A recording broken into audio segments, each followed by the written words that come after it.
The boy played games since childhood, as he was very sick and spent a lot of time in the hospital. It was boring to just lie down, and this became an important part of his life. And this time the hero was playing a mobile game, but suddenly he was defeated and began to complain about the NPC artificial intelligence. But if you do something for a long time, you get tired of it, and one day it just becomes uninteresting to play. Neither puzzles, nor RPGs, nor first-person shooters, nothing could interest the young man. The story and lore were simple and stereotypical, the system had no depth, and there were no unique games. But suddenly he found an RPG indie game with 2D pixel graphics, which had long been unpopular. It was called Dungeon & Stone. The game was only in English, and in general the hero didn't really like such games.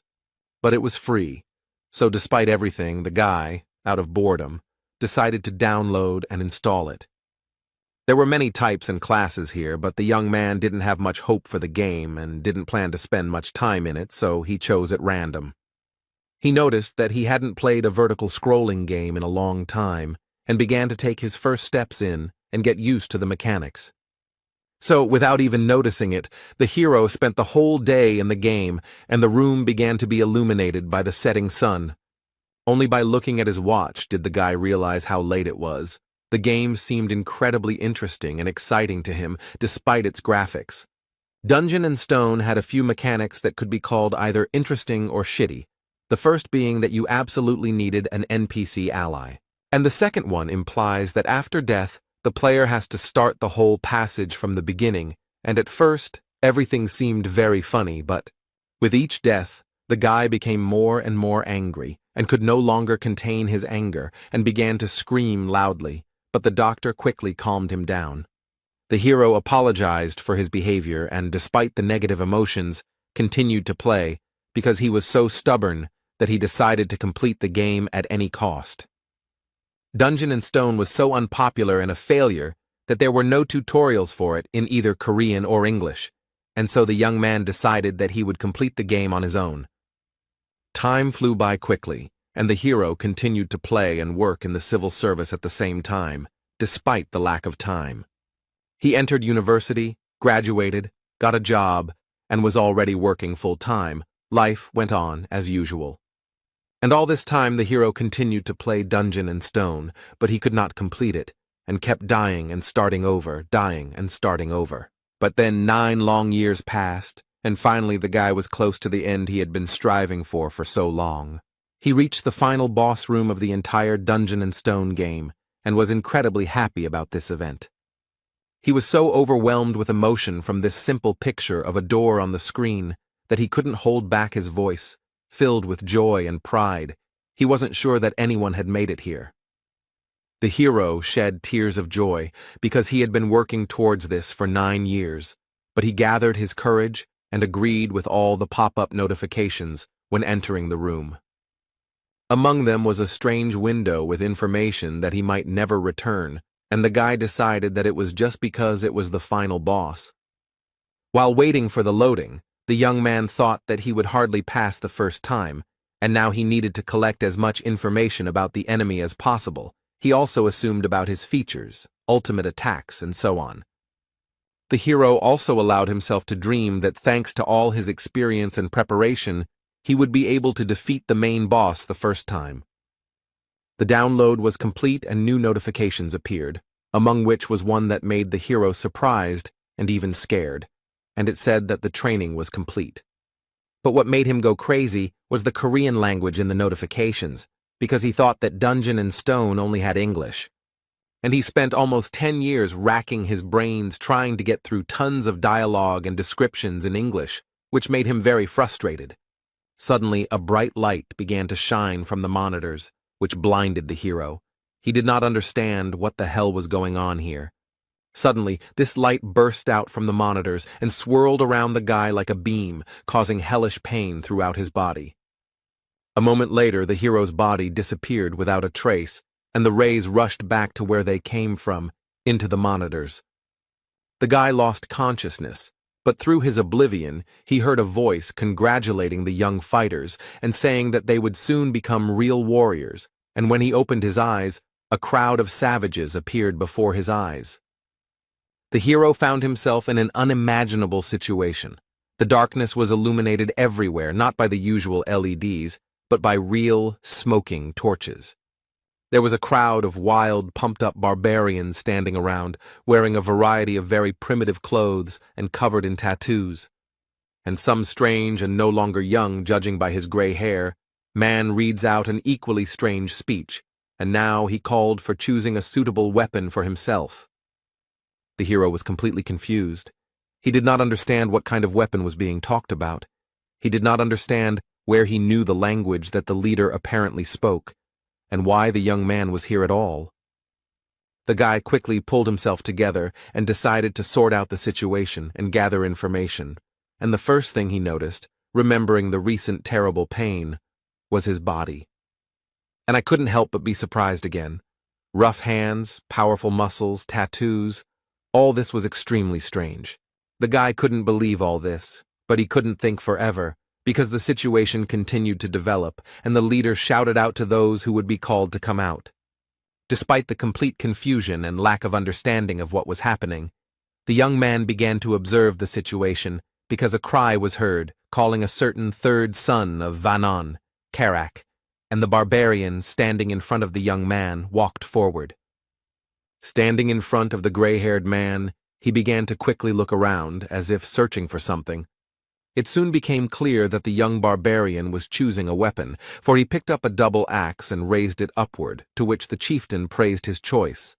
And with all the power of his mighty lungs he declared him a warrior, after which he shouted the next name in the same style, only now it was Fenelon's second daughter, Einar. And then a strange thought came into the hero's head. Because he remembers something like that, this is a familiar situation for him. The young fighters choose their weapons and are recognized as warriors, the boy thought, as the ceremony continued. And with the leader's words about blessing Raphonia, it was as if a city from his fantasies and memories appeared before his eyes. An incredible guess pierced the guy's head, his pupils narrowed, his breathing became intermittent, and cold sweat appeared. This is the world of the game dungeon in stone. He chose a barbarian as a starting character, and just played for this class. The hero simply couldn't comprehend how this was even possible. Heavy thoughts occupied his head. Completely focused on his thoughts, he didn't even notice how the rest of the sounds of the ceremony seemed to be muffled. But suddenly, the hero heard the barbarian standing nearby say the name of the game, which aroused serious interest in the young man. He was different from other barbarians, because he had horror on his face, his eyes were darting, and he was afraid of everything. The guy realized that he was not the only one who got into the game, and that this barbarian was the same player as he was. Suddenly, a threatening voice was heard very close by, asking who dared to open their mouth. Raising their heads, the two young barbarians saw the figure of the leader towering over them. He had a threatening look, and his very appearance inspired terror. The hero was feverishly thinking about how the chief had ended up here so quickly and unnoticed, but his occupation was interrupted by the chief's question, asking if it was he who had done it. The guy shouted out decisively, denying it and trying to hide his fear, excitement, and worries. The hero glanced sideways at the barbarian standing next to him, mentally blaming him for what was happening. The leader realized who was guilty and turned his terrifying gaze on him, to which the barbarian tried to apologize hesitantly. And he asked if this was all really dungeon and stone, and there was horror in his eyes, cold sweat running down his forehead. But the young barbarian's words were interrupted by the chieftain, who simply swung his fearsome axe without the slightest mercy. The hero looked in horror at the place where the head of someone as unfortunate as he had recently been, and could not move from the fear that gripped him. Despite the emotions that overwhelmed him, the guy stood straight and tried not to show anything on his face because he could become the second victim. Without taking his eyes off the hero, the chieftain reported that Kadua's son, Orm, had been captured by an evil spirit. Seemingly satisfied that the second barbarian was okay, the chief turned around and walked back, ordering everyone to forget the evil spirit's words along the way. The ceremony continued, and the hero thought hard and realized several things, namely that people like him are called evil spirits. If someone finds out about them, they kill them, and that his head could be lying on the ground. The following names of the barbarians were heard, and the guy realized that he had one small problem. He didn't know his new name. There was no character screen, but the hero was able to figure out what to do. He would just wait 2 seconds after each name and then go. Of course, it could be the name of another evil spirit, but he would have to take a risk with that. After some tense anticipation, the next name was called Jandel's son, Björn. The hero quickly glanced at the crowd of barbarians, but none of them moved, which meant it was time to take a risk. 2 seconds passed, but no one came out, and if so, it was time to cast aside fear and doubt and go to the merciless leader. Gathering all his will into a fist and not showing a single emotion on his face, the hero confidently stepped towards fate, hoping that this was truly his name. The guy crossed the distance between him and the leader and stopped. Now he would decide whether to live or die. The man's menacing eyes, as if glowing with a golden color, carefully examined the guy in front of him, eventually meeting his gaze. The hero looked firmly, without showing a single emotion. This continued for some time until the leader decided something for himself. He smiled, turned to the young warrior, and with a wave of his hand ordered him to choose a weapon for himself. The hero expressed his emotions with a small grin and thought about the fact that Jandel's son, Bjorn, was now his name. But now the guy was faced with a second important decision, so he tried to calm down and pull himself together. Bjorn looked at the racks of weapons, thinking along the way that barbarians had no talent for magic, but they had outstanding physical abilities. He's going to pick something that will help him as a beginner, so the weapon he chose is this. The shield, and the boy was sure that this was the best choice. The cry of the chieftain sounded, declaring Bjorn a warrior. Meanwhile, the guy's computer continued to work in the house, but not as usual, and by itself, it acquired the status of Björn Yandel. The hero went into recollections of how, during his first game as a barbarian, he chose a two-handed sword because it looked cool. But he died too much and too often, and could do almost nothing to the monsters he fought against. He couldn't figure out how to play a barbarian at all and increase his survivability because he died over and over again. Then he tried out a variety of weapons that would be suitable for a barbarian. These were double axes, huge hammers, a flail, and many others. It was a very unstable build, because every fight was like the last, and he barely survived, leaving the fight on his last breath.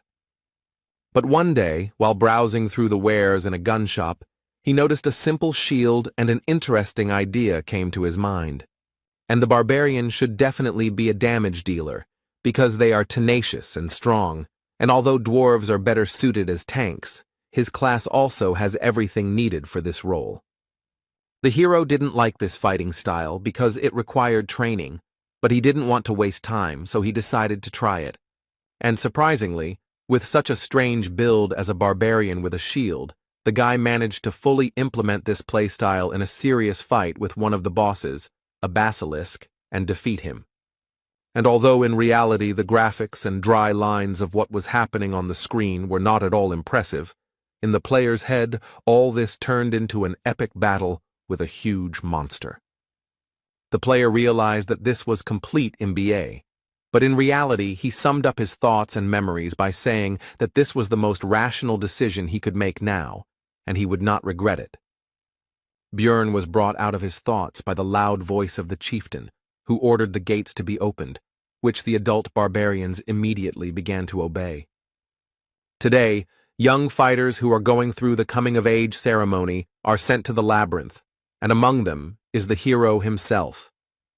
Their destination was just beyond the gates, in the city of Rafdonia, and the leader ordered the warriors to go forward, for in this city, their fate would be determined. After these words, the crowd of barbarians ran in disorganization through the gate, and with them ran the son of Jandel. The hero decided to run with them for now so as not to stand out, although he was not sure if they even knew where to run. After running around the city for some time, the barbarian who ran first reported that they were lost. At this, the rest of the crowd began to resent, and it was necessary to choose a new leader, and Bjorn thought to himself that they were no better than this leader. To which the ashamed leader lowered his shoulders calmed everyone down and was about to say that he was handing over his position. But in the middle of his speech, he was interrupted by a barbarian girl.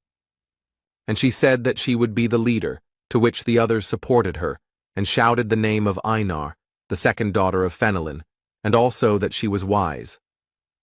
The hero remembered her name and they continued their search, but very soon the girl reported that she was lost. The barbarians were outraged and began to quarrel with each other for the right to the place of the new leader, and Bjorn thought that at this rate they would never reach the labyrinth. But he did not want to attract attention and lead them himself. Then the hero turned to the former leader girl, Einar, to which she decided that he had come to condemn her. But Jandel's son explained that he wanted to tell her how to get to the labyrinth, to which the surprised girl asked how to achieve this. In response, Bjorn pointed his index finger at the group of adventurers and explained that they simply had to follow them. The adventurers looked at the group of barbarians with disdain and mocked them, and they were also sure that they would not find the way. The pair of barbarians paid no attention to this, and Einar exclaimed that she would try to do just that.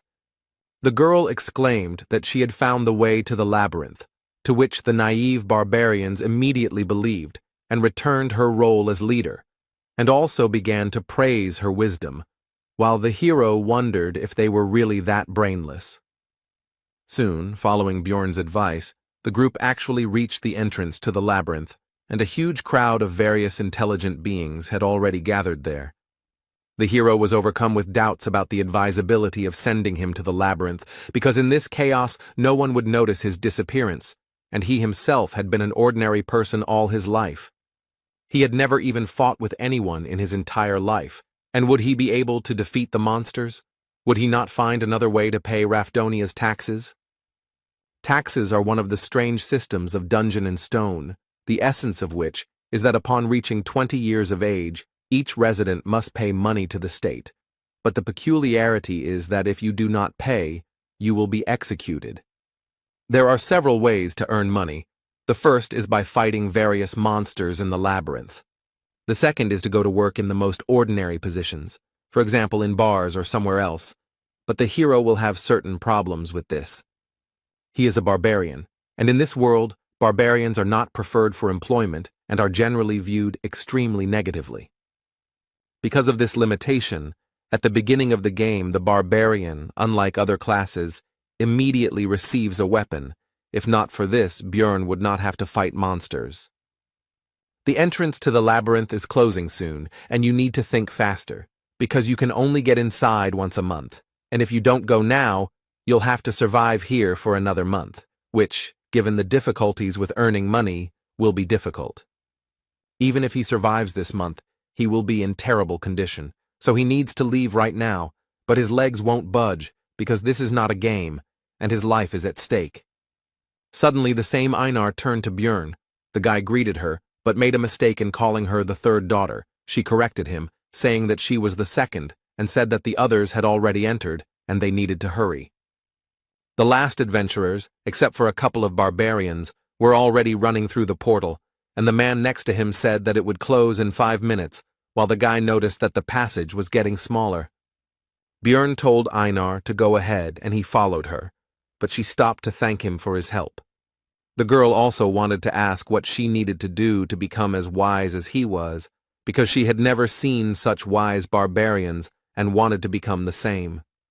Bjorn thought that she would have to be reborn for this, but decided to give a vague answer and said that before doing something, you need to think first.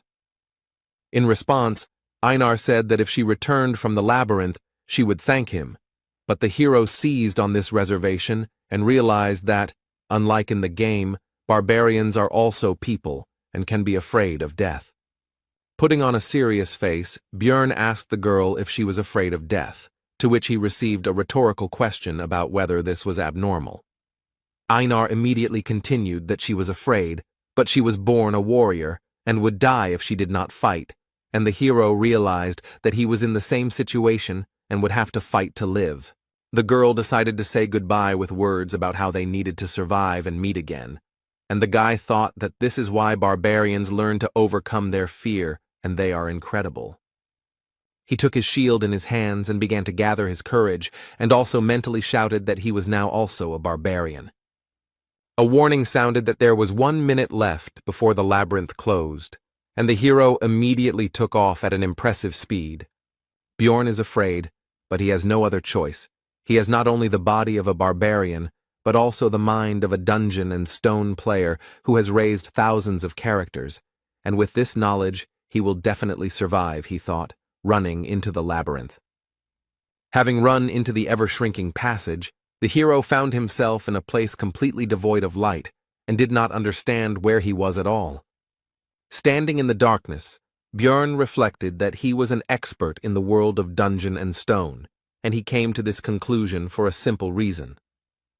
Because the body of a mighty barbarian was combined into it, with his strength, durability, and so on, he has a good advantage, and knowledge of 9 whole years of playing for different classes and builds, which gives simply a huge amount of information. Bjorn tried to make out at least something in the pitch darkness. He hoped that his eyes would soon get used to it, and at least something would be visible. But no. In the game, on the first level, in the crystal cave, there were crystals on the walls that gave off enough light that torches were not needed. Suddenly the hero remembered that on the first level there was a location with no light called the Dark Region. But in the game, this is not the starting location. But since this is the real world, then nothing can be guaranteed. And even in such places, you can end up at the very beginning. In the meantime, you can finally try to call up the characteristics window or something similar, which is what Bjorn did, starting to pronounce various terms, from inventory to daily log. But, as expected, nothing came of it, which did not stop the hero from beginning to resent the injustice of life. There was no point in standing, the barbarian decided, and began to move, but due to the darkness, progress was extremely slow. And just as Jandella's son began to think that there might be traps here, a sharp pain pierced his leg, and he could not hold back a scream. But the next moment, Bjorn began to hold back his moans, and tried to calm his emotions and ignore the pain. Goblin, this is a monster that uses traps on the first level, and it may be nearby. After these thoughts, the hero began to carefully look and listen into the darkness.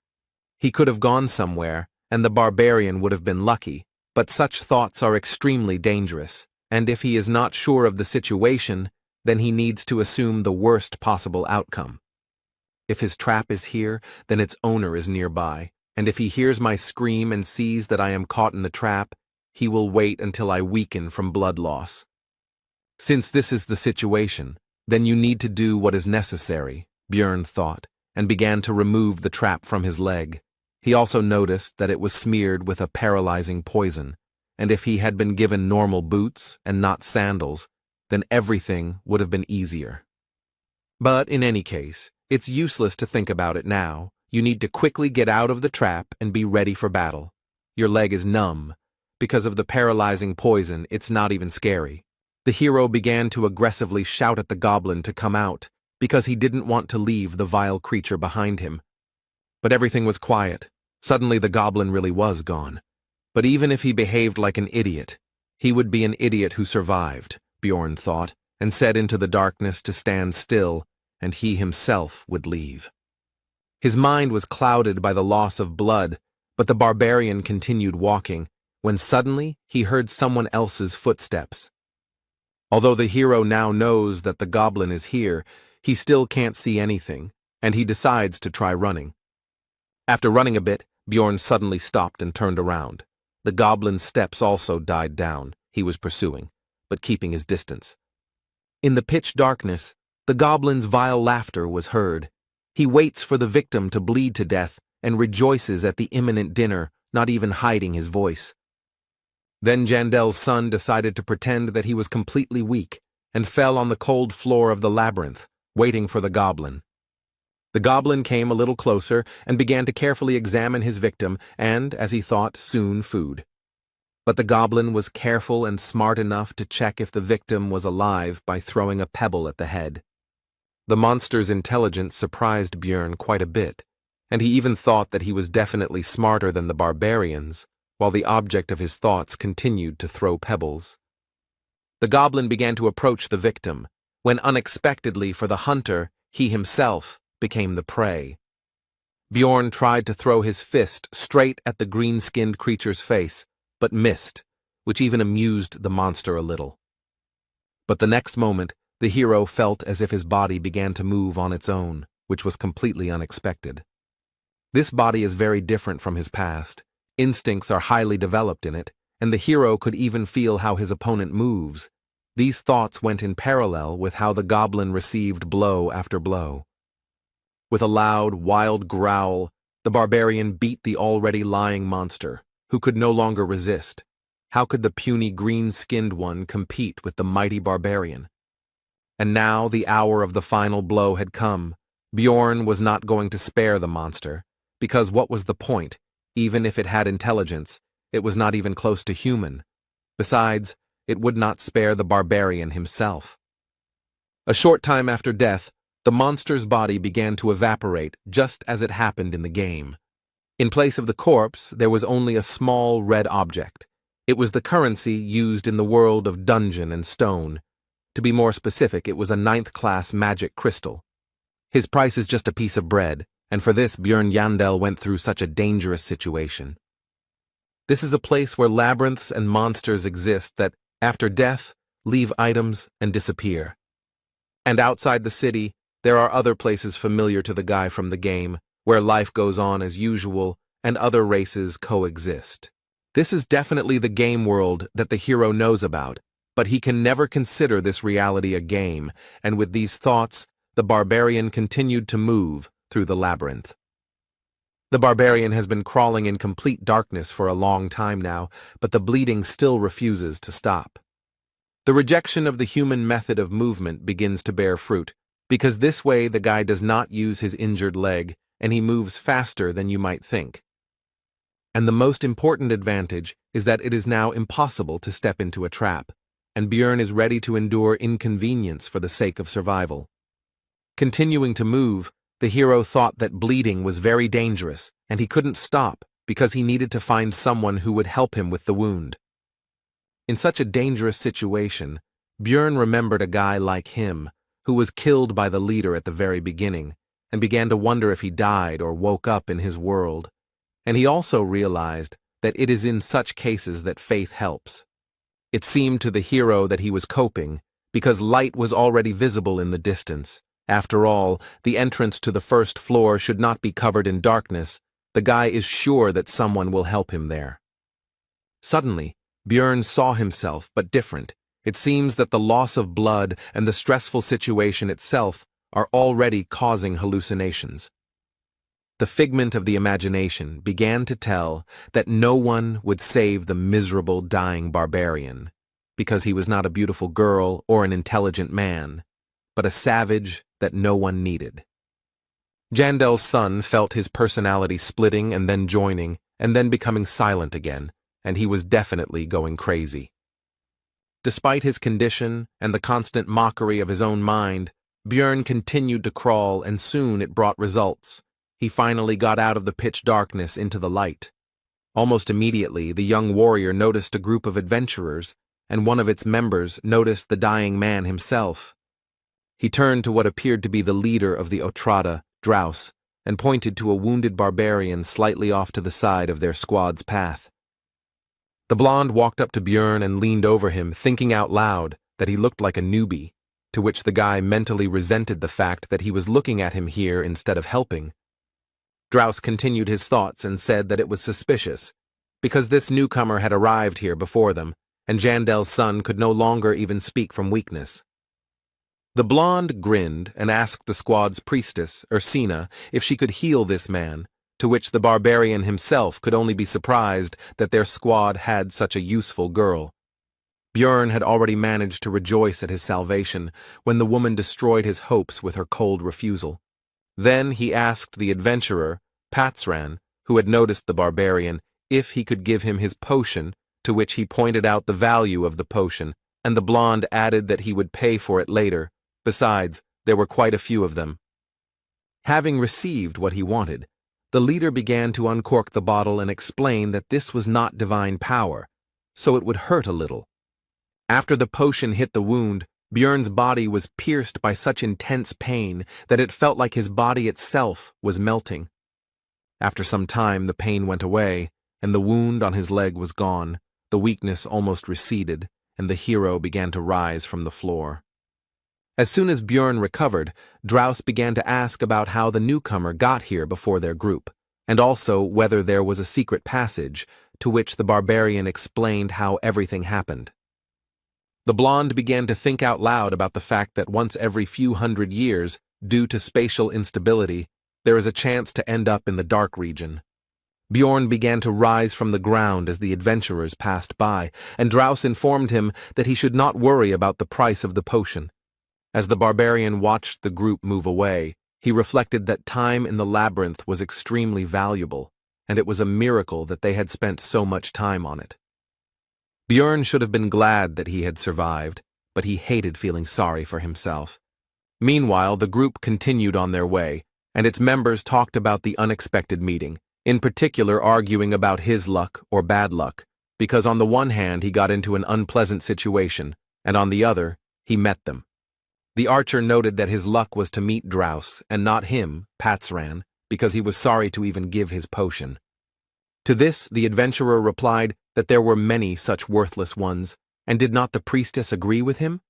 To this, the archer said that if it were not for the rules of the temple, the barbarian could have been cured without any problems. Continuing the argument, pointing out the kindness of Draus, because he gave the dying man the opportunity to pay for help with information, and barbarians do not like to accept help from others, they also noticed that the bloody trail had been going on for a long time.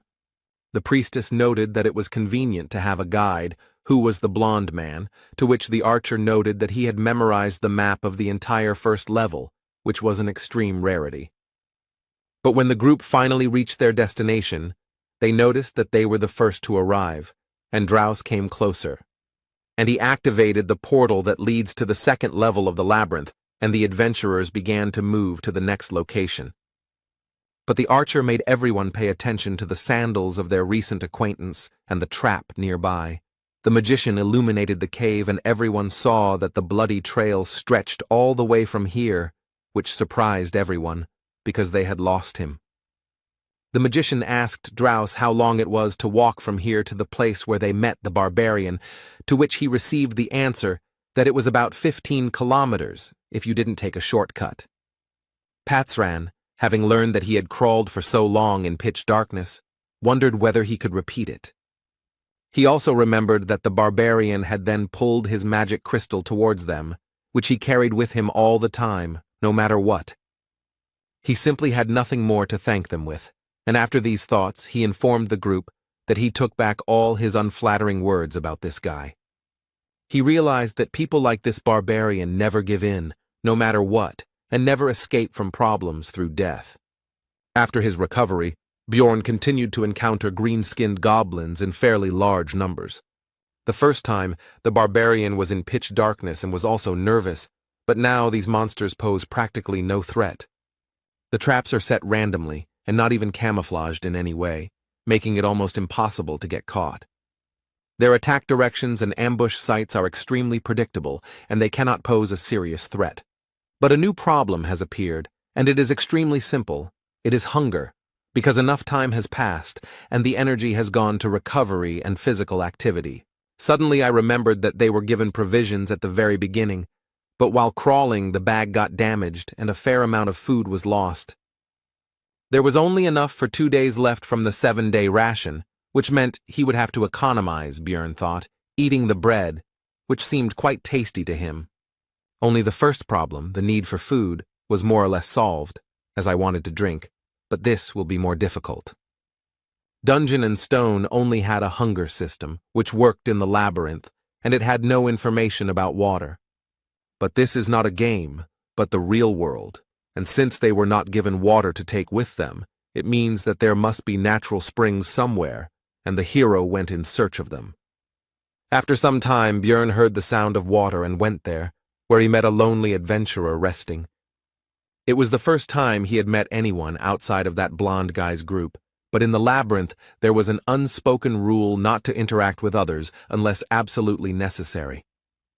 Having quenched his thirst, Björn decided to count the crystals he had obtained from the goblins, of which there were 44, which turned out to be quite a good haul for him. And now, the third problem has arrived, also connected with the needs of the body, namely, the need for sleep. And there are two ways to rest in the labyrinth. The first is to simply go to bed and hope for luck. The second is to find people who can protect you in your sleep. In other words, temporarily unite with someone. But here too the hero was in for a failure, because some were openly afraid of the barbarian covered in blood, some did not trust him, and some simply did not like people like him.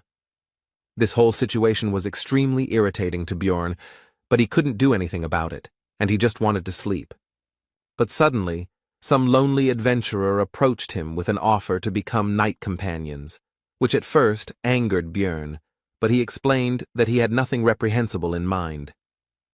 The barbarian agreed with the proposal, and also remembered that a night companion is an in-game term, although in real life it sounds strange. After that they introduced themselves to each other. The new acquaintance was called Hans.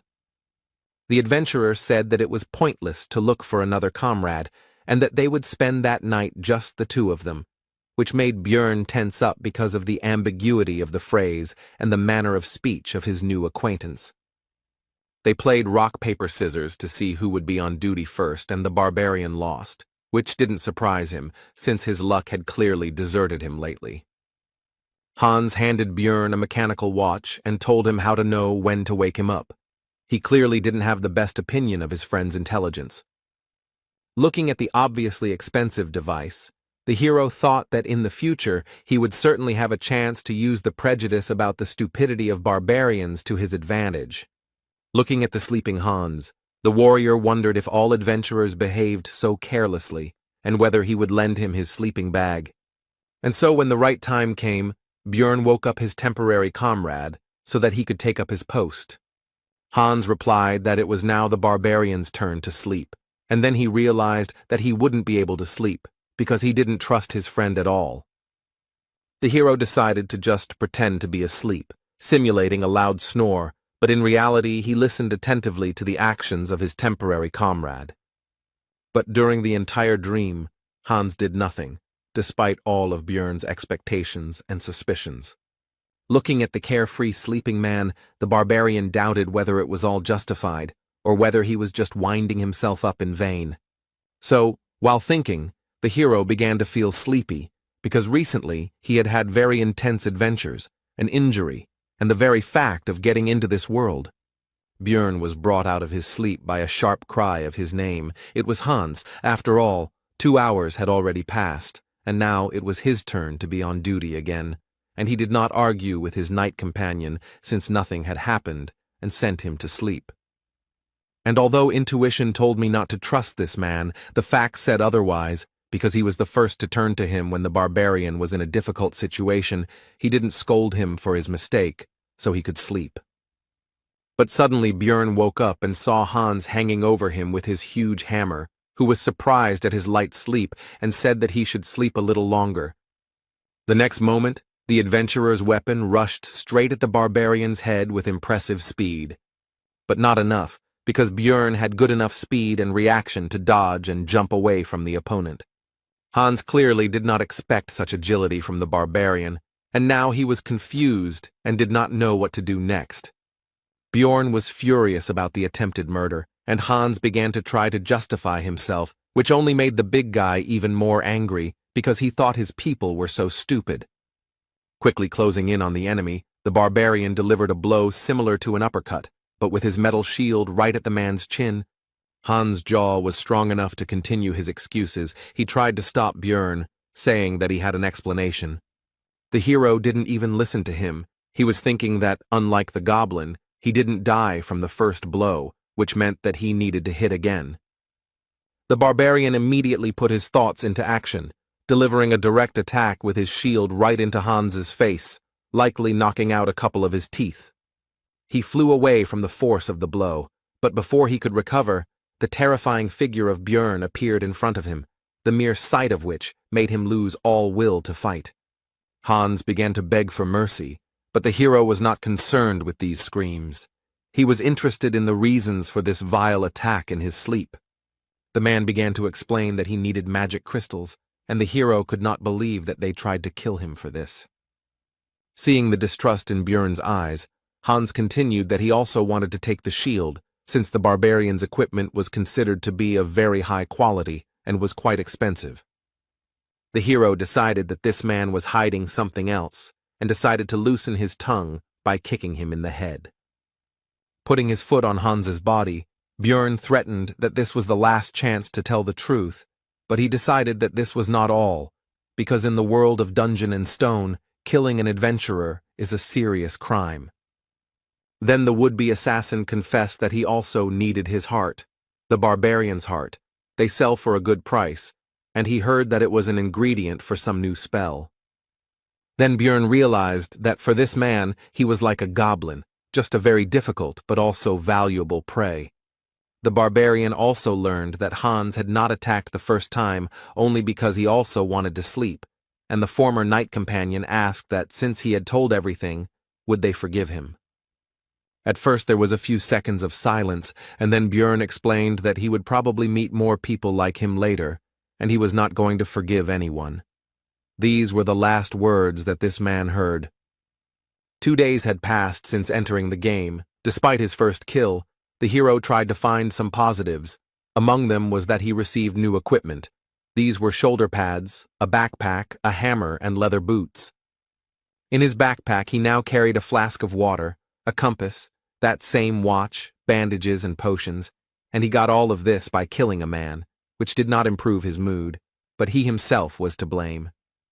With the new weapons, it became much easier to kill goblins, and during the fight, the instincts of the body took over, which on the one hand felt like being in someone else's body. On the other hand, it made it easier to fight.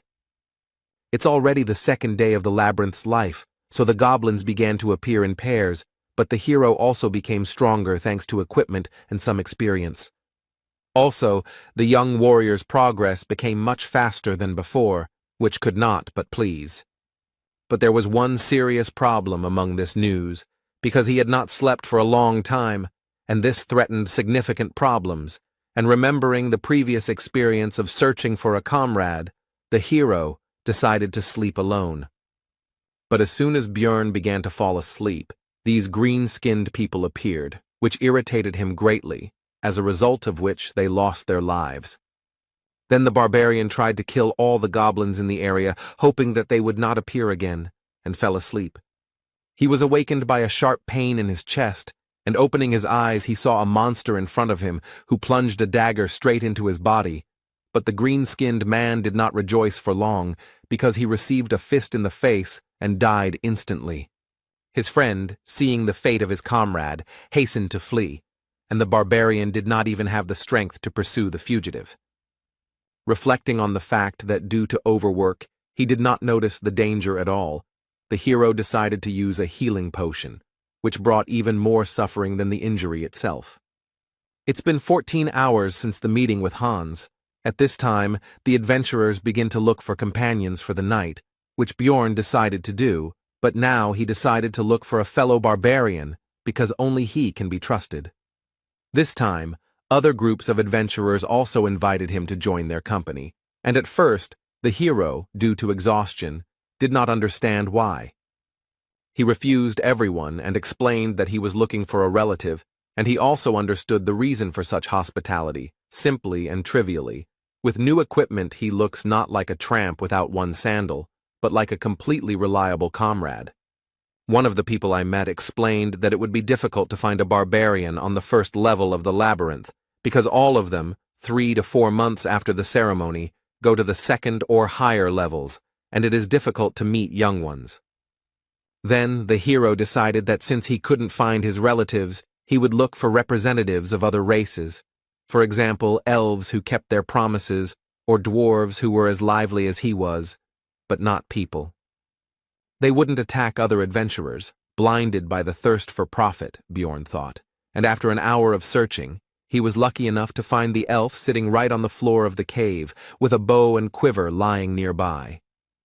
The barbarian asked the elf if she was alone, to which he received a tense silence, She was clearly afraid of the big guy who had suddenly appeared.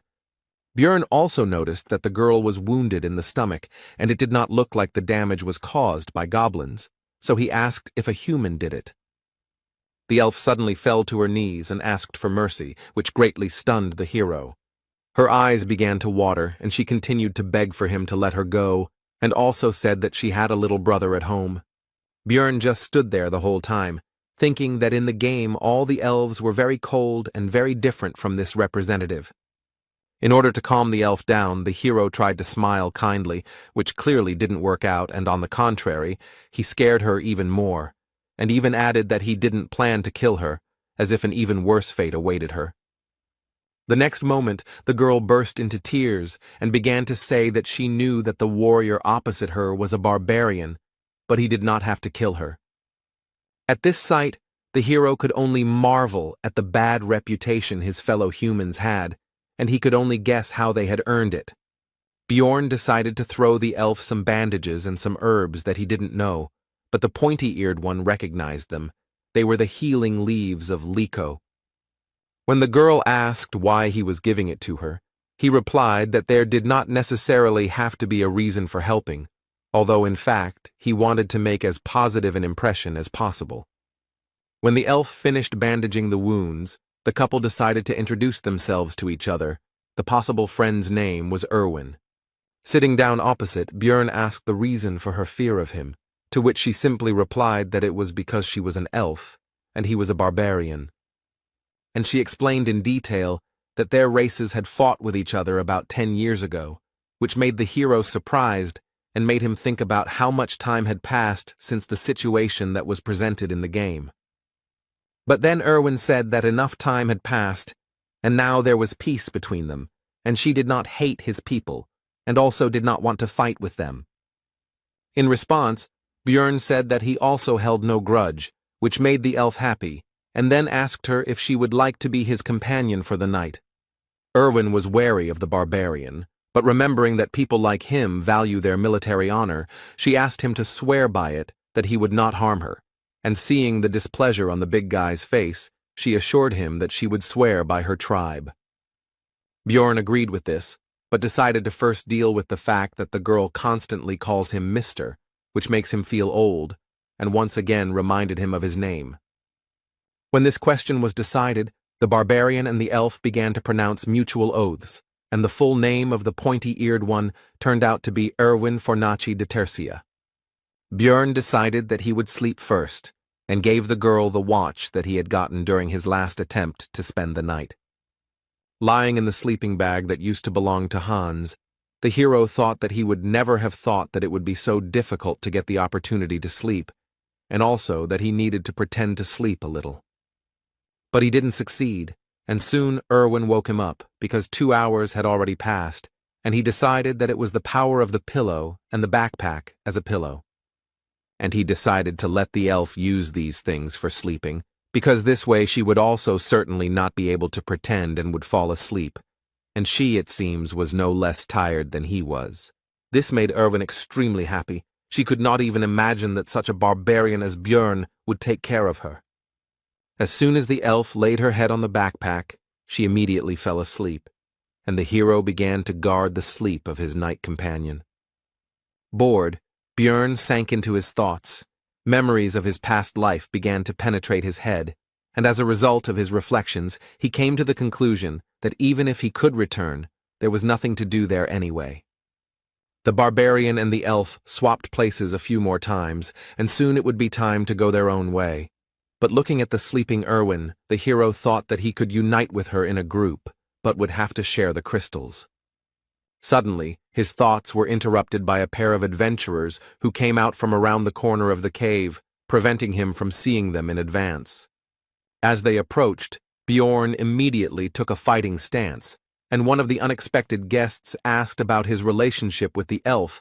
The barbarian replied that they were companions for the night. The adventurer asked how much time was left until the end of their cooperation, to which the hero replied that he was not obliged to answer and looked at them coldly. A very menacing appearance and chilling gaze frightened a couple of uninvited guests, and also, it must be admitted, surprised It is not often that people like him stand up for elves. Having assessed their chances of winning the battle with the mighty barbarian as negative, the adventurers hastened to move away. Björn had a bad feeling, and based on their interest and his intuition, he assumed that they needed Erwin, so he started to wake her up, but she, like a child, asked for 5 more minutes. The hero noticed that she was actually just pretending to be asleep, which was evident from the fact that she was holding the blanket near her face. Grabbing the elf by the shoulders and lifting her up, Björn asked the reason for her behavior, to which she put her hands up in a defensive gesture. Erwin replied that if she stood up, the guy would leave her alone, and the hero understood the situation because they were just temporary allies, nothing more. And as soon as the elf opens her eyes, the oath will end, the barbarian continued to think, getting ready for his further journey. He also asked about what connects her with those 2 recent guests. She answered that nothing. But Björn noticed that they knew her from somewhere, and Erwin had to admit that they were from the same clan as the people who had wounded her. This could be seen from the symbol on their clothes. They were from the Crystal Union. The hero began to think that this promised big problems, because there was a whole group of them, but looking at the worried girl, he could not leave her alone. Björn told her to get ready and that they were leaving, and the delighted elf asked if he would help, but the guy replied that first they needed to listen to her story. Erwin said that she was with their squad as companions for the night, but at night she felt something and woke up, and upon awakening she saw a man approaching her. Continuing to run away from the place where they spent the night, the girl said that only later she found out that he was the director of their clan, which operates on the first level of the labyrinth, and since then she has been persecuted. They are helped to coordinate their actions in her search by stone transmitters, magical devices that allow them to communicate at a distance of up to 300 meters, if they are synchronized. The hero began to think hard. They are the equivalent of walkie-talkies.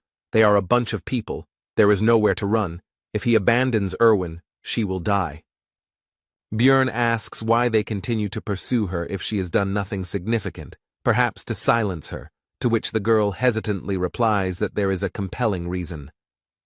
And feeling awkward, she began to tell that when she ran away, she threw her knife somewhere, and that this is what happened, and she fell silent. And after a pause, she continued to talk about how he had ended up in a so-called bad place. At this news, an unpleasant guess appeared in the barbarian's head, and the same unpleasant emotions appeared on his face. Smiling awkwardly, Erwin ends the story by saying that she heard that the director was so injured that even potions couldn't help him return everything to how it was. But after a few seconds, the emotions left her face, and she reported that they were being followed, and the distance was 150 meters. Looking out of the corner of his eye at Erwin, the hero thought about how she heard this from a very impressive distance, and also noticed the opening of her wound, and she was not complaining. Although they have sped up, the elf reports that the distance is still the same 150 meters, which means they cannot break away, and during this time the pursuer has probably informed his people about the situation. The only way out is to destroy them, but then there will be no way back. Is it worth risking for the sake of a companion, because he is not the target? While the hero decided to gather more information before making a decision, so he asked what Erwin was good at, and she replied that she was good at washing and cleaning, although her cooking was not so good. When asked if Björn meant battle, the elf replied that she was good at archery, which was understandable, but she also had mastered the magic of the spirits of the element of fire. When asked whether the girl had killed anyone, the answer was negative, but she tensely assured that she was quite capable of doing so. The hero had made up his mind, so he asked if Erwin would become his ally until he left the labyrinth, on the condition that she would only get 10% of the loot, to which he agreed. When the distance was clarified, the answer came back, 100 meters, which means that the pursuers are faster, so something needs to be changed, and Björn said that they are changing direction and ordered the girl to call the spirit. The fiery spirit illuminated their path to where the hero did not expect to return so quickly, to the dark region, and as soon as they had gone deep enough there, An order was given to cancel the summoning, after which they were left in the darkness. The pursuer had his own source of light, which left him in plain sight, but he could no longer see those he was pursuing, so Erwin gave a short order to shoot. A moment later, an arrow, torn off the bowstring at great speed, pierced the enemy's head and got stuck in it. No one can live with such injuries.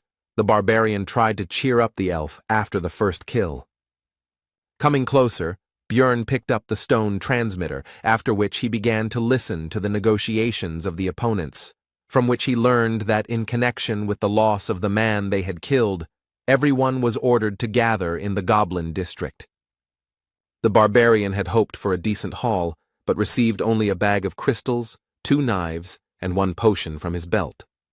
And also, plus the leather armor that Erwin took for herself, because it's better than what she had before. When Björn asked how to use these stone transmitters, the elf replied that there should be a button on the side. Soon a voice was heard from the magic object, telling that one of them had been killed by a barbarian and a pointy-eared one, and a reward of 1,000 gold had been announced for the latter. This news did not please Erwin at all. Rather, on the contrary, it caused feelings of fear and uncertainty. Björn, however, did not lose his head, ordering the spirit of fire to be summoned, because they would be moving through the darkness to go to the 2nd floor, which surprised his companion. Erwin hastened to clarify that the level they are at now and the next one are fundamentally different. The barbarian explained that they would succeed, because they were a great couple, and continued mentally in game terms, a tank melee and a damage-dealing archer. Besides, in any case, it would not be possible to earn much here. But Erwin doubted it because this was their first trip to the labyrinth, and she made a comparison that they were running from goblins to end up in an orc's lair.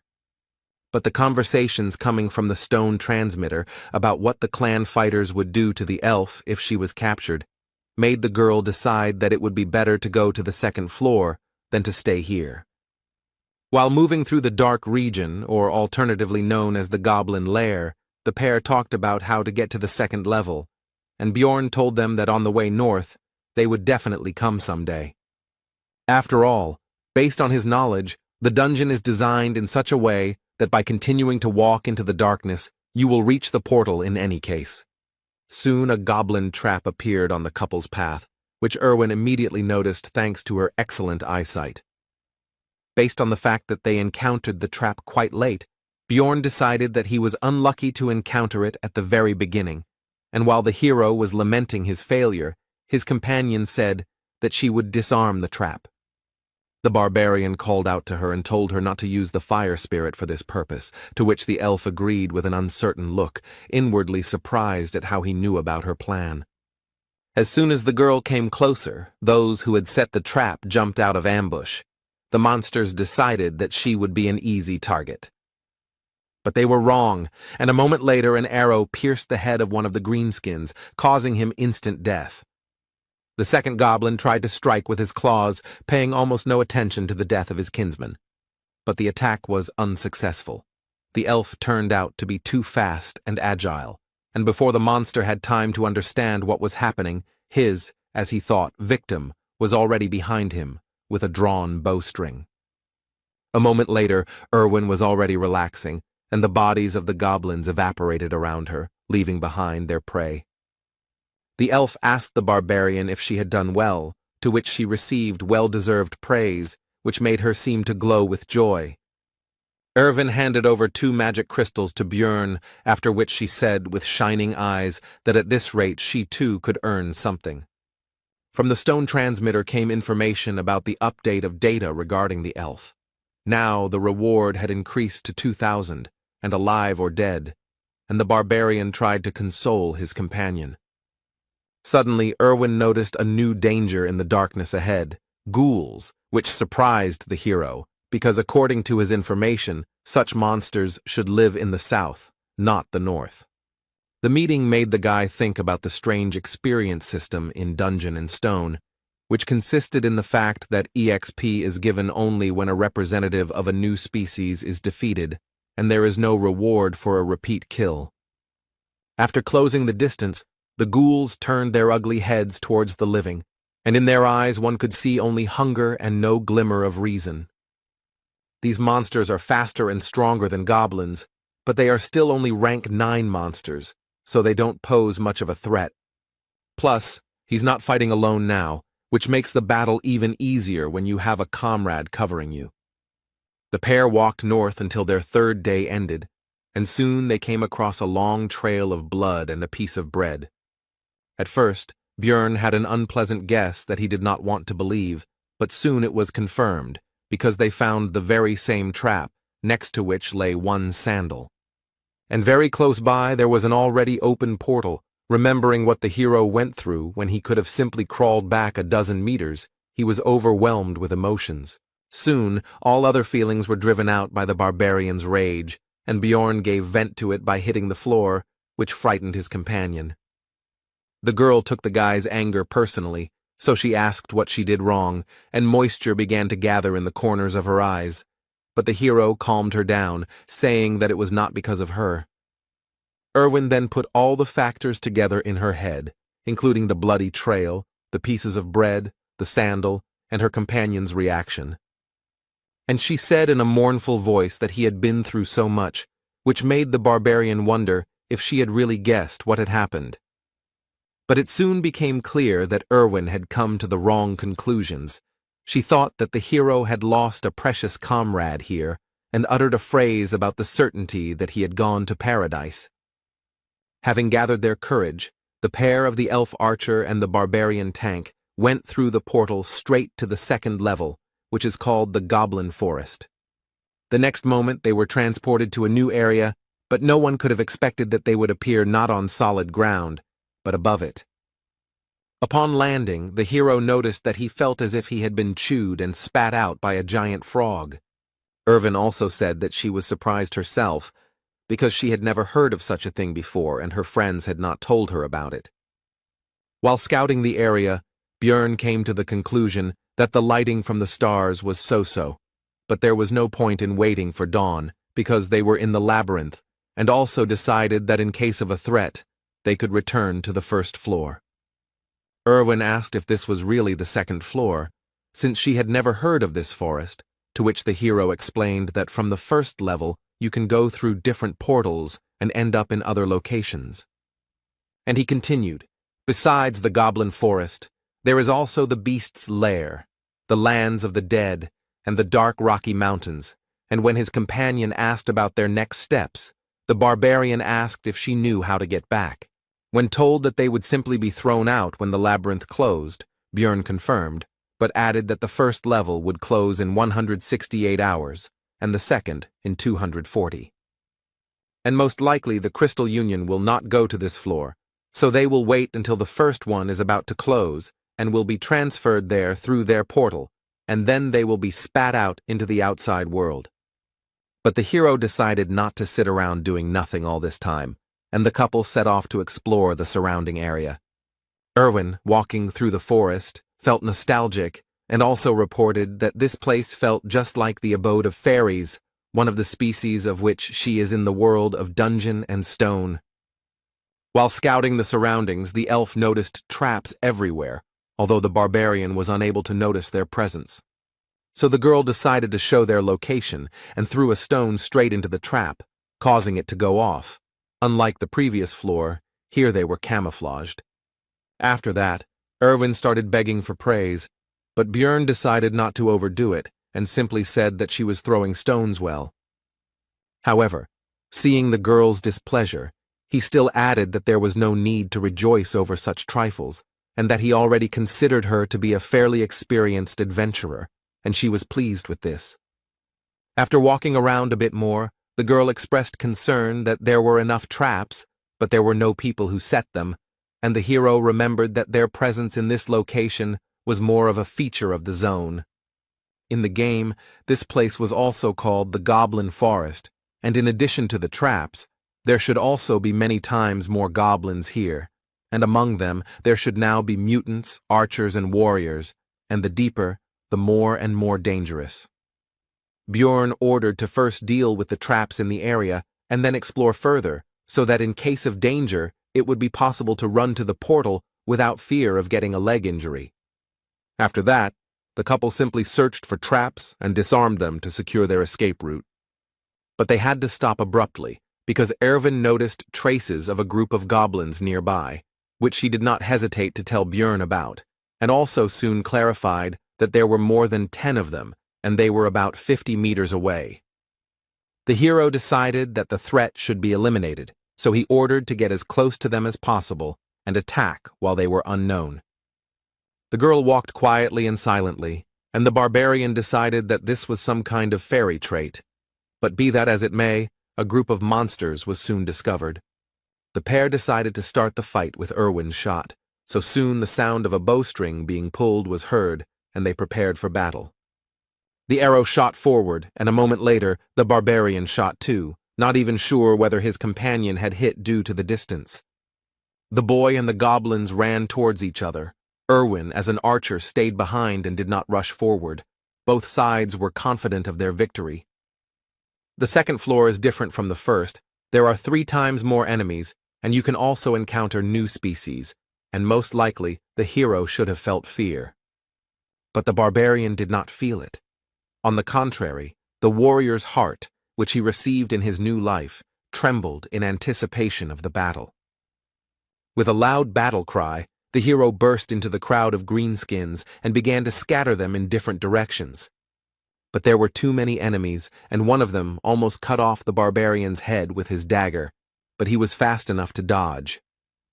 And Björn jumped back, thinking about the situation, because if he had been a little less agile, his head would have flown off his shoulders. The enemy has the advantage in numbers, and injuries would be inevitable if he were here alone, but it's good that he has an ally. To prevent the goblins from running to Erwin, the hero began to shout loudly, attracting the attention of the green-skinned shorties. It was time to finish. From defeating the group of goblins, 11 magic crystals were obtained, which was quite good compared to the first floor. After all, Björn earned about 44 in a whole day, and although he wanted to take the armor or weapons, they dissolve along with their bodies. The barbarian decided to give Erwin 2 crystals, because those that fell from the goblin warriors were more valuable, which made the girl happy. After which he ordered them to move on, because he was impatient to see the results of the whole day's monster hunt. As the pair went 3 kilometers into the floor, groups of goblins began to appear every 5 minutes. This time they had a new type of enemy with them, a goblin archer, whose specialty, among other things, was camouflage, with the help of which he could disappear right before your eyes.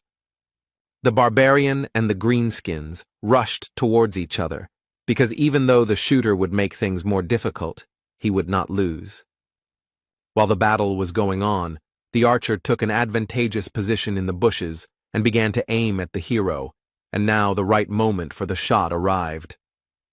But thanks to the excellent reaction of the new body, the guy managed to notice the arrow flying straight to the target.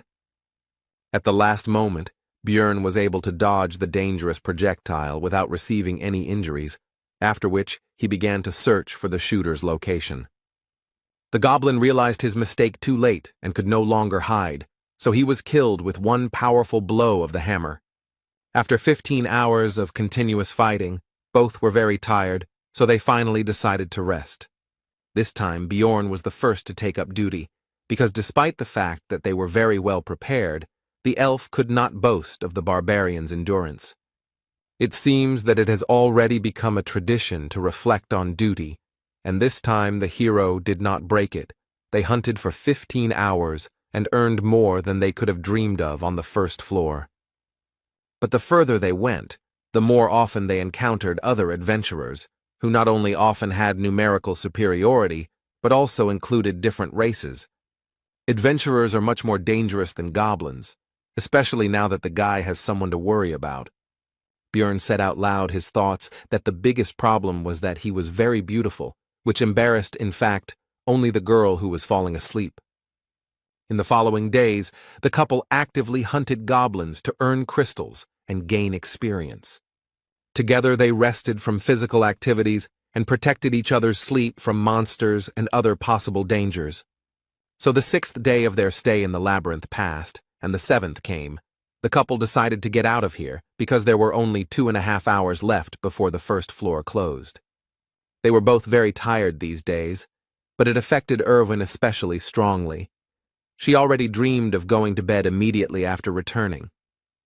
Soon they came across a group of goblins on their way, and despite their fatigue, the adventurers decided to fight their opponents. The mere sight of the stern barbarian already instilled in the green-skinned monsters a feeling of insecurity in their own strength. While scattering the enemies, Björn decided to deal with the warriors first, and Erwin would deal with the archers. After so many battles during these days, the hero became a master of such battles and gained enough experience. And Erwin also didn't stand still and now always knows exactly who and when to shoot so as not to interfere with the guy. Although there were 2 archers among the goblins, not a single arrow flew towards the barbarian, and the enemies were already defeated. The pair had already worked together perfectly. The time it took to kill goblins had been significantly reduced, and looking at Erwin and noticing how much she had grown in recent times, Björn even began to feel proud of her. Suddenly, among the evaporating corpses and magic crystals, the elf noticed something unusual, something they had never seen before. It was an essence, part of the dungeon and stone skill system. It gives passive or active skills. You can only absorb 1 per level. Skills vary greatly depending on who dropped the item. For example, the guy who chased the couple downstairs most likely had the essence of a razor wolf, which enhanced his sense of smell.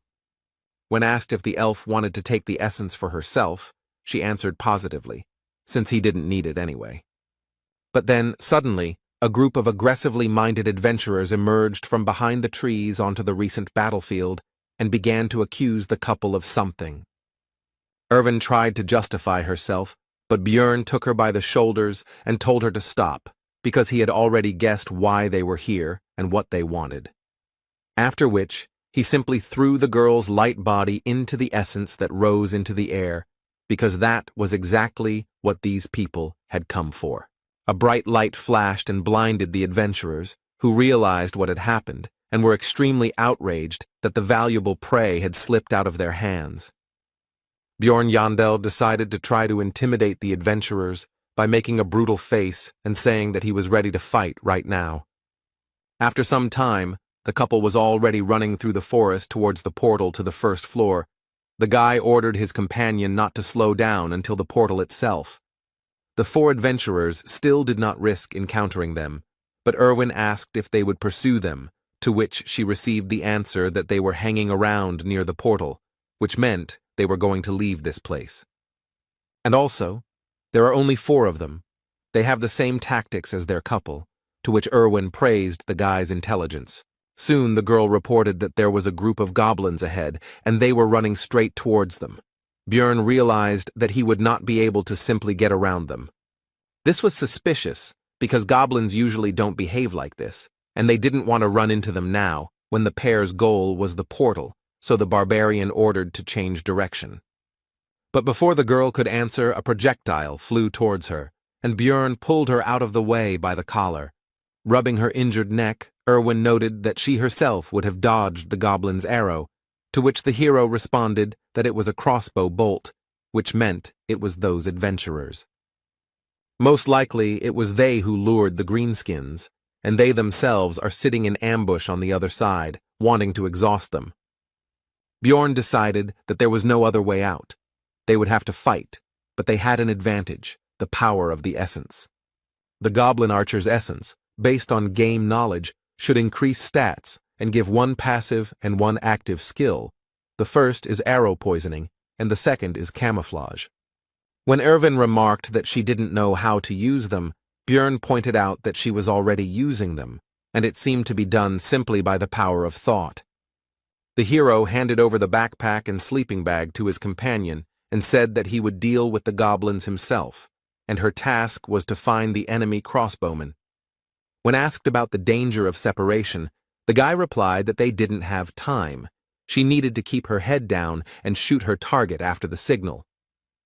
And he rushed at full speed towards the goblins, no longer hearing the question coming from behind him about what kind of signal this would be. The hero decided that if those adventurers did not show up after the shot, they would show up when he defeated the greenskins and entered the fight. There were more than 10 of them. 2 of them were warriors. It was more difficult to fight without support. There were no archers in sight. But suddenly one of the shooters showed himself by shooting at the shield, which means you also need to watch the arrows. Taking advantage of the hero's distraction, one of the goblins snuck up behind him and plunged a dagger into his body. Without Erwin's help, alone against a group of enemies, needing to watch out for goblin arrows and not forgetting about the crossbowmen, the situation is extremely lousy. More and more wounds appeared on the warrior's body, although none of them were serious, but there were more and more of them. A crossbowman suddenly intervened in the battle. At that moment, 2 projectiles, an arrow and a bolt flew at Bjorn. Both could not be blocked, and there was no way to dodge. The hero decided to defend himself from a more powerful crossbow shot, and he will have to take the goblin gift on his body. The arrow pierced right into the elbow, and it also turned out to be poisoned. Now one arm is not working, which means I will have to choose what to throw. The hero decided to leave the shield, because although it would be easier to kill goblins with a hammer, the real threat comes from the crossbowmen, and without a shield it will not be possible to defend against a bolt. The battle with the greenskins became even more ferocious and difficult, but despite the advantage they had gained, the monsters could not win. Very soon there were only a few goblins left, and they decided to run away. This man had instilled fear in their little hearts. As soon as the battle was over, how did the adventurers who had been watching the hero's battle all this time show themselves? The crossbowman was not with them, the barbarian noticed, and their leader began to ask about Erwin's whereabouts. But the hero was not going to answer and simply said to attack. There was nothing else left anyway, because he was not going to give up. The adventurer gave a speech about how, although the barbarians had a lot of energy, this representative of theirs already had enough wounds, and now they would defeat him and find out where the elf had gone. Finally, the leader said to imagine that they were fighting a huge monster. The group rushed towards the hero. Choosing a unique gesture for this world, suitable for giving a signal, the guy decided to raise his hand higher and put out his middle finger. Seeing the suspicious movements, the adventurers became wary and stopped, and the hero wondered whether Erwin had understood the signal. But in any case, it doesn't depend on him, and all that remains is to trust his companion, thought Bjorn, making a dash towards the enemy. He met his onslaught and blocked the blow, but realizing that he would not be able to compete in strength with the barbarian for long, he called his comrade for help. An elderly man with a katana named Elias intervened. He drove the hero away with a blow from which he had to move away and break the force contact. But despite the less than ideal situation, Bjorn could not retreat, because in order to help Erwin, the enemies needed to be distracted, so the son of Yandel entered the battle against the 3. But everyone had to turn away from the battle because some kind of projectile was flying towards them, and no one knew whether it would be a crossbowman's bolt or an elf's arrow. The above-mentioned projectile would have hit one of the adventurers, if not for the shieldman, from which it was concluded that it was Erwin. The warrior with the shield shouted to his comrades to focus on the barbarian, and he himself would protect them from the arrows, and the hero realized that this was his original plan, and that was why he almost did not interfere in the battle. And since you can no longer count on help from Erwin, it's enough that she practically took one of the 3 enemies out of the battle.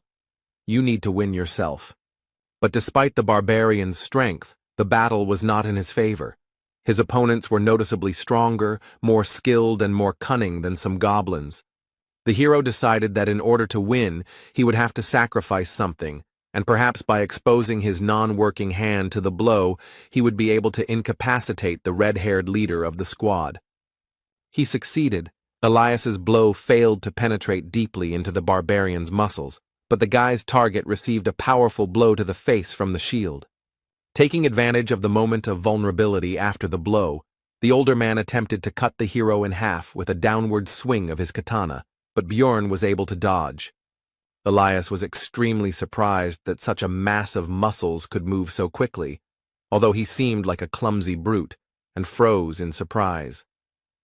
Erwin tried to take advantage of this, but the shield man covered his comrade and urged him to be more attentive and not get distracted. But this arrow turned out to be a trick. The elf was counting on the warrior taking the shot, because this arrow carried fire magic, and now the wooden means of protection would soon burn out. Erwin's next attack pierced the shoulder of his opponent, who was now unable to hide behind his shield, while Bjorn was thinking about how extremely skilled his archer was. The situation on the battlefield changed dramatically, and now the scales tipped in favor of the hero, although victory was still far away, because the red-haired man was already recovering from the blow to the face. The adventurer decided to deal with the elf first, and the barbarian could not stop him, so he only believed in his companion. The fight continued, and in an instant Elias opened himself up for a strike, which Bjorn couldn't help but take advantage of and tried to strike. But the elderly warrior managed to dodge, but the barbarian saw an opportunity in the fact that a former shield wielder was running behind the warrior with a katana who could no longer boast such dexterity, and the blow landed right on his skull. Now they were left alone. The other driver was unlikely to get up. Bjorn was thinking about the fact that Elias was very strong, and it was unclear how he ended up on this team. They fought each other. In this battle, the fury and strength of the barbarian met with the dexterity and technique of the swordsman, and no one gained the upper hand. They were worth each other, although they were almost complete opposites. But it is worth noting that all this time, the elderly warrior practically did not attack, but only dodged, because he was stalling for time and waiting for the return of his red-haired comrade, which Bjorn could not allow. The hero came up with a trick. He pretended to hit, but in fact threw the shield straight at the enemy's head, which he did not expect and was unable to dodge. The barbarian's primal rage took over Bjorn's entire being, and he bit off a piece of Elias's throat with his teeth, thereby condemning him to a very painful death. Soon the rest were finished off, and while the hero was recovering from the feelings that overwhelmed him, Erwin approached, who, apparently, dealt with the red-haired one. Noticing Bjorn's condition, she gave him a healing potion and advised him to drink it, since it was more effective, and besides, he was also poisoned. The hero felt like his insides were boiling, all his veins were hurting badly, and his skin was burning and itching, but the wounds were healing, and that was the main thing. Bjorn asked about the time, and after receiving the answer, the guy realized that there were 40 minutes left before the first floor closed, which meant there was no time to rest. The hero ordered Erwin to take everything off. She was embarrassed, but obeyed, to which the barbarian clarified that he meant to take all the loot from the enemies. But he soon realized that there was no time for this, so he said to take only equipment, magic crystals, and backpacks. By the time they finished sorting through the trophies and ran to the portal, there were only 50 seconds left before the first floor closed. After the transition, the hero landed unsuccessfully again, but Erwin showed her agility, and she also said that it was fun. Bjorn wanted to meet and talk with his companion on the other side, but he couldn't get the name of the tavern out of his memories of the game, and there was less and less time left. And only in the last seconds he remembered that it was the Black Whale, about which he hastened to inform his friend before they were transported. And finally, after going through many dangerous situations, the hero finally returned to the city, to Rafdonia. Although it was expected, since all the adventurers appeared here at that moment, Bjorn was still surprised by their number. In the labyrinth, time does not pass like in the city. No matter how much time you spend there, you still return at noon the next day, so the hero immediately moved the hands of his pocket watch to the correct position. Making his way through the crowd, one of the barbarian comrades, Karak, son of Vannin, hurried towards Bjorn and shouted his name along the way. Soon the rest of the relatives began to gather nearby, and the one who found the hero was very popular in their circle. The entire disorganized crowd of savages headed out of the square, and Bjorn decided not to lag behind and not stand out from the group. Soon all the barbarians began to take turns exchanging magic crystals of various values for money, while simultaneously finding out who had managed to earn more. The woman behind the counter worked extremely quickly and professionally. Her vast experience was clearly visible. It turned out that the hero had earned significantly more than the others. The amount was over 180,000, which was significantly better than the others, in connection with which the relatives began to congratulate one of their own. The barbarian did not hesitate and accepted the praise, and also raised his hammer and shouted that he really was the best warrior. Others also noticed that he returned with better equipment, which only added to the joy. The savages began to throw Björn up in the air and chant his name, but the workers of the establishment did not like this noise, so they were soon calmed down. Soon the group of barbarians left the building and sat on the stone steps, waiting for everyone to receive their money, and the hero decided that he would follow the others, because he did not yet know the local layout. While examining the city, Jandel's son noticed a small detachment of elves, and among them he managed to discern Erwin. The girl also noticed her friend and waved awkwardly to him. Björn also greeted his friend and quietly asked to meet tonight, and despite the distance, the sharp ears heard everything. But the attentive elven eyes of one of the group of adventurers noticed the couple exchanging glances, so the attentive person asked if Erwin knew this barbarian. But only the pointy-eared can boast of excellent vision, so Karak also noticed what was happening and asked Bjorn about his acquaintance with this girl. Both began to deny the connection between themselves. As soon as the two groups turned their attention to each other, it became possible to notice with the naked eye the enmity between the two peoples. The tension grew. The last barbarians left the establishment just in time, and Björn hurried his relatives to leave, since in such a situation it would not be possible to have a normal conversation with Erwin anyway. Walking through the streets of Rafdonia, the hero noticed touching reunions of relatives who had returned from the labyrinth. But also everywhere there were grieving people who were unlucky enough to lose loved ones on this day. They cried, blamed themselves or others for what happened. Many did not wait for their parents, children, brothers and sisters, and loved ones that day. The hero had already seen all of this in the game Dungeon and Stone many times, but looking at all of this in reality, and not in a 2D picture, caused completely different emotions. But be that as it may, life went on. So soon the barbarians reached the tavern, where they began to celebrate their successful return with the spoils. Björn didn't like all this because he followed them because he thought he might accidentally miss some necessary step, and not for this reason. Therefore, he decided to leave without even trying the drink, and some of his relatives decided to see off the most successful warrior. Walking through the streets of the city, Björn's tension gradually eased because there were no monsters or hostile adventurers here, so there was no need to fear attacks, and he could finally relax a little. The hero became interested in the clothes shop. He wanted to buy himself a clean shirt, but his things needed to be cleaned of blood and other dirt. Lost in his thoughts, Björn didn't even notice how he had reached a quite decent hotel. His head was occupied with thoughts about the serious differences between the two worlds. Having paid for the room, the guy went to the shower to finally wash properly after so many days in the labyrinth, and also thought that living in this city might not be so bad. But lying in bed, the hero admitted that he was deceiving himself, and had done the same thing before, because in fact he wanted to go home, even though no one was waiting for him there, and with these heavy thoughts, he fell asleep. Björn woke up already at night and decided that now was the time to go meet Erwin, so he started getting ready.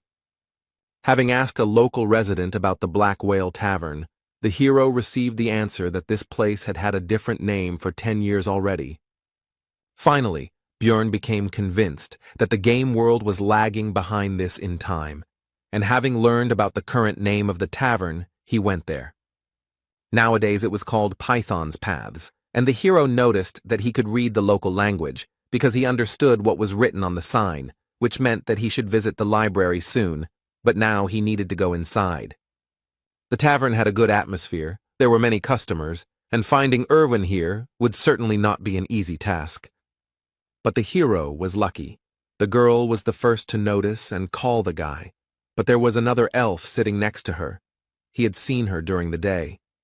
She was clearly in a negative mood, and when asked who she was, the answer was that the pointy-eared one was Erwin's older sister.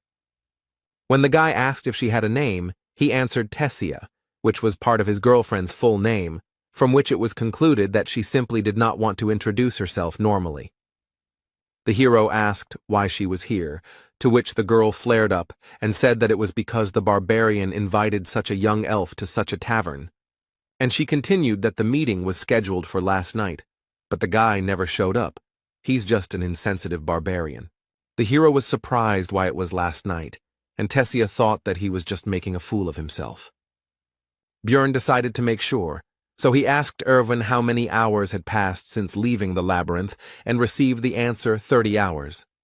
The hero thought that only 4 had passed, but it turns out that he had slept for more than a day, which made him feel guilty. Jandel's son decided to apologize and explained the situation he found himself in. He didn't think it would turn out like this.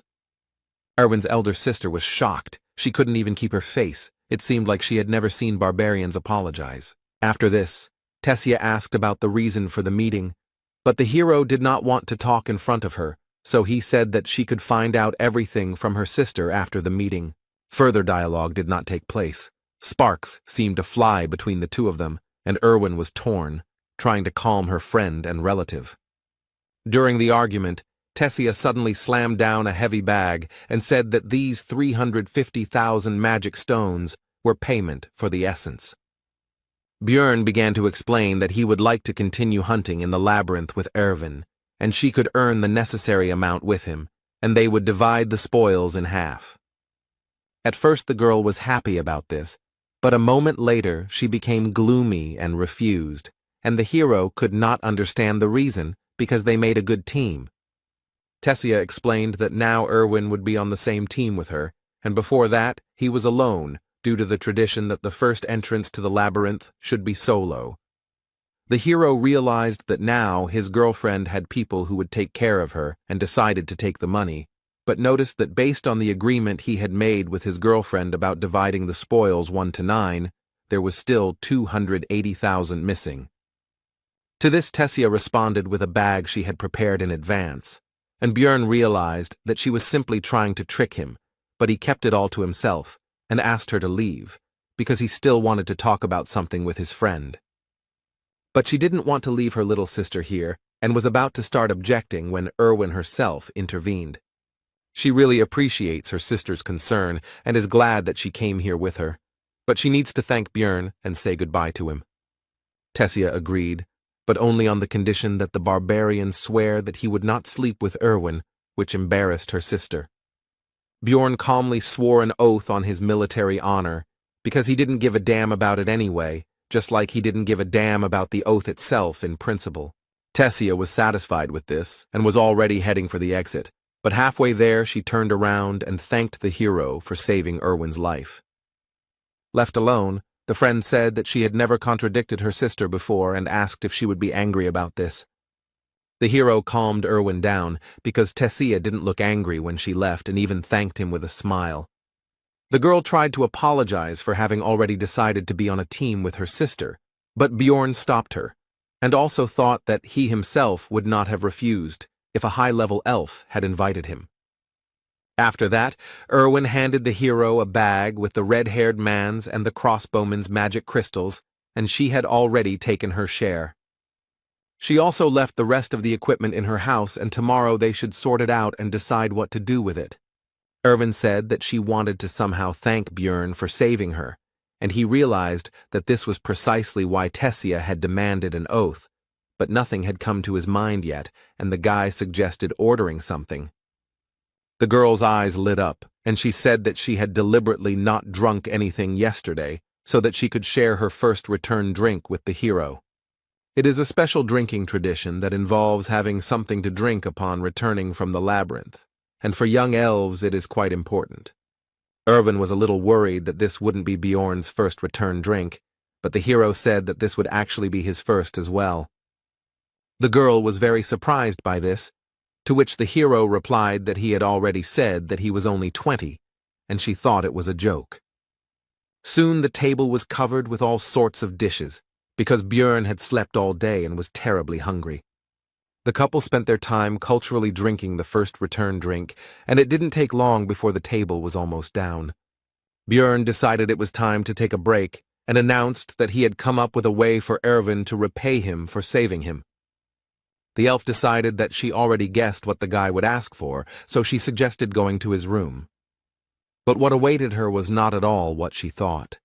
The barbarian decided to check how the essence affected the girl's characteristics. And in real life, an increase in the flexibility parameter by +4 is not particularly noticeable, the hero thought, watching the elf check her hand. Erwin asked if he really thought she came to the room to check her stats, to which the guy replied that you can't check your skills in the city, and some people were clearly disappointed with this development. Although the game Dungeon in Stone had only 3 main characteristics, these are strength, spirit, and abilities, but each of them had hundreds of other parameters. The guy spent thousands of hours studying them, but still couldn't understand the effects of some parameters. Looking closely at Erwin, the hero thought that the goblin essence should have increased her obsession parameter, and he didn't know what it was doing. When asked whether she had felt any obsessive thoughts or lack of restraint, the girl replied that she suddenly really wanted cookies, although she had never liked them before. The hero concluded that this characteristic strengthens desires, and in the future some other unknown effects may appear, but his thoughts were interrupted by Erwin, who said that she wanted to lie down. Soon Björn woke up and thought about the oath he had made to Tessia not to sleep with her sister. And then I decided that it didn't matter, because you meant a completely different dream, and I continued sleeping.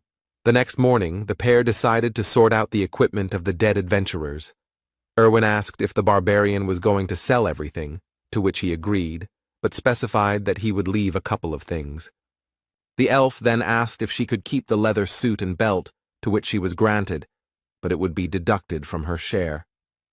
After this, the couple began to go to various shops and stores, and in order to sell all their loot, they had to go around a lot of places.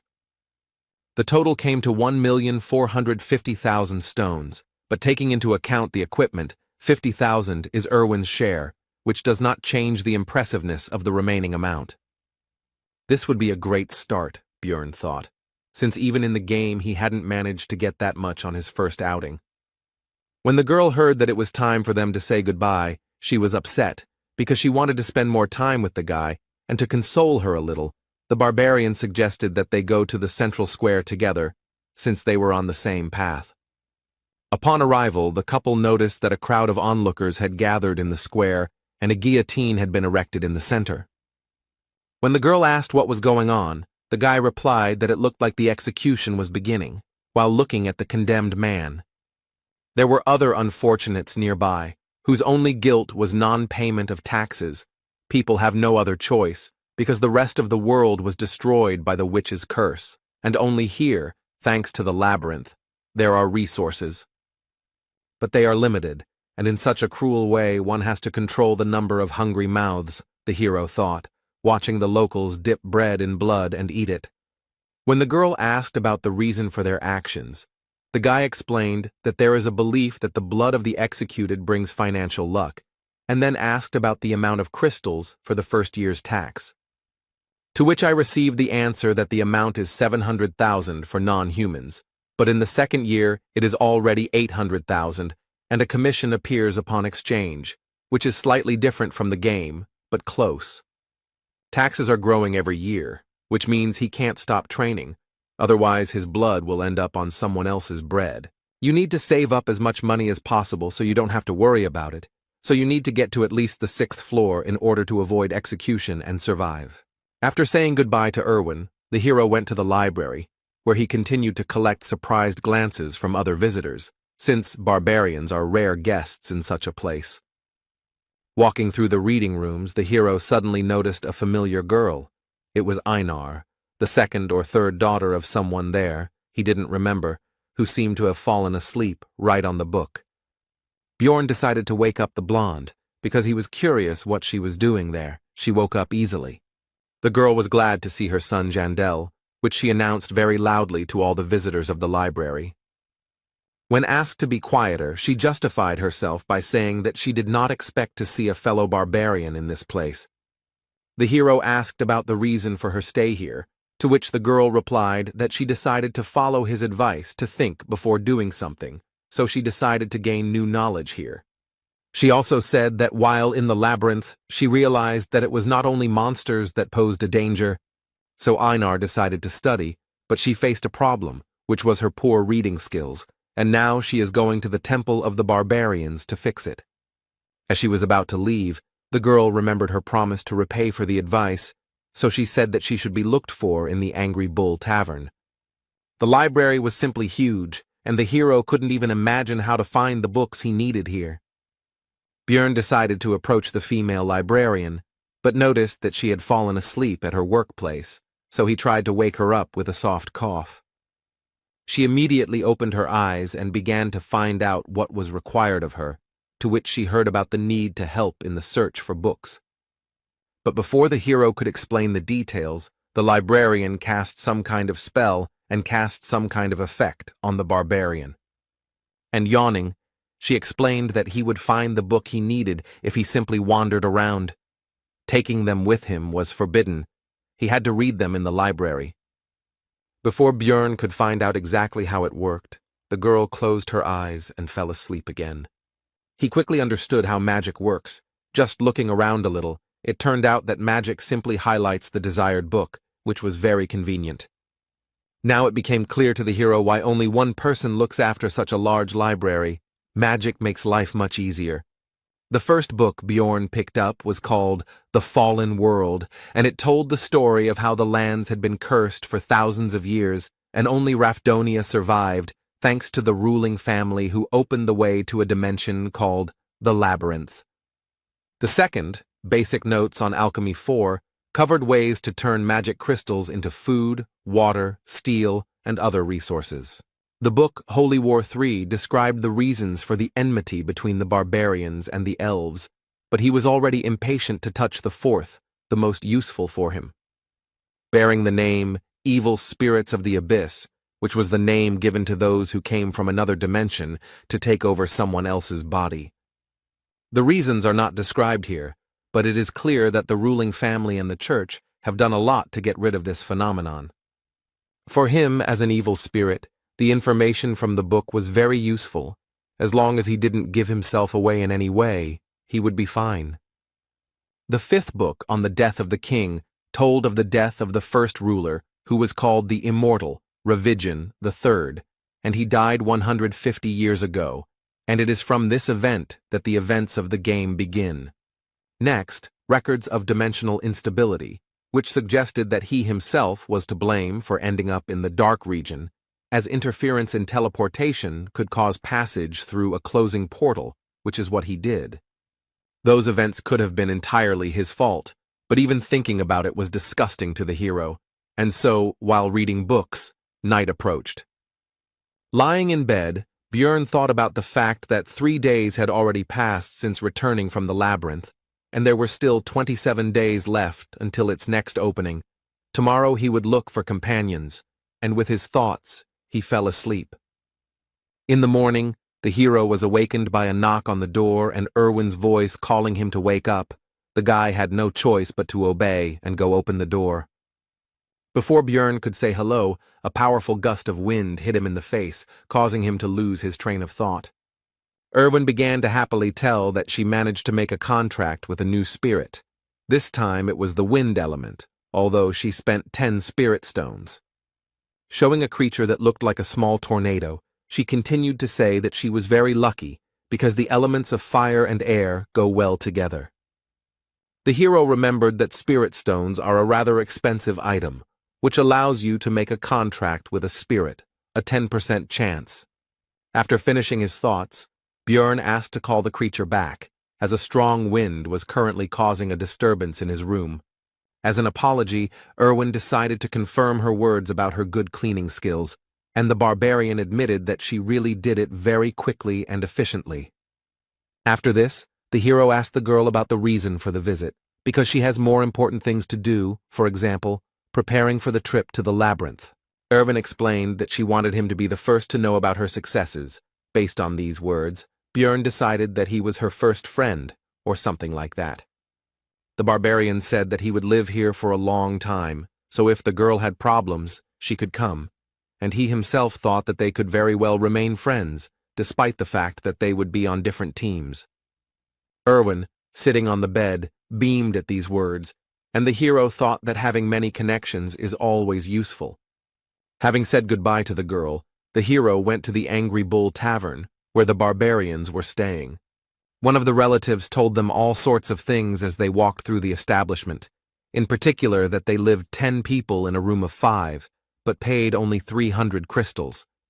Soon they met the one for whom Jandel's son had come here. It was Einar, Feneline's second daughter.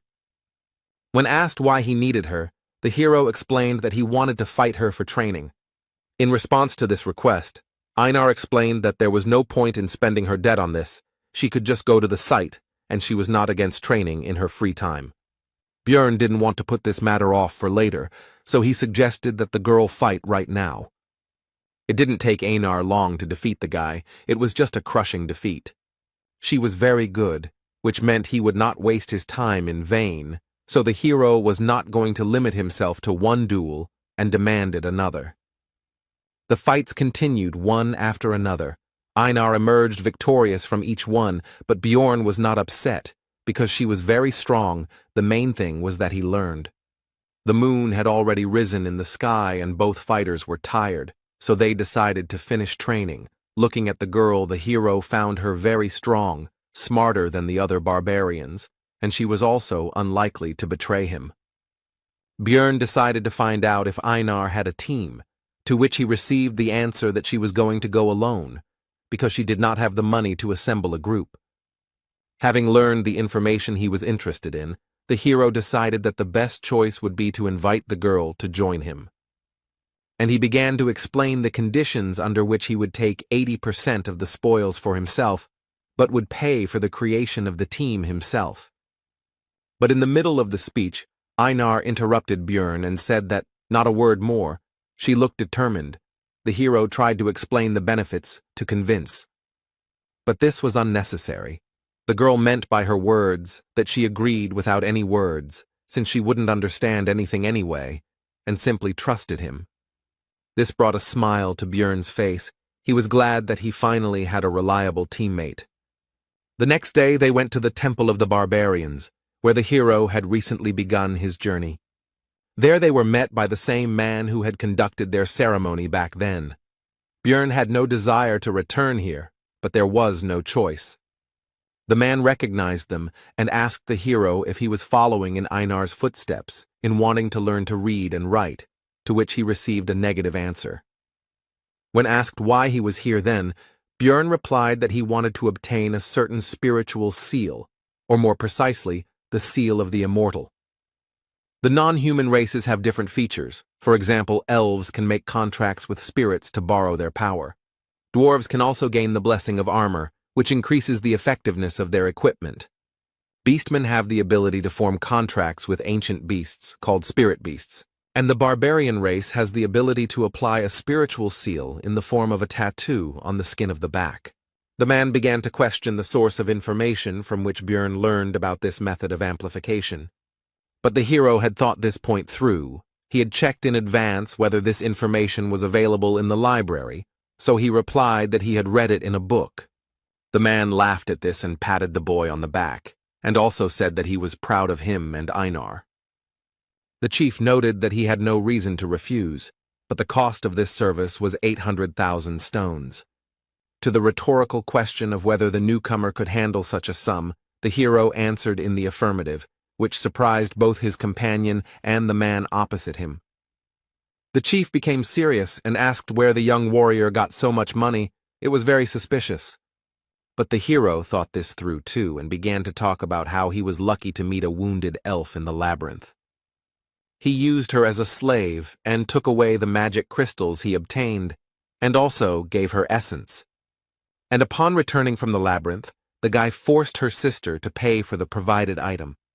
With his story, the hero greatly pleased both the leader and the barbarians who gathered around to listen to his story. As a gift for his good mood, the man gave Björn 2 coins worth 100,000 stones each. The hero shouted that he would continue to bully these useless elves in order to become a cool warrior, and the more he looked at his new relatives, the more he became imbued with their spirit. Spiritual seal is a kind of strengthening technique, the purpose of which is to fill the body with special ingredients that will give special strength. Barbarians tattoo newly born children when their souls are still pure, so that the paths of the soul are visible even after they grow up. So every one of his kind has tattoos. The shaman gave the young warrior a chance to think better, because he would not be able to choose another spiritual seal, but would remain with this one until the end. The seal of the immortal is the main requirement for a tank barbarian. Other seals are also very useful, but the hero has already made his decision. Getting the tattoo was excruciatingly painful, and Björn was already shuddering at the thought of having to go through that again in the future to level it up. Its effect was a significant increase in natural regeneration and physical characteristics. At parting, the guy thanked the shaman, which surprised the latter because for the first time he saw a warrior who thanks people like him. At this news, Björn hurried away as quickly as possible, hoping that his unusual behavior would not reveal his nature. The next morning, the hero went to the shopping district to buy the necessary equipment, thinking along the way that thanks to training with Einar, it became clear that the sword would not suit him. Björn plans to focus on learning shield techniques, so the weapon should be easy to handle. The hero's choice fell on a medium-sized mace, the cost of which is 220,000 magic stones. The barbarian also took half armor for 360,000 and a custom helmet, since he couldn't fit into the usual ones, for 170,000. After that, time flew by. Although the days were full of worries, they very quickly became routine. At 7 in the morning, he woke up and had breakfast with Erwin. After that, Björn stayed in the library until 4 in the evening, which greatly surprised other visitors, and the librarian slept constantly. After this, the guy goes to different taverns to listen to the conversations of other adventurers. He does this in order to obtain information that cannot be found in books. After this, around 5, Björn goes to the barbarians to fight with various relatives, with whom he began to fight a week later. After regular training, the hero even began to defeat Einar sometimes, and his efforts began to bear fruit. He succeeds in this because the girl, although strong and skilled, has direct and predictable movements. He told her this, but it has long become her habit, which she is unlikely to easily correct. At 9, Björn returns home, washes up and meets Erwin again to have dinner with her. They finish around 11, after which the elf leaves, but this time she reminded them that the labyrinth opens again tomorrow. The month has passed extremely quickly. The next day, Björn and Einar went to the Explorers Guild to establish a magical connection. Its price for rank 9 seekers is 15,000, and it works for 24 hours, but it is necessary so that after teleportation, you end up next to each other, and not in random places.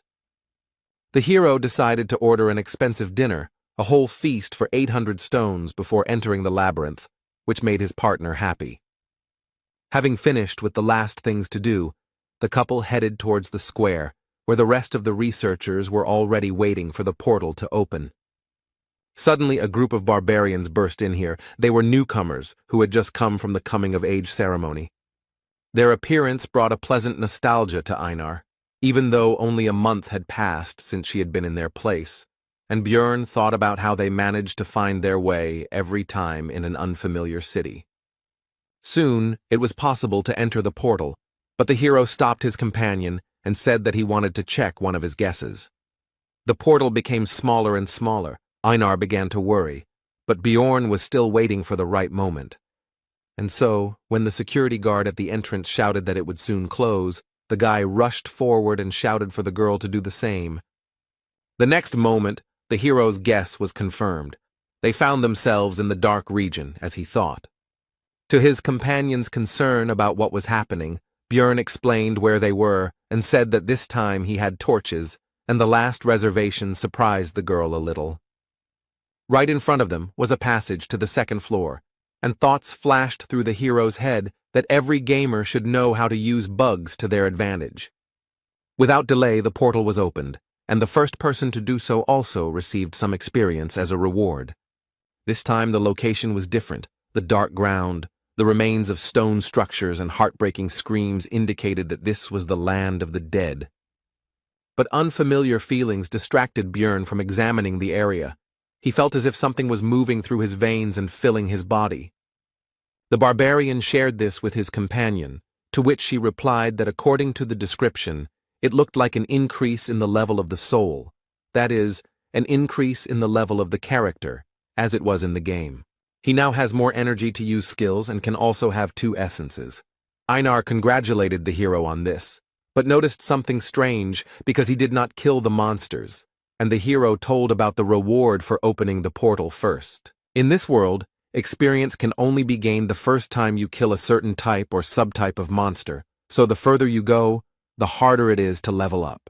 Opening the portal first is a stable and relatively easy way to earn EXP, so many people try to get to the transition as quickly as possible. Björn told Einar that this would be their secret, and if anyone asked, it took them 2 days to get here. Sooner or later other explorers will get here, so you need to get away, because they will wonder how the newcomers got here faster than them. The hero tied a torch to his helmet, and the steel did not heat up due to its magical nature. Although this method has long been used by adventurers, the guy still felt a little ashamed. The land of the dead contains various types of strong, undead-type monsters, unlike the goblin forest. But there are no traps here, so it's a bit easier, in other words, an ideal place for 2 barbarians. The first enemies the team encountered along the way turned out to be a trio of ghouls, but this is only because it is only the first day. On the 3rd, their number will triple. These enemies did not pose any threat, so they served only as a light warm-up for Einar, and the hunt began.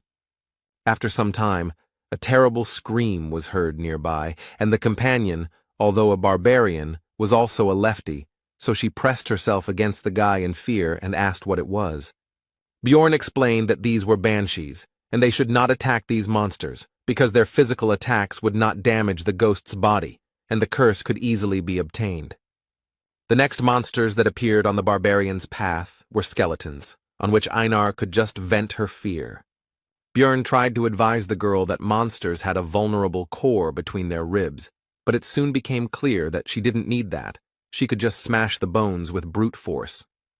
They walked through the lands of the dead for another 7 hours, and encountered various monsters, such as elder ghouls that were twice the size of normal ones, or mutants that turned into skeleton warriors and skeleton archers, and all the new species brought the desired experience. They did not pose a danger, both because of their small numbers, and because of the hero's increased combat capabilities. The mace was perfect for the guy in terms of weight and length, so it breaks the skulls of enemies much more effectively than with a hammer. The vest-style armor reduces the area that needs to be covered by the shield, allowing for more aggressive fighting. And the new helmet, although it won't protect against any crossbow, can easily deal with the rotten bows of skeletons. The hero has become better at destroying the enemy, but there is also someone nearby who is no worse at this. She went into battle with the battle cry of Yahello, the name of the goddess of the barbarians' ancestors, and having tried to shout as well, Bjorn did not notice how this cry began to fly off his tongue extremely easily. It was a refreshing feeling. Compared to fighting with Erwin, having a fellow barbarian's shoulder next to him felt completely different. During the fight, Bjorn received a small wound on his arm, but it closed very quickly, causing delight in Einar. The seal of the immortal improves natural regeneration. Healing a wound half a centimeter deep takes only a minute, and stamina is restored faster, although the pain is terrible. Soon the earth became dry, the soil changed, and the banshee's cry became much louder. All this meant only one thing: monsters of the 8th rank would appear soon. And he didn't keep us waiting long. It was the demon of death, who somehow miraculously managed to quietly approach the couple almost right next to each other. The monster looked more terrible than Bjorn had imagined, but fear did not stop the barbarians, and they rushed into battle. Einar attacked first, and while the monster blocked the blow, the hero slipped past and found himself behind the enemy. But the maneuver was useless, because the creature's body was so hard that the blow felt as if it were a stone and not the flesh of a living creature. Despite the lack of visible damage, the demon still tried to kill the impudent barbarian, but the latter was fast enough to dodge. But we shouldn't forget about Einar, who decided to take advantage of the monster's distraction and struck the creature with her huge sword. But the weapon was unable to enter the monster's body, and the young warrior was thrown further away by the attack. The death demon in the game had high defense, but the guy didn't think that in reality it would be such a difficult opponent, and even small scratches on it healed extremely quickly due to the body preservation skill. But soon, the situation worsened even more, because the monster used its active skill for summoning ghouls, which was called the Call of Death. Björn ordered Einar to deal with the dead first, while he would distract the monster. Weaker attacks could be easily taken on the shield, especially with the physical stats boost from the Seal of the Immortal. More powerful attacks had to be dodged, using all possible agility from one's body. Bjorn was quite successful in distracting the death demon, although he was unable to land any blows, but that was not necessary. Soon Einar was able to deal with all the ghouls and immediately went to help her partner. She slipped behind the monster's back and prepared to deliver a devastating attack with her monstrous weapon. The next moment, the warrior struck the death demon with her sword, but the strong skin withstood it. When the monster was distracted by a new target, Björn had the opportunity to attack in the same place where Einar had hit, which he took advantage of. Finally, the battle began to turn in favor of the barbarians, and they finally managed to inflict serious damage. But, not paying attention to the pain or possible problems from a head injury, the demon drove his opponents away from himself. The team couldn't keep up with the monster's regeneration. It recovers too quickly thanks to its passive skill of body preservation. Already thinking that they wouldn't be able to cope with the demon and would have to return to hunting 9th-rank monsters, the hero saw that Einar had grabbed the enemy's leg in an attempt to upset his balance. This seemed like a great idea to Björn, and he hastened to support his companion in the attack on the monster. And in the end, the barbarians managed to drop the monster on its back. Now it's time to quickly take advantage of this. But it turned out that there was no hurry, because nature, or whoever created the demon of death, did not think of a way for him to get back on his feet after falling. Now the barbarians can take advantage of their advantage, and the monster began to feel like a victim. The pair of researchers began to joyfully beat and cut the helpless enemy, who not long ago seemed to them, if not invincible, then at least an extremely difficult opponent. After defeating the demon, a very large magic crystal remained in its place, which made Einar happy. But Bjorn hastened to explain to her that the cost of extraction was actually only 100 stones. But it turned out that for the girl, this sum was quite good, because for this price she would be able to buy the delicious bread that she ate at the feast before leaving for the labyrinth. The hero decided that it was not right to limit himself to one demon, so it was time to go and continue hunting, and also realized that hunting with barbarians was quite good, and Erwin was a little passive. In this battle they managed to find an excellent tactic, so the barbarians first threw the monster on its back as soon as they discovered it. After which they joyfully beat him on the head until he died, and as a result, they finished off 70 of these big guys. It was time to set up camp, and the hero again fell into thoughtfulness. He thought about the fact that it was extremely profitable for him to hunt death demons, because there was, albeit a low chance, but a chance to get an essence that would suit him very well. The next day, the number of monsters doubled, but this caused practically no problems. The barbarians simply felled them one by one, and then finished them off. True, if the demons could not be neutralized before they used the Call of Death, then they had to run away, because the creatures do not pursue prey outside their territory. After midday, the monsters began to appear in threes, which was already too difficult, so the barbarians wisely decided to give up the hunt and not take such risks. Soon the couple began to look for a place to stop, but when they had already succeeded, they met a group of searchers. With a threatening expression on her face, Einar informed the uninvited guests that since they had no business here, they should get lost. The group decided not to mess with the terrible barbarians and decided to leave quickly, and the girl watched them go. Einar said that now they would have to change their camp location, because these guys now knew their location, and people cannot be trusted. Walking after the girl, the hero recalled that she had previously disliked them, and also came to the conclusion that some story had happened to her during her first exploration of the labyrinth. Björn decided to ask Einar about this another time, and in the meantime his companion complained that they most likely would not be able to find such a good place for a camp. But their conversation was suddenly interrupted by desperate cries for help, and such sounds are not made by those who are attacked by monsters, which means that the seekers are cutting each other. The couple was about to get away, but it turned out that someone had heard their conversation and fired an illuminating spell into the sky. Now it was possible to examine the situation, and it was not rosy. There were 4 bodies lying on the ground. There were no monsters nearby, but there were traces of a camp and poisoning. And in the middle of this picture stood a woman clutching a bloody dagger in her hand.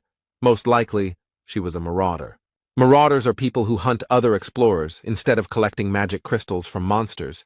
They collect equipment from others. Naturally, in Rafdonia this is punishable by death, although if you think about it, no one convicted him of killing his colleagues, which means no one will know anything if there is no one to tell. Looking at the girl, the hero realized that she was very strong and professional, and also had a noticeable appearance, but nothing was known about her, which meant that she did not leave witnesses of her work. Looking over the dead people, Björn noted that they had very high-quality equipment. The mage seemed to have reached the 5th floor. 3 apparently died from poison, and the 4th seemed to have resistance. Without any concern at all, the woman began to search the bodies. She was not at all afraid of the 2 new barbarians. Judging by how that huge sword fits, she must have an expensive spatial traveler's bag. Most likely the marauder was much stronger than them, which means the only chance to survive was to escape. Along the way, Björn left marks on the trees, just in case if they followed them, they would soon reach the portal to the 1st floor. On the way, the barbarians met a group of other labyrinth explorers, among whom there were no representatives of non-human races. People were hard to trust. Einar was especially sure of that, but they had no choice, so they reported that a marauder was chasing them.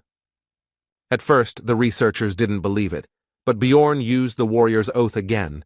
Then they said that they would take the things for themselves, and would also now use the camouflage skill. Everyone within a radius of 3 meters merges with the surroundings. This is very useful. But there is a drawback, which is the inability to move, otherwise the haze will dissipate. The barbarians came closer, but instead of using camouflage, a suppression skill was used, which paralyzed the couple. These people also turned out to be marauders, and this skill was obtained from a high-level stone golem monster. The victims would be paralyzed until they took any damage, the hero thought, as the researchers quickly searched their backpack and other belongings. They were also already anticipating the huge amount of stones they would receive from selling the valuable barbarian hearts. The man with the dagger was going to kill them both with one blow, as he always did before, so as not to free the victims from paralysis. The next second, the blade rushed straight at the hero's neck, but he already had an idea about how to get a chance to survive. As soon as the dagger penetrated Bjorn's flesh, he took enough damage and began to tilt his head back before it could penetrate deep enough. Now the paralysis had lifted from the barbarian, allowing him to grab his mace and kill the man who had just recently been about to take his own life. The searchers were shocked and even slightly horrified. They had never encountered such an extraordinary situation before. Taking advantage of the confusion of his opponents, Björn pulled the dagger from his neck and threw it straight at Einar in order to bring her out of her paralysis as well. But this also accelerated the blood loss even more, and the barbarian began to weaken quickly, so he had to leave everything to his partner. The warrior took full advantage of the opportunity and immediately released her anger on the people, instantly cutting one of them in half. Soon the rest of the enemies lost their lives, except for one, who, seeing the quick reprisal against his comrades, decided to escape. Einar was about to chase after him, but she heard Bjorn's request for help, so she hurried to use the healing potion. The hero was able to survive thanks to the seal of the immortal, but now there will be a scar on his neck that is unlikely to heal. His partner was only happy because he would be the only barbarian with such a mark, which could be considered an excellent reason for pride. Soon the barbarians caught the escaped enemy. Einar held him tightly, and they were already about to interrogate him. But suddenly, from behind their backs, a small dart flew at the man, which killed the man almost instantly. All this time the female marauder followed and watched them. They were never able to break away, which is an extremely bad sign.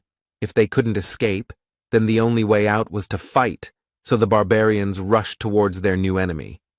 Even though they are newcomers, and this woman looks very experienced, they have the advantage in numbers and should have a chance to win. The next moment, the marauder dodged the young warrior's blow without any noticeable difficulty. And then she took on the dagger and attack of Bjorn, who, although he expected something like this, hoped for the best. Since she can compete with him in strength, it means she has probably absorbed more than one essence, and this once again confirms how high a level it is. Since the barbarian cannot overcome her in a normal confrontation with force, he will use his superior mass and start pushing. But the marauder did not expect that the enemy would pierce his armor with a simple, albeit poisonous dagger, which indicates that the woman knows how to use aura, which means there was no chance from the very beginning. Einar tried to correct the situation. She tried to stab him in the back with her huge sword. But the enemy flew past at lightning speed, inflicting serious wounds on the warrior, much worse than those received by Bjorn. Throwing a dagger into the air, the marauder addressed the hero with the words that the basilisk's paralyzing poison had already spread throughout the body, which meant it was time to surrender. The hero feverishly thought about the fact that the enemy was superior to them in strength, speed, and in everything, so would they really die here? The woman interrupted these thoughts by putting a dagger to the guy's neck and saying that if they swear not to say anything, then she will spare their lives.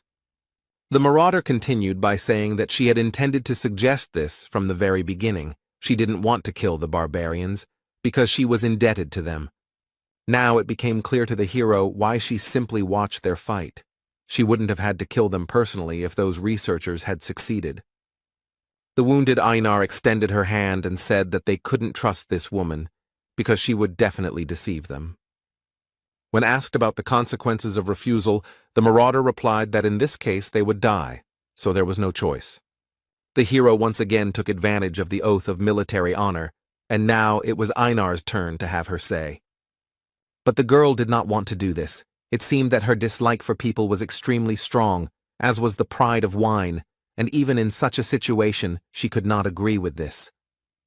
Since Einar has spoken her word, it means the woman has no other choice, and today the warrior will leave this world. But Bjorn categorically disagreed with this, so he began to persuade the girl to take the oath anyway.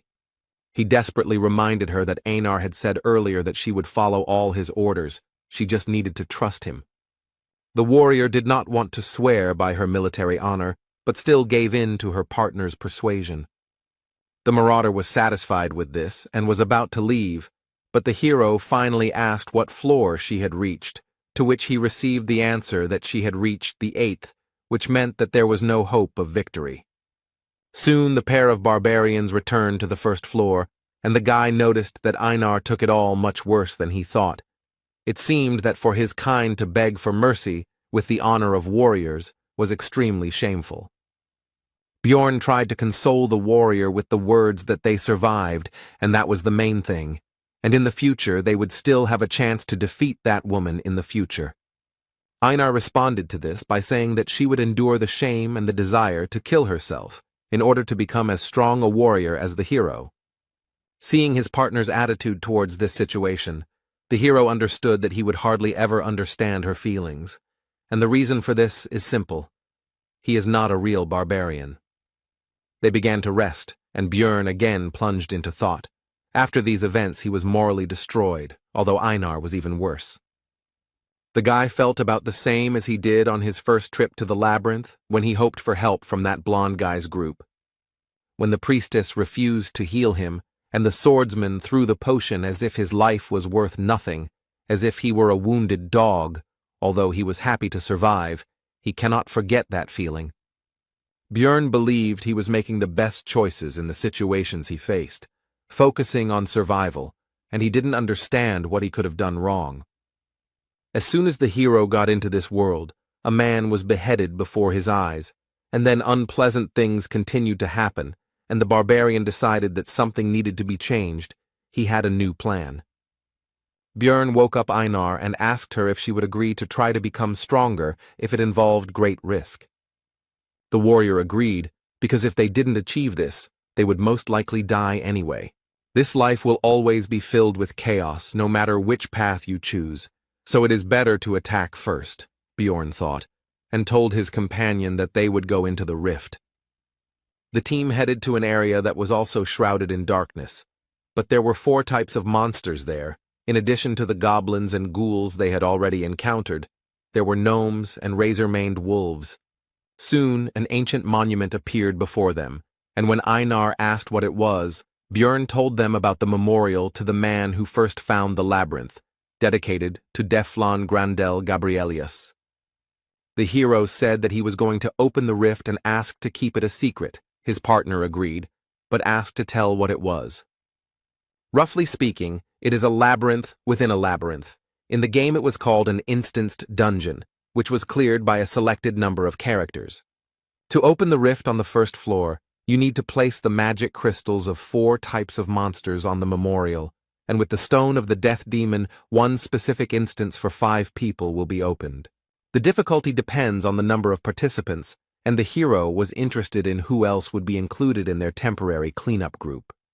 The rift is a passage to another reality that appears randomly on each floor, and they also have a recovery time, and the passage on the first floor opens once every 3 months according to city time. On the first level there are 4 rifts. The one they are going to has a red sky, clouds of crows flying across it, and a dark castle rises up ahead. This place is called the Bloody Citadel. Bjorn knew where they would end up because he used the Death Demon's magic crystal, but in real life it all looks much scarier. The most important thing now is who will appear here next, because the rest of the group members will be chosen randomly. Meanwhile, Erwin and his sister were on the first floor, and the elder was teaching the younger that she needed to be able to defend herself without a bow and spirit, but with just a dagger. To this, the girl replied that Björn told her that you need to concentrate on what you are good at and leave the rest to the team. Everyone should do their part. Tessia explained to her sister that he was also right in his own way, but you can't always trust your companions because this world is not particularly welcoming. Walking through the labyrinth, the elder elf told them that before heading to the second floor, they should look for a rift, because although it was difficult to find them, 8 months had already passed since the last one, so they had a chance. Erwin said that it was interesting. Björn didn't tell her about it, to which Tessia thought that it was natural. After all, he was just a barbarian, and a newbie at that. He probably got to the top in the most ineffective way. Their conversation was interrupted by some suspicious sound, and when they followed it, they realized that this was exactly what they were looking for, a rift. This was their chance to become stronger and make some good money, so the elves immediately rushed into the rift before anyone else got there. The girls had almost reached it when the entrance to the rift closed right in front of their noses. It looked like some researchers in other places had managed to get into other entrances earlier. Meanwhile, in the Bloody Citadel, the barbarians waited for the first comrade to appear. It turned out to be a dwarf. And after him, a sorceress and a guy with a backpack stepped into the passage. The hero was surprised and glad about the presence of a magician. Einar noticed this and asked about it, and learned that magicians are valuable for the city, and only the strong can go to the labyrinth. In other words, she was strong enough to be here. The blonde heard this, so she praised the barbarian's intelligence. After which, she introduced herself. Her name was Aloa Raven, and she was a 6th-rank mage. The hero noted that she looked a little arrogant, but in the game all the mages were crazy, so the girl looked almost like a saint. The sorceress meanwhile introduced her companion. He turned out to be a professional porter whom she hired. His name is Tarjan. The explorers continued their acquaintance. The next one was a dwarf. His name is Hikuro Murad. He has been exploring the labyrinth for 3 years. After the introduction of the barbarians, the hero asked about the fact that they were not like those who would work on the first floor, since they ended up here. They decided not to reveal the details. They both just heard that a rift was about to open, so they were here. Everyone agreed to the proposal that Raven would be the temporary leader, and when Bjorn also wanted to accept this proposal, Einar interrupted him, because she considered him to be an intelligent, wise, and capable warrior.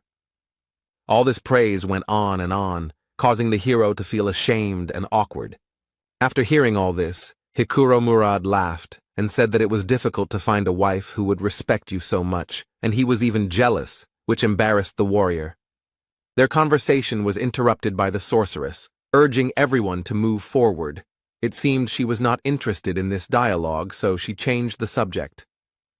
The dwarf noted that they still needed to learn about each other's abilities, but Raven arrogantly noted that there would be monsters of the 7th rank and below here, and she and the porter alone would be enough.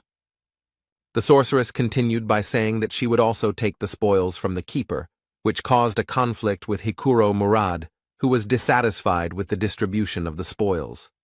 The argument grew more heated, and the hero reflected on the fact that for successful magicians, research comes first, while for simple adventurers it is money, and here their interests clashed.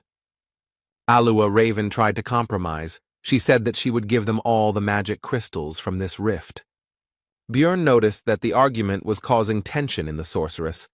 She was very depressed. It seemed that she did not expect such a development of events.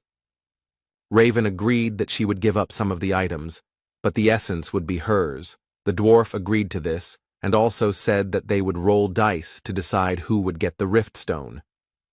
But Bjorn didn't agree that they were thrown out of the discussion altogether. But the two didn't agree that he had the right to the stone, but they did agree to give 2 essences from ordinary monsters.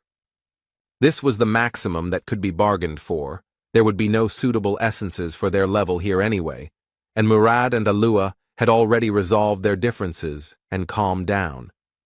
Looking at the Blood Citadel, Bjorn became determined to conquer its peak and become stronger, so that he would no longer get into unpleasant situations, and so that high-level researchers would not treat him with arrogance. This rift is divided into 4 parts: a drawbridge, a battle zone behind the walls, an underground prison, and a place of worship for demons in the Lord's room. These thoughts flashed through the hero's mind as the squad approached the entrance to the fortress. On guard were gargoyles, rank 8 monsters that stand still most of the time and look like statues. But once you notice the enemy, they attack them and use their active skill petrification, which covers the one it was applied to with a layer of stone. Usually, explorers have to sacrifice one of their own, exposing him to the gargoyle's ability. But if there is a mage in the team who knows the magic of removing curses, then everything changes. And without their skill, these monsters turn into very simple opponents that can be dealt with without any problems. Hikuro Murad showed what his skills and 3 years of experience are worth, crushing his opponent without any problems. The magic crystals that remained in place of the enemy corpses began to fly up on their own and go to Tarjan's backpack. It was a spell for collecting stones. It would make their lives much easier. Now that the guards were down, the team could enter the citadel, which was quite dark, and magic helped with that as well. Now the researchers could see that they were not alone here. There was a group of ugly monsters nearby. These were the dead, monsters without a rank that do not give experience or crystals, and their bodies do not disappear unless an essence drops. The part of the squad that was melee fighters took aim at the opponents, because it would be wasteful to waste mana on such weak monsters. These opponents could not cause any difficulties for any of the squad members except, perhaps, the porter Tarjan, but he did not participate in the battle. As a reward for exterminating the enemies, the researchers received a forge, which they took with them, because they would soon need it. After walking a short distance along the corridor, the team encountered an obstacle. It was a steel door. The sorceress volunteered to solve this problem. It's unlikely that anyone else would have been able to overcome this obstacle with brute force, but a huge fireball is a completely different matter. Looking at the result of the magic, Björn could only marvel at how overpowered magicians could be. The next obstacle on the squad's path is the first part of the fault, the drawbridge at the entrance to the fortress. It was raised. But Alua Raven knew how to lower it, so she asked Einar to blow into the horn she had recently received. With this action, the bridge began to slowly descend, and the long dormant magic seal was activated. And the dark bloody water began to rise higher and higher, and in it swam a crowd of the same monsters that the team had encountered not so long ago. The goal of this test is to survive the onslaught of countless undead. This is a pretty difficult part, but only for those groups that don't have an experienced mage who has area attacks. The next moment, Raven destroyed the crowd of enemies with her magic, making it much easier for the group to pass this test. Bjorn guessed that the sorceress was quite powerful, but he didn't think there was such a big gap between them. The first part of the Blood Citadel was completed, the bridge was lowered, and the team was about to move on. But Bjorn was tense, because it had been ridiculously easy to deal with, which, given his luck, was highly suspicious, and there was certainly trouble ahead. The group of explorers easily crossed the drawbridge of the outer wall and headed towards the inner castle. Normally, they would have had to fight their way through a lot of monsters, but they had Raven, which was a big help in conquering this rift. Soon, she was no longer destroying all the enemies with one blow. This time, there were about 10% of the enemies left. Among them, the most dangerous were the death demons, who survived thanks to their durability and regeneration. Einar and Björn had already worked out their tactics for fighting these monsters on the second floor very well. This sight greatly surprised and discouraged Hikuro Murata, but the barbarians seemed to be having fun. Raven also decided to contribute to the victory over the monsters by hitting them with the spell Worsening Wounds, which negated the monsters' regeneration. Without one of their greatest strengths, the death demons have been reduced from fearsome foes to mere lumps of meat. Having seen the possibilities of magic, Einar understood why wizards are treated specially, which she told Bjorn. The dwarf supported her in this matter. Hearing the praise directed at her, Raven simply beamed and said that they study hard for this, but talent is also essential. Now the hero began to better understand her character. She pretends to be modest, but loves to brag and conduct research. The sorceress asked for help in collecting some materials, which no one refused her, and soon Targan's backpack became almost full. Björn noticed that she had examined the entire area, but had not paid attention to the statue. Did she really not know about it? Some gamers have a habit of pressing the interaction button when they see a unique object or a suspicious wall, and the hero was one of them, so he discovered a lot during 9 years of playing Dungeon and Stone. But it might hurt the sorceress's ego if a common barbarian knew something that she hadn't discovered, even though she had spent her entire life researching, so she would avoid things that might arouse suspicion. Soon, the group of adventurers entered the inner castle, which lay in ruins, and there were no monsters or possible prey nearby. So they did not stay here long, and quickly found the steps leading down and went under the thickness of the earth. The group fearlessly entered the first floor of the underground prison, the third part of the Blood Citadel, and began to explore it. Hikuro began to ask Raven about the monsters encountered in this location, to which he received the answer that they were a skull rat, a banshee, a death demon, a ghoul lord, and a corpse golem. To this, the dwarf noted that he had fought with all of these species except the last one, since it was found only here in the Bloody Citadel, after which the sorceress began to talk about its features. Soon the terrifying cry of a banshee echoed through the dungeon, and Einar again showed that she was not only a barbarian, but also a girl. She was afraid of these ghosts, and pressed herself against Bjorn. Raven couldn't help but scare the warrior, and began to ominously talk about how meeting these monsters would be terrible and indescribable. But Bjorn reassured his friend that magicians actually have ways to fight banshees, so there is nothing to be afraid of. The sorceress was surprised out loud at the barbarian's knowledge, after which she decided to stop joking and lured a group of ghostly monsters with her spell. And as soon as all the banshees gathered next to her, Raven used fire magic and incinerated all the opponents. Even their intangibility did not help them. and standing right in the middle of a branch of the fiery hell, she invited her companions to follow her, as if she did this every day. This display of strength, coupled with her behavior, caused surprise and even fear among the rest of the team, except for Targan, who seemed to have long known what his employer was capable of. Soon, the researchers found themselves on the second floor of the underground prison, where they encountered new monsters, such as a chimera wolf. Or the Lord of Ghouls, and the interior of the environment began to resemble the laboratory of an evil scientist, since there were ugly monsters and objects everywhere. The sorceress did not feel fear, because she herself carried out autopsies. Aloha Raven had previously researched the first floor's rift maps, so she knew where to go and had no problem finding the secret door behind which the corpse golem's lair should be. Having prepared themselves, the group opened a passage, behind which they were met by endless piles of corpses, and a terrible smell instantly filled their nostrils.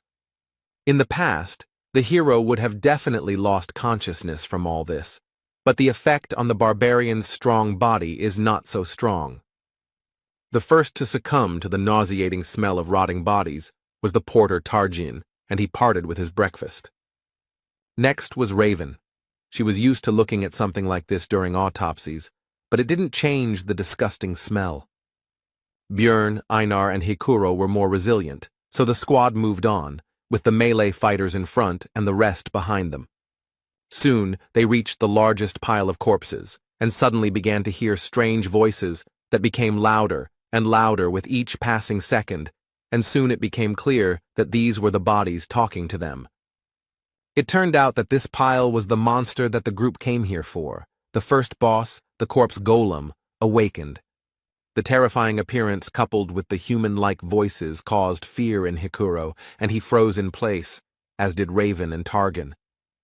The hero had thoughts about how they had always pretended to be tough, but now they were useless, which meant he would have to sort things out together with Einar.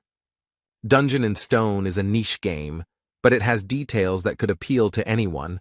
One of them is the terribly realistic illustrations that look like photographs they often flashed on the internet. The hero was once again faced with the fact that no matter how plausible the pictures were, reality was on a completely different level. Aloha Raven still couldn't recover from her dissection experience, so she wasn't just useless, but also a burden that needed to be protected. Hikuro Murad, a dwarf who had seen many terrible monsters during his 3 years of exploring the labyrinth, was no better. Tarjan, the porter, who looked quite stoic, especially for his role, was also of no help, which was to be expected. They all treated Björn and Einar like trash because they were newbies, and in the end, they, the barbarians, were the only ones left sane. And the corpse golem was not going to wait for the researchers to come to their senses, so it attacked them, releasing acid mixed with corpse poison from its body, from which the warrior protected herself with a broad sword. But Hikuro didn't defend himself in any way, and the splashes hit him right in the eyes, taking him out of the fight in an instant. Raven couldn't recover and was still vomiting. She couldn't even stand on her feet while Targan tried to help her with something. Seeing the dire situation, Bjorn ordered Einar to take the dwarf with him and go protect the magician, and he would try to distract the monster until the others came to their senses. The hero knew the boss's attack sequences from the game. He preferred to throw a corpse bomb at distant targets.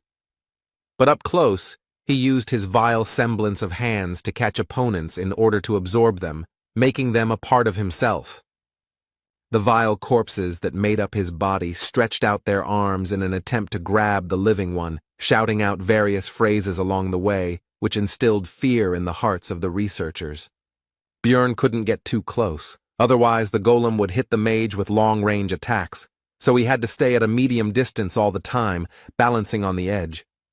After some time, the hero's efforts were rewarded, because Raven was able to gather her will into a fist and strike the monster with magic. Watching the huge wall of flames, from behind which came the screams of the undead bodies being burned, Björn was impressed by the power of the spell, as it alone ended the first phase of the boss fight. The outer body of the corpse golem was destroyed, and the second phase, the skeleton golem, had arrived. this was not the end yet. Einar and Bjorn rushed forward, because now the monster had no long-range poison attacks, and the two barbarians had every chance of destroying it. With their brute force, they would crush its bones. It wasn't long before they managed to break through his chestbone plates and reach the golem's vulnerable core in the center, and the monster was defeated. At the sight of his death, as a reward, a beautiful ball of energy quickly formed. This was his essence. Elite monsters that do not appear in the regular labyrinth are highly valued by explorers, as they can be used to obtain valuable experience, which is very difficult to earn. Various magic rings, amulets, earrings, and other things that can be obtained from the Rift Keepers are also very good loot. But still, the main value of these instances is that the chance of essences dropping increases several times. After finishing his thoughts, Bjorn informed Einar that it should go to them, since they had contributed the most to defeating the boss. He himself wanted to get 2 essences, from the Death Demon, which gives powerful regeneration, and from the Wolf Chimera, which gives strength. Corpse Golem Essence is also good for a tank. It slightly dulls perception, but increases bone density by 55, as well as weight, which helps to knock down the enemy, and reduces damage from enemy weapons by 21. The pain resistance is also useful, and the extra strength and poison resistance are a nice bonus. But the main problem is the essence skills. The active skill Flesh Explosion deals a lot of damage, but the price is your health points. The passive skill, Acidic Bodily Fluid, turns blood into acid, and with each injury will damage equipment, reducing its durability. The essence is good, but you'll have to spend a lot on potions and equipment, Bjorn concluded his thoughts, and told his partner that the loot wouldn't dissolve for another 30 minutes, and for now, they needed to help the dwarf with healing. Soon Hikuro was as healthy as before. He felt shame and regret for his behavior, and only thanks to Einar he saved his life. But it seemed to him that he had already seen all sorts of monsters, but the hero was irritated, because due to mental problems they almost died from a monster, with which otherwise they would have dealt without problems. Alua Raven had more or less recovered, so it was time to discuss payment. He said that it was thanks to him that their group survived this fight. So as a token of gratitude, he demanded that they take the Rift Stone for themselves, since if it weren't for it, everyone would have died, after which a tense silence ensued. The silence was broken by Hikuro Murad. He supported Bjorn, because he was in great debt to his partner Einar, and also, in principle, to him himself. Raven was against it, but decided that if they came across a Rift Stone, the barbarian would have a chance to get it, and he decided that he shouldn't count on more. After this, Bjorn decided to report that the corpse golem had dropped essence, which surprised his teammates. The sorceress simply beamed with joy and excitement, because this essence is extremely rare, so even large guilds do not know its effect, and she really wants to study this thing. Bjorn had a proposition. He could give up his loot from the boss, but in return he wants to get the essence of the keeper if it drops. Alua Raven was confused by this deal because the keeper might not drop anything at all, which she told the barbarian. Bjorn replied that he was ready to take the risk, which pleased the sorceress, since she was more interested in the rare, unexplored abilities of the corpse golem. When Hikuro asked how she was going to take the essence, she showed him the artifact vial and said that she had everything she needed. It was an extremely expensive magic item that wouldn't pay for itself with essences below rank 6, but she didn't seem to care. Soon all the work was completed, and the team hurried to leave the terrible lair of the corpse golem, moving on. On the way, the researchers came across statues that resembled gargoyles, but turned out to be, in fact, the most ordinary sculptures. Coming closer to examine them, Raven reported that the Lord's room should be very close now. After touching a certain point on the statue's face, a book fell from somewhere on the ceiling and was deftly caught by the sorceress. It seems she had read about the cache in advance, and the volume itself was called the Necronomicon and contained rich knowledge about black magic. Raven said that she was taking the book for herself. The dwarf agreed with this, because none of them possessed the magic of distortion, which was needed to carry out of the labyrinth what should usually disappear. These are usually the weapons and equipment of monsters. But this book was actually an ordinary item, and the sorceress decided not to report it, and the barbarian was forced to remain silent so as not to reveal his excessive knowledge. After that, they wandered around the rift and destroyed monsters until they finally met the second intermediate boss, the Bone Rider. Raven noticed that luck was clearly on their side, since they had obtained the essence of the corpse golem, and now they had also encountered a successful opponent. She was right, because the monster of the 7th rank, the Bone Rider, is divided into several types. The first one is called Sadness and uses fog, which causes psychosis, annoying the enemy. The second is Hatred. He uses the Soul Kill skill, which lowers the target's level, the hardest enemy. The team encountered a Desire type that could regenerate using the Life Force Absorption ability. Normally this would cause some problems, but the party's mage knew the spell Worsening Wounds, which could negate the effect of his skill. Without his main advantage, the boss was unable to cause any problems and was soon defeated by the researchers.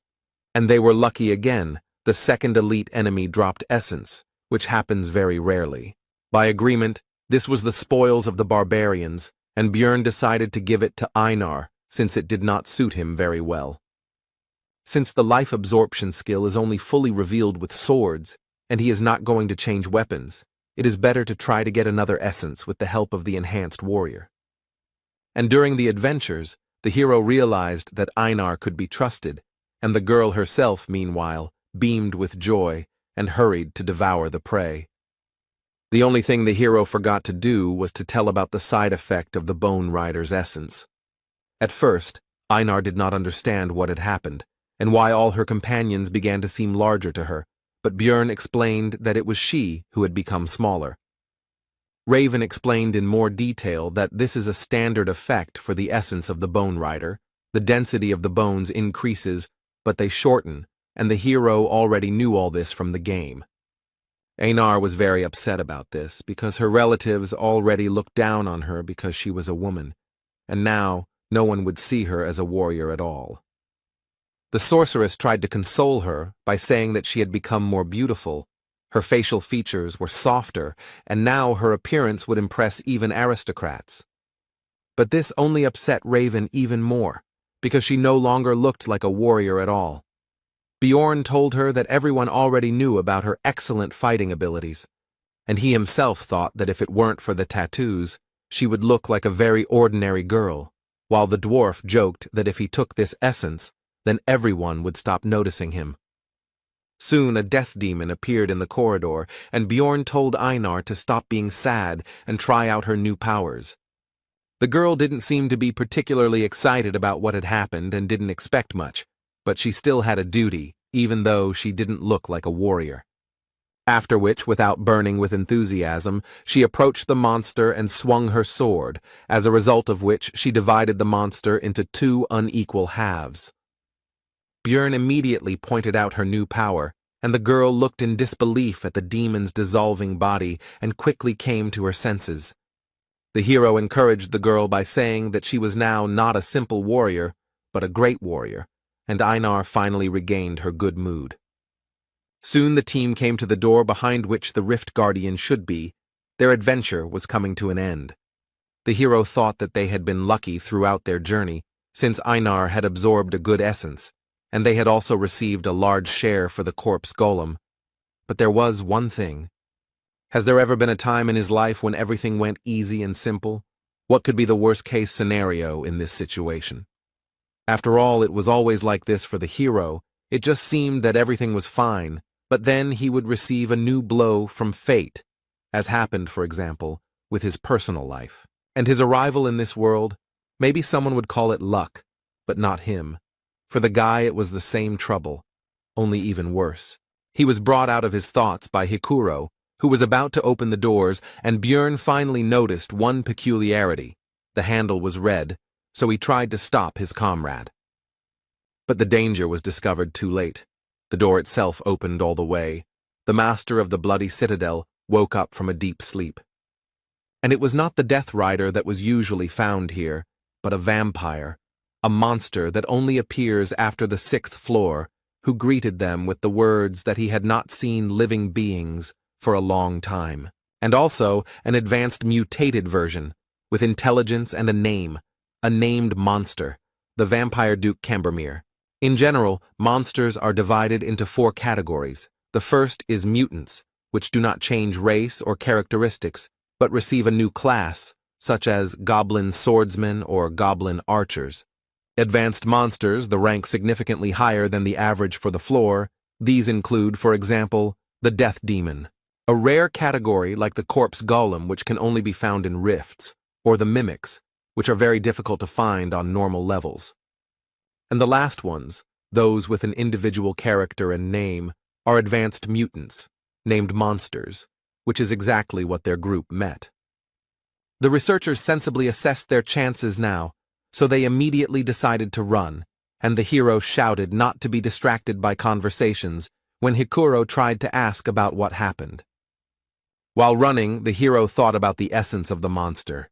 This is a 5th-rank boss that can act in an unconventional way. He is strong both in close combat and in black magic. The conversation was brought up again by Raven, who was surprised that the Guardian had become an advanced mutant, since this had never happened before, and the hero could understand her surprise. After all, even he, having spent thousands of hours in the game, had never met the Vampire Duke, and only knew about him because he saw him on the stream. Even in such a situation, the sorceress could not suppress her curiosity, so she asked how he guessed about the trouble, because he said to close the door in advance. Björn couldn't come up with an explanation for his gaming knowledge, so he blamed it all on his well-developed intuition. And he understood everything thanks to the red pen, because he had tried many times to find the Vampire Duke himself, and when he watched the recording of his appearance again, he was able to notice this small difference from the usual rifts. Björn partly blamed himself, because if he hadn't been distracted by his own thoughts, he could have noticed this in advance and changed something, but now it was useless to think about it. Hikuro noted that they wouldn't be able to leave without finishing off the Guardian anyway, so shouldn't they turn around and fight, to which he responded that they needed to get to a place with sunlight. But their conversation was suddenly interrupted by the voice of the vampire in front, who said a phrase about ill-mannered guests. It was one of the spells of black magic, spiritual form. A frightened Raven began to prepare some kind of spell, and before using it, she called on everyone to close their eyes. After using magic, the vampire disappeared, which surprised Einar greatly, but it was clear to everyone that everything could not end so simply. Spiritual form is one of the spells available to vampires. It allows them to move quickly, but their real body remains in place. Only with the help of release he can switch the real and spiritual bodies, and they would have been in huge trouble if Raven hadn't reacted in time, but they gained about 3 minutes. But it seems that the meeting with Cambermere did not pass without a trace for the group.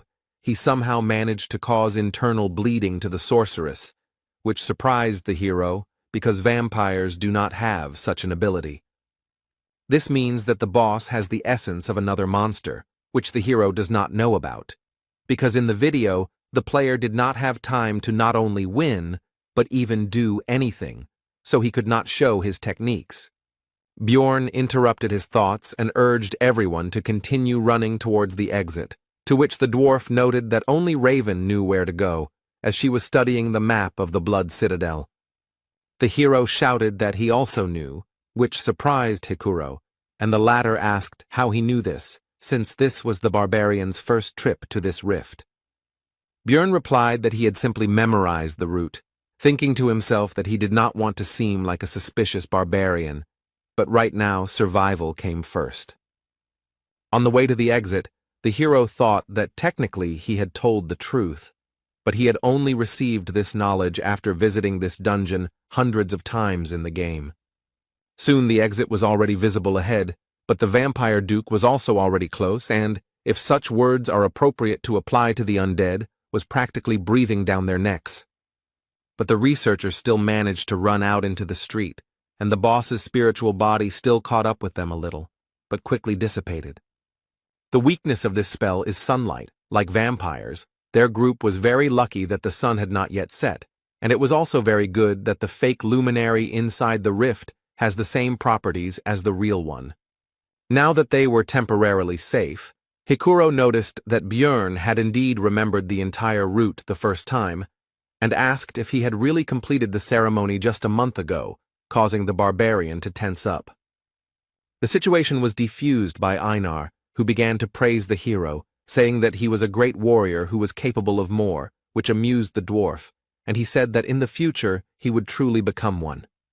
Putting aside idle talk, the group began to think about further actions, because the sun would soon set and the monster would emerge from the dungeon in search of prey. Although Raven was wounded and needed rest, Bjorn said that they needed to find at least some cover, so they needed to retreat to the outer wall. Soon a place for a camp was found, and the hero decided to temporarily leave his companions to take something that could help in their situation. He went to the statue that was located near the fountain, where he knew there was a hiding place that Raven had not discovered. Inside was the so-called tear of the goddess, a disposable item that heals well and is also useful in fighting monsters that have the attribute of evil. Upon returning back, Björn found that the sorceress had already woken up, so he decided to find out what happened to her. She replied that the vampire's attack was similar to the skill pain sharing, a low-level skill. The hero asked how much time she needed to heal, and received an answer about 20 minutes, after which she would be able to use a 7th rank spell 5 times, which was not enough to fight the boss. Then Björn asked about the presence of solar-type magic, and although in this world it was rude to ask a mage about his arsenal of spells, he took advantage of the reputation of barbarians. Raven accepted the uncouth savage's behavior and replied that she knew the Sunspot Sphere spell. This is a 6th tier magic that is similar to a normal fire sphere, but instead of fire, it has a solar attribute. When asked if she could use the attribute strengthening spell at the same time, the hero received the answer that only if she had enough mana, which needed to be pumped up for 10 minutes. Bjorn interrupted her explanation, telling her to prepare for 30 minutes to increase the power, and he would try to delay the monster for that period while she should not interfere and save mana. At first, Raven meekly agreed, but then she came to her senses and began to be indignant at the fact that the hero was acting like the boss, even though she was supposedly the leader. Hikuro supported Bjorn's plan because in this adventure he got to know him well enough to trust him, because he has a keen eye for human nature. Soon the sun set behind the horizon and the vampire went out to hunt and slowly approached the group, along the way saying that he could not contain his thirst for blood at the sight of them. The enemy is already here. Raven needs 30 minutes to prepare the spell. The team needs to hold out during this time at any cost. The fight began with the vampire deciding to fly into the sky on his wings, and from there, choose his victim. The next moment, Cambormir made his choice and swiftly dove down on the group of researchers. His attack was taken by Hikuro Murad's shield, and surprisingly, he was able to withstand this powerful attack and not even move from his place. This was possible thanks to his ability with the essence from the 7th rank Yantro monster. It's called counterweight, and it prevents the dwarf from being thrown or knocked down as long as his feet are on the ground, and comes with the bonus shock absorption skill, which is very useful for tank-type fighters. A pair of barbarians rushed to their comrade's aid with lightning speed, because despite the excellent ability, it would not be possible to use it forever. Einar came from the left and tried to hit the monster with her huge sword, but the enemy was too fast and cautious to fall for this attack. The truth is, what he didn't expect was that Bjorn would already be waiting for him behind him, and the vampire flew his body straight into his shield. The hero struck with his mace and Cambormir no longer had time to dodge, so he took the attack with his crossed arms. The force of the blow dragged the monster along the ground for several meters, but it did not appear that it had sustained any significant damage. But the hero experienced the use of the pain-sharing skill, and the vampire was not even embarrassed by this attack. The next moment, the entire body of the Rift Guardian began to transform into terrible six-eyed crows. Soon, a large flock of birds appeared in the place of the enemy, heading straight for the research team. The dwarf used his second essence from the living armor, emergency restoration, and the barbarians defended themselves without any special abilities. When hit, the crows were torn to pieces, blood splashed everywhere, which allowed the enemy to use another of his skills. It was a sacrificial seal that enhanced the vampire's physical abilities, depending on the number of victims within 100 meters. Cambermere also had skills such as Eternal Life, which increases regeneration proportionally to lost health points, and Bloodmaster, which allows you to obtain a skill from the victim's blood. Vampires rely on these three skills to make them very strong, but they also have black magic, which allows them to, for example, turn into mist to avoid physical attacks, transform into crows that cause an explosion upon impact, as well as splatter blood, which helps the monster in applying the seal, as happened recently. They can also use blood to summon various disgusting creatures to help them. In short, a vampire is a high-ranking monster with frightening characteristics and abilities. While the hero was thinking, the world did not stop in place. The battle continued all this time, and now Hikuro missed the monster's blow. And he immediately tried to develop his success by attacking Bjorn, but he managed to put his trusty shield under attack, and looking at the enemy's strength, the hero remembered that this was exactly why everyone abandoned the game when they reached the 6th floor. There were still 5 minutes to wait, and the dwarf, who was the main force in the battle, was defeated. Einar and he himself were exhausted. Then a plan appeared in Bjorn's head, and he immediately ordered his partner to take Hikuro and retreat back, and he would hold off the vampire. He wouldn't need the weapon anymore. This wasn't a battle anymore. A feverish thought flashed through his mind, and the hero quietly uttered the cry he'd learned from Einar, Yahello. After this, the vampire duke pierced the barbarian's body with his long claws right through the armor, and the hero began to drink the health potion, healing the wound right in the fight, mentally urging the enemy to continue. Seeing this, Raven was confused. Was the barbarian really going to take potions the entire fight to survive? Her thoughts flashed through her mind. She had never heard of anyone fighting like that, because it made no sense. It was just absurd. After all, the pain from taking potions is already very strong, but it becomes even worse if the wounds are serious. But the hero did not fall from pain shock, and therefore more and more empty flasks fell to the ground at his feet. The potion's effects were already causing smoke to billow above his body, but he didn't stop and continued to fight despite the terrible pain. In such a situation, his heart could stop at any moment, but Bjorn even manages to block some attacks, and even moving in such a state is already a miracle. Of course, he can't block every attack, but he didn't miss any of those that were aimed at vital points. It was now, looking at what was happening, that Raven understood the expression she had once read in a book about how the real value of a barbarian was not in his physical strength, but in his strong mind. Tarjin said that the situation was becoming too dangerous, so it made sense to get out of here, but the sorceress responded sharply negatively because there was nowhere to run. They were locked here until they killed the monster. Raven wondered what she was doing. Even a young barbarian could think rationally and make rational decisions. But what was she, a wise sorceress, doing? She made a decision, so she sent Tarjin to help Einar with healing the dwarf, so that the warrior could quickly return to the battle. As Raven rummaged through her backpack, she thought about how mages weren't just about firing spells from afar.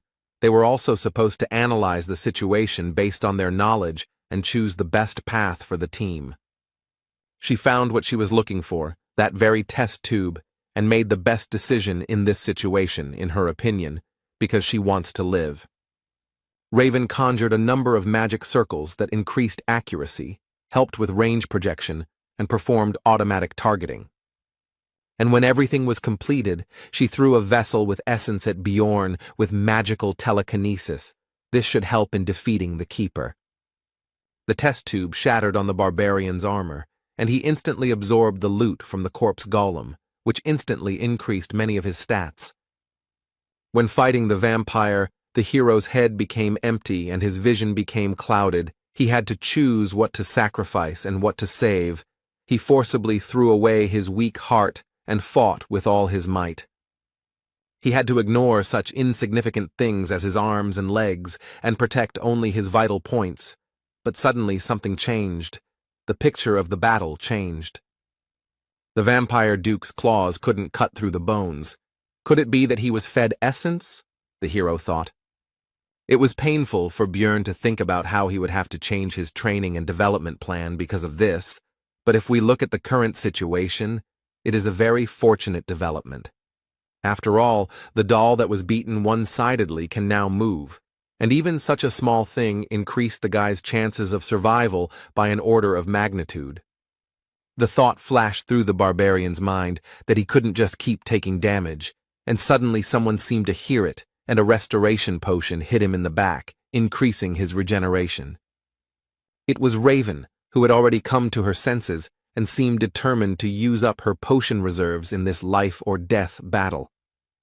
If he can regenerate at the same level, then there is still a chance the immortal barbarian mode is activated. Björn no longer cared how his muscles were being cut, because the main thing was that his acidic blood from the essence of the corpse golem would cause damage to the vampire. And the damage will be immediately healed with the help of Raven's potions, so he doesn't care about his own wounds, he just needs to keep fighting. Finally, Einar was freed and immediately rushed to help her relative, which distracted the monster's attention. Björn dropped his weapon when the enemy began to hold him back, so now he had to attack the enemy with just his bare hands. The fight went on, and for the two barbarians the battle lasted for hours, although in reality it had not even lasted 5 minutes. And then Raven's voice was heard, saying that the spell was ready, and the hero realized that the time had come. The barbarian lunged at the vampire and grabbed him, briefly stunning him, and then tensed his entire body. And with a cry, Yahello threw the body of the monster high into the sky. Although Cambormir had enormous strength, he was still quite light. After this, Björn shouted at the liked Murad to use another of his skills to hit the vampire. The dwarf began to charge the lightning. Discharges gathered around him, hitting his shield, and the power grew. To strike the airborne Rift Guardian with full force in the next instant, inflicting a stun effect on him. After this, Björn decided to use his trump card. These were the very tears of the goddess that he pulled out of the statue. In the confusion of the battle, he was able to save this item no matter what. Running up to the vampire, the barbarian shoved the flask into his mouth without even opening it. But that was not necessary. After all, immediately after this, the hero delivered a powerful uppercut to the monster's jaw, which damaged the flask, and the liquid was released. At the place where the item was destroyed, grace was formed, which temporarily sealed all of Duke Cambormir's resistances and increased the damage dealt to him. The monster's intense shock changed its stunned status to paralysis, leaving it temporarily defenseless. Raven finished preparing the 6th tier Sunspot Sphere spell, so she shouted at Björn to get away from the Guardian. But it was too late. The hero should have run away earlier, and now he would fall under the influence of magic along with his enemy. Soon everything was engulfed in flames, but Björn, despite his terrible wounds, did not lose consciousness, and also noticed that it was too quiet around. He did not realize that the vampire had used pain sharing. It was necessary to make sure that the keeper was defeated, so, overcoming the weakness in his body, the hero began to rise. What he saw did not leave him indifferent, because the vampire was still alive, despite the terrible wounds and the fact that most of his bones could be easily seen, which began to quickly grow flesh thanks to the eternal life skill, and the hero remembered another skill of his, Source of Darkness, which allowed him to live until the heart was destroyed. The rest of the team passed out from the pain, and only the barbarian could do something until the keeper woke up. Overcoming the pain throughout his body, the hero slowly walked towards the boss to finally finish this fight. The weapon was lost long ago, and now there is no time to look for it. But after absorbing the essence of the corpse golem, the guy has a new ability that can help. This is Flesh Explosion, which allows you to exchange your health for damage to the enemy. The skill brought incredible pain, but this is the only chance for survival. His instincts screamed at him that he was already at his limit, but the hero would still die if he did not continue to fight. So he continued and continued, It was impossible to stop for a second, because then the monster's regeneration would turn all efforts into dust, and Björn, meanwhile, held on solely by the strength of his spirit. Soon, overuse of flesh explosion meant there were no more arms left, but he had to keep dealing damage. The hero then decided to use the rest of his body, so he leaned on the monster with all his weight and used his skill again. The creature died. It was not in vain that he fought to the end. The level also increased, but in this game there is no healing from this event. The only thing that can save him now is the loss of essence, which is possible, since the chance is 33%. And the hero was lucky. The essence was immediately absorbed, thanks to which death did not overtake him today. And in the meantime, a line about an abnormal growth rate appeared on the guy's monitor in his world. The manager is watching him. The first thing Björn saw when he woke up was Einar's face, and he also realized that his head was lying on her lap. The first thing the hero did was ask about the whereabouts of the rest of the team, to which he received the answer that they had left 3 days ago. But now it was more important whether he himself was okay, since the barbarian had been unconscious for 4 days. Björn immediately rose to his feet with alarm, because it turned out that this was already the 7th day in the labyrinth. And only after that did he pay attention to his body, surprised that he did not feel any changes or injuries. He also noticed that something was missing, so he asked Einar where his pants were, to which he received the answer that they were too damaged and had to be torn off. And his partner also encouraged the barbarian by saying that he had nothing to be embarrassed about, because she already knew that Björn was a great warrior, and he himself mentally asked her to stop. The hero cast aside his embarrassment and asked about what had happened during these days. Einar replied that Hikuro Murad had taken the numbered item, and Raven Alua had taken the rift stone.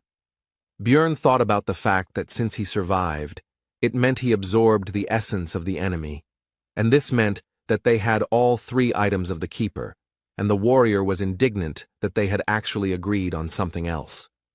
But Raven was very insistent on her right to possess the rift stone because she had huge expenses, and the dwarf withdrew from the discussion, leaving them to sort it out themselves. And then the sorceress said that Björn had already taken the best thing, so he would not complain that this thing did not go to him. The hero realized that it seemed that she was the only one who realized that the guy had absorbed the vampire essence, and also mentally agreed with her sorceress, because Raven had spent her potions, test tube, and golem essence. Einar continued the story by saying that the sorceress then walked along the rift and collected various items and then simply walked through the portal without even waiting for the barbarian to wake up. After that, Björn thanked the girl, saying that he was glad to rely on her, and she replied that they were partners, so it was natural.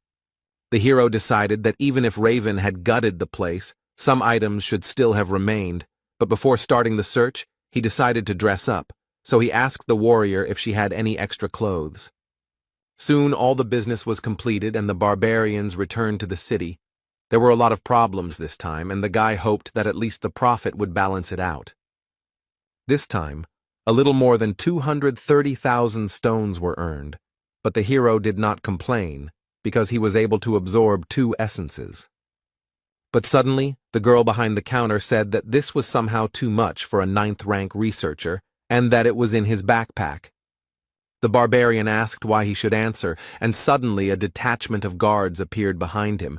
Björn did not understand what was happening, and in the meantime he was informed that they would speak in the interrogation room. Meanwhile, Erwin, who went there with her sister, also returned from the labyrinth. She didn't think that it would be so hard on the 3rd floor. The strength of the 7th-rank monsters was astounding, and the senior elf was able to handle the 6th-rank monsters. This time, the trip was more like an adventure, the girl noted. While standing in line, Erwin thought that she wanted to meet Björn as soon as possible, to show him off and show him her new essence. She managed to earn 184,000 stones, and the guy behind the counter remarked that it was a bit too much for a researcher of her rank, to which he received the answer that she went to the labyrinth with her sister. When the clerk asked about the relative's name, Erwin replied that her name was Daria Wittenberg de Tercia, and after checking the list, the man concluded that she was already an experienced researcher, so everything was in order. Once at home, the girl was thinking about when Björn would return, because she definitely needed to treat him to dinner for the stones she had earned and listen to him about his adventures. But upon arrival at the hotel where the barbarian was staying, news awaited her that he had not yet returned, so the girl decided to wait, because what could have happened to him? He was strong. The girl visited there every day, and a week later she witnessed the owner of the establishment taking Björn's things somewhere, so she went to sort things out. The man said that he had already waited longer than he should have for the client. The labyrinth had closed a long time ago, and he had not returned, so everything was obvious. Erwin had been trying her best to push these thoughts away from herself all this time, but the innkeeper himself voiced what should have been obvious anyway. He had died during the investigation. Daria found her sister sitting in the rain near the same building she had just left, and said that the situation had already been explained to her, but that sitting there was not right. Erwin said gloomily that she had to become much stronger, so much so that she could protect everyone she cared about. Meanwhile, Björn has been sitting in a cold and cramped cell for a whole week, accused of being a looter. During the first interrogation, he was asked where he got the crossbow in his backpack, since barbarians don't use such things, to which he received the answer that this is a weapon of real marauders. But the investigator said that first, they still needed to find out who actually attacked first, to which the hero asked if they were really going to keep him here for such a stupid reason. After all, there is an unwritten rule not to ask questions of researchers until there is strong evidence, no matter what they bring, but it turns out that the rules have recently changed. Now low-ranking ones are checked. This is done to reduce the number of looters, the man opposite finished, and the hero realized that they decided to pick on everyone who has no connections, but a lot of loot, but his thoughts were interrupted by the continuation of the interrogation. Björn explained where he got the crossbow from. It was loot from the group of marauders that he and Einar met on the second floor. But he did not mention that girl, because she might understand that he was possessed by an evil spirit if he broke the barbaric oath. When mentioning his survival after being shot in the neck, the interrogator asked where his scar was, but it turned out that the vampire essence had even healed that, so there was no evidence. The hero tried to talk about the rift to explain that the neck simply regenerated, but he was laughed at, because everyone knows that vampires are never found there. Björn became angry and demanded that in this case, a magician be called to check the veracity of his words using memory magic. The investigator said that only researchers of the 7th rank and above could ask for this, so the barbarian offered to pay such a wizard from his own pockets. The man replied that they would take the money after his death anyway, so spending it on something so useless was pointless, but he still deigned to call a low-ranking mage from the guild. 2 days later, the wizard arrived, but was unable to pass through the hero's powerful mental barrier, so he said that a more powerful colleague from the tower needed to be summoned. The investigator said that he couldn't call such important people for such a trivial matter, and when Björn mentioned Hikuro and Raven, he didn't even listen. The man offered to surrender and then continued to pressure him to confess. The next morning, the 7th interrogation took place, to which the interrogator brought an object that was immediately identified by the hero, and the man reported that they had received significant evidence. It was the same communication stone that the barbarian had taken during his first campaign, when he was with Erwin, and they were being pursued by a certain clan. The investigator said they checked the unique number to determine its ownership and received evidence from the Crystal Union. With this irrefutable evidence, the barbarian's guilt is now proven, so the execution will begin in 3 hours. The point of no return has been passed. Words can no longer solve this matter, but if Björn simply breaks down the bars, he will still be wanted as an escaped bandit. Then there is only one way left to prove his innocence. He will definitely find a way to survive. Everything was decided. The next moment, the hero activated his flesh explosion skill, which destroyed the grid holding him back. The young guard didn't expect this from a 9th-rank researcher, and he himself was only a newbie, so he was at a loss. Bjorn simply knocked the man out with a kick to the head. Now it's time to get out of here. Right on the guard's belt was a bunch of keys to the cells of this prison. These could be used. After all, there are plenty of prisoners here who can create the chaos that is so necessary now, which will be a great help to the hero. Surely a significant portion of them committed some crimes, but the innocent researcher doesn't care about that now. Soon all the prisoners came out of their cells, and then began to shout the word barbarian, and someone soon added freedom, and a chorus of voices began to chant the phrase barbarian freedom. Directly above them, the usual life of the Explorers Guild continued, visitors and employees not yet even suspecting what had happened on the floor below. Their peace was suddenly disturbed by a crowd of prisoners who broke down the doors and began to wreak havoc. One of the guild workers called on the researchers to help subdue the criminals, for which there will also be a reward. The hero understood that the former prisoners would not hold out for long, since they did not even have any weapons, and only some were able to get hold of some improvised means, so he rushed to the second floor. Bjorn had a plan. He didn't just want to escape, so he instantly passed this floor, but at the entrance to the third, a small detachment of guards blocked the way forward. The barbarian extended his hand to the side and used flesh explosion, and then acidic blood mixed with pieces of flesh and bone rushed like rain onto the first floor. All of this fell directly on the crowd of prisoners along with the researchers, which allowed the hero to activate the sacrificial seal, which enhances physical abilities depending on the number of victims. They give their bonus at a distance of 100 meters, but this will be quite enough. The mighty barbarian received even more power than he had before. Bjorn rushed forward with a Yahello cry, and the magical doping allowed him to literally drive his opponents into the ground. It also increased defense, although not so much that the guards' swords would not cause any damage at all, but enough that the blade would stick in the muscles. But all this was pointless. The guards could not believe their eyes, because the wound healed almost immediately, thanks to the hero's new essences.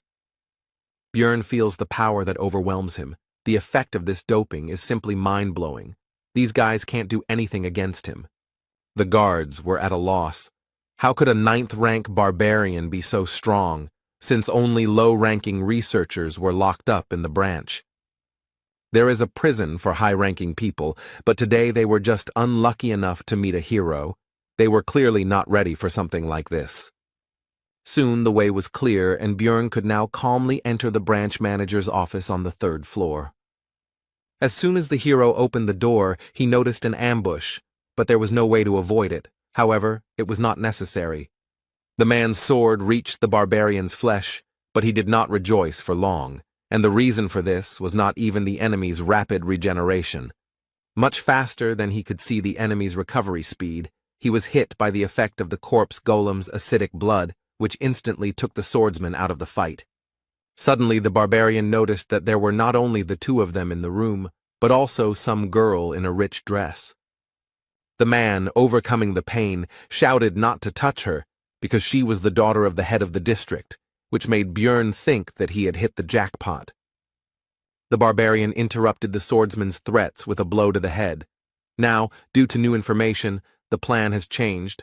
Initially, he did not intend to do this, but the presence of the girl changes everything. While the hero was thinking, the daughter of the head of the district tried to interrupt his thoughts, outraged by his terrible act and calmness.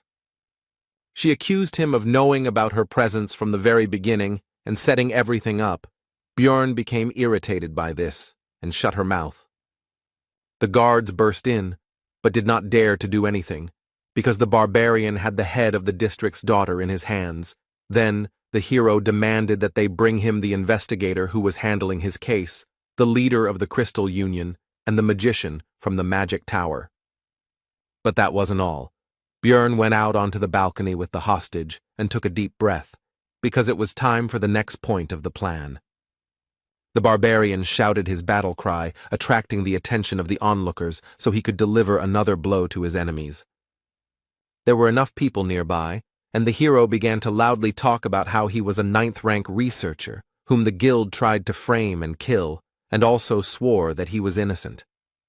The bastards set him up. He didn't do what he's accused of, and now their leadership won't be able to hide such a grand event. Now a lot of people know what's going on. Meanwhile, a respected old man from the Tower of Mages received a message from the branch manager that some psycho was wreaking havoc and they needed a wizard.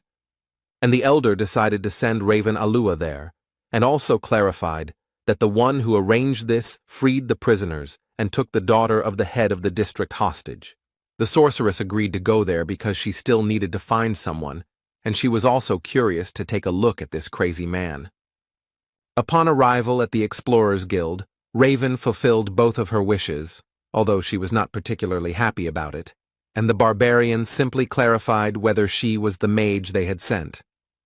The sorceress was confused, so she shouted out what Björn Yandel was thinking when he did all this. And she continued to be indignant about whether he really thought he had several lives, and she was also curious who it was, and it was the hero again.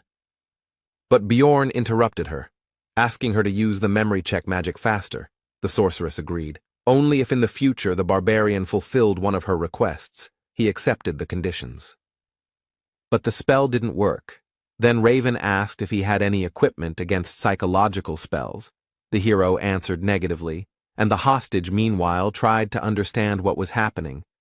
Their dialogue was interrupted by an investigator who ran into the room and immediately rushed towards the branch manager, apparently not even noticing the others present. He asked what could have happened here, since they had taken care of most of the prisoners on the first floor. And only after that did the investigator notice the others, and immediately pointed at Björn and shouted that it was he who had caused the disturbance, to which the manager replied that he was already aware of this. And he continued his explanation, saying that this barbarian speaks of his innocence, and it was precisely the investigator who was conducting his case, and what evidence there was. The man in glasses began to say that no one had set him up, because it was impossible. Too much evidence proved that the barbarian was a marauder. The first piece of evidence is that he brought too many magic crystals for a 9th-rank researcher. Also, in his backpack, there were various equipment, such as a crossbow, swords, a shield, which seemed to have been stolen. The investigator also found the owner of the message stone that was found on the barbarian, and received information from the Crystal Union that Bjorn Yandel was killing innocent people and stealing their things. The hero noticed that this testimony was not only from a member of the same clan, but had not yet been verified by magic. This news surprised the branch manager, and he asked if these words were true. The investigator screamed that this was because the barbarian continued to lie about being wounded in the neck and surviving, and also said that there was no scar because he had absorbed the vampire essence.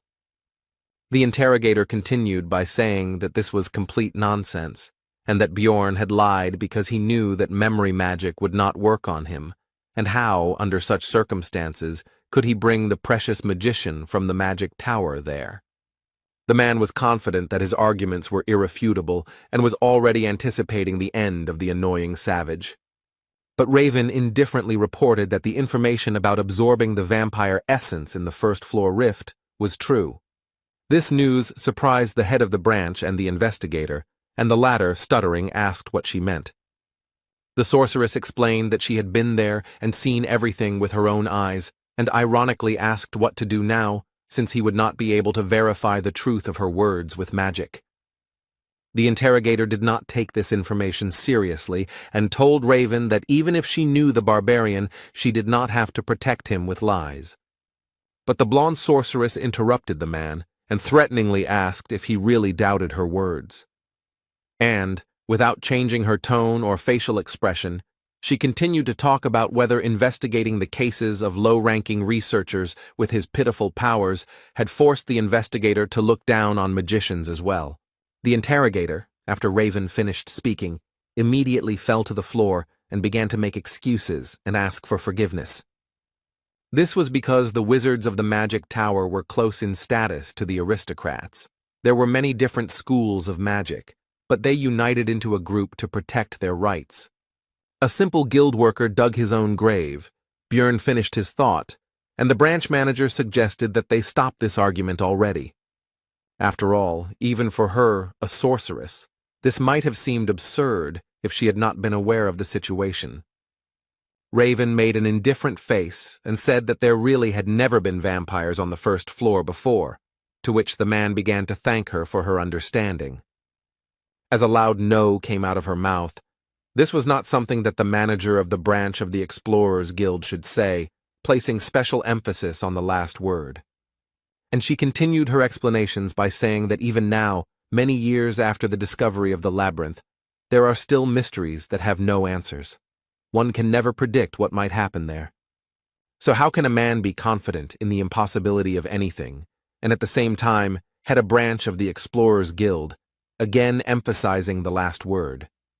The hero, looking at the girl's passionate speech, could confidently say that she really was a magician to the core, and also ruthless even to a very influential person. Suddenly, a man entered the room accompanied by guards who immediately introduced himself as Niall Urbans. At first, Björn couldn't understand who it was, but soon everything became clear, because his hostage shouted the word father, which meant it was the head of the district. The Explorers Guild is run by clans, uses command spells, and trades information for the benefit of other explorers. Its management system is simple. Each of the hundreds of branches has its own leader. Above them, one step higher in the hierarchy, were 13 regional managers, one of whom was the man who had just entered here, and at the top was the guild master.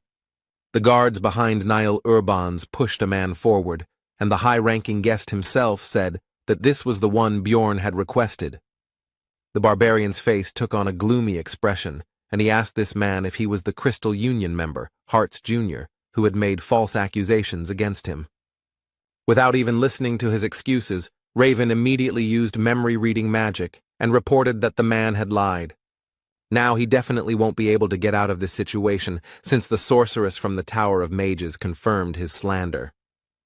After this, the county chief said that Björn Yandel was found innocent, so there was no longer any point in keeping the hostage, and the barbarian released the girl. After this, Niall said that an investigation would be conducted against the slanderer, as a result of which his fate would be decided, to which the hero noted that it would be a good idea to take a closer look at the Crystal Union itself. Urbans agreed to this, and also added that the investigator responsible for his case would also be fired, to which he began to justify himself by saying that he had acted according to the rules. The regional manager interrupted him and threatened him not to try to shift the blame onto the guild, and that all matters he had handled would be investigated. And he ended by saying that if any discrepancies were found, the investigator would be punished accordingly, which made the latter break out in a cold sweat. Soon the investigator and member of the Crystal Union were taken away by guards, and Niall Urbans decided to move on to discussing compensation, which would consist of a promotion to rank 7 and a change of equipment. But this did not suit Björn because he himself could advance to the 7th rank with the help of the essence of a vampire guardian, which he was quick to report.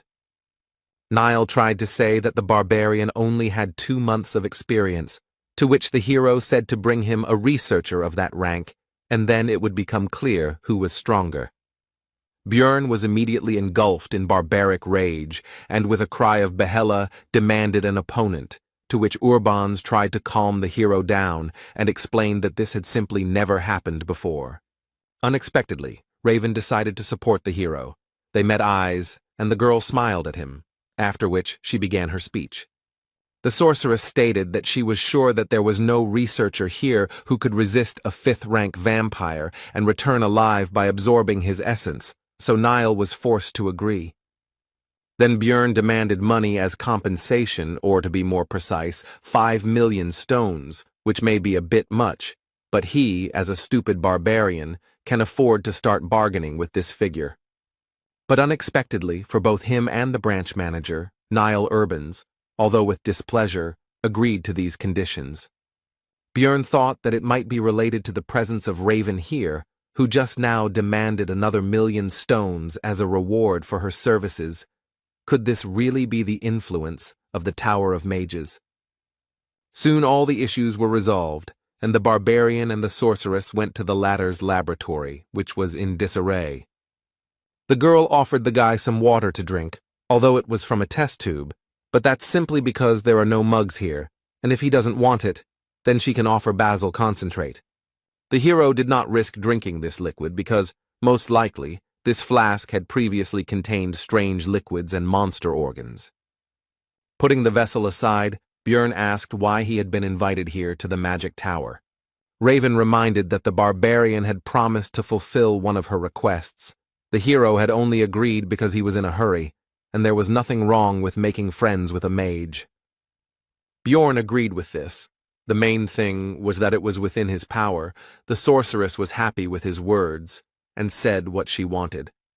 It turned out that Raven wanted to study the essence that the barbarian had absorbed, and also explained that there was some benefit to it for him as well.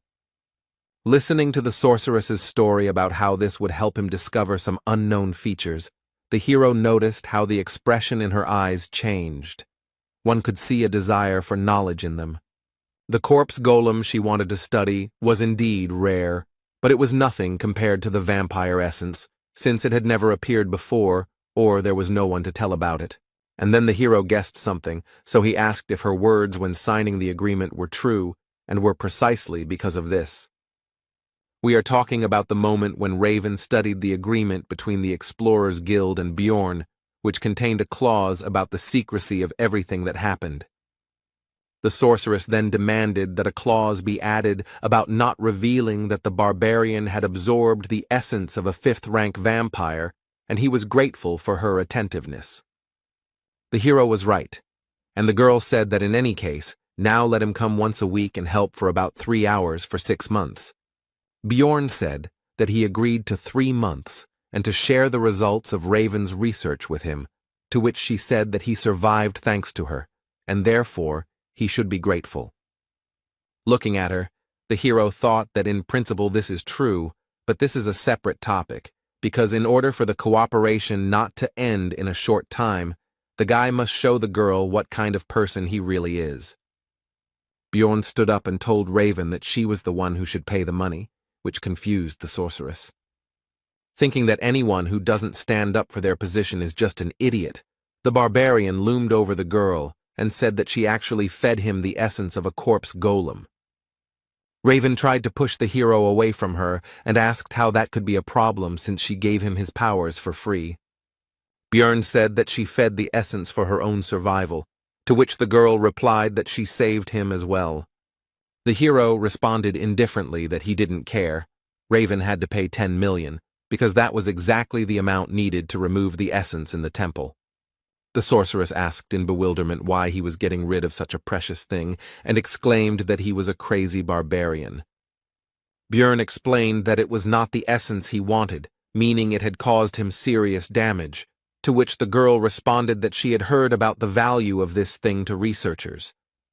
The hero said that this is the mage's biased opinion, since they cannot absorb essences. If he does not believe, let him ask other adventurers. Raven said that he was just sure that she didn't know any other explorers besides him, but that wasn't true. He should just wait a little. After this, the sorceress took out a magical communication item from somewhere and called a certain Patsran to resolve their dispute.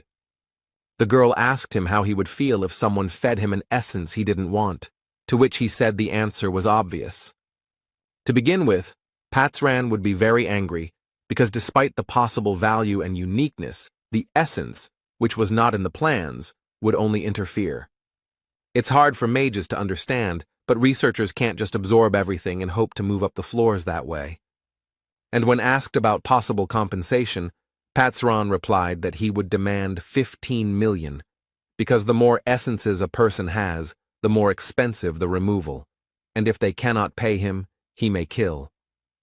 This news worried Raven, and while she was collecting her thoughts, Bjorn decided to think about this Patsran.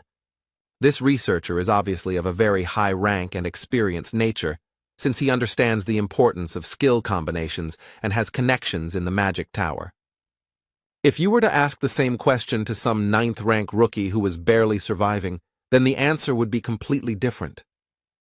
Interrupting the hero's thoughts, an old magician entered the laboratory and said that he was the teacher of this lady, whom the barbarian had forced to tense up. Björn understood that since this was Raven's mentor, it meant that this was the person who controlled the 5 floors of the tower, the master of the great Artemian school. He was even higher in status than the regional leader. The old man said that he had overheard their conversation and drew the sorceress's attention to the fact that her sound insulation magic was working with many holes. And he explained that he did this to satisfy his curiosity, because his youngest student had dragged a man to her for the first time, and even a living barbarian, the hero, paid attention to these last words. And the old man ominously informed that usually Bjorn's relatives are delivered dead, or simply their hearts are brought. After which he changed his behavior, laughed, and said that it was all just a joke, but the hero was a barbarian who understood the mood of others well. Bjorn decided to respond with a barbaric joke, so he pointed his finger at the wizard and said that he really wanted to crack that skull. And after a few seconds he said that it was all a joke, so the old man should relax and laugh. Raven, looking at this disgrace, exclaimed that Bjorn had already gone completely crazy, although this was clear from what he had done in the guild. Having already decided that he had gone too far, the hero began to think about how to resolve the conflict, but the old man laughed and assessed the character of the boy in front of him. He also said that the older generation could easily tell the difference between a joke and a threat, although it was clear that he was actually furious. The hero decided to take advantage of the reputation of his people and praised the magician, saying that since he understood barbarian humor so well, he was not such an old man, and asked if there were any barbarians in his family. Teacher Raven decided to return to what he came for. He had heard about compensation and would like to offer Bjorn something else. He took out a box and presented its contents. It was an artifact. Number 9425, the Ring of the Frost Spirit. Numbered items are rare things. You can only get them from the keepers, and each of them contains a unique skill. Would he really just give away such a valuable thing? Bjorn asked what use he would be. The mage replied that he absorbs one of the skills of the absorbed essence, and this would be useful to him, because having acidic blood is very problematic. The hero agreed, because it seemed that even the head of the school did not know about another function of the ring. He was escorted to the exit by Raven, who reminded him not to forget about helping in research. The sorceress tried to ask her master for forgiveness, but he said that the item was useless anyway. Its market value was 1.5 million stones. Bjorn, meanwhile, was also pleased with the deal, because thanks to his game knowledge he knew about another ability of the artifact. Both parties were pleased with the deal, thinking that they had deceived each other. When Bjorn arrived at the hotel, its owner was surprised that he was still alive, and also said that he had already thrown out his things. The hero got angry because he had paid for another week. He said that he would reimburse everything, but the hero was not free of anger. He did not want to forgive. But the next second he calmed down, because he realized that this behavior was not typical for him, and he tried to remember how long he had been behaving like this. From the moment he came to this world, even when his life was in danger, the boy kept his emotions in check and remained calm. When I first killed, I only thought that it had to be done. The process was simple. Even during the escape from prison, there were no doubts. Remembering the argument with the old man from the tower, Bjorn knew that 29-year-old office worker Lee Han-soo would never do something like that. It seemed to the hero that these were all just changes under the influence of the surrounding reality.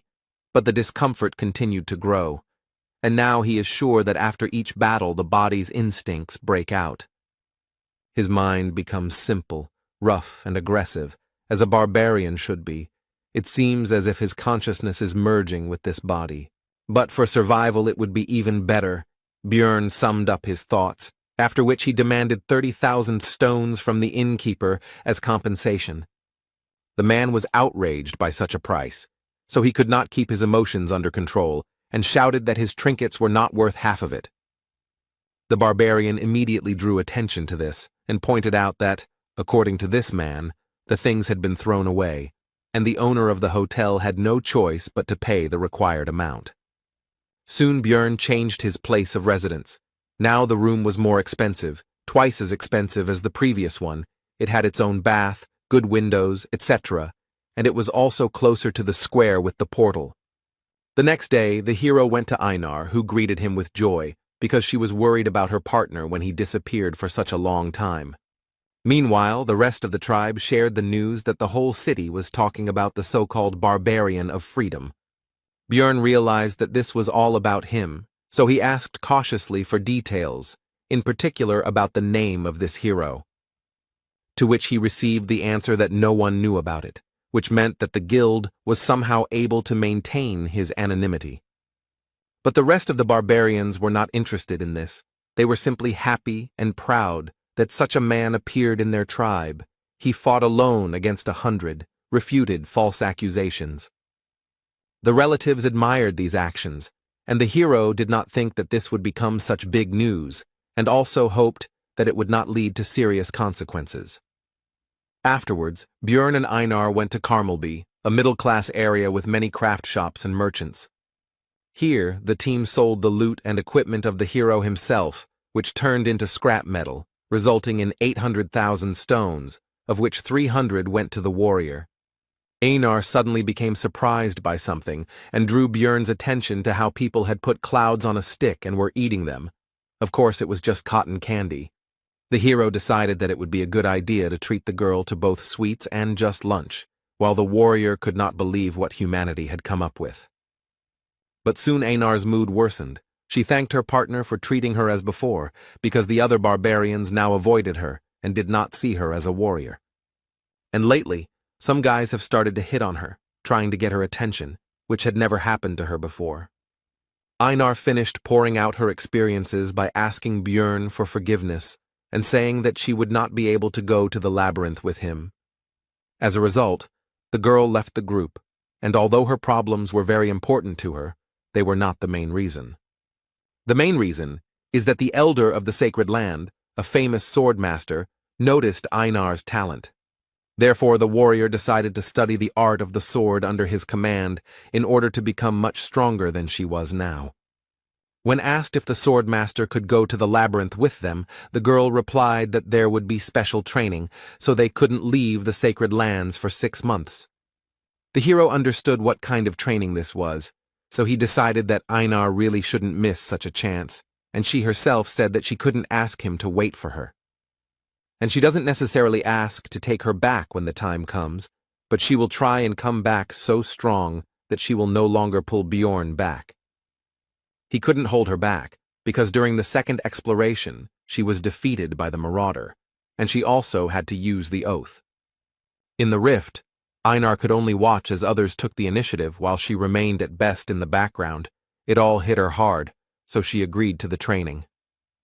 Björn will have to look for new companions, although there is an option to go on his own, because he has grown a lot in 2 months. Namely, he absorbed 2 essences, thanks to which his characteristics have greatly increased. But from the 3rd floor, it is impossible to travel alone, because as the floors increase, the absence of other roles in the team becomes critical, so finding comrades is a necessity.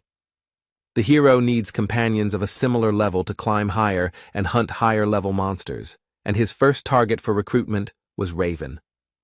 After completing the research, Björn spoke about it, but nothing came of it. She didn't even listen and refused. She demanded to invite her only if the group was larger, everyone at least 6th rank, and there must also be a priest. Raven told him to put this nonsense aside and handed the research subject the result of this very research, which he began to study and came to the conclusion that he already knew this from the game.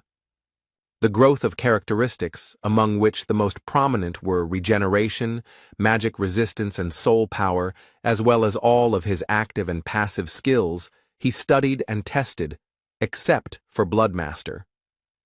This allows one skill of the one whose blood is absorbed to be temporarily used, Source of Darkness, Sacrificial Seal used when escaping from prison, Eternal Life, increases regeneration depending on damage.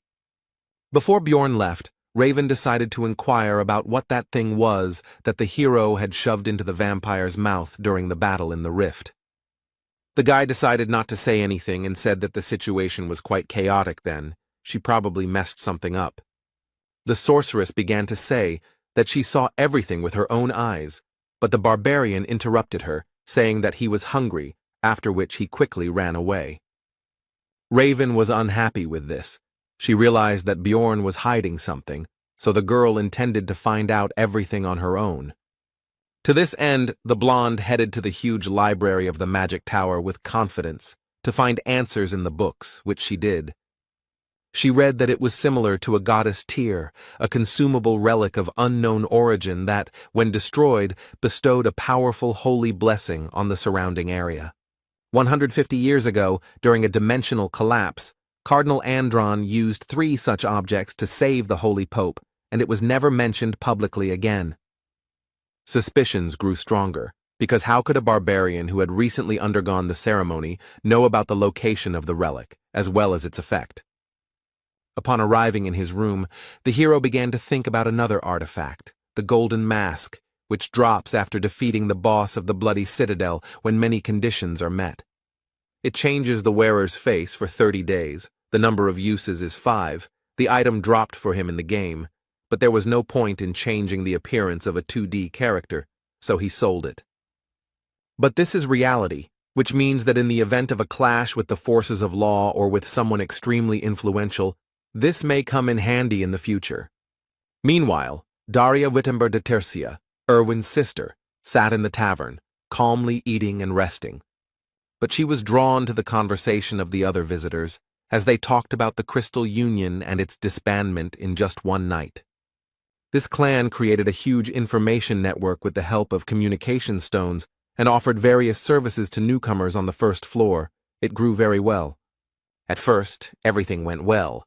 Some people found salvation there, but soon the Crystal Union became mired in disgusting deeds, mocking and doing terrible things to newcomers.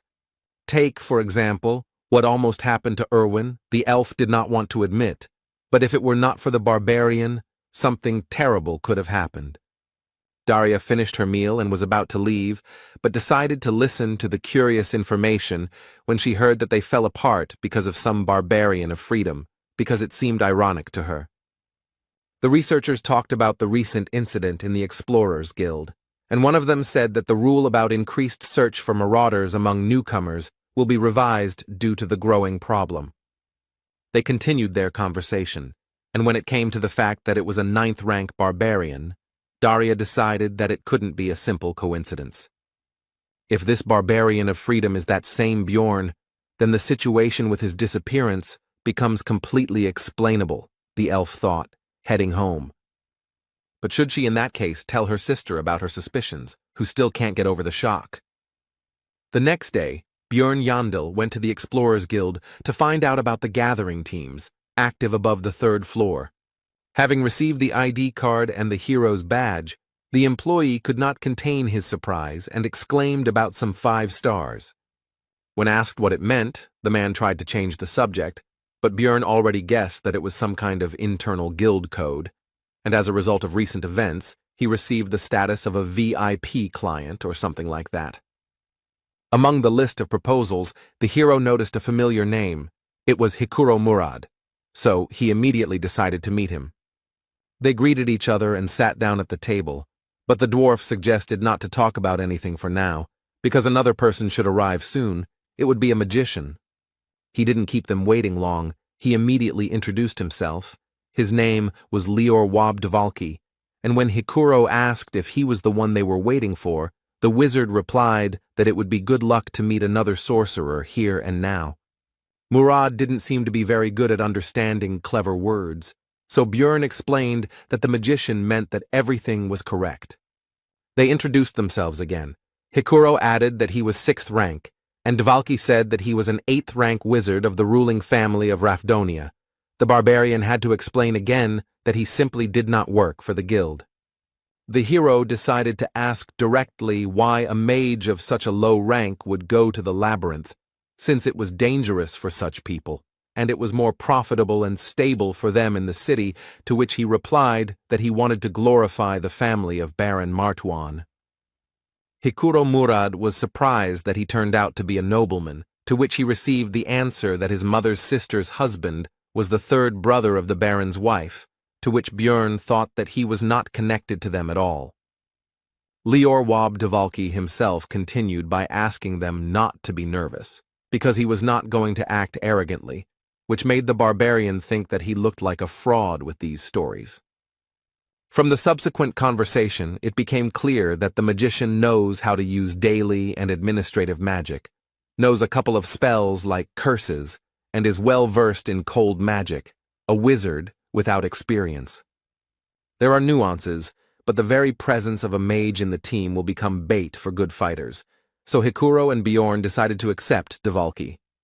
As expected after that, requests from various researchers poured in, so they met several times a week to review documents, but it felt like the hero was doing all the work.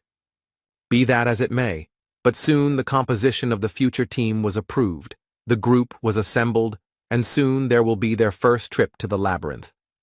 On this occasion, Bjorn even decided to update his equipment, as he had some extra money as compensation from the Explorers Guild. With this, he decided to go to the Abode of Knowledge. The librarian asked what this meant, to which the hero replied that he would have to explain, since she asked. And Bjorn began to boast that this was his brand new armor and shield, made of good material, lithium, and behind his back is an extended backpack, which was not too expensive, so it was bought. But the indifferent Miss Librarian took a step back and said that the hero would be complained about by other customers, so he should not come in armor anymore. Bjorn was already returning home when he noticed one of the barbarians who was simply sleeping in the alley, but he would not have paid much attention to this if not for one thing. This kinsman has no weapons, and yet they store their weapons as if their lives depended on it, no matter how hungry, weak, or poor they are. Bjorn approached him and asked where his sword or something was and what he was doing there, to which he received a polite answer that he had no money, so he sold it. The hero smiled at his fellow man, but inside he understood from his behavior and actions that this was not a barbarian, but an evil spirit just like himself. Bjorn invited this Tarikan, son of Lien, to the tavern, where he learned that he had undergone the ceremony a month before Jandel himself. But then he got lost and couldn't find the labyrinth, but it's obvious that this is a lie. He was just afraid to fight monsters. It would have been easy to escape, but the problem is, in the consequences of this decision, he probably couldn't find any work, because no one needs barbarians. This made the hero wonder if players really end up here when they open the final boss room, since such an experienced gamer should have understood the consequences. When asked what Tarikan was doing a month later, he replied that he again did not go to the labyrinth, because he was unarmed, to which Bjorn exclaimed that he had gone completely crazy. That's why it was necessary not to lose him, the hero wondered. Did this man even play the game? And if so, how did he make such mistakes? Then Tarikan went through hunger, cold, and illness, and Bjorn thought about how he had managed to last 3 months under such conditions, and also if he had run away on his first day, the same fate would have awaited him. The barbarian, on the contrary, finished telling his story and asked how he liked it, whether the hero felt sorry for him, whether he would help his fellow man, whether they would go to the labyrinth together. Bjorn refused this, but gave Tarikan 150,000 stones so that he could buy himself a weapon and go on the campaign himself. When his relative said that they should meet again next time, the hero responded with a sharp refusal, saying that he didn't care what would happen next, but that he shouldn't even try to look for him. Already in his room, Bjorn analyzed what had happened, and his behavior. He had behaved disgustingly. Did he remember the past? A logical person would say that this Tarikan is nobody to him, and the hero is stupid for giving him his money, but an emotional person would be angry at the weak help to that barbarian. Both points of view had a right to exist, but Bjorn believed that he had made the best decision, and now he could only hope for the survival of an evil spirit like himself. Soon, the newly formed team set out on their first expedition into the labyrinth. The squad's wizard, Lior Wab Dvalki, an 8th-rank mage, 25 years old, was inspired and ran around everywhere. Brown Rothmiller, human, rank 7 researcher, 34 years old, 8 years of research experience, seems to be the most normal member of their group. Hikuro Murad, a dwarf, a 6th-rank explorer, a tank and the leader of the group, and right next to him stands the 2nd tank, Bjorn himself, a 7th rank. The last one is Misha Karlstein, a 7th rank beast woman, 25 years old, 5 years of experience exploring the labyrinth, and someone also said that she is the 13th princess of some tribe. She has a strange habit of saying Nya at the end of her lines. She claims that it is an innate trait, but the hero has never encountered this. Thus began their team's first exploration of the labyrinth, and under Rothmiller's leadership, they reached the portal to the 2nd floor in 10 hours. It was a good result. Although someone still came earlier than Brown was unhappy, soon the group entered the portal. Bjorn regretted that he could not use his method, because he does not trust them.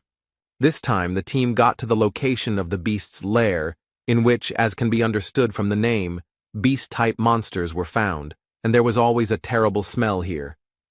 But almost all members of the group could handle him, except for the newcomer Woba Dvalka. He felt bad. He vomited. This caused an attack of disgust in Misha. Since Rothmiller had an essence that was related to the sense of smell, Bjorn asked him how he was feeling, and he replied that he had gotten used to it during his entire time exploring the labyrinth. The beast's lair is a canyon, so you'll have to find a way through a natural labyrinth. There are no traps here, but a guide is needed even more than in the goblin forest. The local monsters could not become a problem due to the strength of their team, so they became only a source of experience for the hero, because he had not encountered local species before. Thanks to Dvalka's signal magic, 4 people could sleep at once, which meant 6 whole hours of sleep for Bjorn. When the magician asked why he should be on duty at all if he had his magic, he received the answer that the spell only works on monsters. But Dvalki didn't get the hint, so Hikuro said outright that the explorers could be much more dangerous than the monsters, which was clearly not what the naive wizard expected to hear. The 3rd floor is a huge space called the Pilgrim's Path.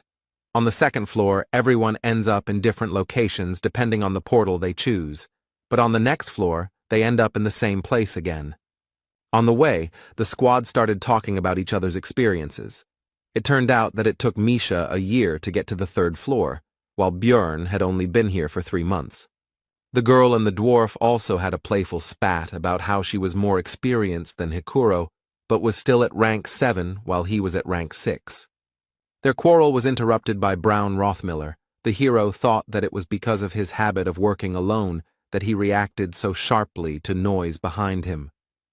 Soon, the team moved to the 3rd floor of the Pilgrim's Path.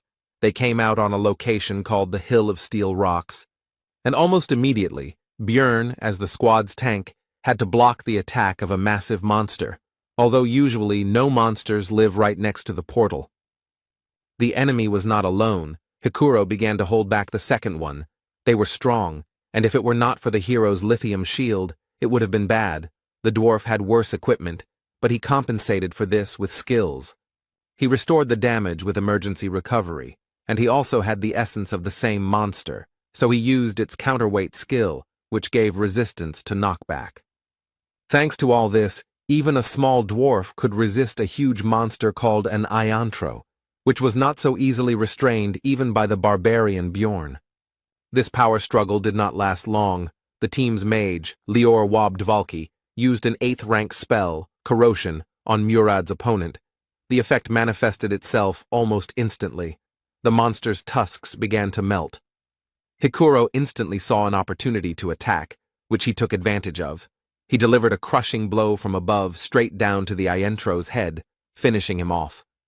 And Misha decided to help Bjorn's opponent. Using her agility, she jumped into the air straight from the barbarian, after which she attacked the monster from above. The fight was over.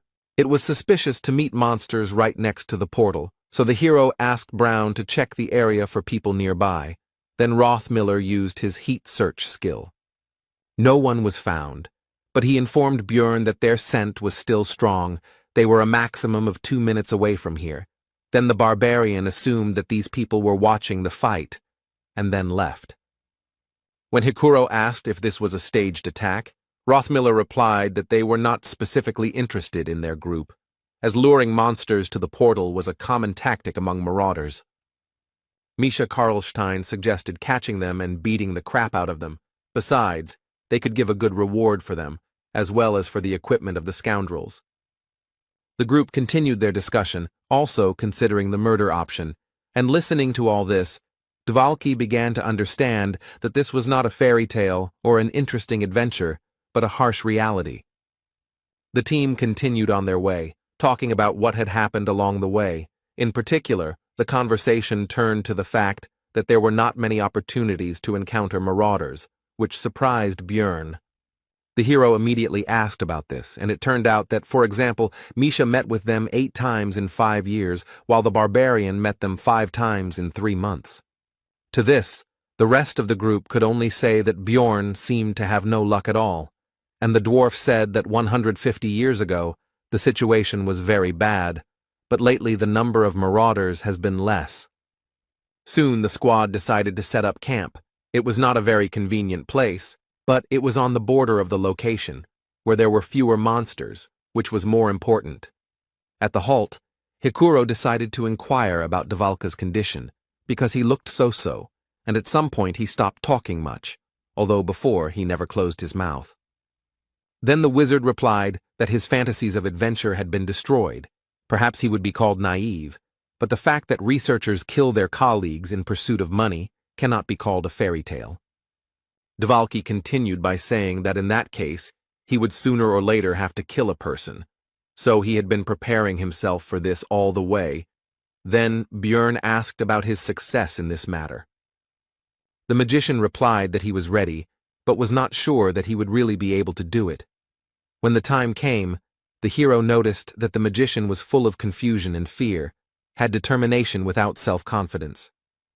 Björn decided that this was much better than people who acted confidently and then started to cry and wail when faced with death. Brown said it was important not to overestimate his strengths, and it was good that Wob seemed to understand everything, but now he asked the team to give him some time. He wants to show something. The group climbed to a higher ground and were treated to a beautiful sight, and Rothmiller reported that no one knew the nature of this magical phenomenon. But the reasons were not so important when you saw something like this. Soon the light disappeared, and the labyrinth was filled with the usual darkness. Everyone went to bed, but Bjorn remained at his post. But Dvalki also did not fall asleep soon. It seemed he was thinking about everything that had happened during this time. The next day, the hero analyzed his development. The amount of experience earned was about 50. 150 were needed to reach level 4. It would take a lot of time, but there was no rush, because there was another slot for essence. The barbarians' thoughts were interrupted by Brown Rothmiller, who said that they had reached their destination, and that the orc settlement began here. This is the area with the most monsters on the 3rd floor. All of them are rank 8 and above, making it the second most difficult area on the level, but if the party isn't going to the 4th floor, this is a good place to hunt. The squad leader, Hikuro Murad, said that this was the best place for the team members to get to know each other, and only then would they decide what to do next. Soon after these words, the first detachment of greenskins appeared nearby, and the explorers prepared for their first, more or less serious battle. The fight began with Wob casting the 8th tier spell Ice Spear. He and Brown Rothmiller would deal damage from a distance. Meanwhile, the squad's tank, the hero himself, and Hikuro Murad will hold back the monsters and protect the rest of the team. Misha Karlstein will kill those approaching one after another, taking advantage of their stiffness and his agility. In the back rows of the greenskins was their shaman, who no one could get close to, so he was able to begin working his magic. It was the rage skill. He cast it on a simple orc warrior, and now his resistance to physical attacks is tripled for 10 seconds. Taking advantage of its temporary advantage, the monster broke through the tanks and decided to attack the back row of fighters. No one had time to stop him, and they couldn't hit him because of the buff. But the long-range fighters weren't that defenseless, or rather, Rothmiller wasn't that defenseless, so he took out a small shield, which he used to block Dvalka's attack. The orc was unable to develop his attack and properly use the opportunity. 10 seconds had already passed, and Misha could have killed the greenskin. Soon, almost all the enemies were defeated, and the last of them, the orc shaman, lost his head from a crushing blow from the barbarian's mace. The battle was over, so the team began to rejoice and share their impressions with each other. The hero was thinking that the battle had taken 8 minutes. They were lacking damage, so it was slow, but expected, because the squad had 2 tanks and a scout who did not have much power, not fast, but stable. After that, the explorers continued to walk through the monster settlement and fight. The closer to the center, the more monsters they encountered along the way. Once they even met a great 7th-rank orc warrior, whom they managed to defeat without any particular problems. But the calm and simple hunt could not last long. Right in front of the squad, a powerful explosion of some high-ranking fire spell thundered. And after that, the unknown wizard said that the orc settlement was the territory of the Zarvi clan, so they should leave this place. Dungeon & Stone is a single-player game, but it had a lot of content restrictions. For example, at first you were forbidden to move freely around the map, but if you create a clan, you can take territories for yourself. Of course, this requires a lot of people, so they only do this for the sake of rare mobs and bosses. But why then capture the zone on the 3rd floor? The hero wondered. Hikuro Murad, the leader of the squad, asked about the reason for their presence here, since their clan was active from the 6th floor, but the magician was not going to explain anything, which he said. Then the dwarf said that he knew about the granting of territories to clans for their merits, but he had not heard that this place belonged to Zarvi. Whether it was the responsibility of the team leader or the famous stubbornness of the dwarves, it doesn't matter, but he decided to take the hard way. While the two were arguing, Misha, for some reason, tried to hide behind the barbarian's broad back. But it was pointless. The beast man, who had been standing next to the magician all this time, turned his attention to her and asked if she was stupid, at which the cat came out of her hiding place and said his name, Talon Orifring. The guy demanded that they not call him that outside, and the wizard said that since she was his sister, an exception could be made for her. But Talon refused, saying that he couldn't explain, but it was a family problem, so his father wouldn't mind. The magician agreed, but said that he could at least explain the reason why she was being driven away from here. It turned out that they urgently needed the essence of the great orc warrior for internal clan reasons, and if everything went well, then next time this zone would be free, so they would be grateful if they left. And he continued that there would be no monsters left anyway, so it would be better for their team to leave. But the hero understood that if this requirement was not met, the clan would use force. In the labyrinth, the rules are written by the strong, so it's best not to forget about it. So as not to do stupid things, Bjorn understands that the dwarf wants the best for the squad, but you need to know your place and leave while you're alive. Unexpectedly, Lior Wobdvalki stepped forward, saying that he would sort it out, introduced himself, and tried to establish a dialogue between himself and the clan mage, as if between colleagues. But nothing came of it. The wizard from Zarvi said not to call him elder, and that he was only a pitiful worm, that he was not worthy of being called by the proud word of a sorcerer.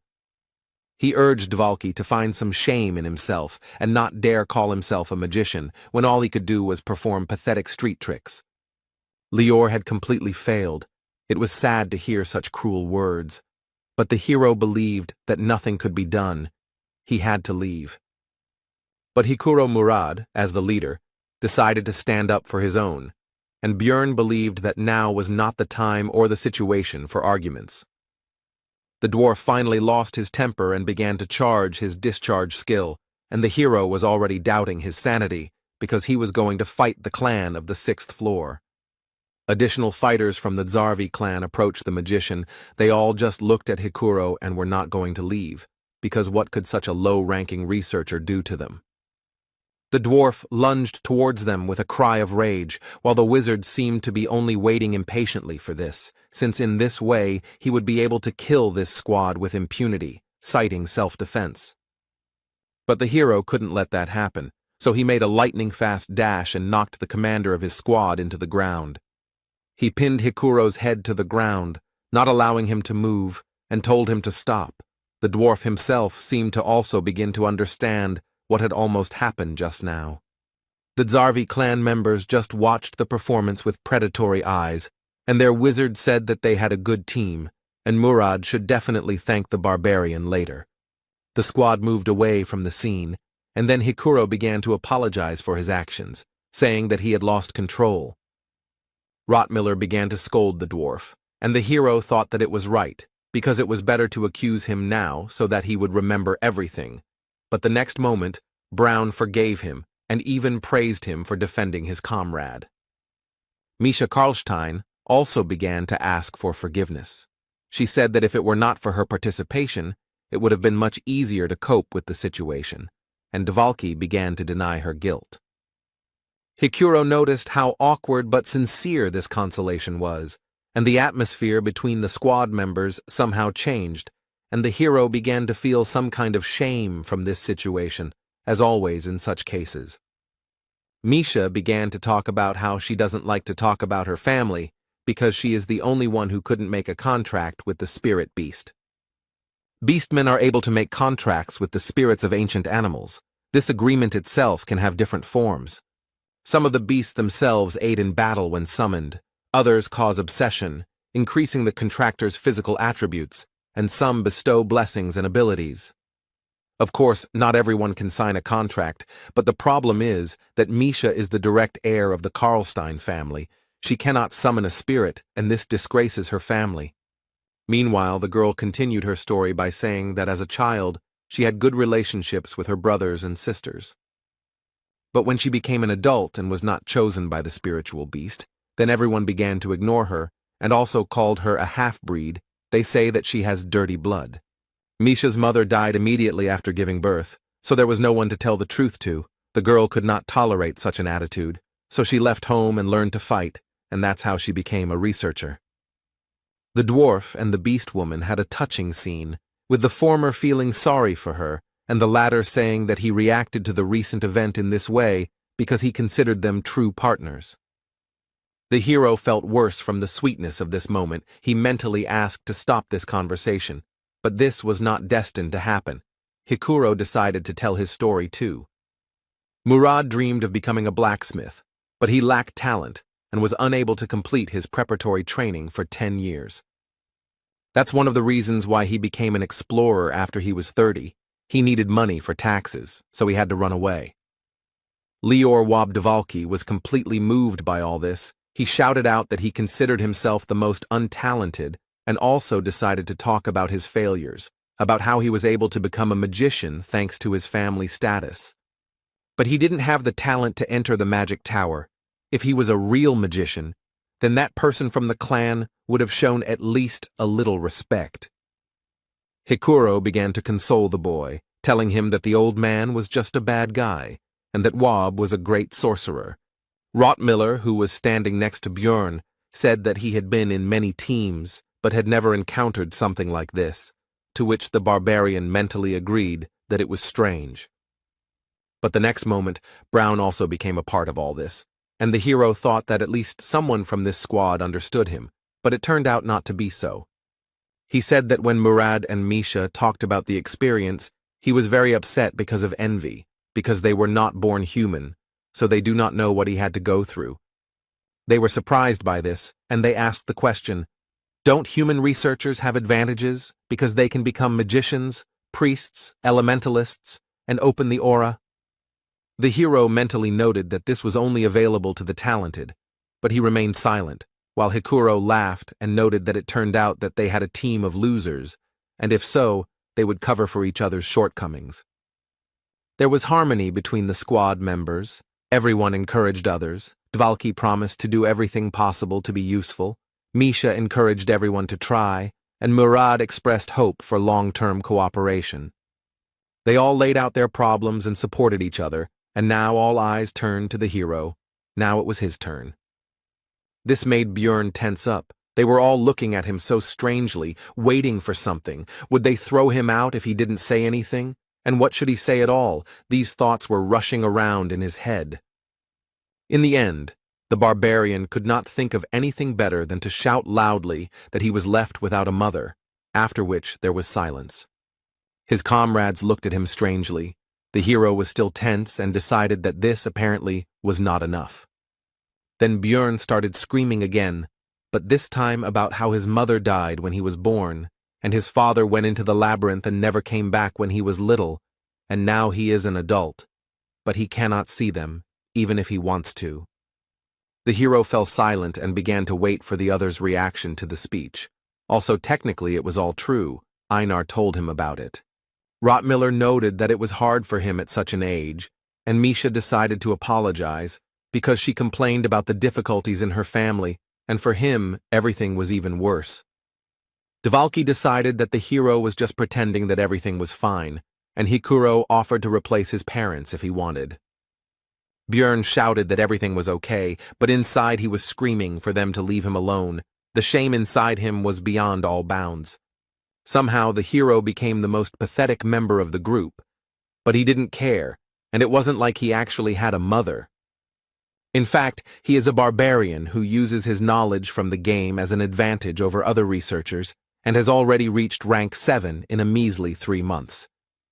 Although, if you think about it, he is a loser who somehow ended up in another reality, where he is considered an evil spirit, who are killed as soon as they find out about them, and he has already been on the verge of death. While Björn was thinking about how shitty his life was and was being consoled by Misha and Dvalki, Hikuro and Rothmiller discussed the group's next steps, eventually deciding to go to a location called the Witch's Forest. When asked why not move to the 4th floor, Murad replied that he had seen too many teams underestimating the difficulty and dying there, so they needed to work on their teamwork first. The hero remembered that the Witch Forest was a zone that was only visited in extreme necessity, a bad place for hunting, and not very suitable for warriors. But the 4th floor is no better, because in addition to monsters of the 7th and 6th rank, there are also occasionally 6th rank ones, which can be quite problematic. The hero died there many times because he went there unprepared, so the dwarf's fears are understandable. But despite this, Björn still approached the squad members with a proposal to go to the 4th floor, because Hikuro and he are pretty strong tanks, so if something happens, they can provide an opportunity for escape. He wouldn't even have to run away with the vampire essence, the hero thought. And they also had a mage and 2 experienced researchers in their squad, although the damage would be small, which would make the hunt slow, but they should be able to overcome the floor. Misha told Dvalki that Björn was saying the right things, but she was worried because he was a barbarian, but even a broken clock shows the right time twice a day, so she might as well listen. The hero didn't say anything, but he got angry because he could hear them perfectly well, and in the meantime, the dwarf suggested holding a vote. As a result, their pathetic team decided to go to the 4th floor. They had a long way to go. 3 days had passed since entering the labyrinth. Rothmiller was once again choosing a place to stop. Hikuro suggested walking for some more time, but Brown said that it would take a long time to find another suitable place. Björn noticed that they set up camp at 9 in the evening, just like the last 2 days, which was quite curious. It seems to choose its future resting place based on the remaining distance and speed, which doesn't sound very complicated, but is impressive, especially in the labyrinth, where the concept of day and night does not work. The hero asked Brown about his plan for tomorrow, to which he received the answer that they would be at the Witch's Forest before lunch, and he also advised everyone to have a good rest, because moving through the forest would require a lot of strength. Björn thought that Rothmiller didn't even think about the answer. He was just a walking GPS navigator, but he didn't expect anything else from the veteran researcher. In the middle of the night, Brown woke up the barbarian. Although it was not his turn, the hero, seeing the tension of his comrade, asked whether they were people or monsters, to which he received the answer that both. The sounds were like those being pursued. Rothmiller recalled the attack at the exit from the portal. Björn replied that the guide said that it looked like a trap for those who escaped. Brown confirmed this and said that he smelled the same scent as then, and their conversation also woke up Hikuro, who became tense from this news. It seems that for some reason they were specifically targeting them, and now they decided to deceive them by pretending to be people in trouble. In this situation, Björn decided to take advantage of the opportunity and ask the others not to interfere. Soon, 3 explorers appeared from behind the trees, screaming for help, but the barbarian stopped them with the words that if they approached, he would break their skulls. Orcs appeared behind the night visitors, and they themselves began to talk about the fact that the rest of their team had died, and also promised to reward them for their help. Bjorn demanded that they first put their weapons on the ground, but the adventurers were unwilling to do so, arguing that there were monsters right behind them. The orcs themselves were in no hurry, but simply watched and, it seemed, tried to understand whether the researchers had united into one group, but the hero decided that it was even better that way.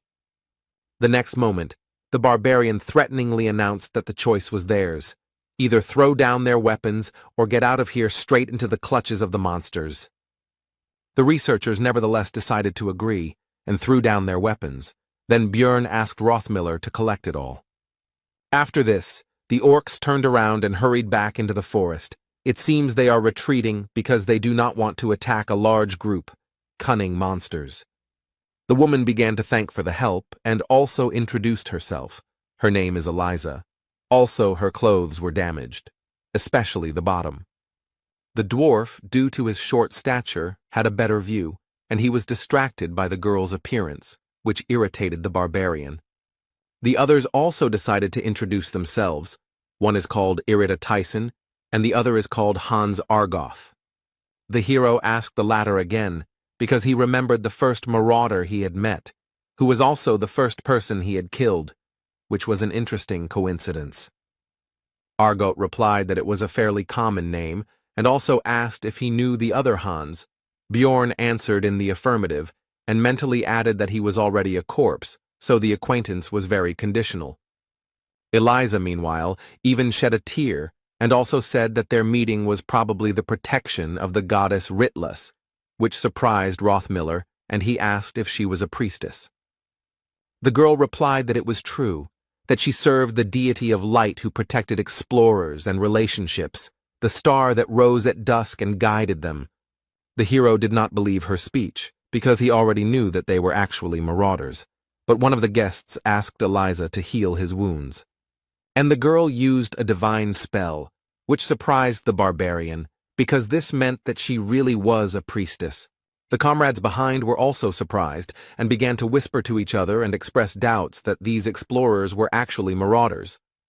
And Rothmiller himself could not believe his mistake, and his feelings can be understood, because in the world of Dungeon and Stone, priests are sacred and pure beings, and people are very devout believers.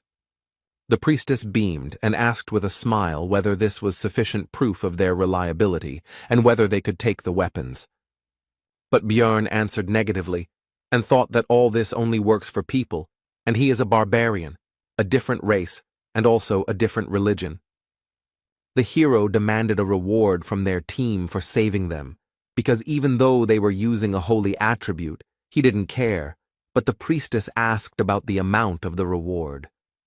Bjorn demanded 2 million stones, but they did not have that kind of money, so the girl asked to give it to them when they got out of the labyrinth.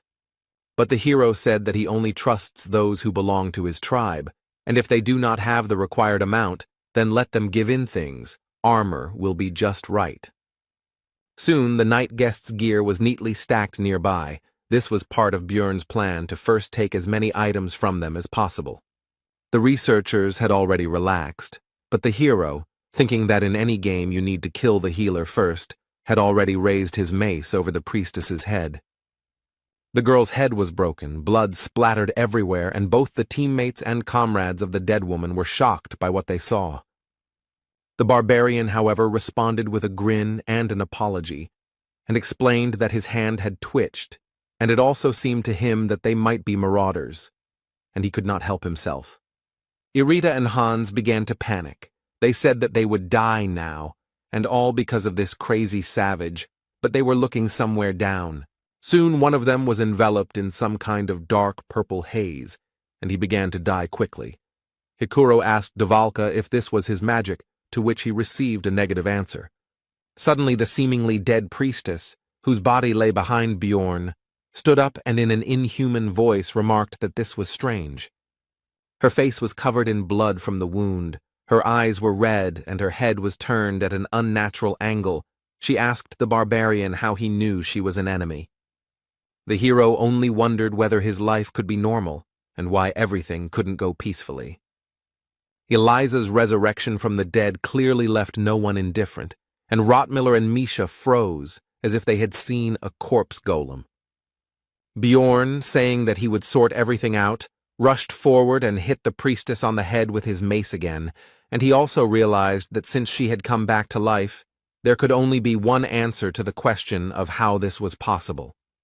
This is a hidden class that can be unlocked upon reaching the 5th floor, the Karui priest, who has a huge number of combat spells and curses.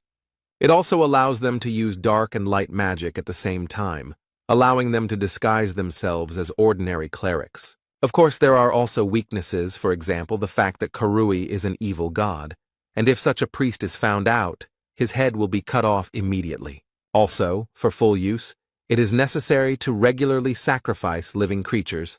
Apparently, for this reason, she became a marauder, because it is easier to find prey in the labyrinth. The hero was taken out of his thoughts by the fact that the second researcher was also quickly killed by the same dark purple haze. The mist gathered around Eliza, forming a skull mask across half her face, and she stated that she had lost 2 useful servants because of their group.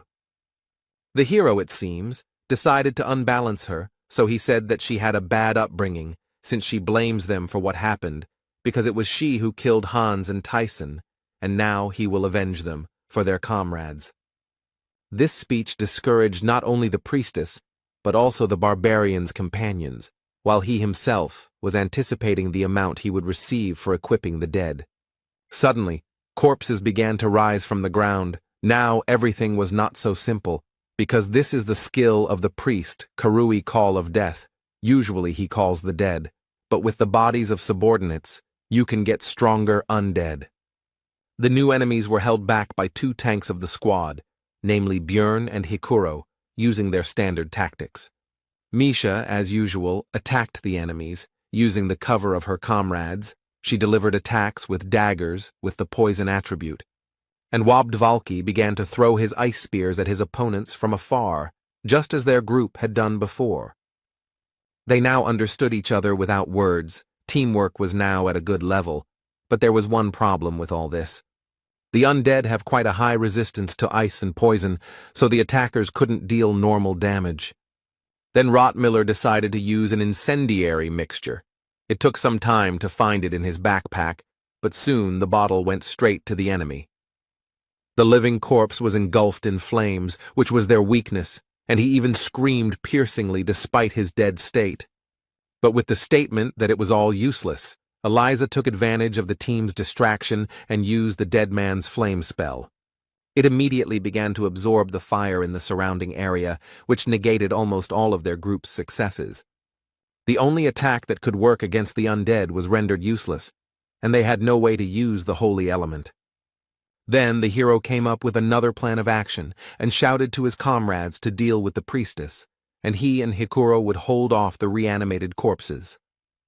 Björn took their weapons and armor in advance, so they should be able to buy themselves the time they need. Brown, Dvalki, and Misha rushed towards Eliza, leaving the rest to the tanks. The beast woman ran ahead as the fastest. But the trio's path was blocked by a new spell from the priestess of Karui, and something began to appear from the darkness on the ground. It soon became clear that these were shadow guards, and they would have to deal with them in order to get to Eliza herself. The Trinity began to fight the new enemy, but the priestess was not going to just stand and watch, so she began to prepare her magic. She cast a curse on Misha, which prevented her from escaping in time from the attacks of 2 shadow guards.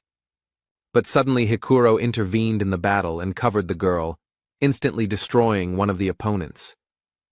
When the beast woman asked him what he was doing there, he replied that Bjorn had told him to help in their battle, which meant that the barbarian was currently holding off both of the undead alone. The servant Karui became angry at her failure to kill the researchers and shouted at Hans and Tyson that they were supposed to be protecting her. The hero, holding the 2 dead men, grinned cheekily, looking into her eyes, and said that they were a little busy right now. Eliza realized that she was losing, and saying that she would not forget this humiliation, began to rise into the air. After looking at the hero one last time and telling him that he would never get out of here alive, she left the battlefield using one of her skills. Looking after her, Björn understood that they had almost won, and she had run away at the last moment, harboring a huge grudge against them. The next moment, the barbarian felt extremely ill. The priestess left him with her entire arsenal of curses, of which there were over 15. It's good that Dvalki understands them, the hero thought, after which he turned to the magician with a request to remove the negative effects from him, to which he only hesitantly asked again. Then Bjorn said that Wob claimed to understand this magic, but he replied that he only knew a couple of spells from this school, but did not know how to remove them. This was very bad news because physical characteristics could be permanently reduced if the curses were not removed by magic or holy power. Soon the squad was running as fast as they could towards their destination. Hikuro asked how Björn was feeling, to which he replied that everything was fine, although in fact it felt like he was dying. It was all because of the negative effects. If it weren't for the vampire essence, which gives resistance to magic and darkness, he would have fallen off his feet long ago. The rest of the crew were also cursed, but they only received 2 or 3, rather than over 15 like him. It was extremely unfortunate that out of all the effects, he received one that hits stamina, but does not affect vitality, which is why high regeneration does not help. In the game, the character stopped moving when his stamina dropped below 10%, and since he was moving, there should be about 30% left. He had no idea that it was actually 5%. Soon the area around changed dramatically. It became very gloomy. The team finally reached their destination. It was the Witch Forest. 5 hours ago, immediately after the priestess's escape, the squad discussed the battle that had taken place, and the hero noted its enormous danger, as well as the fact that none of them could have dealt with it one-on-one. Björn said that if they hadn't taken the weapons and equipment and attacked first, some of their group would have died in an instant. Misha's eyes lit up at this, and she shouted that reliable barbarians are the best. She had doubts, but the hero simply went and smashed Eliza's skull. Björn asked Rothmiller if he could track the priestess, but he replied that there were no traces, so it was impossible. The hero informed everyone that she would definitely try to finish what she started before the labyrinth closed, because they would be able to reveal her, to which Dvalki said that they did well and could do it again. Bjorn became angry at the wizard's frivolity and asked what would happen if monsters intervened in the battle, after which he said that they needed to go to the witch's forest. This is the area surrounding the portal to the 4th floor. There are monsters of the 7th and 8th ranks here, many of which have a spiritual body that is immune to physical attacks, so it is not the best place for warriors. But right now, this is the best option, because in this special zone, all status effects, except for the effects of the zone itself, lose their power, which allowed the squad to get rid of curses.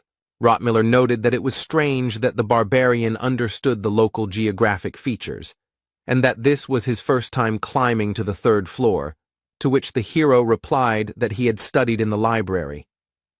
Misha and Dvalki took it as a joke, because a barbarian who reads books is simply an impossible phenomenon.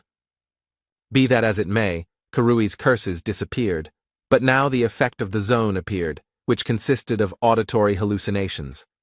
The voices constantly screamed at him to die and tried to hurt him by telling him that he had no mother, but he didn't care about their words. Björn thought it wasn't that strong to be called a mental attack, but not everyone thought so. Misha asked how he could listen to all this nastiness and be okay, to which he received the answer that it was quite bearable. Hikuro and Brown were perfectly fine. The beast woman was more or less coping. They had all visited this place before, and Bjorn himself was also normal.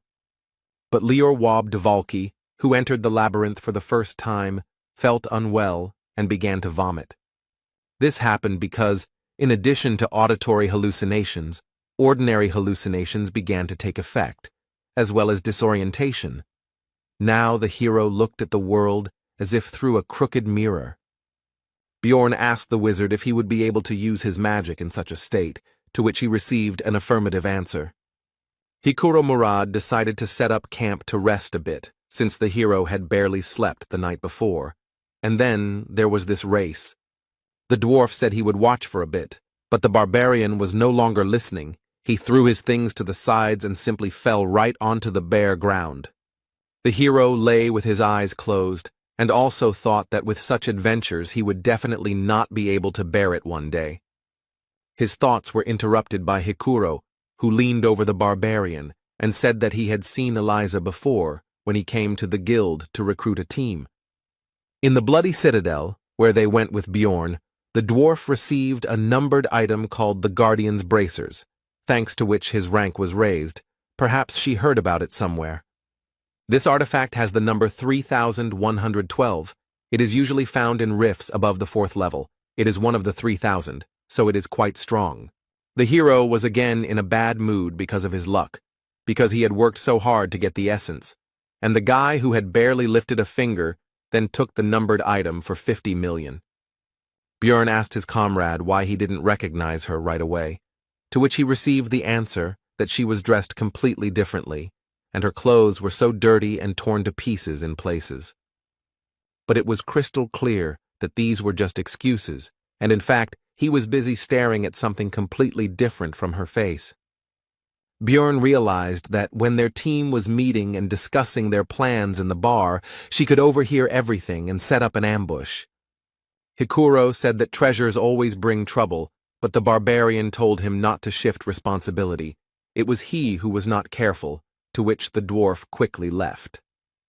Soon, Bjorn was awakened by his comrades, and Rothmiller noted that he was sleeping very soundly, and he had heard that even barbarians could not stand it on their first expedition, and Misha simply asked how one could sleep in such noise.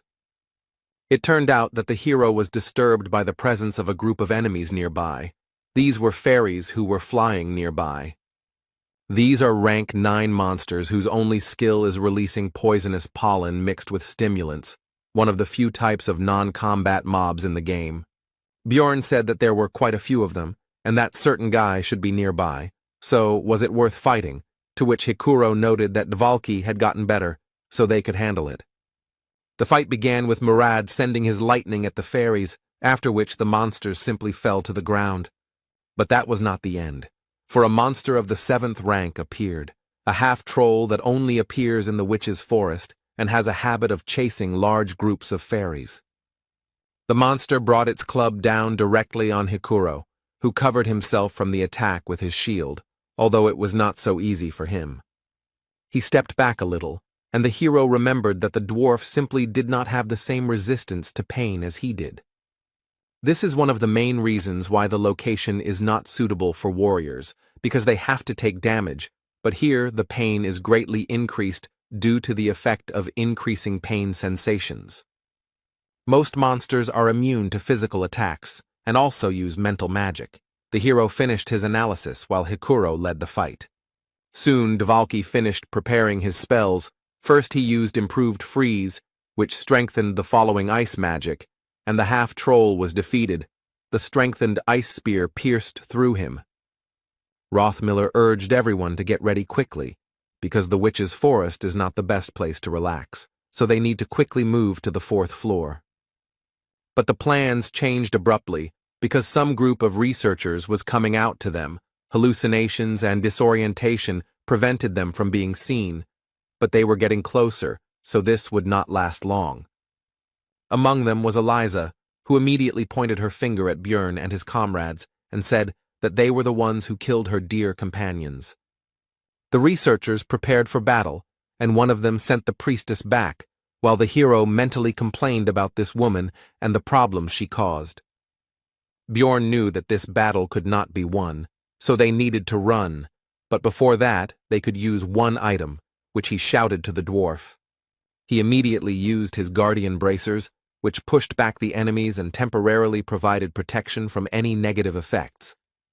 While the team is fleeing, Misha decides to inquire about how this woman managed to find them, wondering if the witch forest shouldn't be safe. The hero guessed that after entering the forest, Eliza lost their trail, so she began to look for the researchers. She decided to use them by pretending to be a poor priestess who had lost her comrades to marauders. And now he is trying to pit their groups against each other so that he can then simply go and devour all the participants in the conflict. But explaining all this would take too long, and the effect of the item would soon end. So the hero shouted to Misha not to chatter, but to run faster. The scout is the first to notice the enemy's movements, the one who leads the team along the best route. They collect data in advance and then use their rich experience to lead others in the labyrinth. But all their skills are truly tested in the Witch Forest. Rothmiller's key strength is smell, because he has enhanced his sense of smell with special essences, and in this place, he copes surprisingly well. At a certain level of sensitivity, one can even smell mana, which now helps Brown in planning his route. But the enemy also had a good scout, who closed the distance at every opportunity, so they needed to speed up. Now it all comes down to who gets to the portal first. But the problem is that they are all tired, especially noticeable for Misha, who may be fast, but is not particularly resilient. Soon the girl tripped over a stone. Björn immediately rushed to her aid, but she said that it was just a cramp, so let him run on. The hero saw that she was lying. It was actually a sprained ankle, so he decided to take the beast woman on his shoulder and carry her like that. And when Björn turned around, it turned out that his comrades had already managed to run further, apparently not noticing their absence, while Misha began to lament that he should not have stopped and run further. The barbarian called the girl to calm down and said that it was better to stay where they were, because Rothmiller should soon notice that they were missing and would return. The hero himself, although he calmed Misha down, was not completely okay himself, because the situation was becoming very dangerous due to the fact that the Witch Forest could not be passed without a scout. The beast woman began to ask how long they would have to wait here, but her question was interrupted by Hikuro's cry, which rang out across the surrounding area. The girl got scared and asked her friend what they should do because they had to help the rest of the team. Björn replied that relying on sounds in this area was a bad idea, and that attacking them meant that they would not be able to return for them and they would have to move on their own. When asked what is most important in an emergency, the hero would not choose water, food, or tools, although these are important things, but strength of spirit. Right now, Misha clearly missed her. She was screaming that she didn't want to die like this, that she had worked and tried very hard, and it would be too pitiful. The hero told the girl to calm down, and mentally added that when you find yourself in such a situation, you need to accept reality and not deny it. Misha began to blame herself for this situation, because if she had not fallen, then this would not have happened, but Bjorn shouted at her to listen to him, because they needed to focus on the present. He told her to drink the potion from his backpack so that the girl could walk on her own 2 feet, to which she, having more or less calmed down, agreed. Soon they stopped to rest a bit, and Misha began to lament that she couldn't believe that she had swallowed the potion while riding on a running barbarian. She even managed to think that she would die on his shoulders. Sitting by the fire, the hero thought that 4 days had passed in the labyrinth, so it would only get more difficult, and now only the 2 of them had to hold out until the labyrinth closed. The worst part is that most of the monsters are spirits, which they can't attack, meaning they really need attribute power. Then the hero made a decision and first of all asked Misha if she was married, to which she noted the strangeness of this question, but still answered that she was not. Then Björn continued asking, but this time about whether she had any beliefs that she shouldn't show her naked body to men she barely knew. The girl, embarrassed, replied that circumstances vary. The barbarian said that this was great, after which he took off his helmet and began to approach Misha, and she shouted at him not to approach, and that in general she was not ready for this. But he simply put a ring on her finger and said that he was keeping it for the person to whom he could give it. All this surprised the girl. She did not understand what was happening. Bjorn told Misha to swear by her guardian god, and in exchange for this, he would always be by her side. And he continued by saying that from the moment she accepted this ring, then he himself would take an oath on the honor of a warrior that he would support her, and he hoped that the girl would promise the same. Embarrassed, Misha asked him about his seriousness, and then explained that it was a bit unexpected, but it was the first time she had received such an offer, so it wasn't that she wasn't happy. And then she apologized and said that she didn't think of him in that way, and then she tried to explain something else, but she was constantly embarrassed and spoke incoherently, so the hero didn't quite understand her. In the end, the blushing beast woman shouted that she generally preferred thin men, and he, a stupid barbarian, had no masculine charm at all. Bjorn explained that there was a misunderstanding. He didn't mean it, but simply asked to become his comrade, which is why he gave the ring. Misha immediately felt somehow better, but the hero continued to talk about how she could refuse it at any moment, but then she would have to return the same ring or 15 million stones.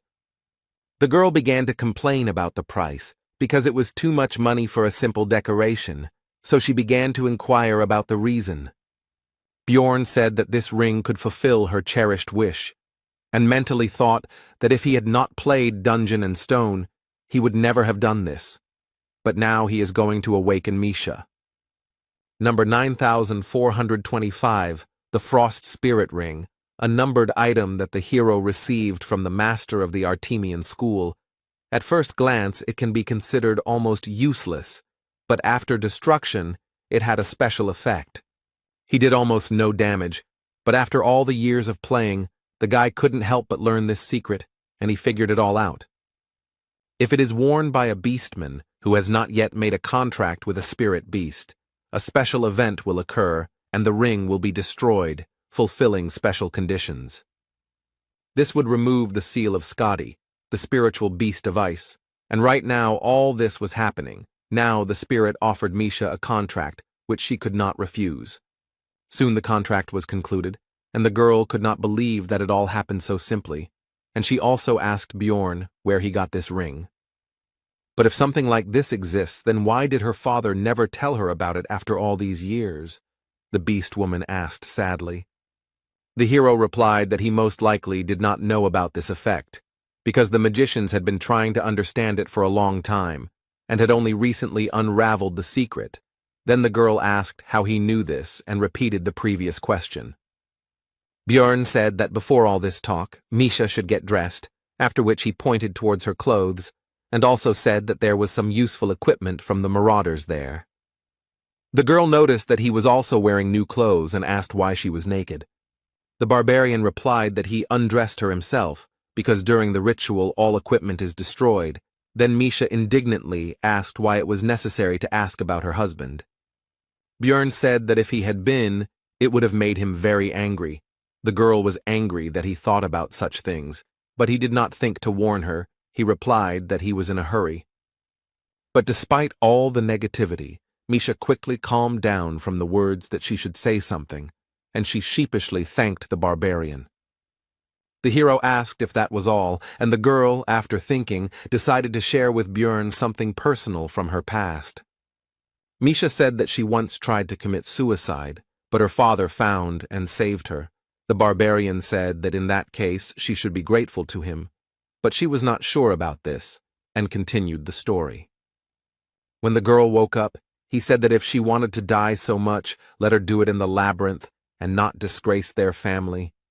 The hero realized that her relatives were even crazier than he expected, and Misha said that it was then that she became a researcher, but not because she wanted to die. She simply ran away from that house. She thought that she could become famous and strong even without a spirit, and then her father would pay attention to her. She doesn't know if he will accept her with such an unusual contract, but it is a good thing anyway. And the next moment, the girl bowed to Bjorn at the waist and said words of gratitude once again, and also added that she would not forget his deed for the rest of her life, would seal it in her heart and thank him. A beastman who has made a contract with a spirit beast will receive one of 3 types of enhancement: Summon, Strength, and Fortify. Misha Karlstein received the last one, and now her body is forever imbued with the power of the ice beast, Skadi. Now they have the attribute attacks they needed so much, and finally, they don't have to worry about encounters with spirit-type monsters, and they are pretty weak, so there won't be any problems. Now Misha can fight alone, but like the barbarian spirit seal, the beastman must strengthen the spirit beast. The girl is only in the first stage, so she cannot yet add an attribute attack to her weapon, but she used to be a martial arts master, so she can fight with her bare hands. But the witch forest is too difficult for one person.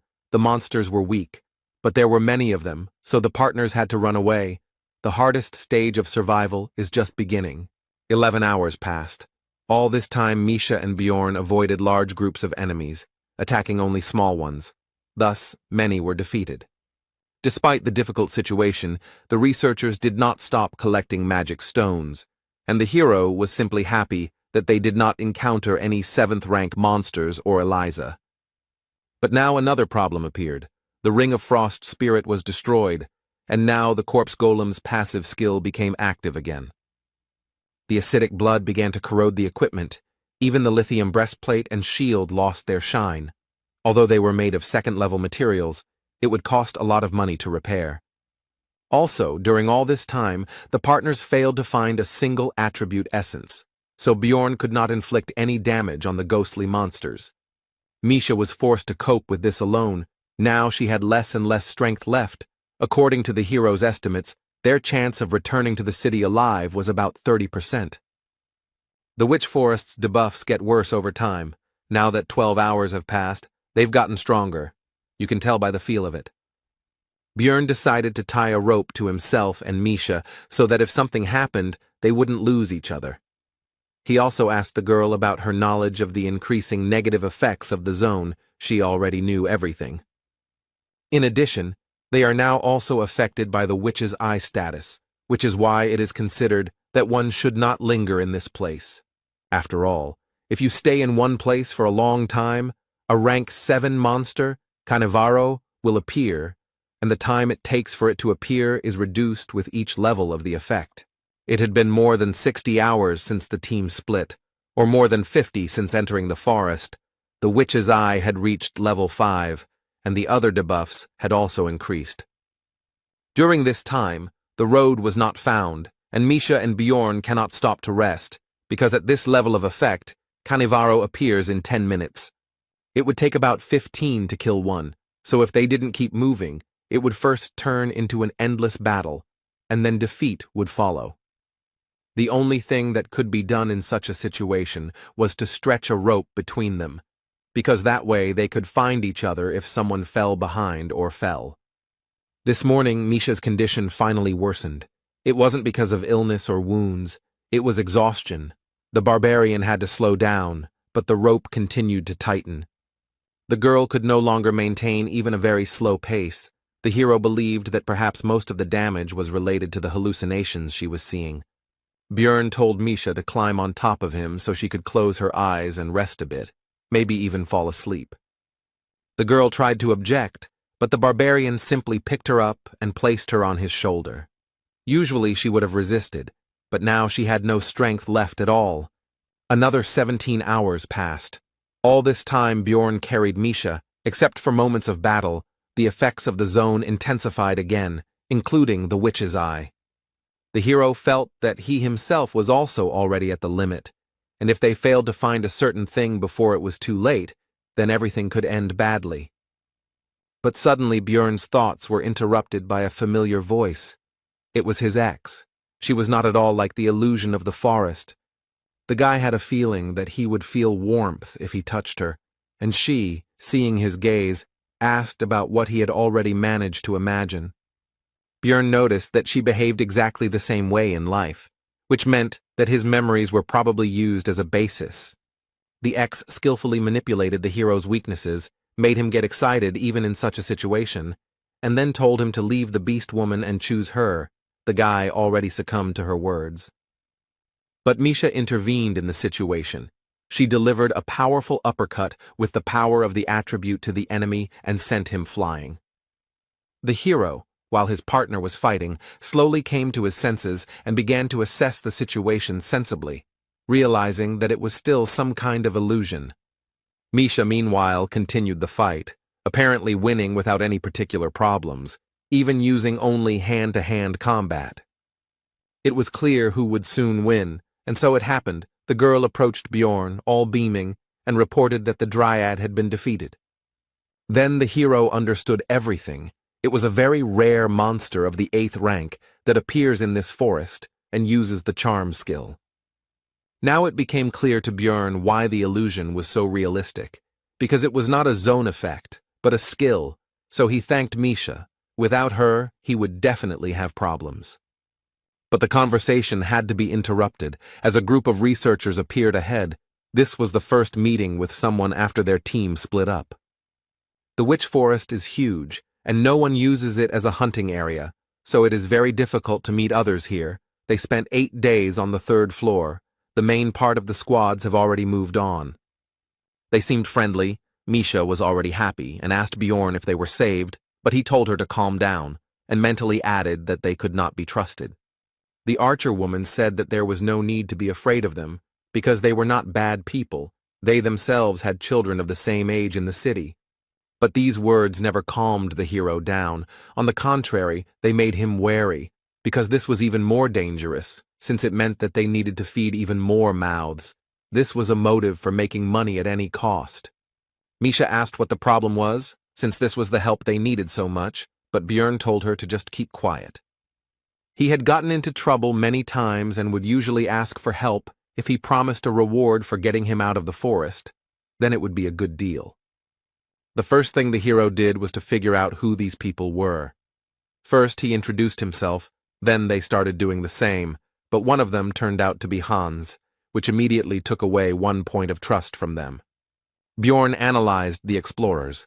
Their team consisted of 2 warriors, 2 archers, and a scout. It's all too dangerous. Besides, intuition tells him to be careful.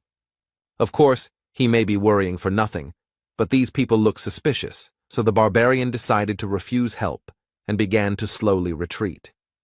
It soon became clear that his intuition had not failed him, because an arrow had been fired right at them, from which the hero had covered himself with a shield, which meant that these were not simple researchers. The young man didn't seem to expect this and asked a female archer named Viet why she did this, and she told him to look at the barbarian's equipment. It was made of lithinium, for which you can get a large sum of magic crystals in the city. She was already looking forward to it. The guy said that they were also explorers, but the scout told him to just step back, since he was not going to help. The rest of the squad, except for the young archer, agreed to the attack. Misha asked if they would run away. Bjorn thought about it, because the balance of power is not in their favor, and they also have a scout who will quickly find them in case of escape, so there is only one option. He then told his partner that they would have to stall for time, after which he offered the marauders his backpack and shield. Misha shouted at them to kill this barbarian because she was the princess of the beastmen and would generously reward them for saving them. Her game was so plausible that it made even Bjorn doubt, although he himself proposed the plan. The girl's words made the scout doubt, but the female archer said that this was not an option. They both had to be killed, otherwise their activities could be exposed in the city.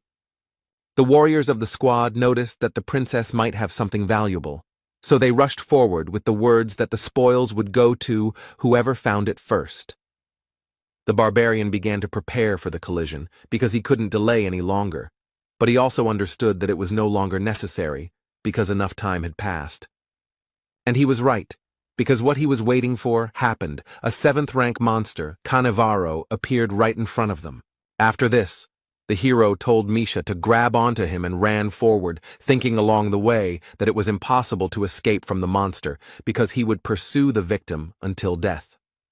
Therefore, it was possible to use the marauders as a diversionary tactic, and he began to break through their ranks while they were at a loss. This should have out-aggroed Cannavaro, who took advantage of the fact that no one was attacking him and used his magic mind skill without any problems. The marauders decided to deal with the monster first, because of the mines, they would not be able to pursue the prey anyway, and the prey itself would not be able to get far. The hero understood that there was no way he could dodge the mines, so he had to rely on his strength and regeneration, simply running straight through the traps. Cannavaro, meanwhile, noticed the escape of his prey, so he called for support from a group of hounds, a breed of dog used for hunting. It seems that the marauders greatly overestimated their strength, because they began to lose their lives very quickly, one after another, from the monster's arrows, mines, and dogs. One of the dogs managed to catch up with the fleeing Björn and Misha and grabbed the barbarian's leg, preventing him from continuing his escape. The hero had to use the flesh explosion skill to get rid of the dog, but at the same time, he lost the ability to run further. His leg was finished. In that case, the plan will have to be changed. Björn told Misha that he was leaving the rest to her. She told him to leave her in Canivaro. The barbarian threw the girl's light body without any problems. She rushed straight at the monster, who was not expecting such a thing, and it was finished with him in an instant. Among the attacking marauders, one was still alive. It was the same female archer who first fired an arrow at them. She tried to beg for mercy, but Misha was not going to spare her. The beast woman was worried about Bjorn. She poured a healing potion on the wound, but said that it could not heal such a wound, but the barbarian said not to worry. Thanks to high regeneration, the potion, and the eternal life skill, the leg was restored almost instantly, which surprised the girl very much. The hero understood that this was all thanks to the bonuses of the vampire essence, his skill, and the seal of the immortal. With all these factors and enough time, it would be possible to grow a limb without a potion. Misha asked how he could drink it without pain. Bjorn replied that it was the mental fortitude of the barbarians. He recalled that Einar also took potions without any problems. In his case, it was due to the high value of the pain resistance characteristic, but the effect was the same. The hero suggested that Misha pack up and leave before a new Canivaro appeared, and she herself asked how he realized that those researchers were dangerous. Bjorn replied that one of them was named Hans, and he didn't like that name, which confused the girl, but she quickly put it out of her mind. Misha shared her thoughts that she would never have thought that that woman could change her attitude so quickly. She could have been good. The hero replied that if they had not seemed so weak, if they had not worn expensive equipment, and if they had not met in the labyrinth, then everything could have turned out differently. In that case, she could have been remembered by them as a kind person, but what happened, happened. She attacked first and paid the price. Misha said that she didn't understand this. Then Bjorn asked about her reasons for visiting the labyrinth. She replied that it was for money. Then, the hero said that they had the same reason, because it was the best way to protect yourself, especially in a world where failure to pay taxes would result in execution, and she also needed to protect not only her own life. Both were in a gloomy mood after this dialogue. Misha reported that there was a lot to rethink after this trip. 109 hours have passed since they got lost. Now the beast woman has found the place that the partners hoped to find, the only place in the location where they can rest. The witch's hut is a shelter that appears in random places in the forest at regular intervals and remains there for 8 hours. The effect of the zone is temporarily removed while you are there. It is also safe here, because monsters do not appear. This place is difficult to find, but there is no other way to rest. The partners spent a long time looking for the first shelter, but Misha's keen eyes quickly helped them find the next one. There were 53 hours left to hold out before the labyrinth closed. They had seen this place for the 3rd time, but the girl still didn't get tired of it. She sincerely enjoyed the local beauty and was in a good mood overall. But Björn told her to be quiet, because there was someone here, since only 5 people could enter here, and the portal closed as soon as they entered, which meant 3 unknown people were somewhere nearby. Soon they found a man dozing carefree in a field of flowers. It was one of those who helped Eliza then, but now he looked so-so, so the hero was interested in how this happened. Misha reported that there was also someone in the hut. She also noticed that these were the same researchers. Bjorn decided to knock out this guy first. He raised his mace up and brought it down sharply right on the man's face, and the girl noticed that he was just going to knock him out. Soon all 3 researchers were knocked out and tied up. Misha was surprised that the first of them was still alive, and also noted that it would not be for long if he was not helped right now. Then Bjorn poured a healing potion on all the captives, and they quickly came to their senses, both due to the healing and due to the pain they were experiencing. The chief immediately recognized the barbarian and began to explain that he was not guilty.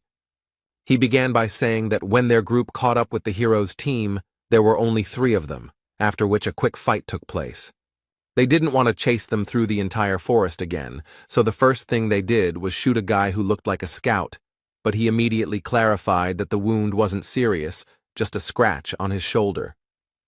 Then they were thrown back again by some kind of light. Björn understood that it was Hikuro who used his numbered item again. When they came to, their scout had an ice spear sticking out of his head, which meant that at the right moment, Dvalki was still able to kill the man. Looking at the captives, the hero thought that the rest of the team seemed to have managed to escape, and that the scream that he and Misha heard after the separation was due to Rothmiller being wounded. The man meanwhile continued his story by saying that due to the loss of the scout, they could not continue the pursuit, and simply wandered around the area. The problem started on the 2nd day after his death. Eliza showed herself. They understood everything. Only after she absorbed the life force of one of the researchers, the girl turned out to be a priestess of Karui. The man started to justify himself by saying that they had been deceived, so it was not their fault, and they had not intended to kill anyone for no reason. But Bjorn told him to shut up. Then tears began to flow from the man's eyes, and he began to apologize and say that they had been very stupid to fall for the deception, and he also promised to compensate for all the damages and beg for mercy. Misha told the hero that she would accept any decision he made, and he himself was thinking about what to do with all this, because even though he had already killed people, back then they were freaks who attacked first. They were not worthy of living. This case was different. They caused problems, but no one died. It was completely different. Björn wondered if it would be right to kill them. It was as if 2 images appeared in the hero's head, one for good, the other for evil, but not in the usual image of an angel and a demon, but in his current, savage and former, from the past world, form. The barbarian said that whether it was right or wrong didn't matter. The main thing was that they could create problems in the future, so it would be easier to kill them. The good man said that you can't kill people because of one mistake, so why does he doubt? Because sparing them would be the right thing to do. But the hero decided that the last statement only applied to his past, the civilized world from which he came, and not to this cruel and merciless one. Björn asked Misha's opinion on the current situation. She replied that she couldn't trust them, whether it was a mistake or not, but they tried to kill, and now she understands that this cannot be forgiven. Then the hero's mind cleared, as if a fog had been dispelled, and he remembered the expression that in Rome they obey Roman laws, otherwise he himself would end up in the grave. Whether it was a mistake or not, he had a feeling that they would repeat it at the first opportunity, so pity was thrown aside, and the explorers lost their lives. The hero, when he first opened his eyes in a new world and in a new body, realized that Björn Yandel was not only his new name. This is also his new essence, the essence of a barbarian, which he must correspond to in order to survive. Misha noticed his worries by his trembling hand. The hero replied that everything was fine. She shouldn't worry. It would be better if she collected the things of the killed researchers. This was soon done, but Misha was disturbed by the sight of Bjorn dragging the body to the fireplace and starting to push it straight into the fire. She asked him about what was happening. He replied that it was necessary. The fire consumed the corpse unnaturally quickly, meaning that everything was as it was in the game. The witch's hut had accepted a new victim and would now be open for another 8 additional hours. Misha was still not sure that Björn was okay, but he didn't answer, and the only thought that popped into her head was that they had 2 more so-called logs, which meant 24 extra hours.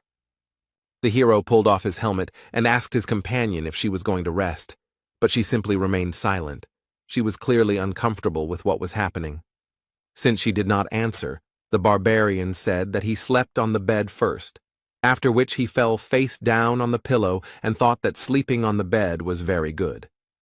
But in reality, he was only unsuccessfully trying to distract himself from the thought that he was increasingly renouncing humanity and accepting the life of a barbarian, and that life was not punishing him for this, but, on the contrary, rewarding him. All night long the hero dreamed about his past life, namely work, meeting a girl, dating her and his future life, calm times. But in the morning he realized that it was just a dream, and his new reality was life in a monstrous body and fighting real monsters. Björn noticed that besides him, Misha was also sleeping on the bed with her head on his leg.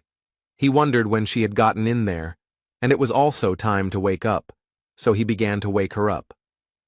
Chewing the dried meat, the barbarian thought that there were only a day left before the labyrinth closed, and the hut would cease to exist in an hour.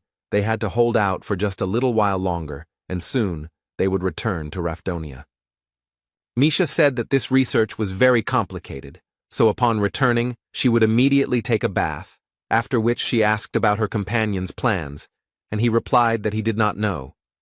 As soon as the shelter closed, it became clear that something was wrong. Everything around turned red and became even darker than it was before. This meant only one thing. The special condition of 7 sacrifices in the witch's hut had been fulfilled, and now the Chaos Lord Riakis was wandering around the floor. The hero explained to his companion that this was something like zone bosses, but much stronger, and also each level had such a floor lord. The girl had never heard of such a thing, so she was surprised. Björn explained that she didn't know because the method of summoning was kept secret, because if some psycho summoned one, then a couple of deaths wouldn't be enough. When Riakis appeared, erosion began. All the monsters began to dissolve into chaos. The Lord has an effect on the entire floor and kills everyone he meets until he dies himself. Also, his call closed all the portals. You won't be able to escape. If you were here when this monster appeared, then prepare for death. Misha asked about the reason for his appearance right now. Then Bjorn explained that it was all probably because of them, since burning those bodies in the hut was one of the conditions of the summoning. 10 years have passed since the last call. The hero thought that 3 corpses would not make a difference, but someone burned 4 of them earlier. The girl began to panic because of this. The barbarian said not to tell anyone about this, because if someone found out about their participation in the conscription, it would not end well. The barbarian also reported that the zone effect no longer affects them, so they will now be able to leave here, and their path will lie in the orc settlement. The Zarvi clan has settled there. It is huge. They operate above the 6th floor. They have hundreds of members. A meeting with Riakis is deadly, so to increase the chances of survival you need to join them. It's unlikely that the entire clan will be on the 3rd floor, but to control the area they should have at least 10 teams, which would already be good. A huge crowd of researchers had already gathered here. The clan leader tried to call for order, but from everywhere came requests for help, promises of a reward for saving, accusations, and lamentations. Suddenly, a golden barrier appeared around, causing the crowd to quiet down somewhat, although not completely. But this was enough for the man on the podium to shout to the researchers. He explained that it was already safe here, since their priestess had activated the announcement of the destruction of evil, and his clansmen were standing guard. And he continued his speech by saying that they only needed to hold out for a day until the floor was closed, during which time Zarvi would fulfill the agreement with the royal family and do everything possible to ensure that most of the people returned. He ended with a threat that if he created any problems or if anyone disagreed with him, he would be immediately thrown out. The hero decided that the last part was unnecessary, but overall the speech was good because the panic was calmed down a bit, and thanks to the barrier he would be able to rest a bit. Announcement of evil destruction is one of the main skills of priests, which creates a safe zone for explorers and keeps monsters out. Misha and Bjorn were resting by a tree. The latter decided that they were not going to drive them away, but they needed to be on the alert, because some problem might arise. The hero asked the beast woman how confident she was in her ears. She replied that she was not sure, but some people say that they like them. Bjorn was misunderstood, so he explained that he meant her hearing, to which she awkwardly replied that she could hear just fine, so he told her to listen to the researchers' conversations. They discussed how the last time Riakis showed up was 10 years ago, and now they were wondering what kind of madman did this, and also that they were lucky with this clan from the 6th floor. One of them admitted that he had never seen the evil destruction announcement barrier in person before, while the other remarked that it was great in a large clan. The hero understood that if the Zarvi came for the thing he was thinking about, then their chances of getting out of here alive were quite high. After some time, Misha leaned against Bjorn's shoulder and fell asleep, but soon the barbarian decided to wake her up. She asked about the reason for such a sudden awakening. The hero answered that more than 500 researchers had gathered here, a huge crowd. Misha didn't understand what that meant, but Bjorn explained that there were only 50 people from the Zarvi clan here, so they needed to see how they could handle controlling that many people. Soon, the local leader actually began his speech. He started by saying that thanks to the barrier, this was the only safe area of the floor, but the priestess would like them to show respect to her god. It should be 1,000,000 stones per person. You need to pay now. Not only crystals will do, but any equivalent items. The hero admitted that it was a smart move, since not every researcher would have such a sum on hand, and in this way it would be possible to take away some of the equipment from people to simplify control. The man on the podium meanwhile said that this is not only respect for the god, but also payment for protection. They may lose some equipment and potions, but there is nothing to worry about, because they will protect everyone. The hero understood that in fact there were enough reasons to worry, because the barrier, although powerful, was not comparable in strength to the floor master. They were unlikely to kill him, but for now they had to obey the rules, so Bjorn asked Misha to take the things they didn't need. He thought they were very lucky to have taken the equipment from the marauding attackers and wouldn't have to give up their own. Many researchers were unhappy with this situation and were unwilling to pay 1,000,000 magic stones for protection for one day. As the heroes expected, some people began to leave the barrier and cope with survival on their own. There were about 300 researchers left, which meant that the Zarvi clan received 300 million magic stones. They made money and at the same time reduced the number of people, killing 2 birds with 1 stone. And now all they can do is pray to the heavens in the hope that the floor master won't come here, otherwise they are doomed. The 3rd floor is quite large. Everyone hopes that they will not encounter it. In this situation, both those who left and those who remain optimistic, but the hero prepares for the worst scenario. And so, 5 hours before the labyrinth closed, it really happened. The reign of despair began. This is the passive effect of the Lord of Chaos's aura. This skill not only deals damage to the area, but also turns it into an erosion zone that removes all effects. It also reduces magic resistance, deals minor damage, and can cause confusion. Soon the floor's ruler, the Chaos Lord Ryakis, appeared on the horizon, causing panic among the researchers with his appearance. The leader of this expedition was disappointed, because this expedition would now cause a lot of damage, but despite this, he still ordered to use everything that they had prepared earlier. The next moment, the clan members began to apply various buffs to themselves, using scrolls that increased stamina or energy regeneration. Also used was the numbered item banner of the Lord of the Sun, which imbued the weapon with the attribute of holiness, the light of the god Ursium.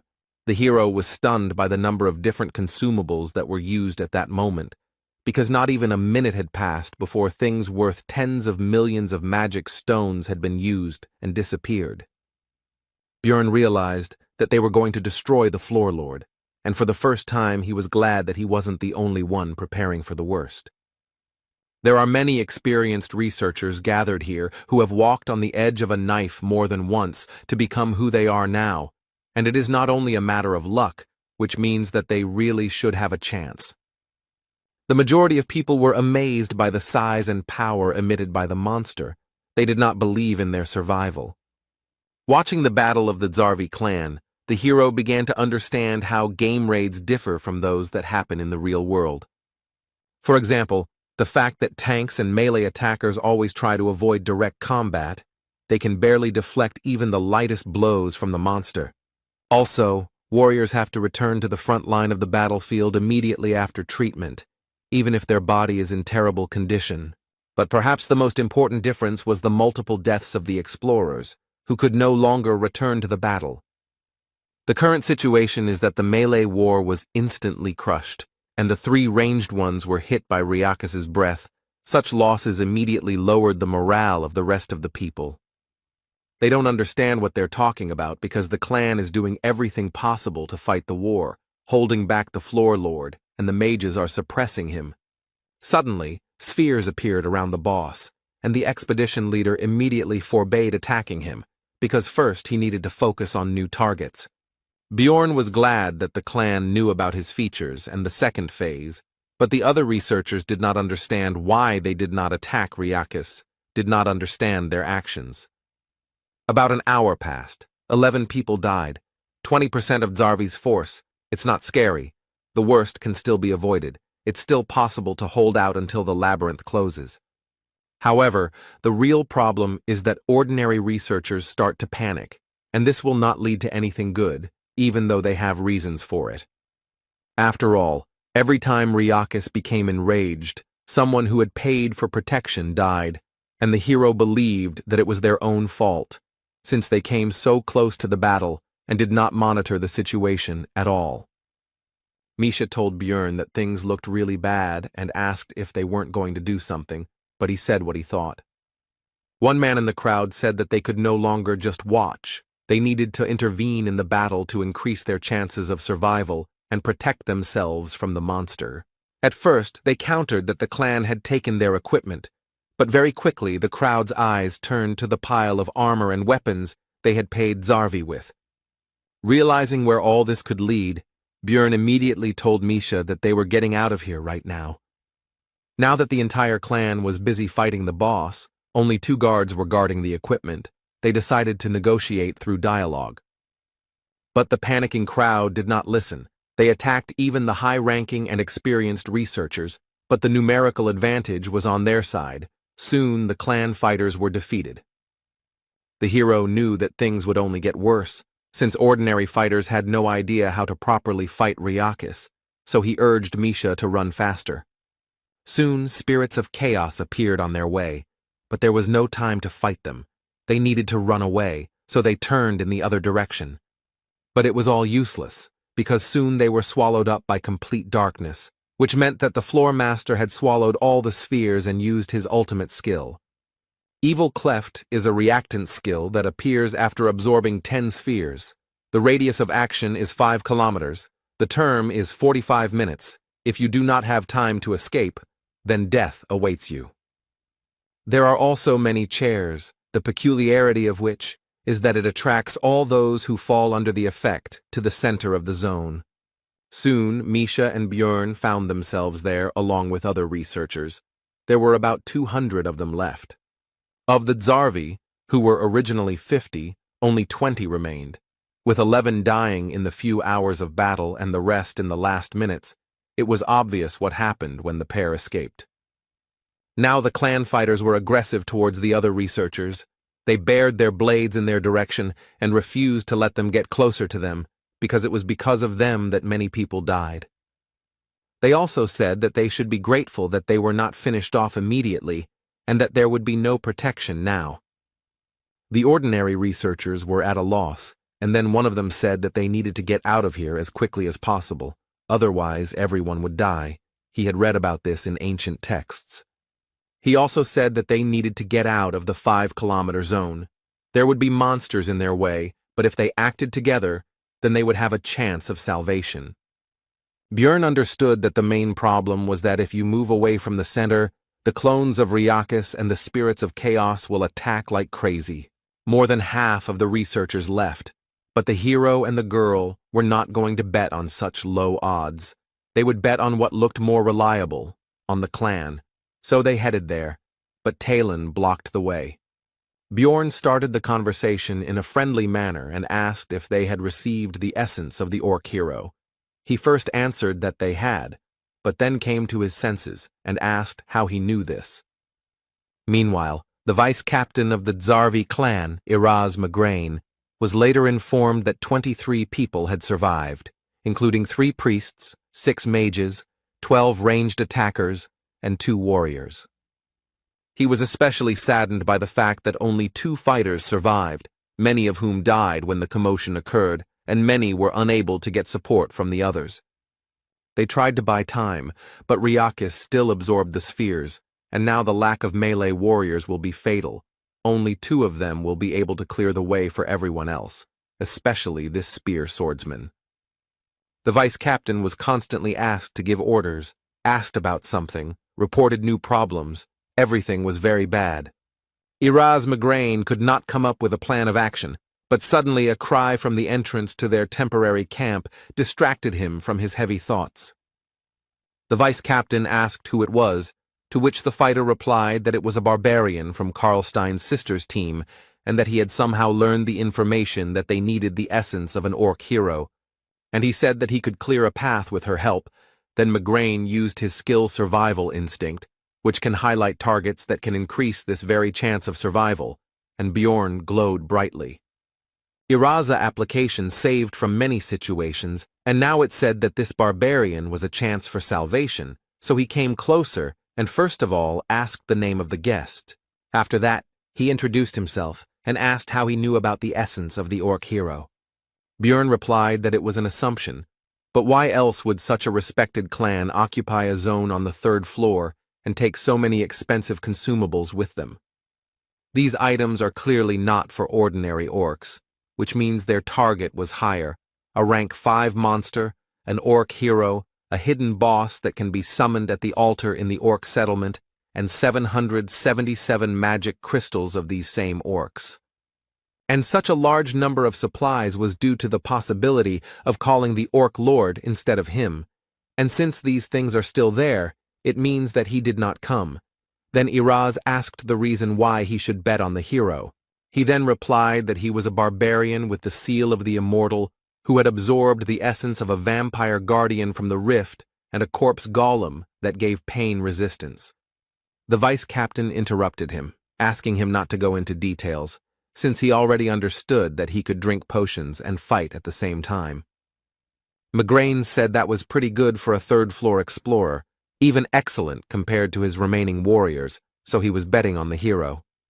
Talon tried to remind the leader that the nobles had ordered the essence, but he replied that they could always say that they simply had failed to extract it from the monster. By donating crystals, 3 orc heroes can be summoned, each of them a different named monster, in other words, high-level opponents with inconvenient essences. That's why the group that hunts them must be strong and special, even though this monster is only a rank 5. Each orc brother drops an essence of a certain color. Danish drops a red one with the Cry of Passion skill, and Velt drops a blue one with the Banner of Struggle. But the hero hoped that the clan had met Targus, with one special skill that could become the basis for his build. And Bjorn was lucky. It was what he needed, the green essence. Such luck makes him think that something very bad is about to happen. The barbarian absorbed the essence of the orc hero, which instantly increased many of her stats, such as strength, agility, morale, bone strength, and physical defense.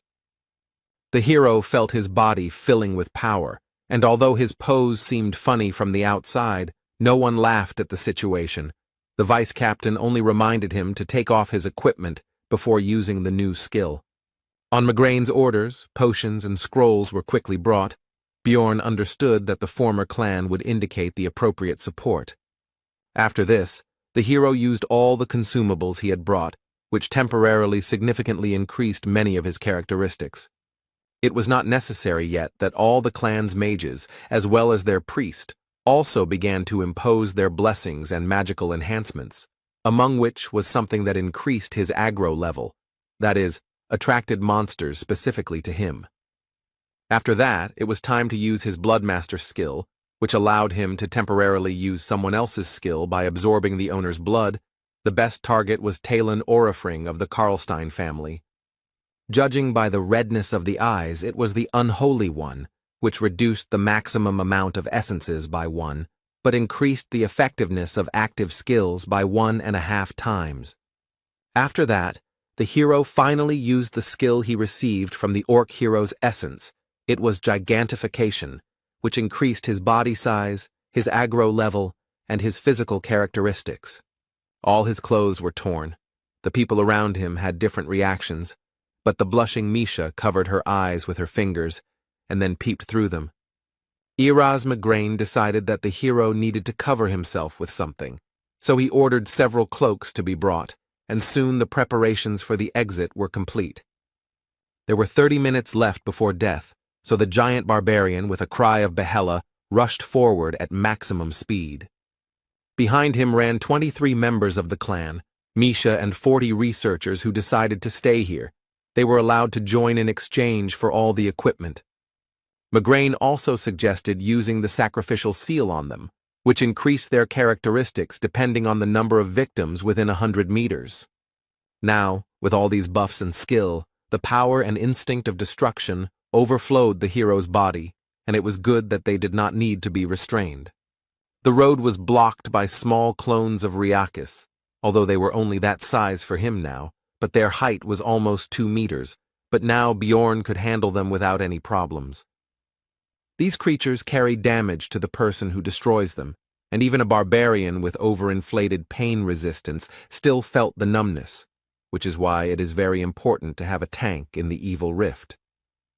Of course, in his case, thanks to the vampire essence, and specifically the skill source of darkness, it is enough to simply protect the heart. But for others, be he a famous swordsman, mage, or priest, all this will be useless. All the monsters attacked only him because gigantification increases aggro proportional to body size, and barbarians are already very large, so it is very difficult to imagine his level. Talon Orifring entered the battle, and after destroying one of the clones he immediately received a blowback, so he asked the priest to heal him so that he could continue the battle.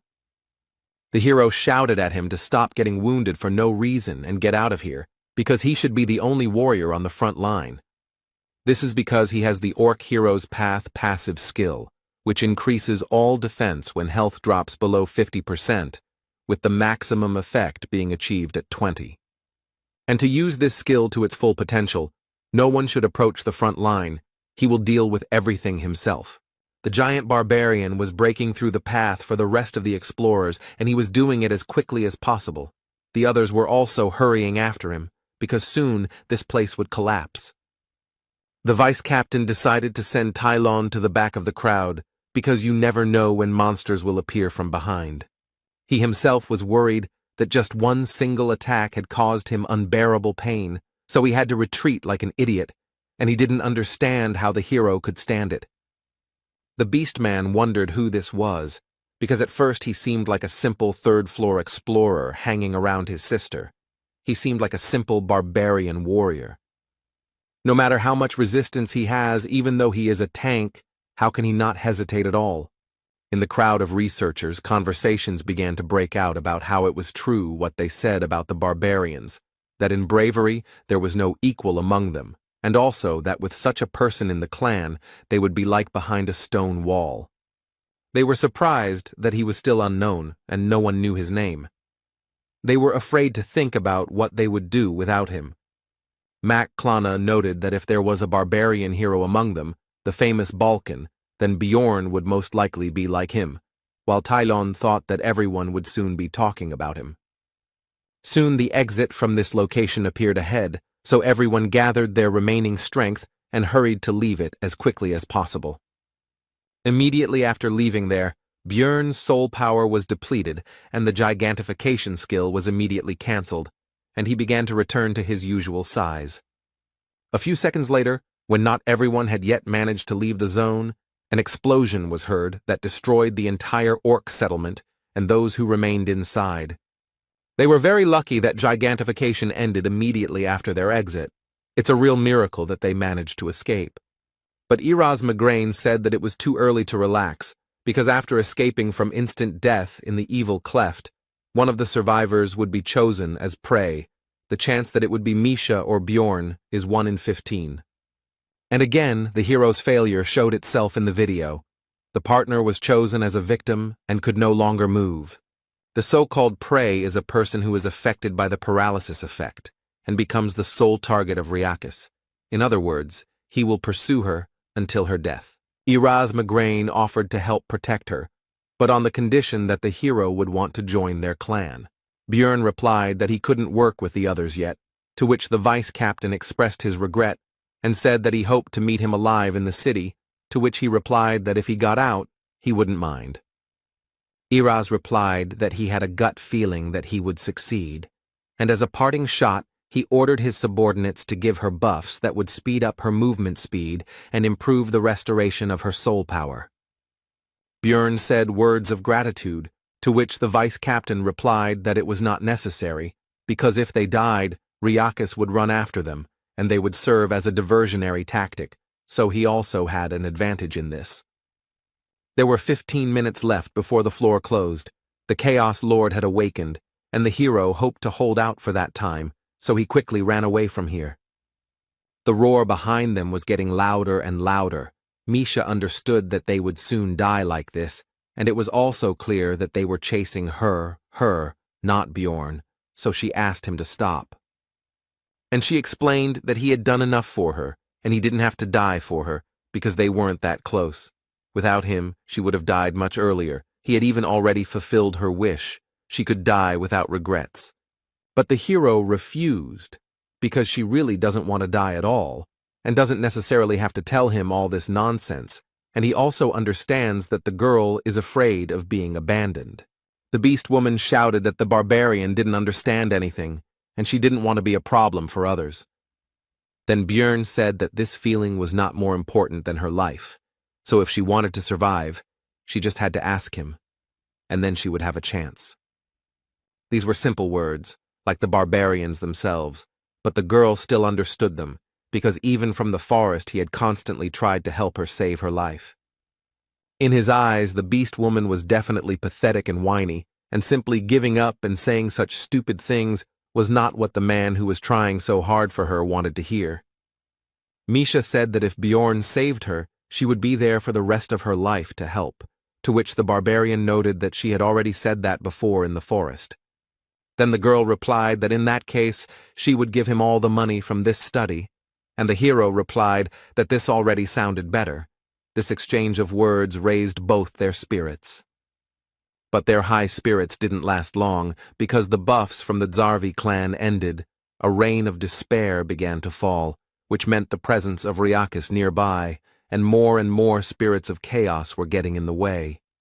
The hero was going to use it later, but he had no choice, so he used his skill called Gigantification, which raised his stats, but now what was more important to him was that his steps became bigger.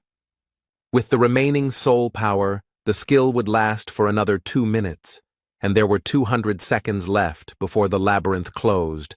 Bjorn told Misha to give the countdown.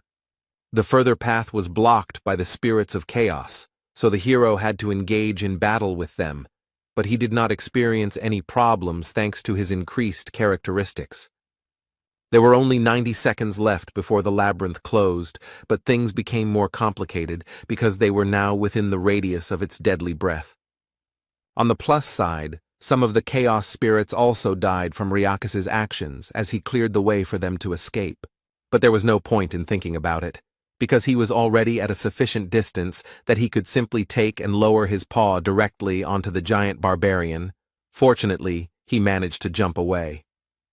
The huge floor lord, the Chaos Lord Riakis, was at an impermissibly close distance. He carried a deadly threat, and his size allowed him to simply crush Bjorn, even under gigantification. In this situation, Misha again began to persuade him to leave her, but the barbarian was unwavering, because she would die in this case, while the girl believed that it was not worth it, and he himself should save himself. The hero told her that he would not break his promise, and also thought about who would return the money for the ring. He also said that they would not die today, they would get out of here alive. But their conversation was interrupted by a blow from Riakis, which instantly deprived the barbarian of his hand. It happened so quickly that he did not even have time to feel it. Misha, with even greater force after what had happened, began to persuade him to leave her, but the barbarian simply demanded to clarify the time. There were 60 seconds left. Now Bjorn has to hold out for 1 minute without an arm. He can't escape, which means it becomes a little more difficult. The hero turned around and ran straight at the floormaster, which scared Misha, but demanded that she continue counting the time. He attacked with his breath the place where they had just stood. He wouldn't shoot under his feet. The main thing was that he didn't move. After that, the hero managed to dodge this monster normally, because he had managed to study its behavior during the battle with the Zarvi clan. All this was very difficult for the barbarian, because for a very long time he had not been able to rest normally. Even the time spent under the barrier could hardly be considered normal rest. At some point, the monster still managed to strike, which the hero could not dodge. Even a light attack from such a monster was very powerful. Bjorn no longer had any strength to dodge, so Riakis was already preparing to cut him with his claw, without any problems. The thought flashed through his mind that this was the end. But just at that moment, the soul's village dried up and the gigantification skill began to cancel, returning the hero to his normal size and displacing the monster's blow. Bjorn was surprised at how timely it happened, because a little more and he and Misha would have lost their lives.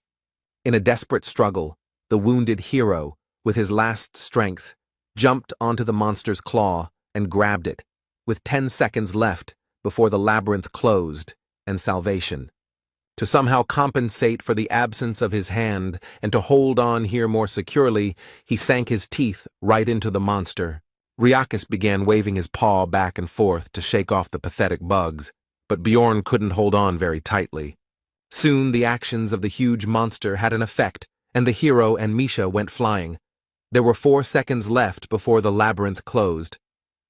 Riakis showed that despite his size, he remains very agile, grabbing his prey out of the air and then wanting to devour it.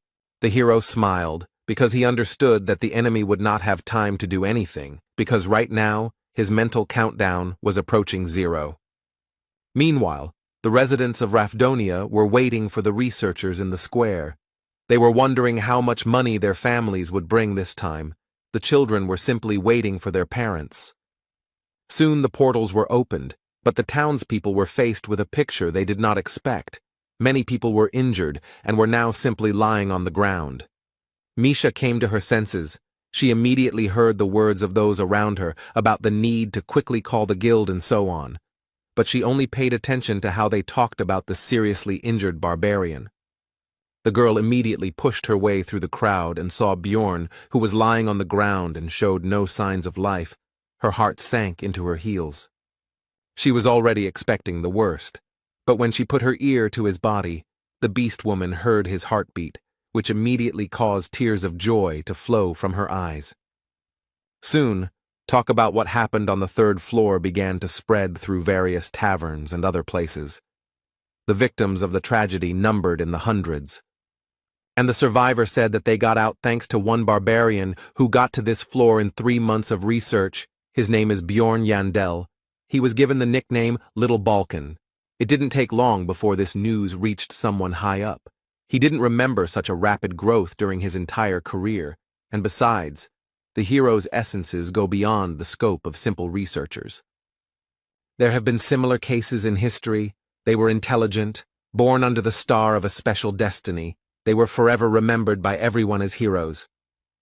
The man was interested in who the researcher who interested him, Bjorn Yandel, was, such a hero or an evil spirit.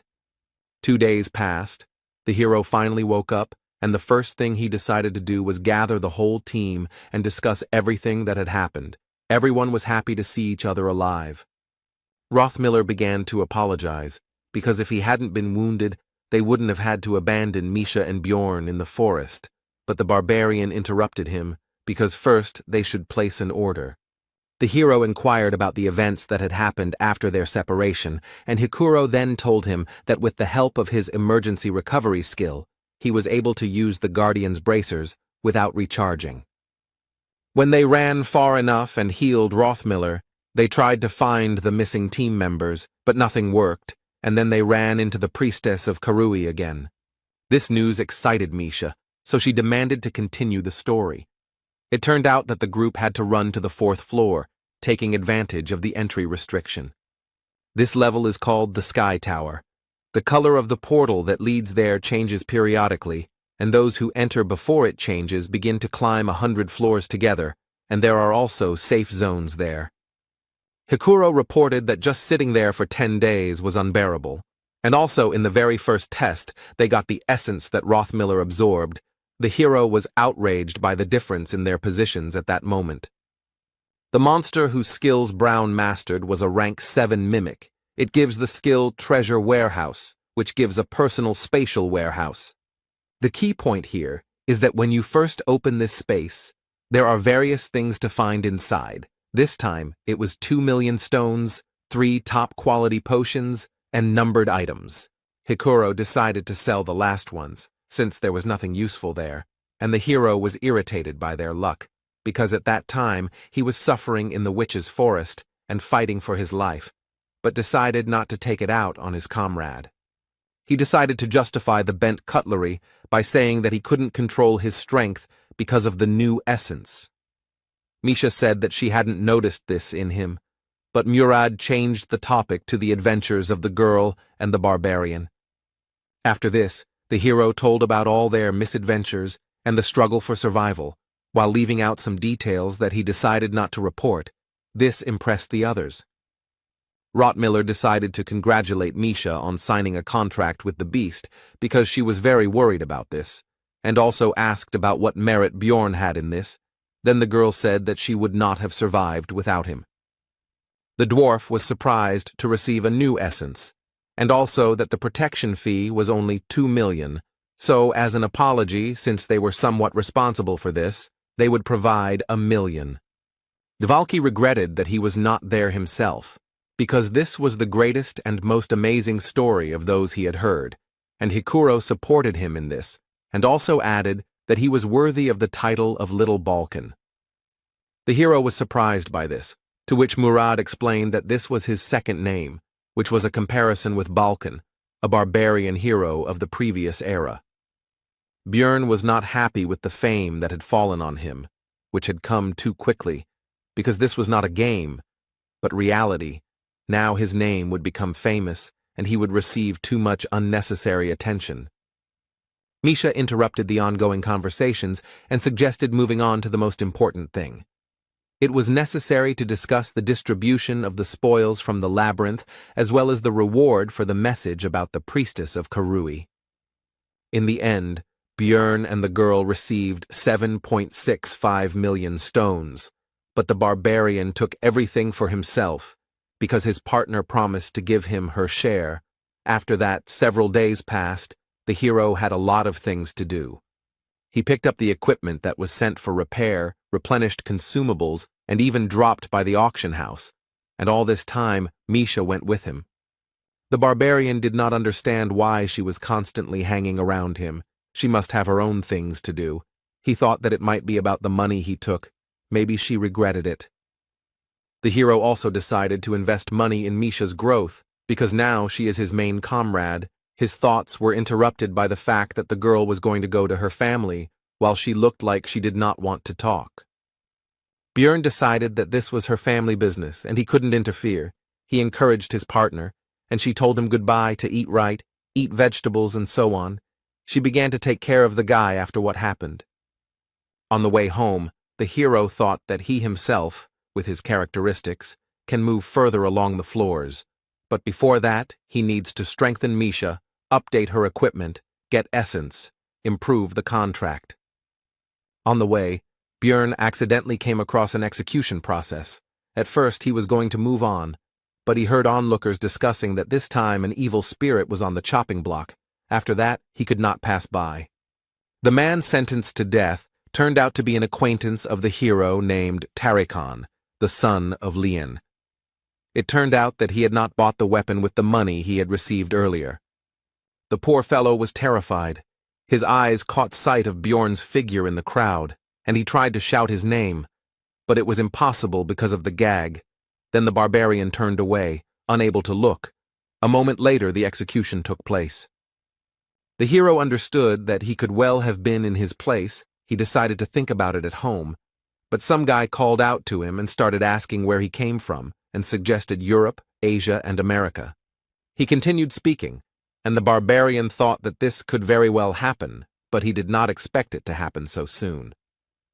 True, for this case he had one prepared answer, and it goes by the name of Strategy Einar. He made a stern face and said that there was no need for complex words, after which he demanded to speak directly. The blonde praised his acting and said that he was not to be feared. Because they were all here because of this damn game, Bjorn drew attention to the incorrect pronunciation of the last word. The guy continued to speak.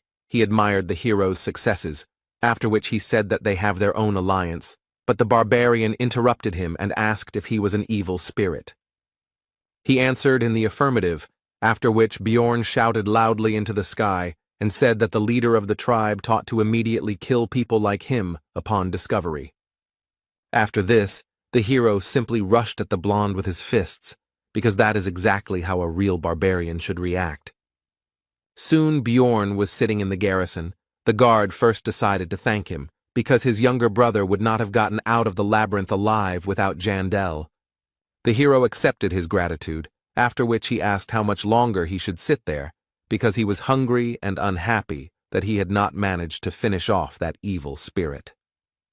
The man was about to answer when another guard ran through the door and said that the detainee had a certificate of a hunter of evil spirits, which immediately interested Bjorn, but he did not show it. After this, a man who also belonged to this organization explained to the barbarian that they always test those who have managed to become famous in a short period of time and show extraordinary abilities.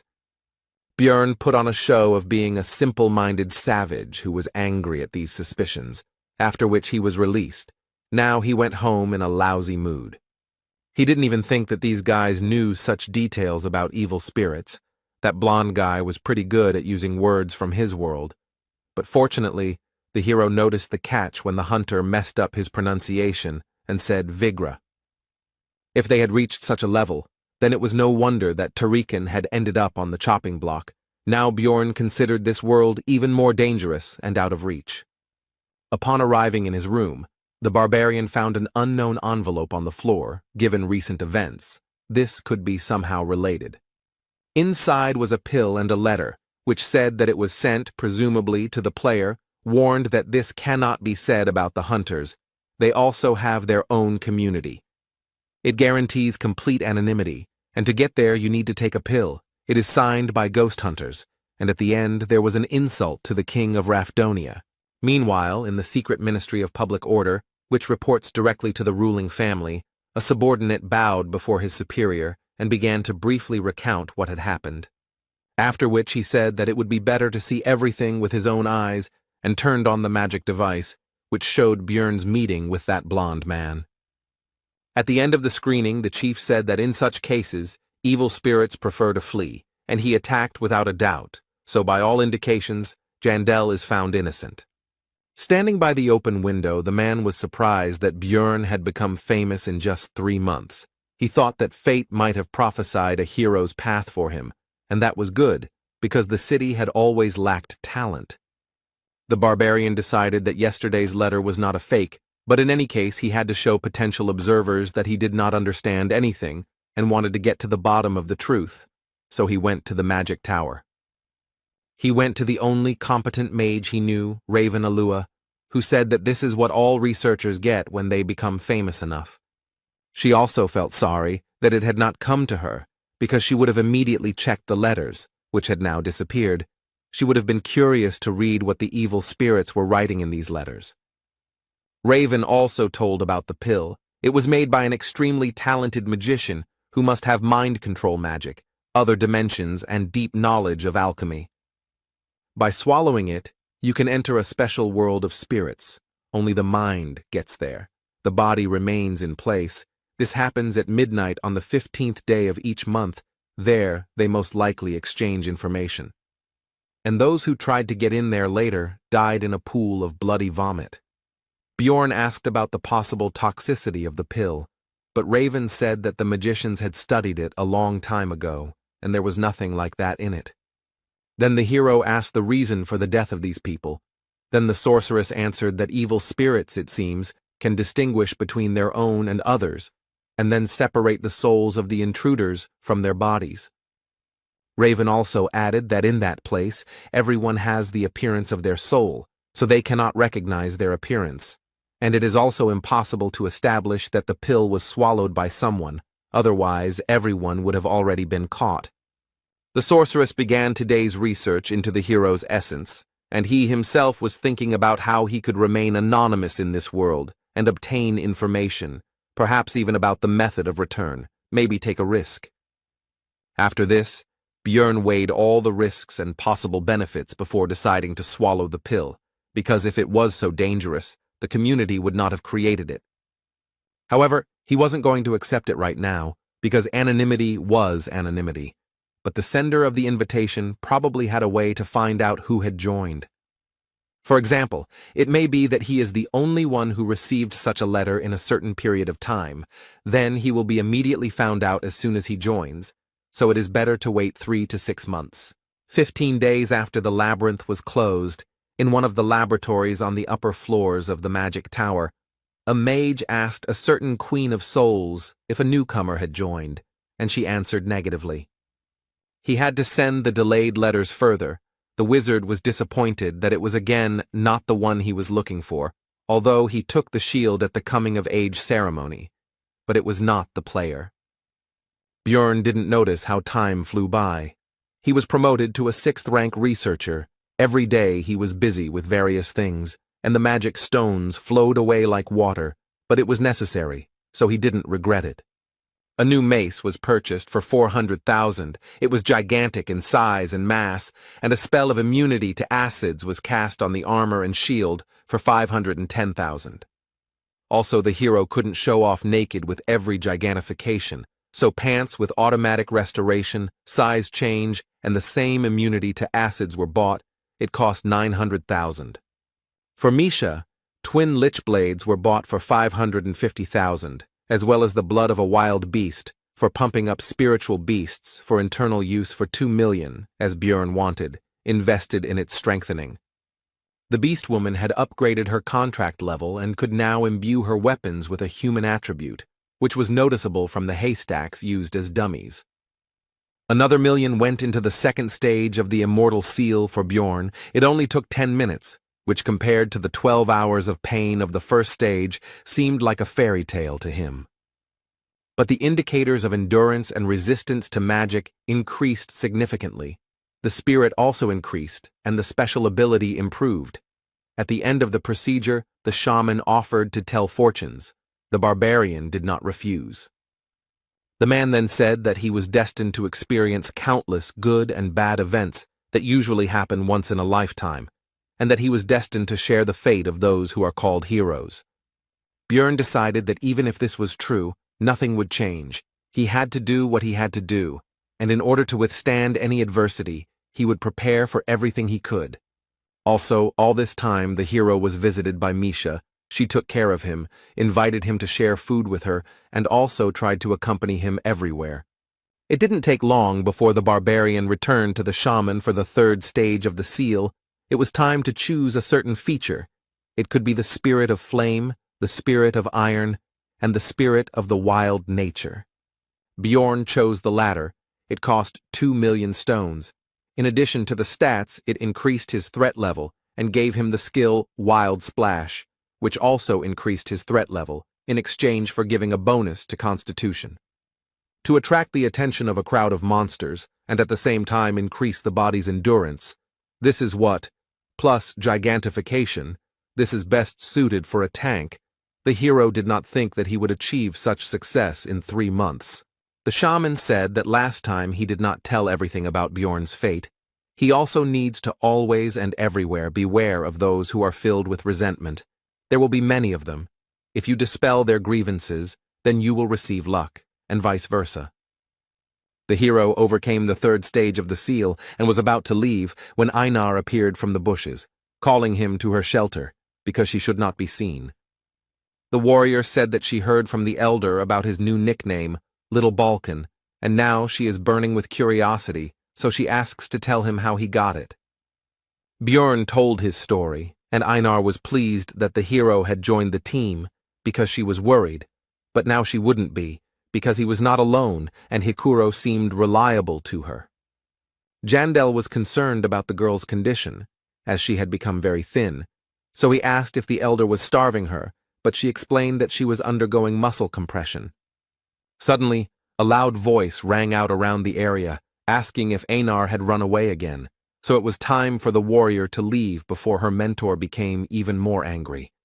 Finally, the girl said that she was glad that Bjorn had become more handsome, because before his face was filled with anger, which she did not consider bad, but now he looks relaxed. These words surprised the hero. Later, the barbarian visited the library, where the girl, who had never initiated conversation before, said that he had become a celebrity. But the hero simply said goodbye.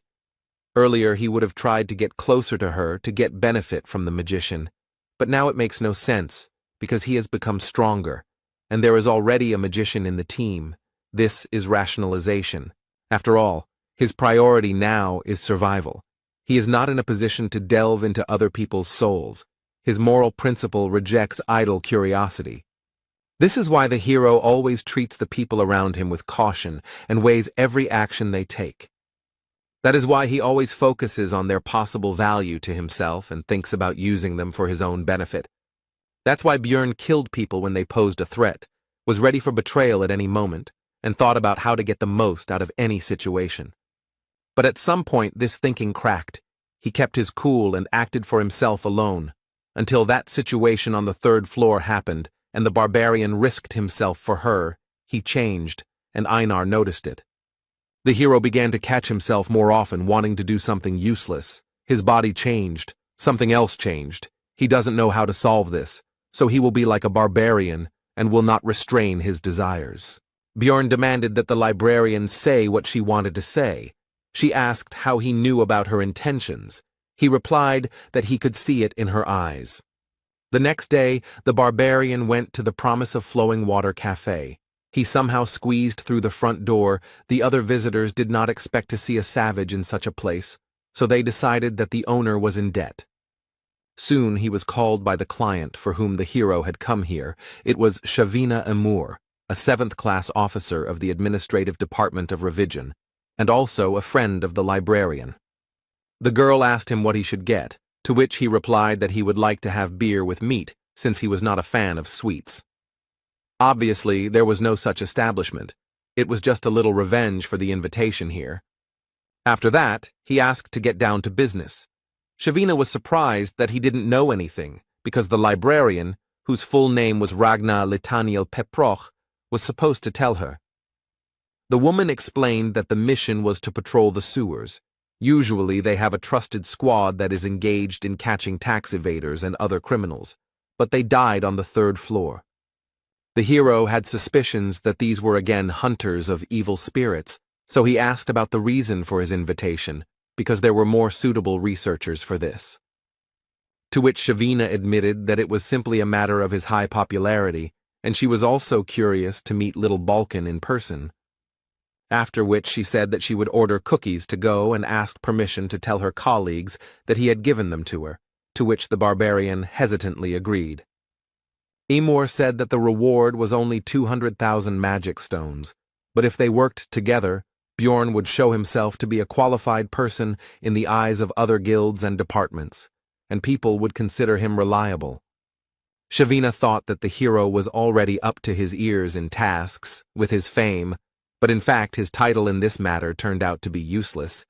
People did not consider the barbarian a good worker, so he agreed. He soon left, and the woman thought about how she hadn't met anyone interesting for a long time. The conversation with Bjorn calmed her thoughts, and Ragna talks about other people. It's high time for her to find new friends. 2 days later, the entire team of losers gathered again at the entrance to the sewers. Dvalki complained about the stench. Although he expected it, he did not think that it would be so strong. The guard who escorted them asked them to be careful and not to lose the map, helmets with flashlights. The latter also have recording devices built into them, so they would definitely need to be returned later. Initially, Bjorn was supposed to go alone, but at a team meeting he told about the task, and Hikuro immediately decided to join. He could not miss this journey, because it was full of ghosts, and he did not need money. Lior Wob Dvalki decided to change the scenery, because lately he had been so buried in books that his head was starting to split. Brown Rothmiller couldn't leave the team in the sewers without a guide, and this would be a great chance to practice his new essence, which, in addition to the skill, increased his luck and sixth sense. Misha heard that there were criminals hiding there, so it could be dangerous, and they also needed to get used to the new twin blades, so they all gathered together. The hero decided not to refuse free help. It is unknown how much help from the others is needed, but Rothmiller will definitely be useful. The passages in the sewers were surprisingly spacious. Dvalki lit the magical fireflies and the squad moved forward. Along the way, Hikuro told a story about a terrible monster living here.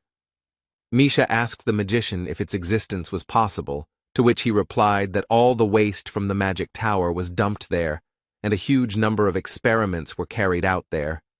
And if suddenly everything coincides so that the reagents mix correctly and react with the monster's body, then in theory, a specimen that never existed before could appear.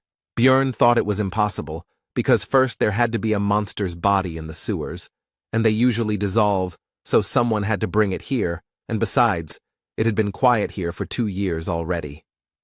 Suddenly, Rothmiller reported that he felt someone's presence, and with the essence of the mimic, there was no reason not to trust his words, so everyone began to look for the unknown. Misha discovered that some guy was visible from a crack in the wall. The hero didn't understand how he got there, but it didn't matter, so he grabbed him and threw him on the floor.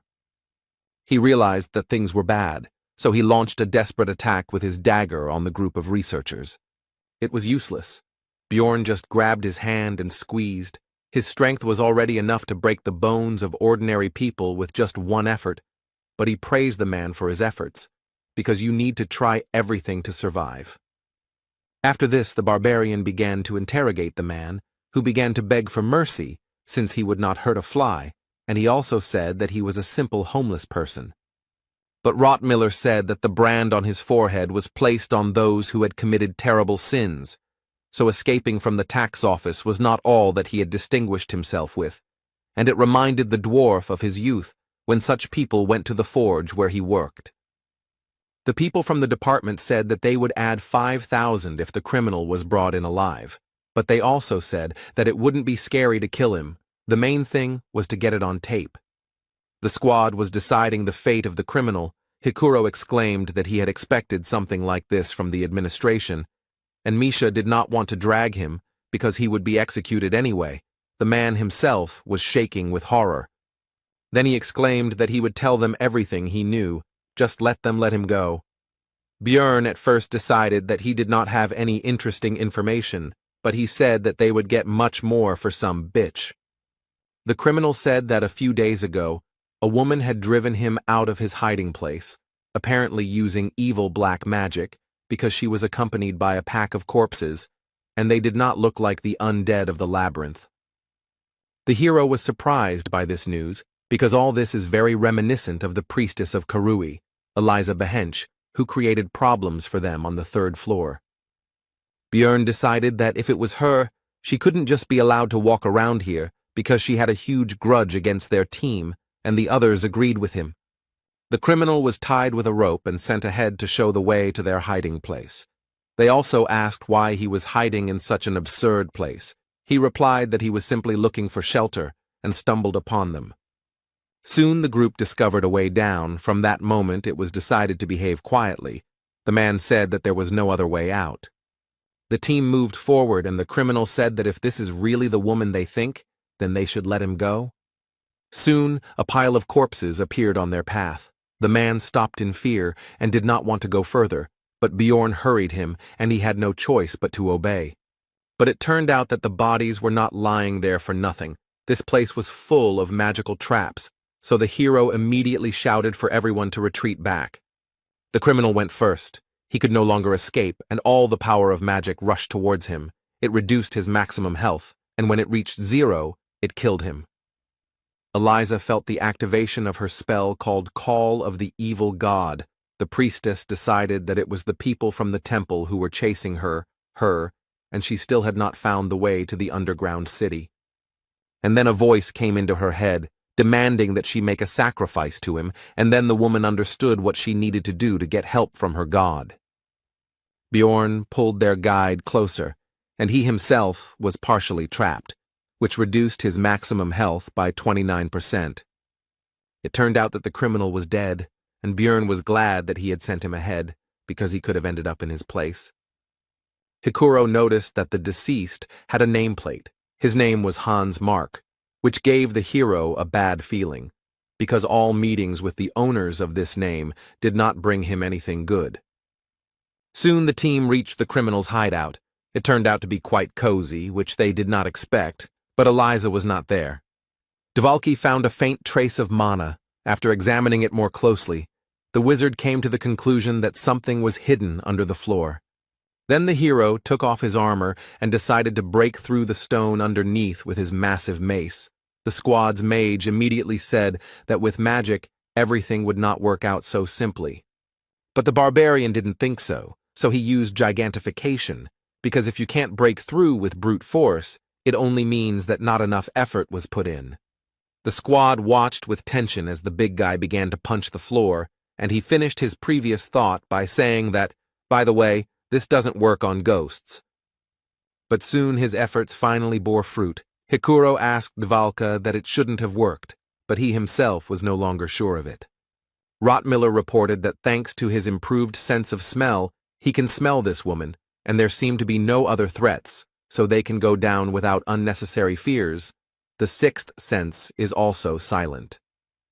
Meanwhile, in the underground city of Noark, where the priestess of Karui was heading, a guy was running quickly through the streets with urgent news. Bursting into the vice-captain's office, he reported that the entrance had been destroyed, although, judging by the reports from the surface, the royal family had nothing to do with it. The man who received the news said that this passage had long been forgotten. The last time it was used was during the incident with the Karui cult, so it could be the priestess on the run. The vice-captain asked Amelia, the same female marauder that the hero and Einar met on the second floor, to go and sort out this incident.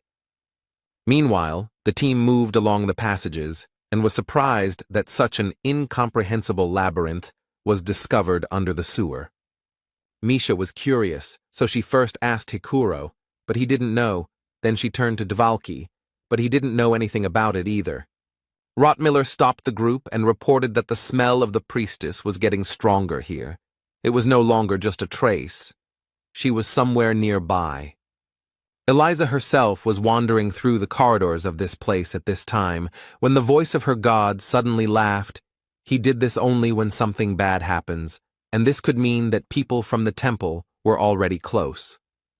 After that, she hurried to run away, and from behind she heard the voices of her pursuers, whom she recognized with surprise. It was the same barbarian blockhead with his gang. When Eliza realized what it was, she immediately decided to stop running away, because this time she would not let them go. They themselves were walking towards their death.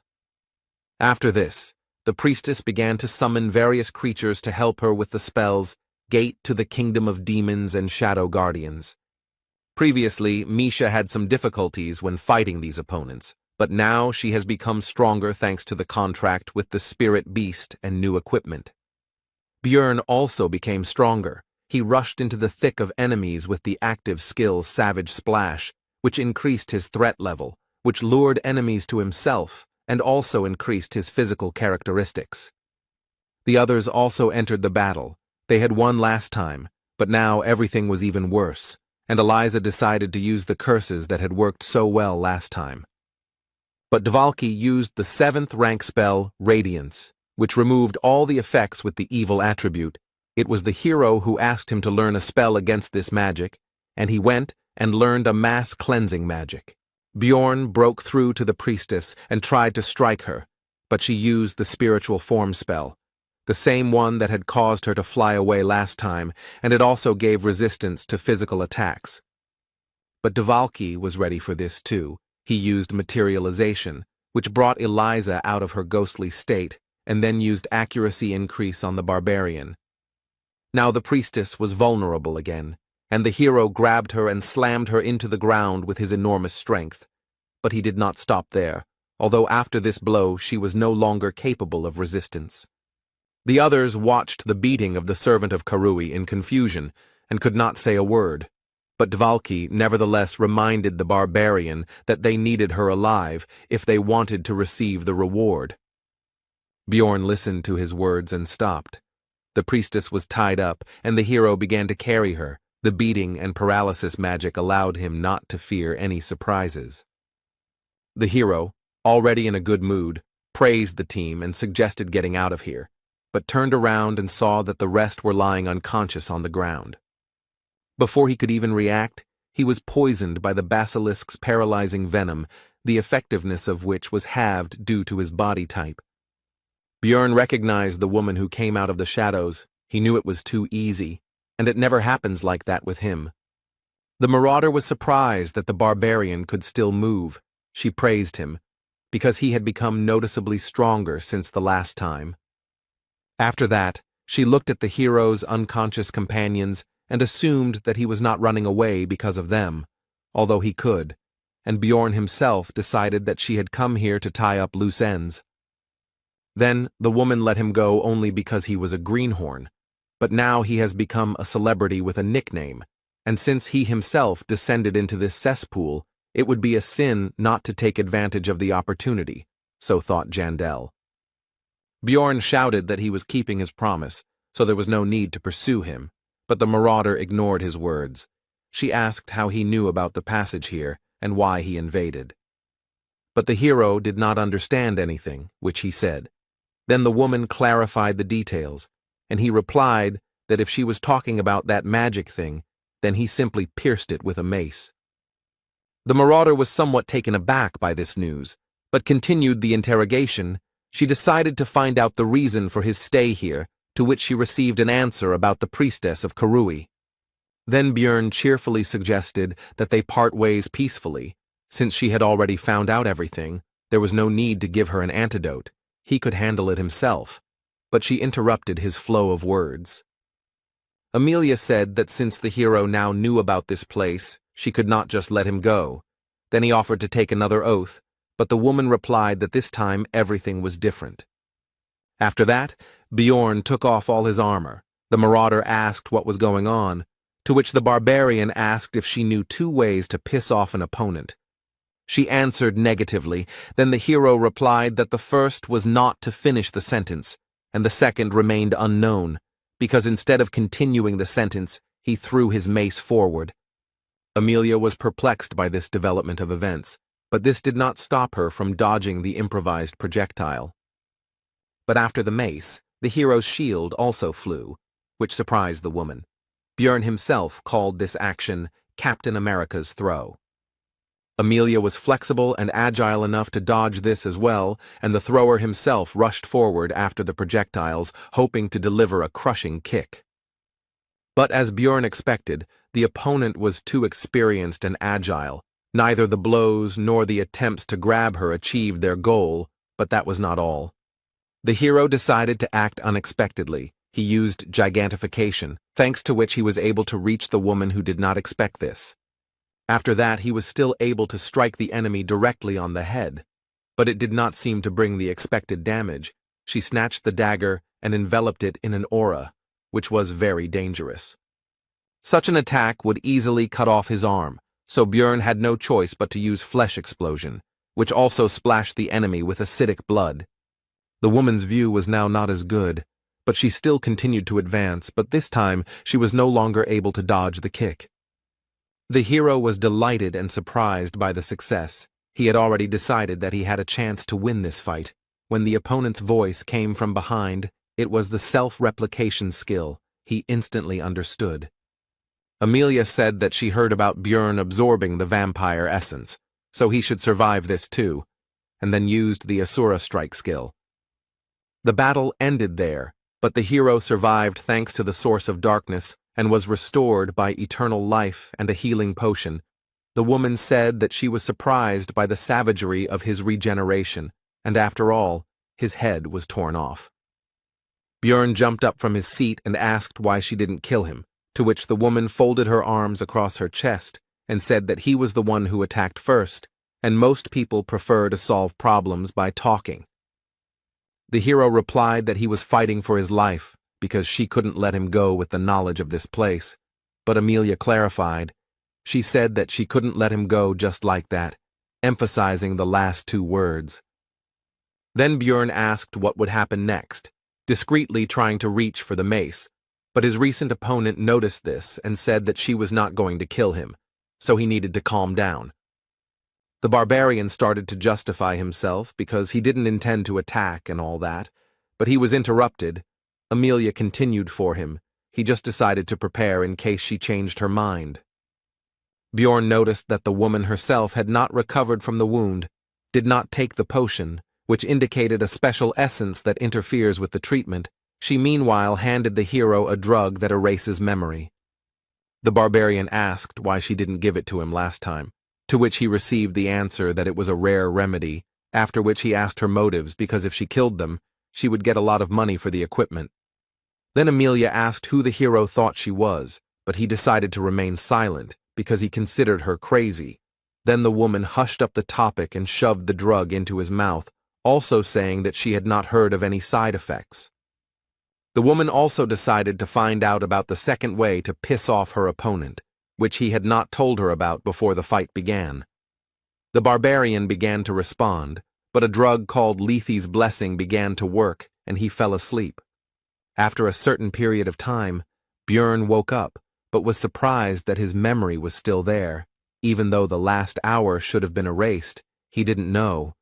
For some reason, the drug didn't work on him. The next morning, the hero visited the administrative office to receive a reward for the task.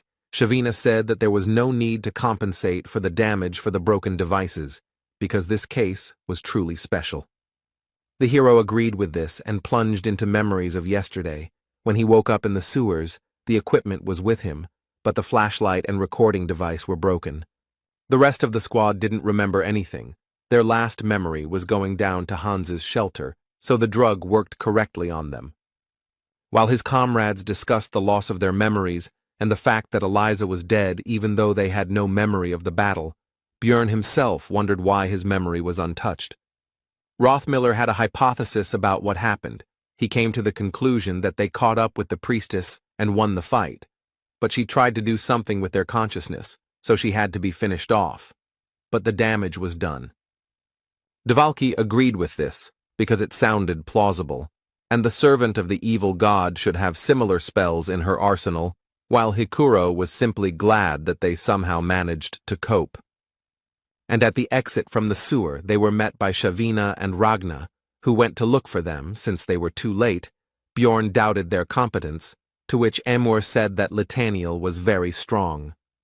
The librarian herself said that her friend had brought her here, and the hero, looking at her equipment, thought that he didn't know how capable a sorceress she was, but she clearly had more than enough money. Shavina said that Ragna was very worried, to which the embarrassed girl began to deny it.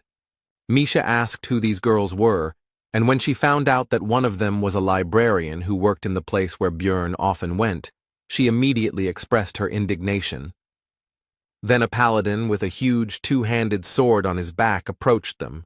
He made sure that the body next to them was indeed Eliza Behench, so his church would not forget about this service. At this point, Björn finished recalling the events of the previous day.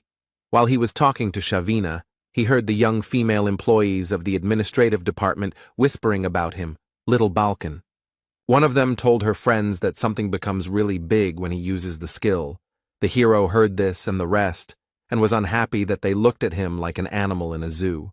Shavina quickly scolded the girls and calmed them down with a threat to file a complaint for sexual harassment, to which they, covering their red faces with their hands, apologized and ran away. Björn decided that he would forgive her for inviting the barbarian to a nice little cafe, and he was about to leave when Amor said that Ragna had something for him, so he should stop by the library later. The team gathered to celebrate the successful completion of the mission, as well as the reward for the priestess of Karui, which amounted to 2 million for each. Everyone was in high spirits. Except for Björn, because the rest didn't remember anything and thought it was easy money when the hero tore his arm apart in a fight with that woman. Then she cut off his head, and his comrades thought they had won the lottery.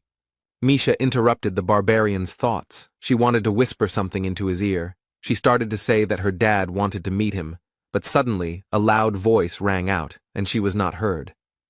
A guy came up to the table. It was Hans Hodge. He once advised the hero to go to the guild after Einar left the team.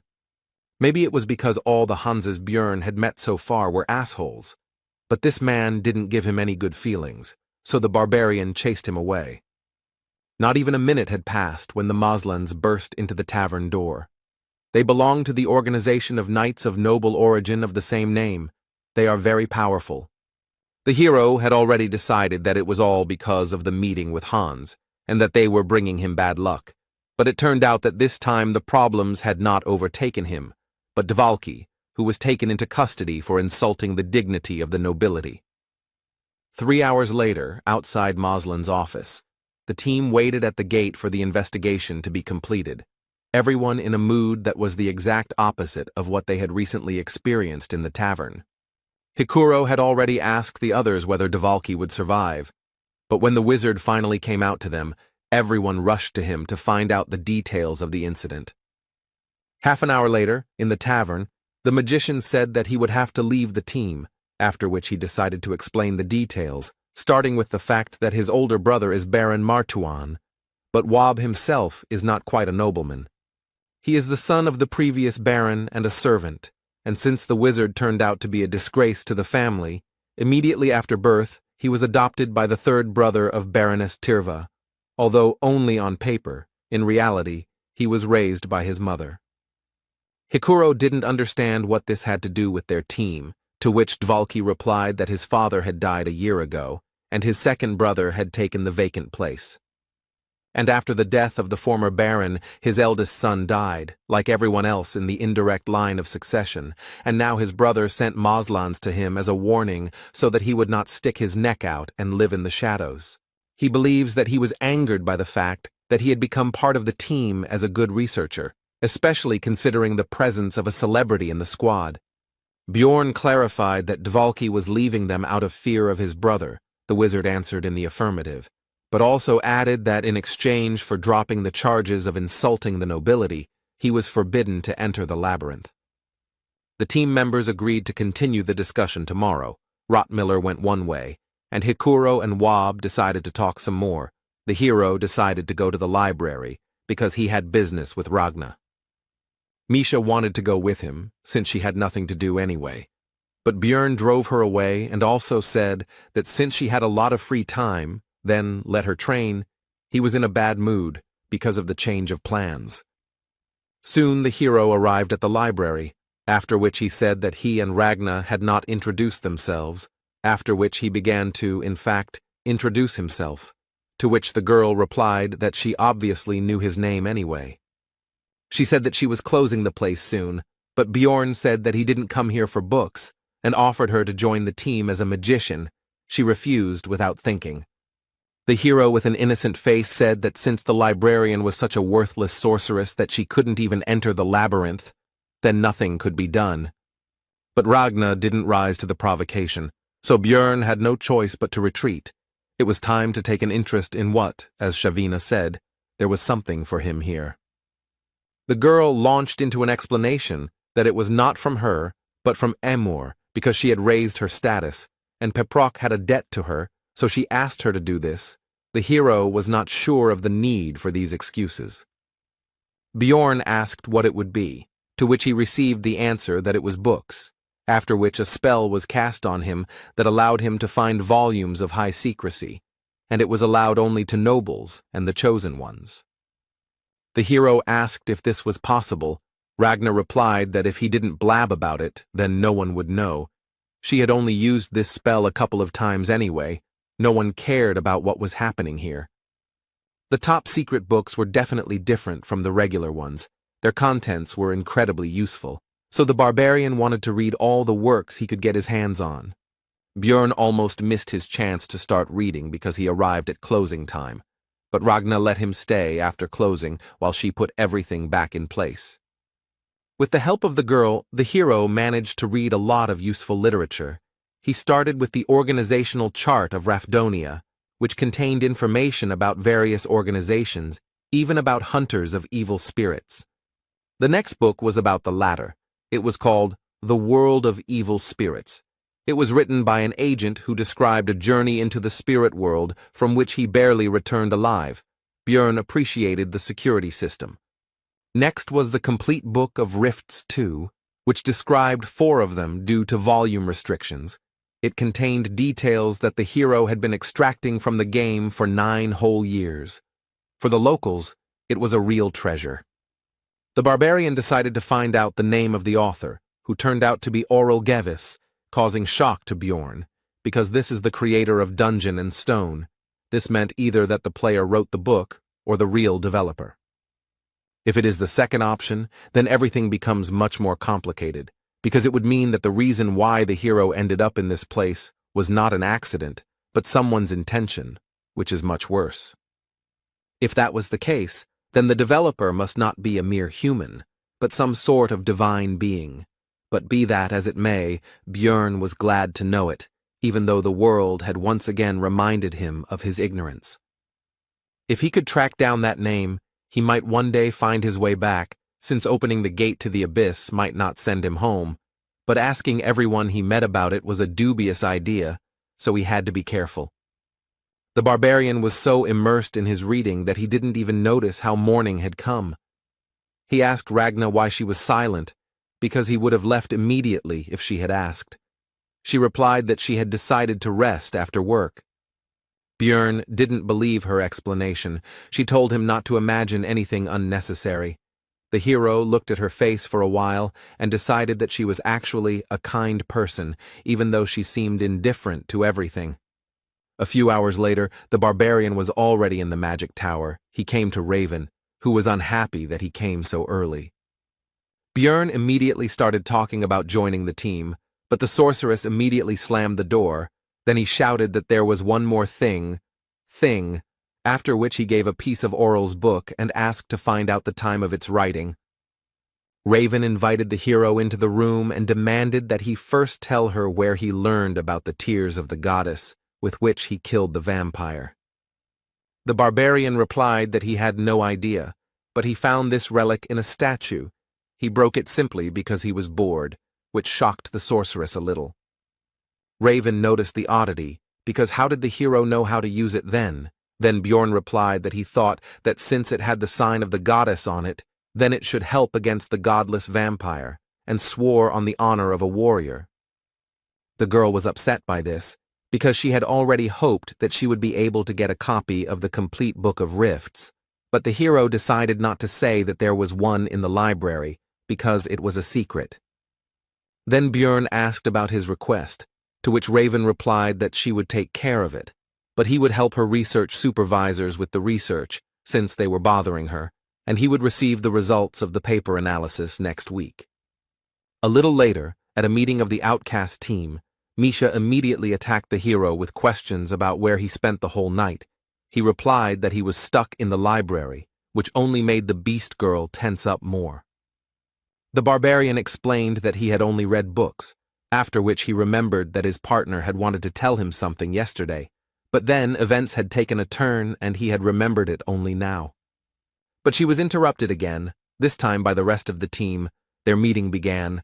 Björn immediately said that it would be easier for them to find a new magician. He had already asked 2, however, both turned out to be. Hikuro was angry that the hero had resigned himself so quickly, but Dvalki calmed him down, as he believed that the barbarian was right, and the latter asked if there were any other ideas. Murad replied that they needed to meet and talk with Baron Martuan. Misha was surprised by this. Because he lives in the capital area, they won't even be allowed there. Hikuro replied that he often came to this tea shop where they were now, and usually showed up at this time. Björn was not in a good mood from such a surprise, because it meant that the meeting would be right now. Then the dwarf and the wizard, with an unhappy look, began to ask him not to abandon them, because if not today, then they would have to wait a whole month, and together it would not be so scary to approach him. Besides, Hikuro would give 300,000 each. Soon Baron Martuan entered the tea house in the company of a butler, 2 guards, and 2 servants. Dvalki was sent ahead, since they were relatives after all. The wizard immediately introduced himself and asked him to listen. The nobleman noticed that the surname was somehow familiar. Then one of the accompanying people explained that it belonged to the family of the third wife of the previous baron. Dvalki seemed to have spent all his determination on the first phrase, and then became completely confused by the fact that his brother did not even know about the existence of the wizard. So Bjorn entered the conversation. The baron noticed that he hadn't communicated with the barbarians for a long time, and this was at least something new and would dispel his boredom. Then the hero asked him to lift the ban on Woba entering the labyrinth, but he didn't understand what he had to do with it. Bjorn decided that he had no idea what had happened, and the butler meanwhile told him that Dvalki was a bastard, and he did not include this whole story in the report because he did not consider it a particularly important matter. Martuan agreed that it would be a waste of time, and decided not to grant the request, but the servant informed him that this barbarian was the famous Little Balkan, which immediately raised the spirits of the master. Then he said that he would lift the ban, but in return, Bjorn would do him a favor. In 2 months, the count would organize a large banquet, and at this event, the hero would become the baron's companion. Martuan also asked if the barbarian had any talent that could be demonstrated to the public, such as bending metal with his bare hands, which at first angered Jandel. Who do his people think he is? But the baron offered him 1,000,000 magic stones for this matter. Bjorn smiled and said that he would do anything for his comrades, mentally thinking that he would not refuse this money. The next morning, all charges were dropped against Dvalka. Now he could go to the labyrinth again, but the wizard was still not quite in the mood. It seemed to him that this story ended too easily. Bjorn reflected on the fact that using power turned out to be very pleasant. He decided to start making plans to achieve a higher status, although for now he was satisfied with his current level of influence. Then Hikuro began to distribute the promised magic stones, but the rest of the squad refused the money, and the barbarian was embarrassed to agree to the reward alone. After this, the dwarf thanked Bjorn for humbled his warrior pride and agreed to the baron's offer. The hero himself did not understand why he would refuse 1,000,000, how his relatives lived at all. Hikuro said that he would definitely repay him, but Dvalki interrupted him because he owed the barbarian. Both tried to convince each other, and the object of their discussion himself said that he did not need it. Time flew by quickly, and the day of the opening of the labyrinth arrived. Bjorn again came across a new group of relatives whom he helped to get to their destination. He also gave them a great deal of advice, from how fire burns to warnings about the dangers of evil spirits and marauding people, and they were happy to learn from the famous Little Balkan. The barbarians joyfully saw the hero off on his journey and wished him luck. Hikuro was touched by his sincere concern for the newcomers. Bjorn replied that he was simply helping in any way he could, since learning only from one's own mistakes was quite harsh, and the dwarf agreed with him. The hero also recalled how a few days ago he met with Karak, the third son of Fanun, who reported that the rest of his relatives had mostly died, because due to traditions they had not been properly taught. Meanwhile, Misha asked Rotmiller where his weapon was. He replied that it was in the treasure vault, because he had already gotten used to his new skill and now takes out all the things only when necessary. Bjorn was thinking that his last 3 trips to the labyrinth had been pretty shitty, and now it was time to see what awaited him today. He was not going to relax and was ready for anything. Thanks to a lucky spawn point, the team reached the rocky desert on the 2nd floor in just 9 hours, where they hunted new monsters for experience and reached the next portal in 4 days. On the 8th day, the squad reached the 4th level, where all the monsters from the 3rd appear, but among them were also 6th-rank opponents, unique to this location. In other words, this is a great place for gaining experience en masse, because it's not for nothing that this location is called the Training Tower. Having taken up the hunt in earnest, the team earned 3.9 million stones, 780,000 for each. This amount came only because of Rothmiller's greed skill, which increased the chance of crystals dropping by 30%. It was less than Bjorn's first foray into the labyrinth, and he was beginning to understand why there were so many marauders here, since that was what most people usually got. But the hero was not upset and continued to spend his time usefully. namely helping Raven with research and visiting the library. From the sorceress, he learned that the complete Book of Rifts 2 was created 150 years ago, which is also the date of the death of the first king of the dynasty and the beginning of the game. All this happened at the same time. Even in everyday affairs, Björn continued his thoughts. He would like to know what happened then, but he did not have such an opportunity. There was no choice. He had to continue his trips to the labyrinth. Time passed. Soon his fifth campaign ended. This time 790,000 stones came out per person. Nothing extraordinary happened inside, except that the level was raised, and now there is room for another essence. The hero tried not to be nervous because things were still going well, so little by little his strength was increasing. He was getting new skills, equipment, and so on. But suddenly he interrupted himself, indignant about the course of his thoughts, because one should not forget that if everything is good, then the situation only gets worse, because always when he relaxed, some shit happened. He couldn't stop. He had to keep pumping. That was the only way he would have a chance to survive. If someone saw him now, they would think he was crazy, but Björn believed that he should always prepare for the worst. The next morning, Misha noticed that something had happened to the barbarian, because his gaze had become somehow cruel. Then he decided that this was only his personal problem, that he could not sit still.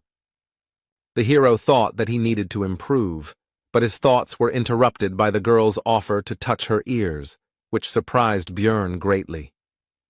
Misha explained that her brother always felt better from this, although they were very young then, she says by the way about the older one, who still treats her well. Looking into her eyes, the hero saw only a sincere desire to help, which is why the environment in which you grow up plays a key role, and she doesn't even understand what's bad about this situation. Björn said that Misha shouldn't say such things to strangers because they might misunderstand her, which somewhat discouraged the girl. If the barbarian hadn't found out in the witch's forest that she liked skinny guys, he himself could have thought up something wrong, like that she wanted to seduce him.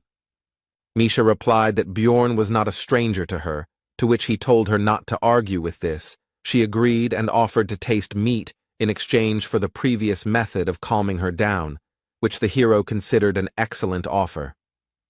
Later, he went to the library, where he started a standard conversation about nothing with Ragna, after which he said that if she had any business, then she should ask.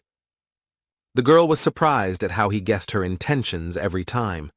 The barbarian's explanation remained unchanged. He saw it in her eyes. Then the librarian began to explain that since he was a researcher, the information that a dimensional collapse might soon occur in the labyrinth might be useful. This phenomenon is a real disaster. Even floor bosses cannot compare with a disaster of this level.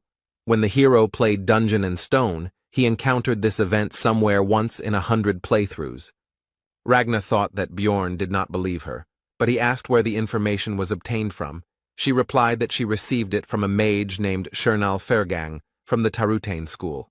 They have been researching this phenomenon for many years. After this, the barbarian thanked the girl and said that he would try to figure it out, and began to leave, thinking along the way that he had a new matter that needed to be resolved. But he was unable to find out anything. He had already begun to doubt the veracity of this information, and 10 days later Misha heard rumors about this, which she told her partner about. The researchers in the tavern also soon began talking about the collapse of dimensions, and Björn listened attentively to it all. It seemed strange to him that rumors were spreading at such a great speed, although there was not even a trace of their source. He wondered if something was spreading this information. He would like to know what they were talking about in more secluded places, but the barbarian could not even hope for that. It infuriated him. So he was left with the last option. Björn wanted to wait 3 months, or even 6, and only then take this pill to access the world of evil spirits, but he decided that 2 would be enough, and then took it. Today was just the 15th, and soon it would be midnight, just the time when this special space opens. The hero was looking forward to it. And exactly at the appointed time, the barbarian's soul entered into resonance and began to be drawn to a certain place. He realized that he was already in some indefinite space and in a past body. Meanwhile, in the real world, a law enforcement officer was reporting to his superior that Lee Han-soo, 29 years old, had been reported missing by the company he worked for after being missing for a month. The man asked about his family, to which he received the answer that the missing man had a mother, but when informed of what had happened, she said that she did not care about it. Then the boss asked why they, the violent crime unit, had been assigned this case, and the subordinate said that the guy had entered his house through the cameras but had not left it. All the windows and doors were also closed. The case was suspicious. There were no signs of forced entry into the house, no lost items, no one had used his card for a month, absolutely no leads. The clothes he was wearing were found in the room, and the way they were lying, it looked like he didn't take them off himself, but as if his body just disappeared. Whoever did all this was just crazy. The boss ordered a request for an examination, but the subordinate said that he still had something to show, after which he began to take out a massive object. It was the missing person's monitor. It wasn't even plugged into a power outlet, but it still somehow turned on, and lines began to appear on it, stating that the coming-of-age ceremony had been successfully completed, and other inscriptions. The subordinate said that he had already been like that when he was found, and he had also already studied this issue and found out that this was not an isolated case. Something similar had happened abroad more than once. The hero thought about the fact that 5 months of his stay in this world had already passed. During this time he had already repeatedly committed all sorts of barbaric things for survival. Now he could no longer be the same as before. When he saw his computer, his body itself began to type on it, immediately needed to enter the password. Lee Han-soo decided to enter the insult to the king of Rafdonia that was at the end of the letter. Nothing else came to mind. Only then did he notice that he was now in his past body, but he was distracted by the change of surroundings, which turned into his room, which now looked like the real one. The first thing the hero wanted to do was try something from his home world, for which he immediately opened the refrigerator door. Inside, for some reason, everything was filled with cans of cola, but he didn't care. He couldn't resist, so he immediately opened it and tried one, but he was disappointed. There was no taste at all. It was as if it was not soda, but ordinary water. But his regrets about this had to be postponed for later, because suddenly the doorbell rang and a female voice asked permission to enter. The guest explained that this place is the location where the owner feels most comfortable, and because of his high mental defense, everything looks like fog to her. And she came here because the password that the hero entered initially was incorrect, and the girl came to check everything personally. Her name was the Queen of Souls. She was something of a guide for the members of the spirit hunter community, and she tested intruders by making sure they couldn't imagine clothes and a room from Earth. The hero remembered that the suit he was wearing was a gift from his ex, and also wondered how the girl would confirm that he was a player since she couldn't see anything, but she told him not to worry. He was now a member of the community.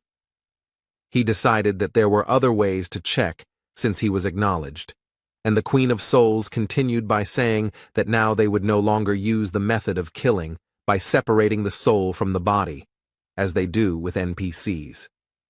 After that, the girl taught him how to use the community forum, which looked like a regular forum, actually. First, he had to create a nickname, but his usual one was already taken by someone. Then he wrote it a little differently, and the Queen of Souls asked if he was a fan of it, which surprised the hero because he didn't understand what they were talking about.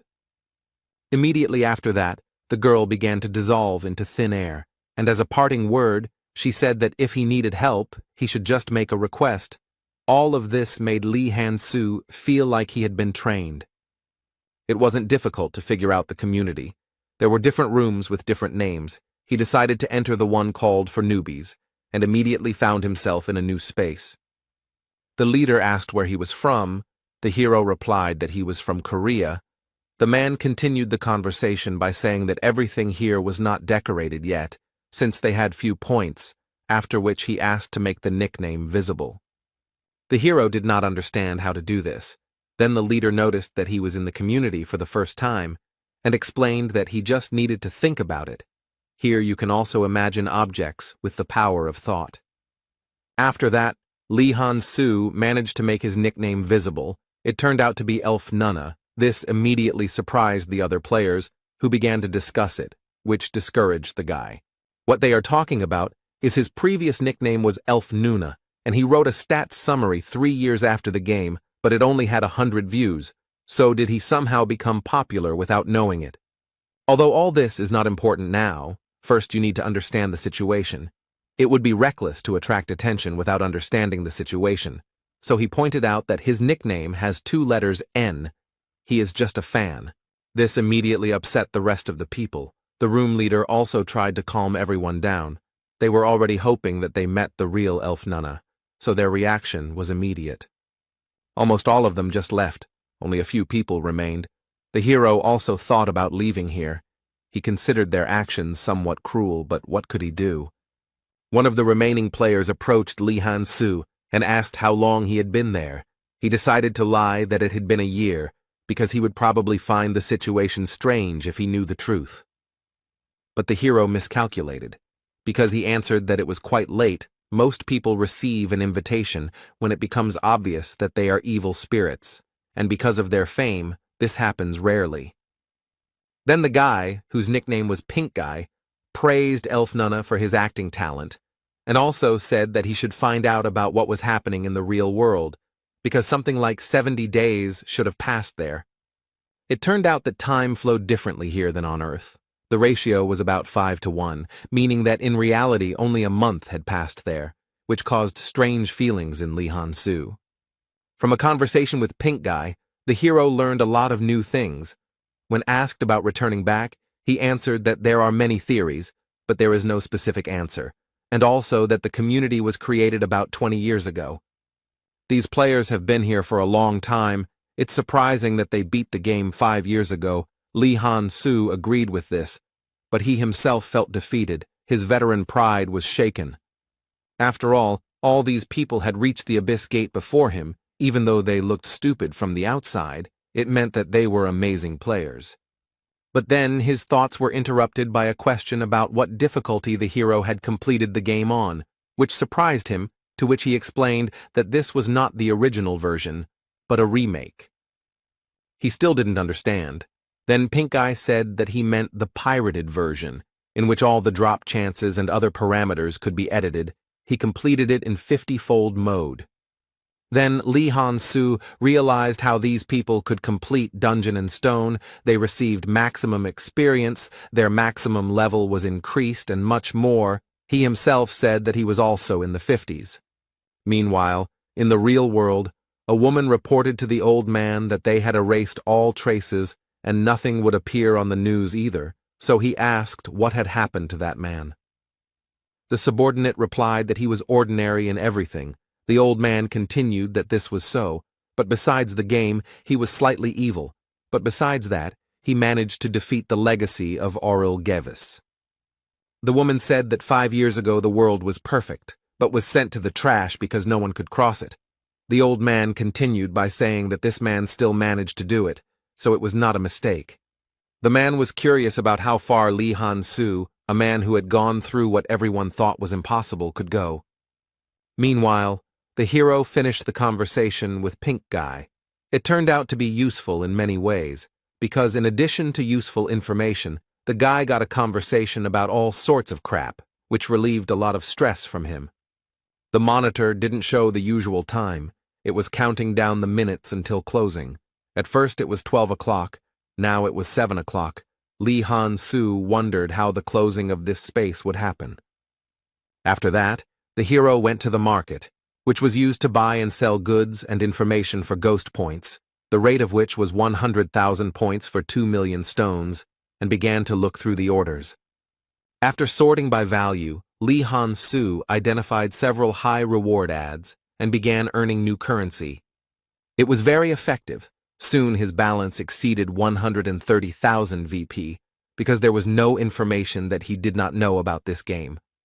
After that, he placed an order on the market for the information he was interested in, and almost immediately, a player with the nickname Elf Nunalove responded to it, which surprised the hero. In his post, he did not ask specifically about the collapse of dimensions, but about the Tarotane school and the mage Shernal Furgang who belongs to it. After all, it was still difficult to understand whether the informant was lying or telling the truth. He started by saying that he wanted to know what he had been doing lately, and immediately began asking about the source of the rumors. Thus, he was able to find a person with reliable information, and the player guessed that it would be about the collapse of dimensions. He replied that the rumors were true, but the phenomenon itself would not happen. He continued by saying that high-ranking officials and other politics were involved in this story. Then, Lee Han-soo said that he would add 20,000 VP on top, and Elf Nunalov agreed. He started by saying that the Tarotane school was studying dimensional magic, and in particular, the labyrinth, and this master had decided to conduct an experiment for which he needed as few researchers inside as possible. That's why the wizard spread the rumor, shouting from every corner that a collapse of dimensions would soon occur, and by doing so, they stopped the influx of people on a new journey. Lee Han-soo asked Elf Nunalov if there was any problem with him sharing this information. He replied that he didn't just blab it, but earned P.O. Moreover, the royal family will soon begin to act and calm down the rumors, starting speeches in the squares and posting announcements in public places. And their reason is simple. When there are only a few researchers working, the source of magic stones dries up. The hero was satisfied with the information, so he said that he was going to transfer additional compensation to Elf Nunalov's account, but he said that he did not need anything. He very simply gave up on what was essentially 400,000 stones, which allowed Lee Han-soo to understand that he had settled so well in this world that such a sum was nothing to him. This explains why he is aware of all the details of what is happening. Although the hero himself did not find even a grain of information, after several days of diligent efforts, it reminded him of how he started. He realized that it didn't matter what difficulty they had played the game on, because this was the real world, which followed the rule that the strongest would survive, and in which many of the evil spirits had already succeeded. He was just a newbie here and still had a long road ahead of him, but despite all these thoughts, Lee Han-soo was having a lot of fun. He remembered his first client, who bought information from him about passing the first floor boss. A girl who wanted to know all the details about a location called Skull Island on the 6th level of the labyrinth. And this guy with the nickname Elf Nunalov, who he just met, they spent a year of their lives to achieve their status. With all his knowledge, it never even crossed his mind that he would not be able to achieve all this himself. Meanwhile, in the real world, the old man read the logs that appeared as the hero's adventures progressed and could not believe what he was seeing. He considered this man to be completely and irrevocably insane. He asked the woman about the number of those who had made it to the 2nd floor on the first try. There were 117 of them, but there was not a single one in such a condition. He looked at the status that the hero had achieved in 2 months and did not understand how it was possible, but his subordinate said that even for some loser with a bit of luck, something like this is not something incredible. The old man interrupted her and said that luck alone could not achieve this, otherwise they would have already seen something like this. He falls outside the statistics. This case is unusual. It is impossible to determine the cause. Lee Han-soo shows an abnormal growth rate. Now he, the administrator, is watching him. The man suddenly remembered the time when everyone was criticizing the game, calling it a failure, and he had the last word. He said that he simply acted rationally. Even if it was just one person who would be properly prepared and sent there, then their chances would increase. Meanwhile, the time spent in the world of evil spirits has ended. 1 hour there is 1 second here. You need to be careful with this, because now every midnight on the 15th, he will be vulnerable for 12 seconds. While warming up, Björn thought about how the spirit hunter community had exceeded all his expectations. This place had proven to be a great source of information. Swallowing the pill early had been a good decision. But enough thinking for today, because he had been awake all day, and then the mental fatigue from the extra 12 hours had piled on. Now it was time to sleep. Tomorrow he had to accompany the Baron. At noon the next day, Björn was given a suit that the aristocracy thought would be appropriate for a barbarian to wear to their event, and he set off for the first quarter, the imperial capital, Carnon.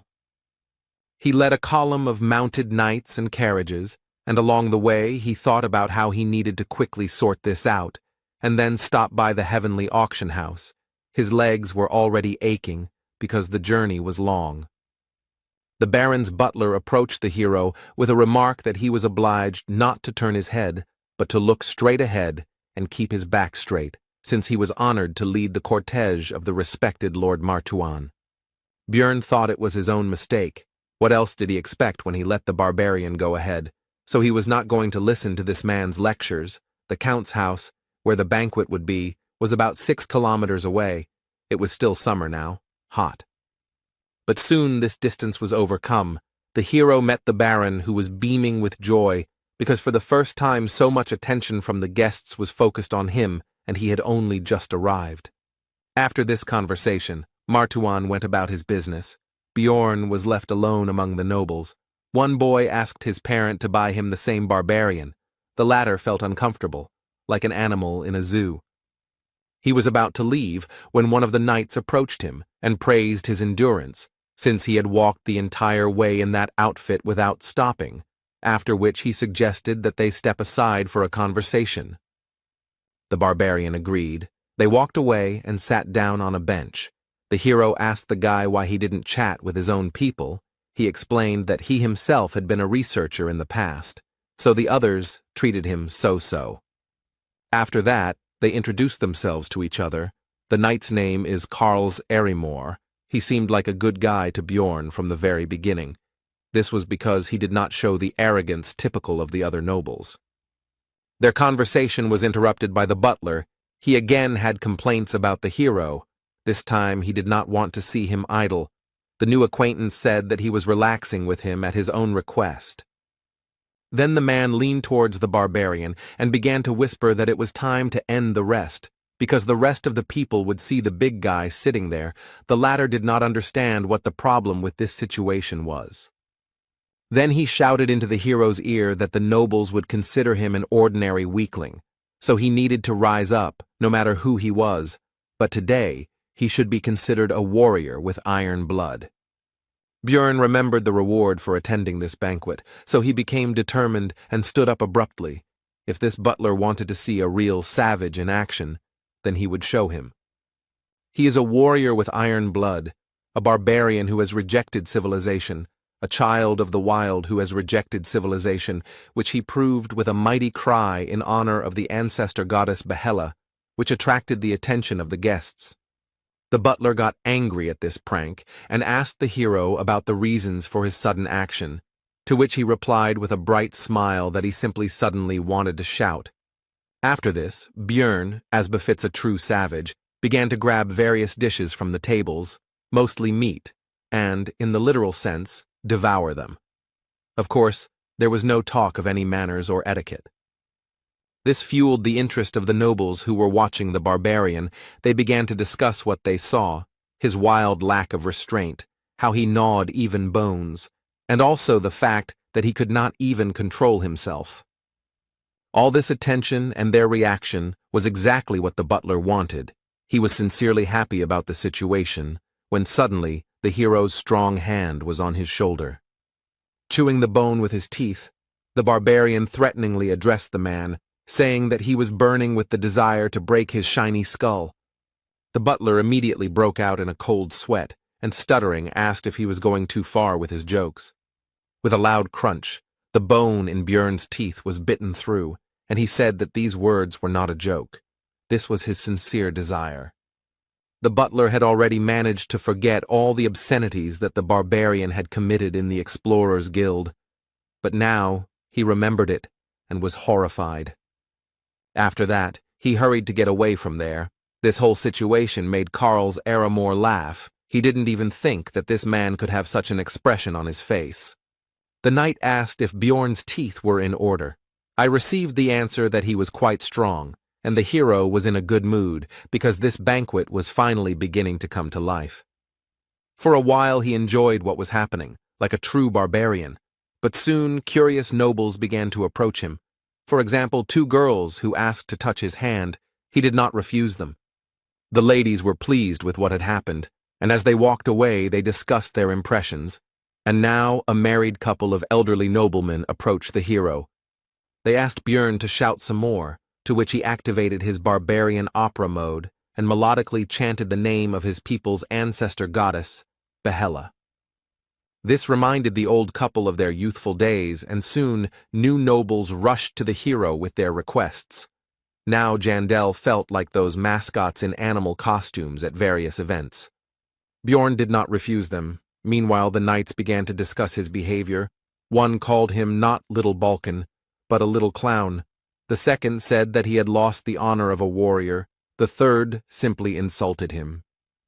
The hero heard their words. He noticed the insignia of cadets on their clothes, so he wondered why they were barking behind his back, because they didn't even know how to use aura yet. The Baron soon arrived, apologized for interrupting the speech and disturbing the atmosphere, and then said that the barbarian now needed to go with him. He needed to be introduced to someone. The hero followed Martuan and met other nobles in the banquet hall. He introduced his companion to the Viscount as Little Balkan, to which he asked what brought this explorer here. Bjorn replied that the Baron had helped him in one matter, and now he was protecting him to repay the debt. The nobleman admired the presence of a barbarian as a personal bodyguard. Martuan began to say that he had not demanded anything from the barbarian for his service. He himself had decided to thank him in this way, and the hero played along with him. The Viscount admired his noble way of thinking. So 13 more similar conversations took place. In other words, of all this, people only less than 15 were worthy of being called aristocrats. The fame of the Little Balkan grew. As a result, Björn got to know all the nobles present.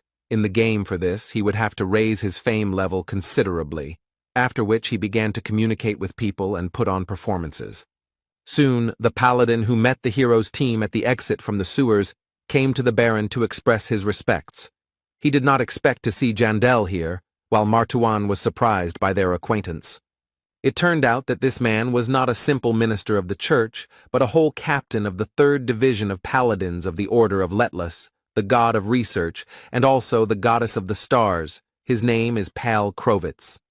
While Björn was surprised that someone like him was earning extra money by collecting corpses, he said that the hero could always come to their organization if he needed help, because they would remember his deed. The Baron and the rest of the nobles were unaware of the reasons for this, so Krovitz told them about the capture of the priestess of Karui, and also added that they valued their relationship with Sir Jandel. The hero's fame grew even more. The nobles were delighted, but soon it was time to get ready, because Count Ferdehilt, the organizer of the banquet, arrived. He wanted to meet Bjorn. This caused a bad feeling. When they met, the elderly man shook Jandel's hand and said that he had long dreamed of meeting him, but the barbarian thought this was strange, since he had only become relatively famous quite recently. Even in the game, such an event was not triggered until quite a long time had passed, and the Count was sticking to him, meaning he wanted to appease him, which made the hero uneasy. Ferdehilt suddenly said that looking at Bjorn, he had a great idea. He offered the barbarian to participate in a dueling competition of knight cadets, which discouraged Jandel. The hero had a bad feeling about this sudden quest, but he still agreed to it, because he was promised 2 million magic stones just for participating. And for the victory, there was a prize. It was a numbered item, 7,777, the necklace of Garfus, which turns the crystals placed in it into a random substance, can only be found in the cracks on the 5th floor, very rare. In many ways, this artifact is similar to the Frost Spirit Ring. It also has a low number, and the unique property is considered not very valuable, which is why it is considered useless, and it also has a secret. The hero remembered his recent worries about the future. Now he decided to send it all to hell. He was still tense, but he decided to accept his fears and move forward. He was not going to avoid problems. The Baron said that Bjorn didn't have to win, just hold out long enough to keep his reputation intact, but the barbarian said he could smash his opponent's skulls in 10 seconds. Martawan said that if he wins, he will give an additional 1,000,000 stones as a reward. Jandel did not expect such financial injections. His body was suddenly filled with motivation. He will do everything possible to win. However, he couldn't calmly wait for the duels to begin, because as soon as the Baron walked away, a pack of rats approached him, those 3 cadets who had insulted him earlier while he was busy communicating with the nobles. The one who called him a little clown was outraged by the hero's speech about victory in 10 seconds. He believed that the barbarian had forgotten his place after the clowning he had arranged. The second, who said that Bjorn had lost his warrior's pride, advised the barbarian to pray that they would not become opponents because he would rip his throat out in 10 seconds. The third one, who insulted the hero, did not have time to say his line because he was interrupted by Jandel, who asked the knight cadets if they had any serious problems with their heads. After which he said that they pounced on him like a pack of cowardly rats, and even a baby warrior would not act like that. The knights were offended by this statement, but Bjorn shut them up again, pointing out that their courage had only awakened when the Baron left, and that this was their honor and dignity. Before they could respond, the barbarian began to shout to the whole area that the cadets had attacked another participant in the competition in order to try to scare him with their numbers, and added that they had problems with their heads. The surrounding nobles, of course, heard all this, so they began to discuss the situation.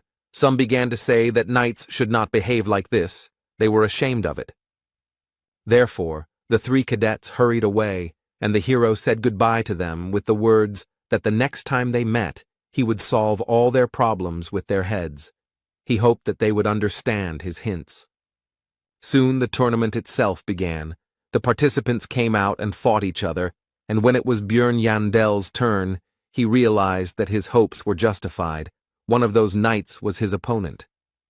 And he was also lucky that it was the most infuriating of them, the one who insulted him, although he himself was nothing special. After this, the opponent raised his blade up and began to swear by his honor and dignity that he would only use fair methods in combat, but then he was interrupted. This was Jandel, who once again used his battle cry praising Yahello. The sympathies of the audience were clearly on his side. This rudeness did not please the knight, but what did he expect from the barbarian? The fight began quickly. The cadet immediately began to rapidly attack his opponent with his sword, and due to the speed, after-images remained. It was not clear which of them was real. But this was not a problem for the hero. The solution was simple. He decided to simply fight them all off, which he successfully did. Now Bjorn is a true barbarian, but the enemy is definitely not one to be underestimated. Or rather, it wouldn't be worth it if they were in the same conditions. After these thoughts, Jandel used his skill Wild Splash, which increases the threat level by 3 times, and physical characteristics increase proportionally to this value. He remembered his recent conversation with Baron Martawan, after which he told his opponent to go to him, because there was still a lot of time left until the end of the agreed 10 seconds. Wild Surge increases the threat level, which provokes monsters, but it affects people differently. For example, those who are already afraid of it begin to shake in terror, and the brave at heart are filled with fighting spirit. It turned out that this knight belonged to the latter, because he rushed straight at the enemy with a cry. It seems that he is still part of the elite. The hero didn't have a shield in this fight. He was so used to it that now he felt like he had no arms. The latter, by the way, was what he had to defend himself with from the cadet's attack. But it didn't do much damage. The blade cut through the barbarian's skin, but didn't go too deep. The enemy didn't understand how that was even possible. The hero, seeing all the worries on the enemy's face, explained that he was simply too weak, while simultaneously pulling his hand back and yanking it, splashing blood. A certain amount of red liquid got into the knight's eyes, and it was acidic due to the essence of the corpse golem. After such a move, the enemy no longer posed a serious threat, so he was grabbed by the neck and lifted into the air. At the same time, the hero reminded him of his promise to solve his problems with his head. He definitely had problems, and if someone has them, then the easiest way is to get rid of the cause. Any barbarian would agree with this, and if not, then okay, After these thoughts, the knight was cured, if you can call it that. After the battle, Bjorn decided to visit the temporary infirmary of the followers of Letlas to find out about the condition of the defeated man. The priestess said that he would live, but the barbarian should have been more gentle. The hero replied that he did not expect such weakness from the enemy. He was a knight after all. The blow was delivered not even with an axe, but with a fist. He did not expect that he would be knocked out from such a jab. The priestess noticed that it was not a jab. The cadet's brains were already flowing. Bjorn replied that since he remained alive, then we count the knockout. At that moment, the girl experienced a semblance of the stupidity of 3 barbarians at the same time. The knight soon came to. He decided that he had to go to the competition. The minister of the church explained that he seemed to have lost some of his memory due to the injury he received in the duel, but it should return soon. The barbarian hovered over the victim and asked if he really didn't remember anything, to which he answered in the affirmative. The hero decided that he wasn't lying. Then Jandal asked him for a favor, after which he would immediately get out of here. He reminded him of his own statements addressed to Bjorn and told him to repeat them word for word. The knight agreed with this, but the further he spoke the phrase, the more uncertain his voice became, and soon he fell silent altogether, grabbed his head with his hands, and exclaimed that he remembered, but there was no joy in his voice. Bjorn was pleased with the patient's memory return. He smiled and encouraged him to continue speaking. This made the cadet quite tense. He was already covered in sweat while speaking, but now there was more of it. The knight knelt down right in his bed and began to apologize, admitting his wrongdoing and asking for mercy, while the hero said with satisfaction that his problems with his head had passed. The cadet was horrified. In an attempt to save himself, he crawled under the bed. The girl was stunned and kicked the barbarian out, and he himself was satisfied, because today he had healed injuries that even the priestess could not heal. As it turned out, the Baron was just looking for Bjorn. He asked where he had been. He replied that he had been visiting the knight with whom he had fought. Martuan was surprised by this act, because in battle he had beaten the enemy without mercy. Jandal refuted his thoughts. He said that if it had happened in the labyrinth, then that cadet would not have left alive, but as it was, he expected that he would be stronger, since he was so slow. The hero asked about possible problems. The knights were from noble families. The Baron replied that there would be no problems even because of deaths. If such did appear, he would sort it out. He should focus on victory. The barbarian was pleased with this answer, so he said that since that was the case, he would crack open all their skulls. And in the next battle, Bjorn was again pursued by luck. This was also one of that trinity of rats. This representative of them then spoke about the loss of military honor. As soon as the start of the duel was announced, the knight began to accuse his opponent of lack of shame, because he entered the ring after the previous dishonorable beating and warned that this battle would not be so easy. He still didn't attack, but continued his speech. He began to say that the barbarian's previous opponent was the weakest of their 3, but the hero was not going to conduct a dialogue here. He moved forward. The knight didn't have time to react to Bjorn's sudden attack right in the middle of his speech, so he got hit right on the head with an axe. The battle ended in 3 seconds. The treatment of the problems with the head continued. After his victory, the barbarian again shouted the name of the ancestor goddess Yahello, and it came out so naturally to him as if he had been in this body all his life. The spectators of this competition were only delighted by the bloody spectacle. Many shouted the name Little Balkan, but there were also many who shouted the phrase Night Crusher. The hero was surprised that they actually enjoyed watching someone get their head smashed in, and he wondered which of them was supposed to be the savage here. After that, fight after fight continued. Bjorn invariably emerged victorious. His reputation grew, and in the semi-finals, he showed the audience how spines are broken. The only thing the hero regretted was that he never met the 3rd rat, and he was the only one who had not yet undergone physical therapy and had not been cured of his head problems. But soon this unfortunate omission was corrected.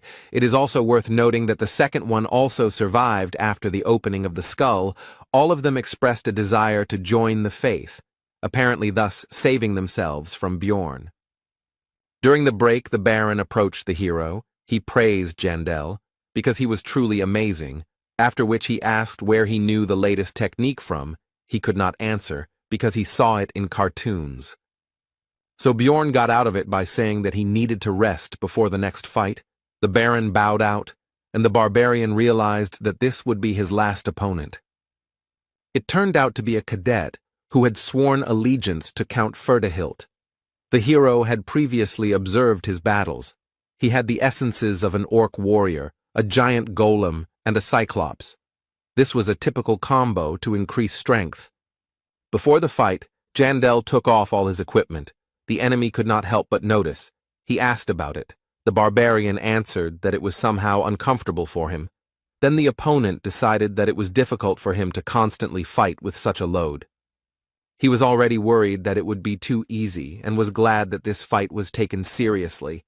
After the fight began, he called his opponent to him. But his attempts were obvious to Bjorn, and judging by the way he relaxed, the hero came to the conclusion that it was not in vain that he did not reveal all his cards until the very end. At first the knight was almost certain of his victory, but soon the smile on his face, as well as his face itself, froze. He realized that something had gone wrong. He raised his head higher and higher, a shadow gradually moved over his face, and his posture became more and more tense. The hero used gigantization and wild splash. The first increased the threat level and physical characteristics proportionally to the increase in size, and the second increased the same parameters, but without turning into a giant. This was a great combination of skills that greatly increased Bjorn's main stats. Now he was like a monster himself. Perhaps the threat level had increased so much that it had affected even the experienced knight, or perhaps he was not particularly brave, but whatever the case, he began to tremble in fear before the colossal barbarian. The enemy did not stand there in a stupor for long. He could not gather his courage, but threw his sword to the ground and, screaming for salvation, rushed to run through the crowd of spectators. Bjorn was never upset by this development of events. It was easier for him, so he just stood and watched the events unfold. The referee soon shouted that one of the participants had left the battlefield. These words made the knight come to his senses. He returned to the arena and said that it was not on purpose and asked for another chance, but he was denied. The count, at this moment, made a truly terrible impression. He asked his cadet about how long he would disgrace his name. This even made the hero doubt the correctness of using gigantization. Meanwhile, Erwin still thought that Bjorn had died in the labyrinth back then, and all this time her only goal was to gain more power to protect what she had left. She practically never left the room. Her condition left much to be desired. The elf was truly obsessed with all this. She believed that with power she would be able to save the lives of her loved ones and gain everything she wanted. Her thoughts out loud were interrupted by the door opening. Erwin's older sister, Daria, was standing in the passage. She looked worried because she heard some muttering, which she asked her relative about. The girl put on a happy expression and cheerfully said that she was just talking to her spirits, and that she was currently busy training, so she should be left alone for now. Daria went out the door and began to think that it was probably better to tell her everything now, because everyone in the city was only talking about little Balkan, and it was somehow abnormal for her not to tell anything. But when will she have such an incentive to grow as a researcher? Because in the future, it's not just her well-being that depends on it. We're talking about her life. There are many dangers in the labyrinth. At this point, Erwin had become a contractor with all 4 elemental spirits. She had even managed to give 3 of them free will. This growth rate was even confusing. She had achieved a lot. But that's not all. She now has extraordinary abilities in combat, both in archery and in wielding daggers, and she can now engage in combat with rank 7 monsters alone. As a result, Daria decided not to tell her sister anything for now, because she could grow even stronger, although she has become much worse lately. At that moment, the elf was struck by the guess that Erwin's condition could be partly due to the essences of various monsters she had recently absorbed. In search of answers, the girl turned to books. Recently, her sister had acquired the abilities of Canevaro, and as a result, Information was found that, in addition to other indicators, this greatly increases obsession. It soon became clear that her other two essences also enhanced this characteristic, and it is now clear that her obsession with strength arose not least because of this. Daria didn't like it, but she couldn't just take it all out of her, so she decided to do it only when essences were found to replace the current ones. Only then they would be removed. And in the middle of the night, the girl had a thought that it could very well happen that Ervin would find out that Björn Yandel was alive before the essences were removed, and in what direction her obsession would turn in that case. At the same time, the hero returned to his 7th district of Rafdonia by carriage. It was now already 2 o'clock in the morning. He would finally be home. Despite his fatigue, the first thing the barbarian did was not go to sleep, but to sum up his task and distribute the money he had earned, which amounted to 4,300,000. It was an unthinkable sum for just 1 day of work for an aristocrat. When they parted, Baron Martuan said that high society would talk about this for several months to come, and suggested that they contact him in case of problems. In other words, he was happy with their cooperation, but there was also a negative aspect. Ferdahilt looked quite angry. At first everything was fine. The Count congratulated Bjorn on winning the competition, and then said that he would call him when he was more prepared. The hero asked what it was all about. Then Ferdahilt said that he would not explain the details. The barbarian simply needed to ignore requests from other nobles. Jandel felt that something terrible would happen if he refused, so he nodded. The hero was pleased that he was able to obtain item number 7777 Garfa's necklace. So early, it is usually extremely difficult to obtain, even if you really want it. Then Björn reminded himself of his luck. From now on, he was going to even breathe carefully. The next morning, what the Count had spoken of happened. The barbarian received many letters from various nobles, all of them asking for the same thing, to accompany them to all sorts of events. The reward might have been small for the aristocrats, but it was impressive for the hero. But he remembered Ferdahilt and had no intention of angering him, but he couldn't just ignore them either. After the written refusals were written for each of the nobles, Björn thought about the Count. He considered him a dangerous man. People like him seem calm, but it is better not to cross the line. And it was so bad that he couldn't figure out his intentions. Jandel wondered what reason he could possibly have for being interested in some barbarian explorer. He decided to find out more about the Count and the community. Meanwhile, it was already the last month of helping Raven with her scientific work. Upon arrival at the magic tower, the girl looked somehow nervous. It turned out that the same old man, the sorceress's mentor, was already waiting for him here. During their last meeting, he had not made the best impression, so the hero was unhappy with his presence. Raven justified herself by saying that the master insisted on this. He himself reported the reason for his arrival. It turned out that he wanted to test his new magical device, which should detect evil spirits. Björn instantly pulled himself together, not showing a drop of worry on his face, and began to prepare himself for the worst. It seemed that this old man believed that he had figured out his true nature. The barbarian was not going to give up so easily. He decided to react first of all, not to the words about evil spirits, but to clarify about the magical device. This is a logical reaction, considering the experiments conducted on him.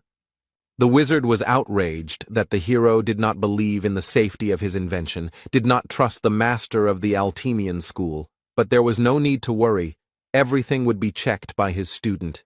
She was surprised by this, but did not object. Björn decided that she would most likely side with her master.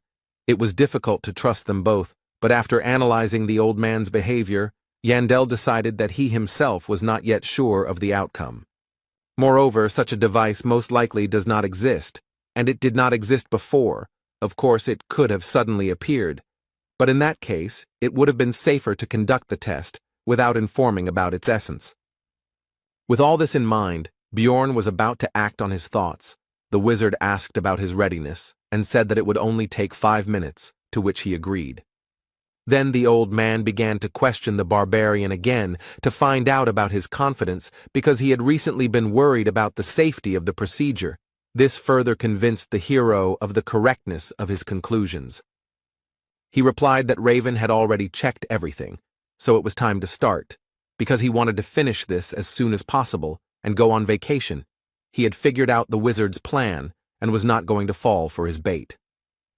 The test was soon over, and as soon as the door closed behind Björn, the sorceress began to demand answers from the teacher about what was happening.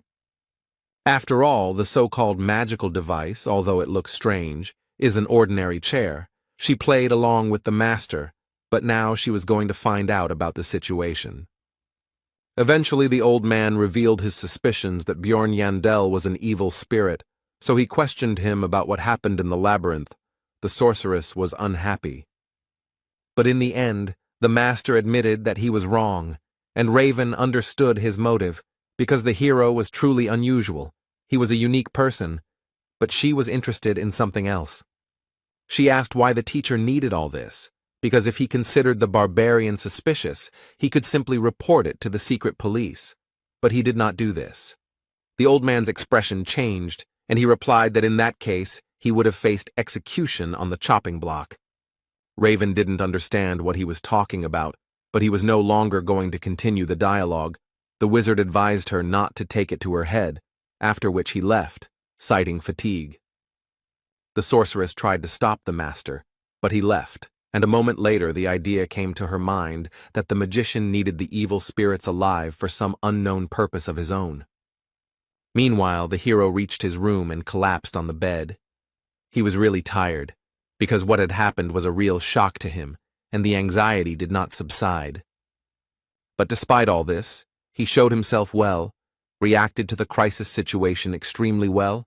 At least it seemed so to him. The old man, by the way, for some reason looked disappointed, but that's not important. As soon as Björn closed his eyes, Misha's voice was heard nearby. At first he was surprised by her presence, but soon remembered that he himself had given her the keys. The hero told the girl that he needed her. She immediately became embarrassed and began babbling about how it was still light, so it was not the time for such a thing, and she was not prepared, but was interrupted by the barbarian. It turned out that the guy needed help writing responses to the nobles who sent new letters. Misha asked if it was okay to use such expressions towards aristocrats. The hero replied that everything was fine, because barbarians could not be accused of insulting the nobility, violating etiquette, and so on. This was a privilege granted to their people for their great achievements in ancient times. If so, then Misha asked to tell her about the events that happened yesterday at the Count's banquet while she was scratching out these answers, of which there was a lot to do. Later, the regular meeting of the outcast team began. There were still 10 days left before the opening of the labyrinth. The hero was silent for now, pondering his knowledge of the main topic of today. This is a conversation about whether it is worth going on a research trip considering the possible collapse of dimensions. Hikuro said that he will not go, because if the rumors are true, then they are all finished. Dvalki and Rottmiller were of the same opinion. The hero could convince his comrades by using information obtained from the community, but it seems that this is not particularly necessary, and there is no need to invent a source of knowledge. Björn thought that it would be even better this way, because 3 months had passed since visiting the Blood Citadel, and any Dungeon and Stone player knows that in the early stages it is always worth clearing the rift on the first floor. He had just rolled away, but the hero couldn't just tell them how to open it, so he decided to take only Misha with him, which he informed the rest of the squad about. This time, they would go together. This news surprised the girl. It became obvious to Björn that she was not eager to go, so he said that since she was so worried, he could very well go alone. Misha accused the hero of being a savage who didn't even think about asking her consent first, or at least trying to speak more politely than usual.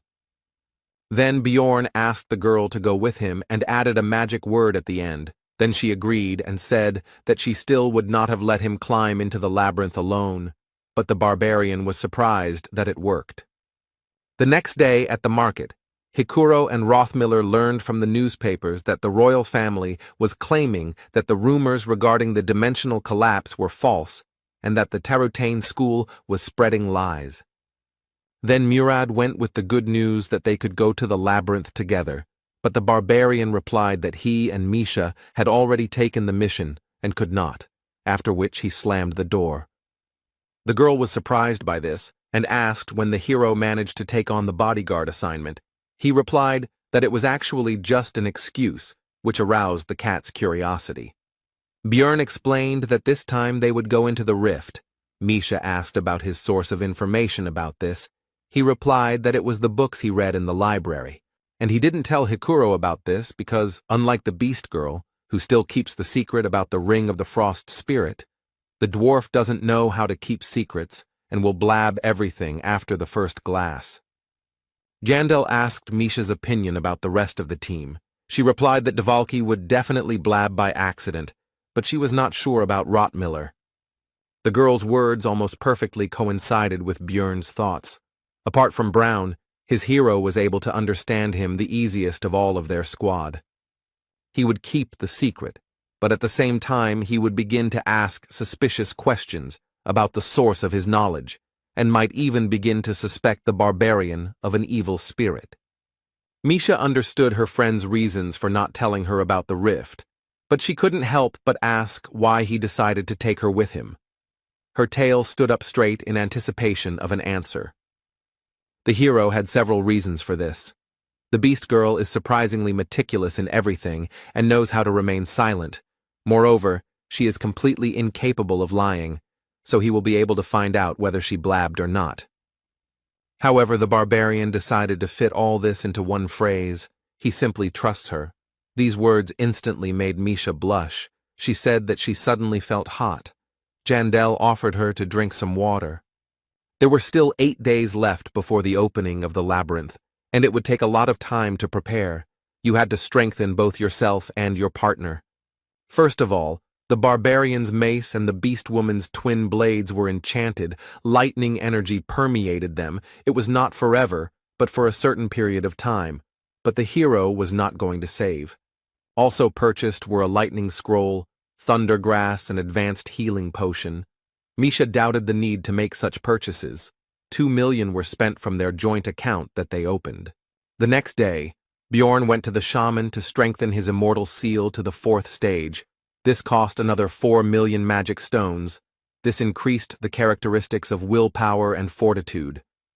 Thanks to the increase of the last parameter, the hero could stay in the form of a giant longer, to be precise, 1.5 times longer. Just when he was checking this, Misha came to visit him. There were still 7 days before the trip to the labyrinth.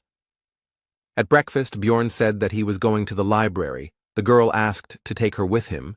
Then the barbarian was surprised that she was interested in reading at all. The beastman was outraged by this. In the end, they still went together. But this time Ragna used a simple book search spell, not the one she had been using on Jandel lately.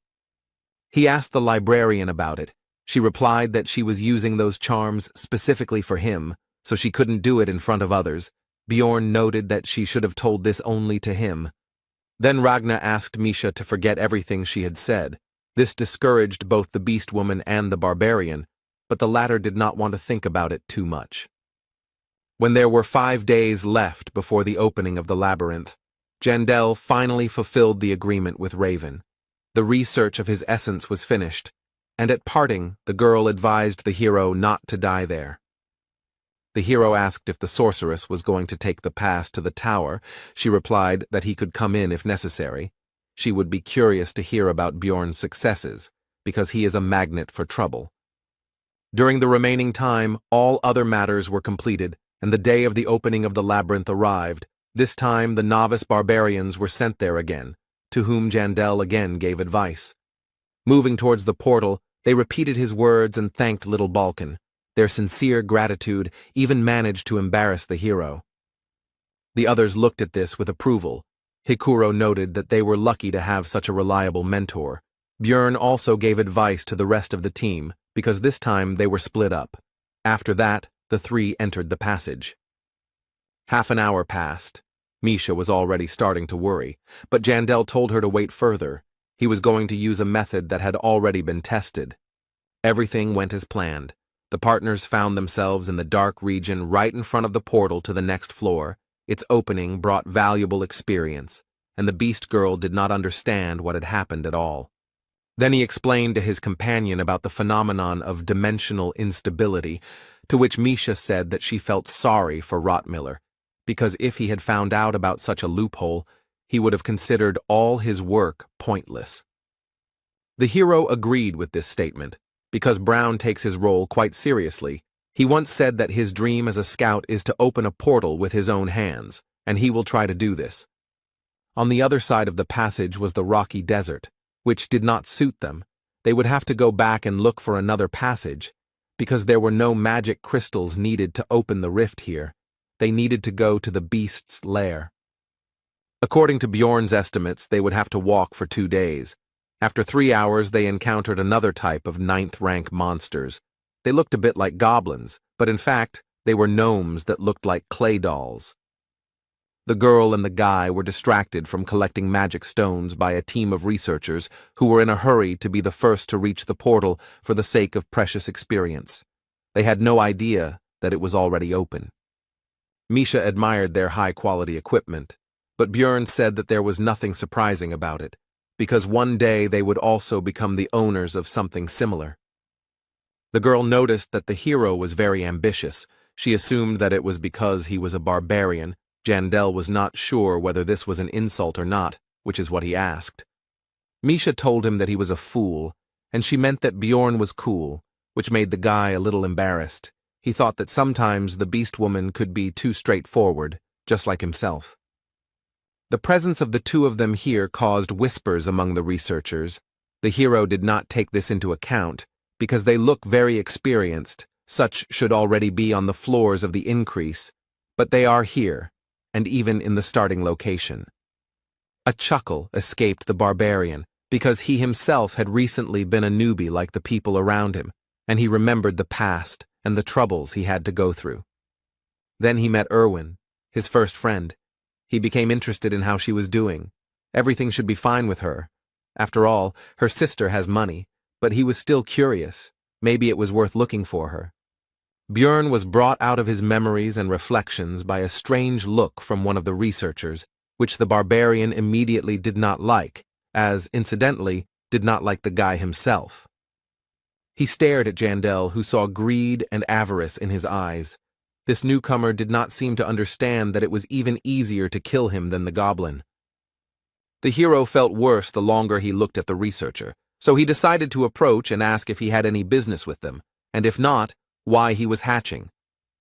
Misha grabbed Bjorn's hand and asked him what he was doing, because the man hadn't even done anything. This situation seemed familiar to the barbarian. The beast girl was now like a wife who was holding back her aggressive husband so that he would not get involved in a fight. Be that as it may, the hero decided to check something. He asked the name of the boy, who turned out to be Hans Ivan, and Bjorn expected to hear Hans, so he demanded to tell the truth and not lie. Soon Jandel began to calm down, but the researcher admitted that he really had been called that before, but he changed his name because it was too popular. Now it became clear to the hero why he felt so bad. As soon as he looked at the boy, it was another Hans, who always brings him misfortune. After this, the barbarian told him not to change his name back under any circumstances, but to continue living as Konst. He agreed with everything and nodded his head actively. The hero was distracted from the conversation by Misha and the rumble that was heard throughout the labyrinth. Bjorn immediately grabbed his companion by the hand and ran towards the sound, because this could only mean one thing. The rift would soon open. Jandel decided that changing his name didn't help. If it was Hans once, it was Hans for life. They really were harbingers of trouble. Naturally, the rifts open once every 3 days, and while the first one was going on, it meant that someone had used the same method as him before to open this place. Bjorn was in a hurry. He had spent a lot of money on preparations. He also wondered who it could be, a former player or just someone with the right information, whatever it was. He was going to find out. But to do this, It was necessary to get inside, so to increase the speed, and, accordingly, the chances of success. Because the space is limited, the barbarian took Misha in his arms and rushed to the entrance. The partners still made it in time. They were the last of the 5 participants. 3 were already inside. It was time to get acquainted with the new members of the formed Rift cleanup squad. The young man introduced himself simply as Carlson. The massive beast man of the bear family was Abman Urikfried, and the girl was Genzia Nefrin. The hero decided to give fictitious names. He himself became Bjorn, the son of Thor, and he called Misha Michelle, but she didn't understand what was going on at all. Bjorn could only hope that she would start to think faster. She soon confirmed his words, but she was completely incapable of lying. Her face could not hide anything. After the introduction, Jandel decided to decide on their roles in the team. He himself is obviously a defender. Genzia said that she absorbed the essence of a goblin archer and is a scout, and Carlson is a vanguard fighter. The hero figured that the girl was somewhere on the first floor, the boy on the second. They had 2 newcomers in the group. This was radically different from the situation in the Bloody Citadel, but it was not surprising. After all, rifts appear in every 5th or 6th labyrinth. In Rafdonia time, this is once every 5 or 6 months. This time the opening was forced, which shortened the time. Experienced fighters simply do not know about what is happening. Therefore, it is not surprising that newcomers appeared in the squad who did not even look at the 2nd floor. The hero finished his thoughts. Abman was the next to tell about himself. He simply pointed to the huge crossbow behind him, but Bjorn said that he would like to know the details. Urikfried said that he would like to know about their couple first. Bjorn said that he is 6th rank, and Michelle is 7th, and they usually operate on the 4th floor. The Beastman said that he is 5th rank. The barbarian asked what he had forgotten there, but he answered his question with a question, and he wanted to know the same thing. They began to look into each other's eyes. Bjorn said that he and Michelle usually go in a team, but this time there was a problem, so they went in together and got stuck on the 1st floor due to the lack of a scout, and then they noticed a rift appear. Abman said that he had the same story, only he left his squad a long time ago. Jandel did not believe in such a coincidence, and all this time Carlson and Genzia were watching their argument. The hero didn't know if there was such a powerful build for a marksman to go solo, but given its appearance, it seemed quite likely, and he didn't think that newbies could get crystals to open the rift. It would be impossible for them to get to the 2nd floor and back in that time, although it may well be that they are actually hiding their true identities. After that, the hero asked who was the first, and therefore opened the rift. Carlson said that they got here almost at the same time. Genzia did not know, and Urikfried asked what business it was of his. The question was postponed. It was decided to divide the loot into 4 parts. The newcomers would get 1 for 2, but would be able to absorb unnecessary essences. Misha would take the abilities from the keeper, and the rest would be rolled into a dice. After the discussion, the squad took battle formation and went forward. The hero felt strange, because he had already gotten used to the dark locations of the labyrinth. He also noted that they were lucky, because the rift he was going to get into was open, which meant that the preparations, including consumables, were not bought in vain. Half an hour later, the team encountered their first enemy, a rank 7 monster, Yeti, an elite gatekeeper that lives only in glacial caves. Genzia Nefrin was afraid of the enemy, because she was not sure of victory over such a beast. Abman said that the paths in the rifts that need to be followed are usually guarded by monsters. Urikfried decided to make the first attack. For this, he took his huge crossbow from his back and loaded it, after which he shot at the monster. It hit, but Yeti blocked it with his hand. Now he couldn't pull the arrow out of his body. It was like the effect of the hook arrow skill. Then it was up to the melee fighters, Bjorn and Misha. The newcomers didn't bother. The barbarian, with his favorite cry, ran straight at the enemy. He was going to collide with him head-on. His power collided with no less power. Yeti blocked the run-up with his shield at the ready with his crossed arms, after which Jandel shouted out the fake name of his companion, Michelle. Now was her turn. The girl used her truly cat-like agility. She jumped into the air, where she twisted to end up upside down and directly above the enemy, who raised his head up to observe the new threat. This was the monster's mistake, because now its eyes were vulnerable to attack, so it was natural that soon the beast woman's twin blades were sticking out of its eye sockets. The Yeti was defeated with lightning speed. The hero turned to look at the reaction of the others, because he and his sheep showed very good abilities. If there is a traitor among them, then he should be afraid. After that, they entered the ice cave and chopped down countless clouds of frost wolves. Carlson and Jensia also entered the battle.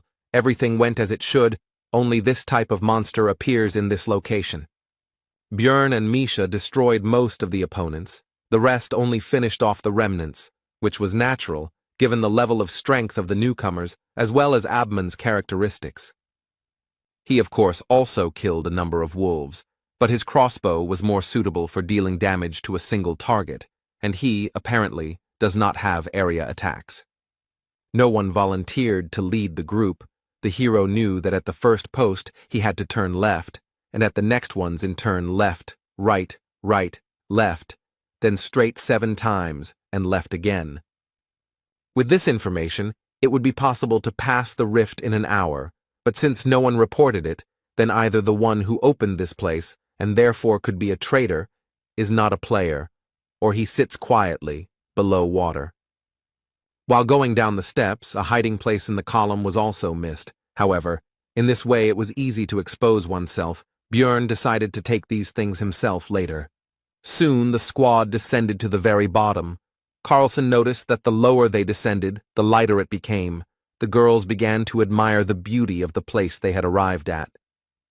Jensia noticed a pillar-like thing that started to glow when touched. Abman said that it could be a key that would summon several monsters and then open the passage. The hero noted that this was a very gamer way of thinking. Besides, he was basically right, although there would not be so few enemies, but a whole crowd together with the boss. The long-sealed tyrant has begun to awaken, but first, of course, we must deal with his minions, who have sensed their master and also awakened from their long sleep.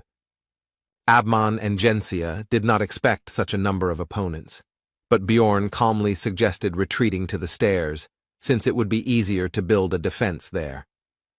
There were about 20 frost wolves in the first wave, and a few rank 8 monsters appeared in the second wave, but they weren't a problem. After that, an ice golem appeared among the opponents, distributing a slowing debuff that also stacks. The barbarian decided to smash it into pieces as quickly as possible, which he did. The next enemy turned out to be the Lord of the Snowfield, Katumba, a named monster that is an intermediate boss, a mutant yeti that can use various skills, one of which was suppression. The hero had already experienced it during the battle with the marauders on the second floor. Because of it, it was impossible to move his body. It's easy to remove. You just need to take damage as soon as you freeze, or bite your lip, like Misha, so that the blood doesn't stop, which will also fulfill this condition. The hero used a different method. He simply pumped up the magic defense parameter, due to which the effect did not affect him at all, and he rushed at the boss with his battle cry using Wild Splash. Misha also joined his attack. Katumba decided to use his skill called Cold Burst. Bjorn took it on his shield. Although the body began to tingle, it did not cause any noticeable discomfort. The monster and the barbarian met in battle. The hero held back the enemy and struck him, practically without suffering in return. Ulrichfried told him to get out of the shot's path if he wasn't going to die, as he began to use his skills, which were enhancement, which strengthened active skills proportional to the soul's power, and hazardous materials. The combination was so powerful that it not only instantly killed the boss, but also dealt damage to the monsters that were nearby. The explosion was impressive. Misha was surprised that such a thing could be achieved with a regular crossbow bolt, while Jandel realized that the Beastman had had an area of effect skill all this time. He was just holding it back just in case. Björn wasn't entirely sure if this could be called AoE damage, but with the help of the bear, they were able to quickly deal with this wave. They were also lucky. They got 2 essences. Now the division of the loot should begin. Abman immediately said that he was not interested in this, and left the discussion to the others. The newcomers were about to say something, but Björn interrupted them. He informed them that the Yeti essence would go to them and Misha, and they could divide the second one between themselves. They agreed. The cat immediately began to congratulate the barbarian on acquiring even greater power, but it turned out that he wanted to give this thing to the girl. Misha hesitantly said that, in principle, she was not against such a development of events, but she was interested in how much she would owe for it. The hero was discouraged by these words. He was not going to fleece his partner.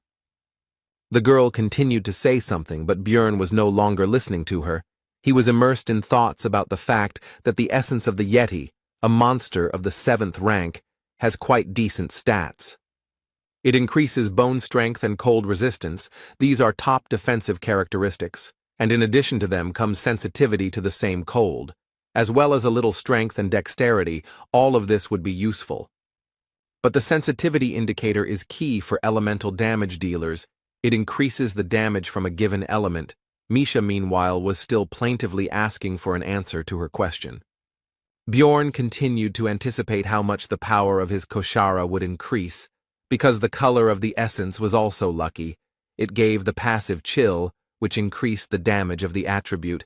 But the main one was the active condensation of cold. Jandel could have dreamed about a better essence and thought about the prospects for a long time, but he came to his senses from Misha's touch, who thought that he would fleece her to the skin, since he had not answered for so long and with such a face.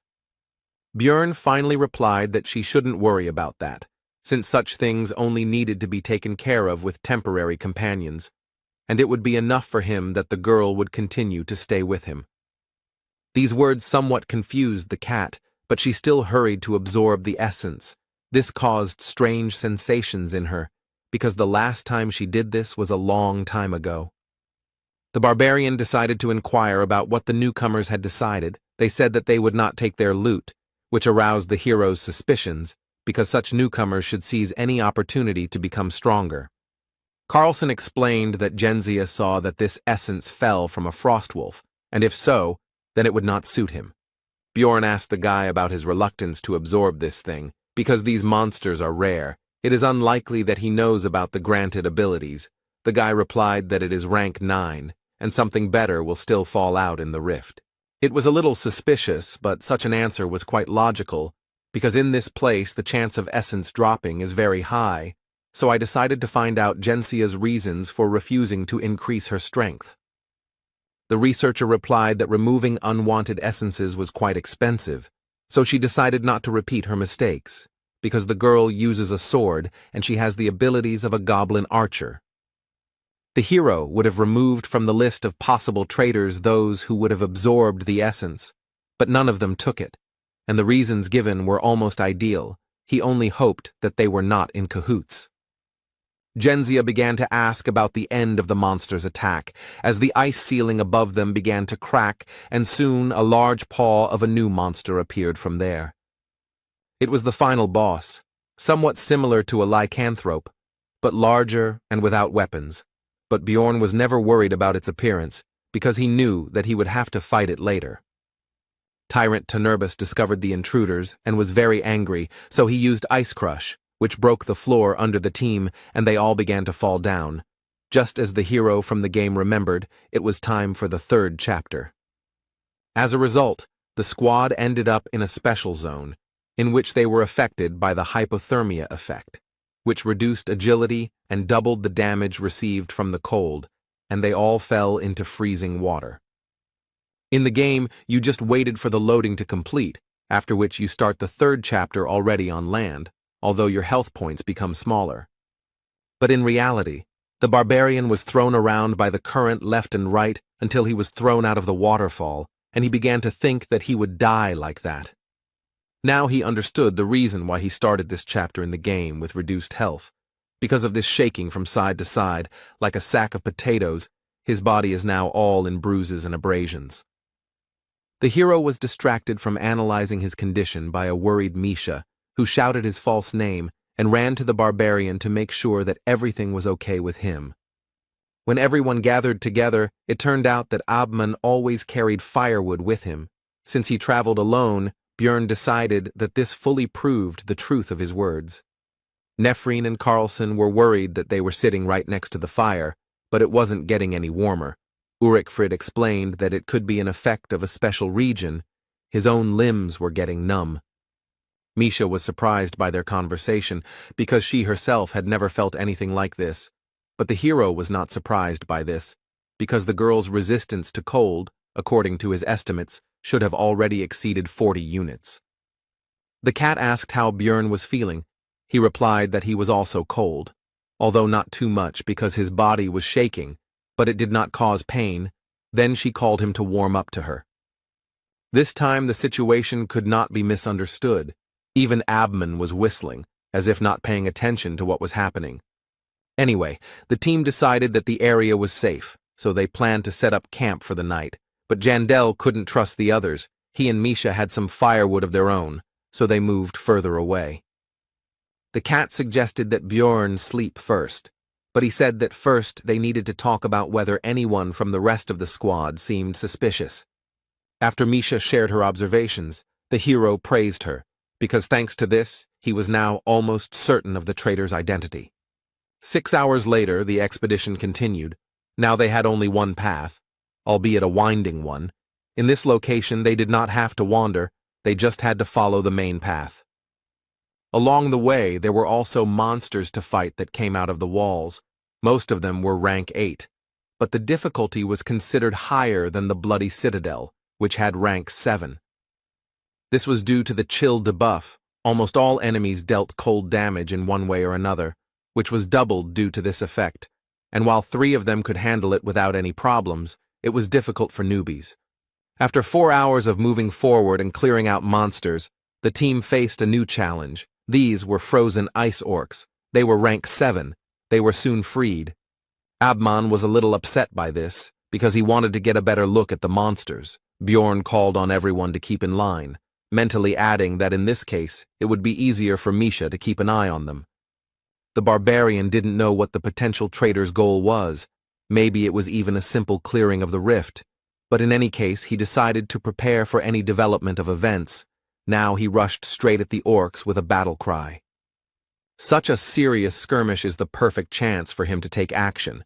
So, just in case, the hero decided to keep his cards close to his chest and fight at a lower strength. Abman asked Misha why she was still here and not joining the battle. She replied that someone could attack from behind, but in fact Björn simply asked her to do so. Ulrichfrid decided that the battle was not going in their favor, so he used his contract with the spirit beast. It turned out to be a summoner, so the bear Iradun, the Iron Hero, appeared on the battlefield. Seeing the beast's power in action, Björn finally understood how Abman could explore the labyrinth alone, though that wasn't a good thing right now. At this rate, they would win before the traitor revealed himself. So the barbarian had to go to plan B. He weakened his defense and exposed himself to the orc's attack, while Misha worriedly shouted out his fake name. But in fact, she was closely observing the actions of the rest of the squad, as previously agreed. Björn was actually almost unharmed, because the combination of the helmet, the thickness of the skull, physical resistance and regeneration protected his head. He only got a slight dizziness. Now it's the cat's turn. Carlson temporarily took the place of the defender and began to hold back the opponents, but among them was an orc sorcerer who aimed at 2 beastmen standing at a distance. Abman fired a crossbow at the enemy, who tried to defend himself with an ice wall, but the bolt easily pierced the barrier and hit the greenskin right in the forehead. Even without the barbarian, the team coped with this fight. Jandel was already beginning to think that his whole idea of creating a difficult situation was losing its meaning, when a voice was heard that said that since the essence had appeared, it was possible to begin implementing the plan. Genzia used armament change, which instantly changed all of her equipment to a higher rank, after which she used the skill Beast Walk, which imposed invisibility and speed. Thanks to this, she quickly got closer to Abman and also activated Vengeance, which increased the penetrating and cutting abilities of one blow and also imposed the abnormal state of bleeding. She said that she would receive 30 million for his things, and due to Ulrichfried's critical injury, his spirit beast was recalled. The next moment, Misha threw some potion right at Genzia's head. She didn't understand its effect, so she tried to find out about it. But the thrower interrupted her with a shout that Bjorn must act now. No one noticed when the barbarian had already managed to get up and get closer to Nephrine, and he was already here. Using Wild Splash, he tried to strike. But the traitor was quick enough to avoid the surprise attack.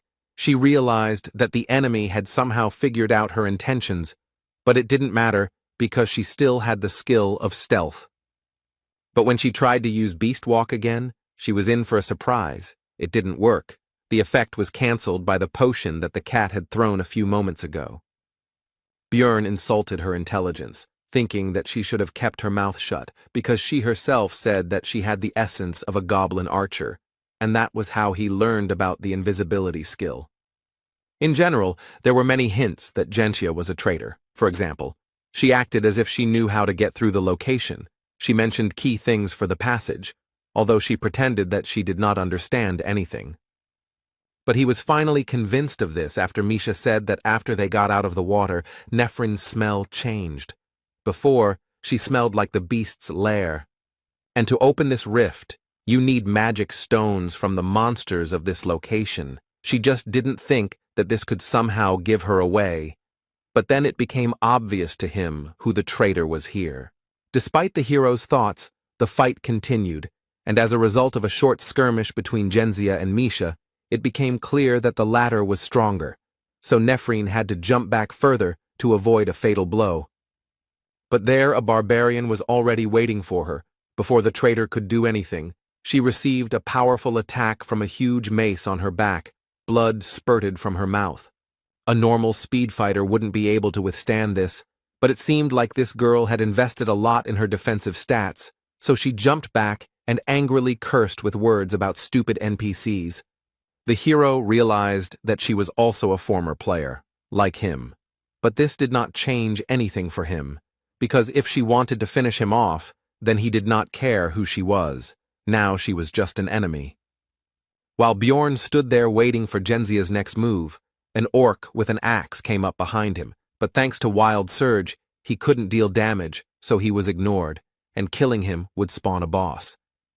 Nephrine herself, seeing how the 7th rank monster did not leave a single scratch on the barbarian, decided that it was not worth getting involved with such a thing, so she turned around and ran away. But it was pointless. It seemed she didn't know that when the ice orcs woke up, the passage would collapse. But as they say, a cornered rat will bite a cat, so you have to be careful. All this time, the enemy continued to beat the barbarian wherever he could. It seemed he was even starting to like it. Misha offered to take him on herself.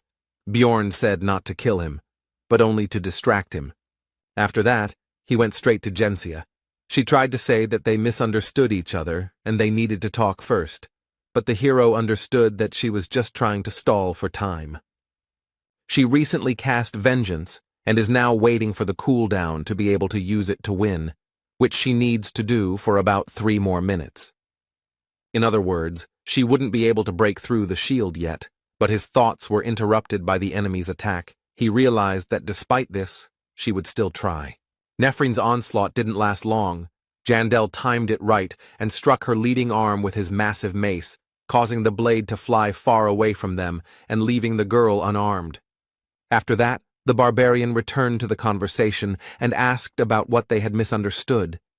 Genzia at first did not believe that they believed her, but this was her only chance, so she began to explain. But her speech did not last long. While she was speaking, a blow from Bjorn fell on her head, not strong enough to kill, but enough to knock her unconscious. It was all just a distraction. Soon all the equipment was removed from her. It was all sharpened for fighting with other people, but some of it could well be suitable for Misha. The rest could be sold for a solid sum.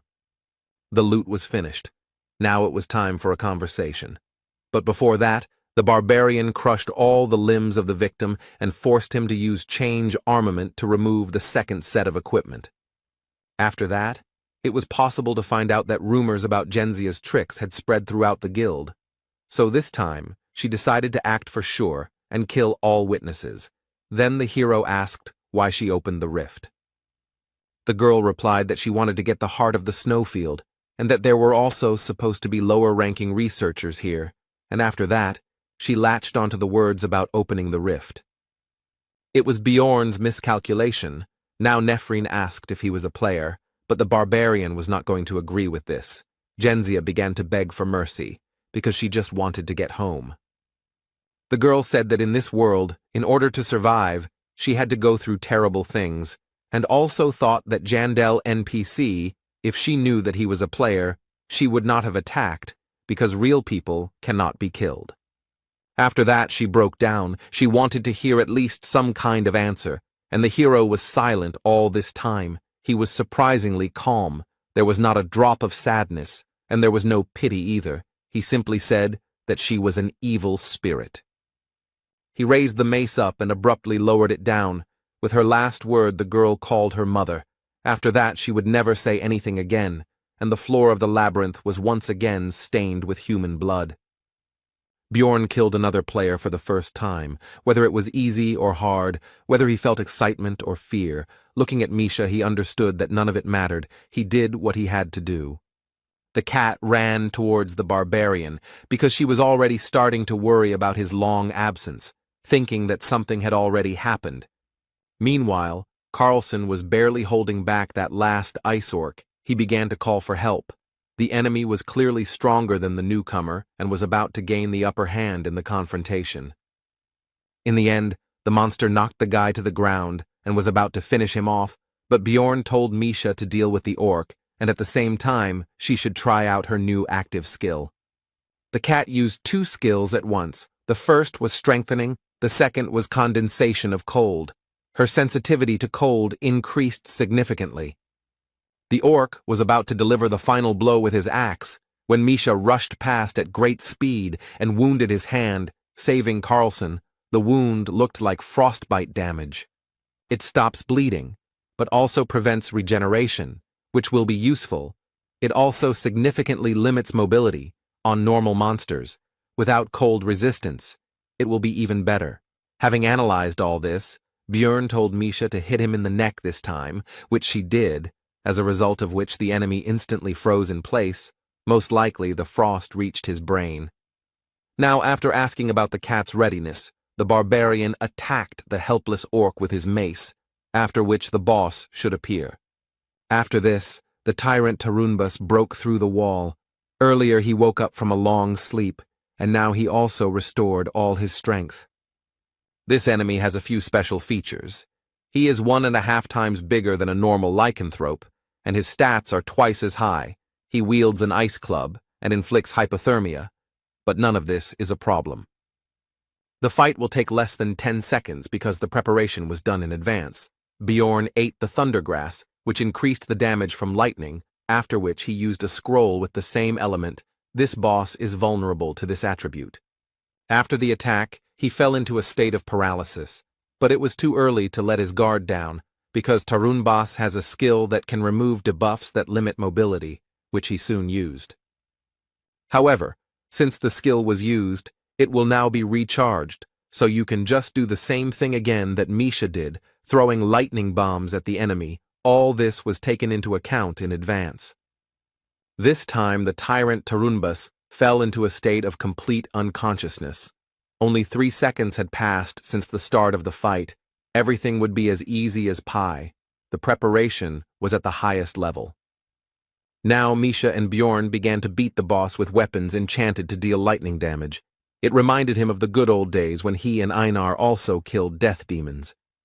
The essence fell from the keeper. It was previously decided that it would go to the cat. She again began a conversation about the same as last time, but he did not listen to her and simply forced her to absorb the prey.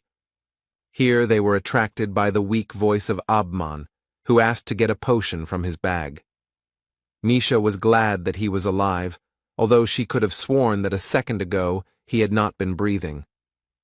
Carlson and the girl found the best potion and, telling the wounded man not to complain about the waste later, began the treatment. But it didn't help, so they continued. The hero realized that the blade was probably lubricated with poison that prevents healing and regeneration. The antidote also didn't work. The bleeding didn't stop, Ulrichfried was getting worse. Then Misha remembered the advanced healing potion that she and Bjorn had acquired earlier and suggested using it. After using 5 regular and 1 advanced elixir, the bear's condition improved more or less. It should even grow back the severed limb. His poison was very strong. After this, Jandel gave Carlson his share. He noticed that there was too much here. Then the barbarian said that it was because he did not receive the promised essences, and also he should not talk about what happened here. Misha seemed to think that Bjorn did it out of the kindness of his heart and cast a warm glance at him, but he didn't understand why she was staring at him like that. When Carlson left, Abman finally woke up. The first thing he said was that he was very lucky to stay alive. The hero was pleased that he understood this. Ulrichfried assured that he would pay for the potion. Jandel said that it would cost 5 million. The bear noted that it was only 1 million, but agreed, because the price of items can change depending on the circumstances. He left one of his numbered items as collateral. It was 7611, Gravedigger's Deception, which after receiving fatal damage plunges the wearer into suspended animation and gives immunity to damage for a certain time. It was thanks to this that the bear was able to survive. There were only 2 out of 3 uses left. But the barbarian still thought about simply taking the debt with the artifact. But Abman understood his thoughts and did not agree. At parting, Ulrichfried promised that he would not forget everything that the hero did for him. Bjorn noticed that he looked very cool at that moment. After that, the barbarian called Misha with him and turned back. She was surprised that they were not leaving, to which he explained that he still needed to take something from here. These were the caches that he learned about in the game. Besides everything else, a consumable was hidden in one ice block, increasing sensitivity to cold by 3 points. It, of course, went to the cat, and he himself increased his resistance to frost with another find. After that, Jandel explained that they had not slept much due to being on duty, so they should rest before continuing the hike, and besides, there was no place safer than a cleared rift. But the barbarian was in no hurry to fall asleep. Now was the time to think about today and the decisions he had made along the way. First of all, he thought about what would have happened if he had been here alone. As soon as the hero killed the player, all sorts of thoughts began to creep into his head. He suddenly began to hope that she would still open her eyes, at least in her world, and her dream would come true. Bjorn was disappointed in himself. And even so, despite all his actions, he was overcome by greed. For Abman's equipment, he could get 30 million. This would allow him to raise his seal to the 6th level. He just had to wait. However, Jandel poured the potion on his wound, deciding that it would be wrong to let him die like that in front of the one he was going to work with in the future. Despite his corrupted morals, if it weren't for Misha, who was now looking at him and asking about his thoughts, how far he would have gone, he didn't know the answer to this question and didn't want to know. It was cold, so the cat and Bjorn spent the night under one blanket. The heat of the fire embraced them. They dozed off for a while. On the 3rd day of being in the labyrinth, the partners returned to the 1st floor, where Misha needed to check his new sword, which previously belonged to Genzia. It was some kind of numbered item. When the girl realized this, she realized that the blade was very expensive, so she tried to return Bjorn's loot, but he refused. He was still unhappy with the way she thought of him. Misha continued to get used to her new powers and equipment, and Jandel was going to continue these trainings on the 3rd floor. Now he did not interfere in the cat's battles, so she asked just in case whether the barbarian was forcing her to fight alone because of his laziness. He answered negatively. Looking at how much stronger Misha had become, Bjorn began to be proud of her. Because she had grown so much in such a short time, he did not expect that they would be able to catch the essence. The essence of the lycanthrope is as good as the Yeti. It increased agility, cutting power, sensitivity to cold, resistance to it, physical defense, fighting spirit. But these are not the main characteristics. Passive skill, Snowblood, which increases sensitivity to cold by 1.5 times. The longer you live, the more noticeable the bonus will be. Plus, it is an excellent synergy with condensation of cold. The active skill Ice Crush slightly increases damage dealt to enemies in the frostbite state. and greatly increases damage dealt to enemies in the frozen state, making it super effective for multiple attacks. The Indomitable skill removes all effects that affect mobility. It costs a lot of soul energy, but helps fill in the weak spots in the defense of damage dealers who are usually vulnerable to control. Bjorn told Misha to try using Ice Crush immediately after cold condensation. The beast woman noted that monsters die with one blow. Then the barbarian advised to hit not with a sword, but with a fist. But it didn't help. The opponents still couldn't stand even this. Then the hero said that they were going to the second floor for training. Misha interrupted further explanations and predicted his next words. When Bjorn said that she guessed his thought, she beamed and lifted her nose. Based on her reaction, the barbarian realized that if he screwed up somehow, she would most likely calm down.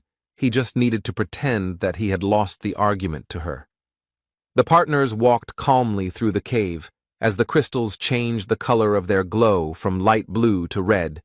This clearly indicated to Jandel that someone had summoned the Lord of the First Floor. He calmly explained what was happening to Misha. She initially calmed down because of his tone, but then perked up because the meeting with Ryakis was still fresh in her memory. Bjorn hastened to reassure her. He explained that the Lord of the First Floor was quite level-headed. He was only summoned after 3 days, and when there were more than 5 people in one place, and in general did not pose a particular threat.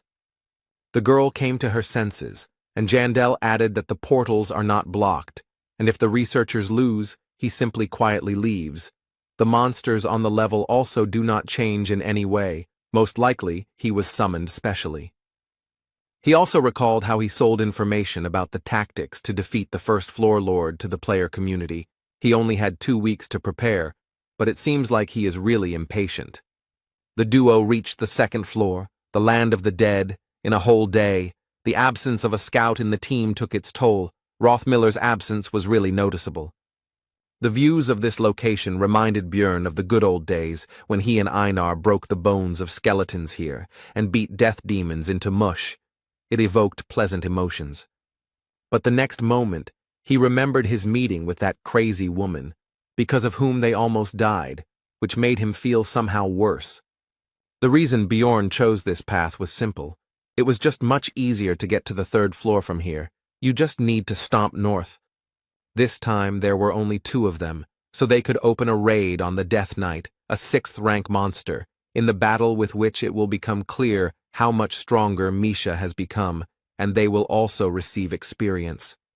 Soon the duo encountered 2 death demons. They would be good targets to test the girl's new skills, so she would hold off the opponents while she focused on consecutive attacks. The plan was immediately put into action. Misha used cold condensation and ice crush. This immediately caused the entire lower part of the monster to be covered in a ball of ice. He was unable to move, but he was not going to give up, so he used Call of the Dead. New opponents pounced on Bjorn while he held back the 2nd death demon, which made him unable to defend himself. The dead man, despite all the hero's physical protection, managed to bite through his skin and draw blood. The damage was not particularly significant, but it was unpleasant. Misha became worried and rushed to help the barbarian. But this was not such a dangerous situation as it seemed to the cat, because a moment later the wound began to rapidly regenerate with a hiss. The beast woman asked if Bjorn was a monster. He told her not to look at him, but to return to the battle, and the thought also came to his mind that the further he leveled up, the less he would resemble a human. Soon the opponents were easily defeated. Their bodies began to dissolve, and the duo continued their journey north, simultaneously fighting other monsters.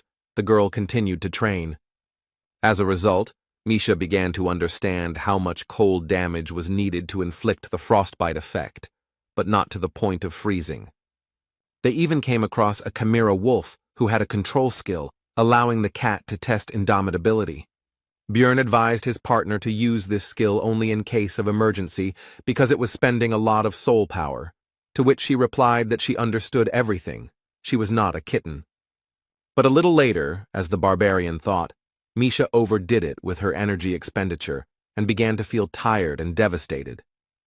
The barbarian began to carry his partner by the scruff of the neck as if she were an ordinary cat, while simultaneously recommending that she spend her soul power wisely next time, while she justified herself by saying that she felt fine until the last moment. Some more time passed, and it was decided to set up a camp for rest in some ruins. The girl was resting, and the hero was on duty. Everything was calm.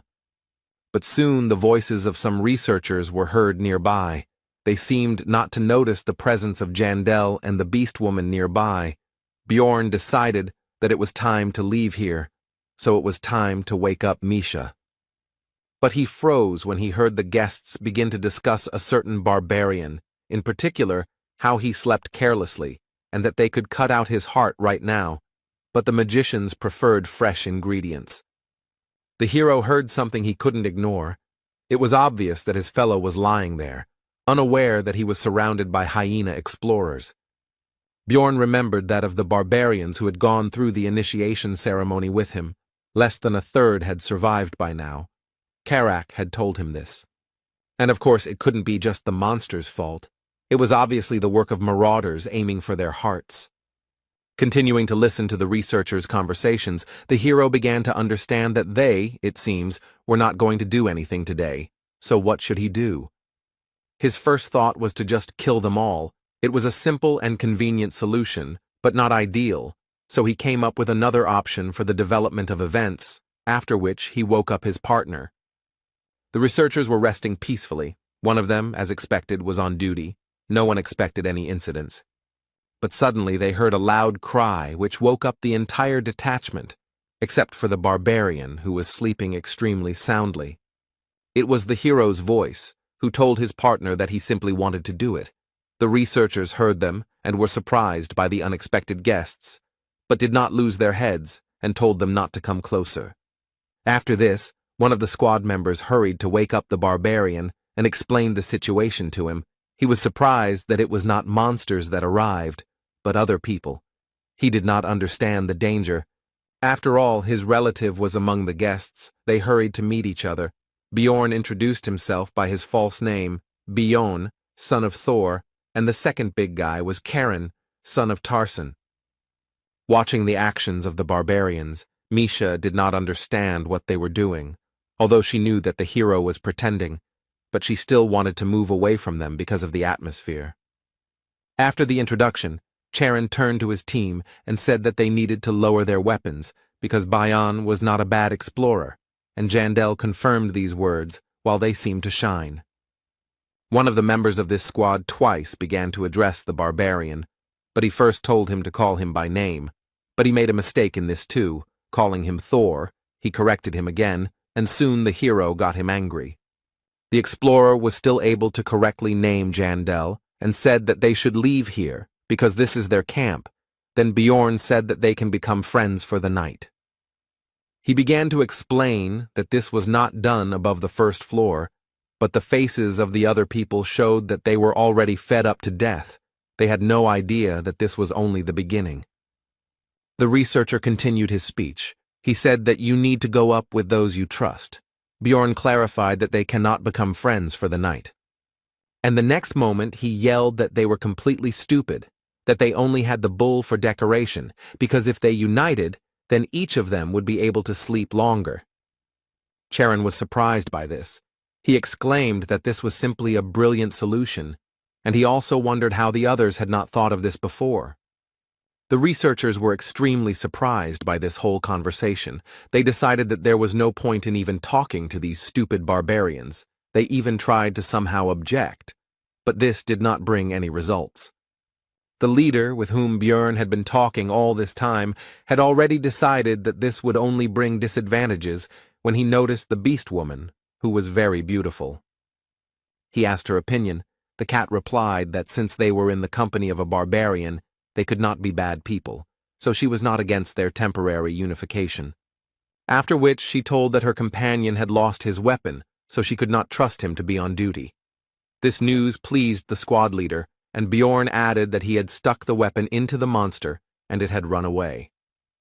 The hero came up with a ridiculous excuse, but they believed him, looked at each other and decided to agree. Sometimes the reputation of not the smartest barbarians can be useful. The duo began to pretend that they were sleeping. Misha asked if they had to lie together. Bjorn replied that it was necessary. In exchange, he would then fulfill any wish of his partner. Soon the people stood up.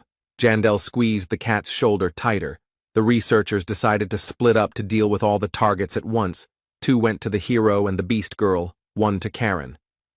Bjorn pretended to wake up. He asked if they also got up because of hunger. They answered in the affirmative and said that they had dried meat. The hero turned away. Then the researcher struck him, which did not cause him any damage. The attacker was so surprised by this result that he simply froze, not even continuing the attack.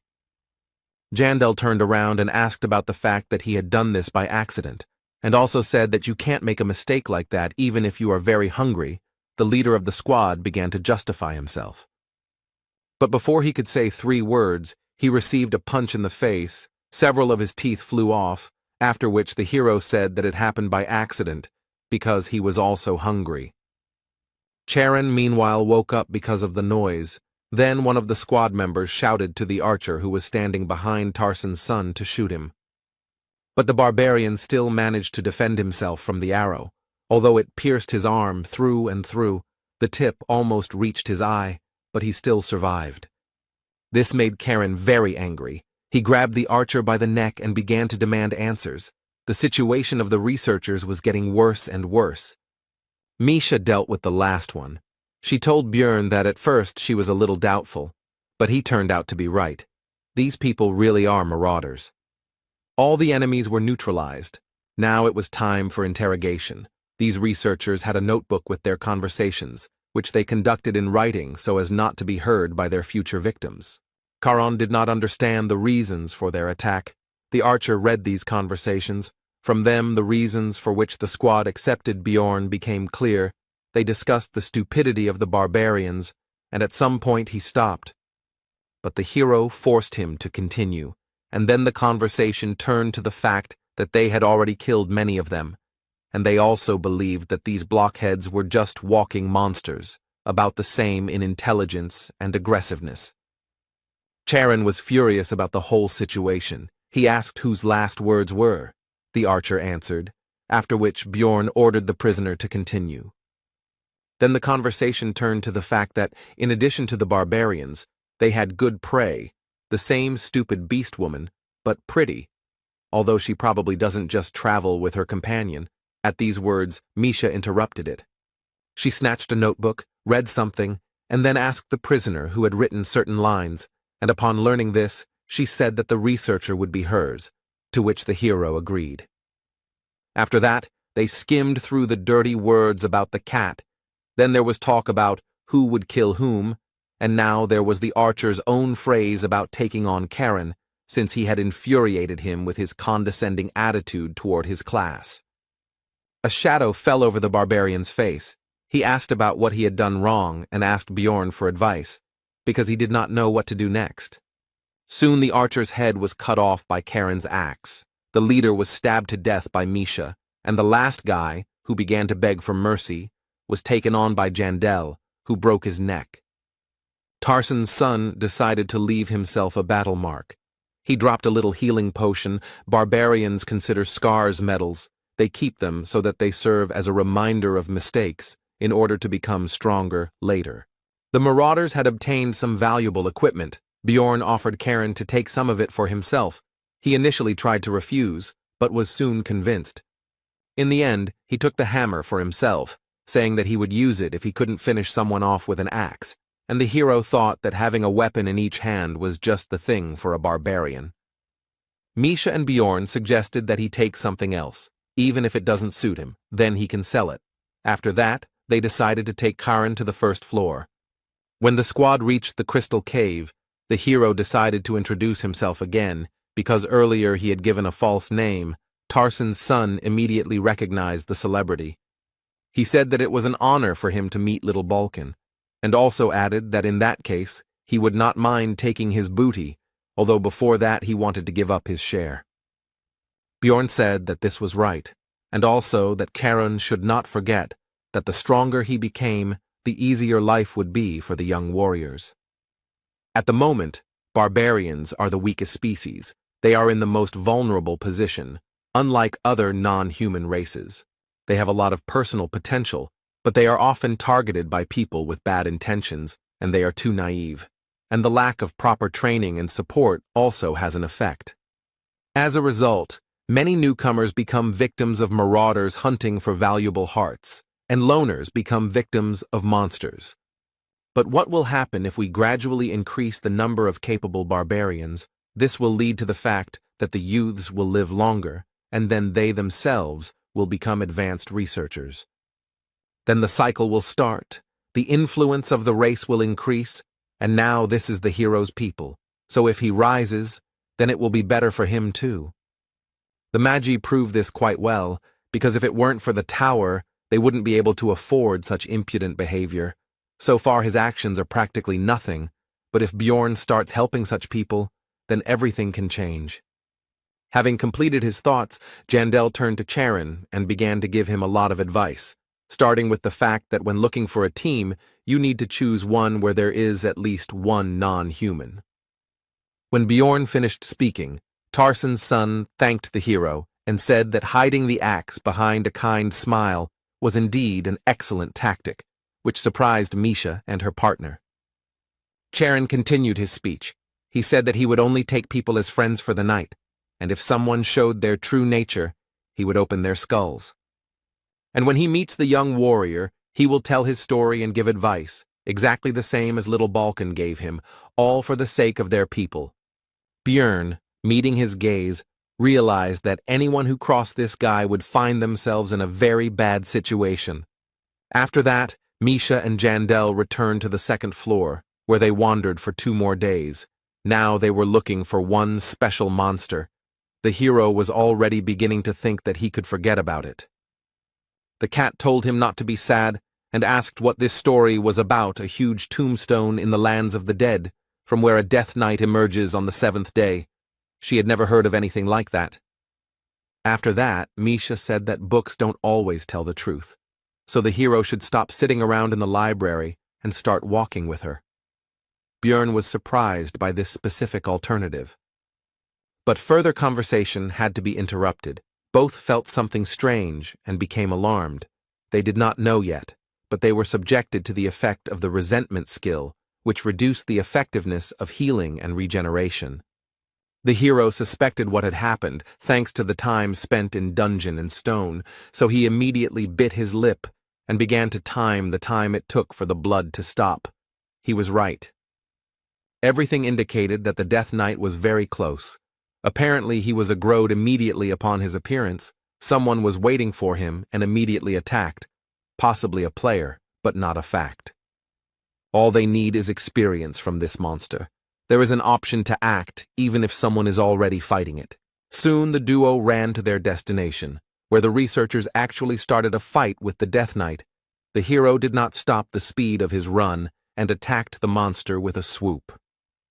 After this, Björn switched on his stupid barbarian mode and shouted to the squad that had just been fighting not to be afraid, because he had saved them.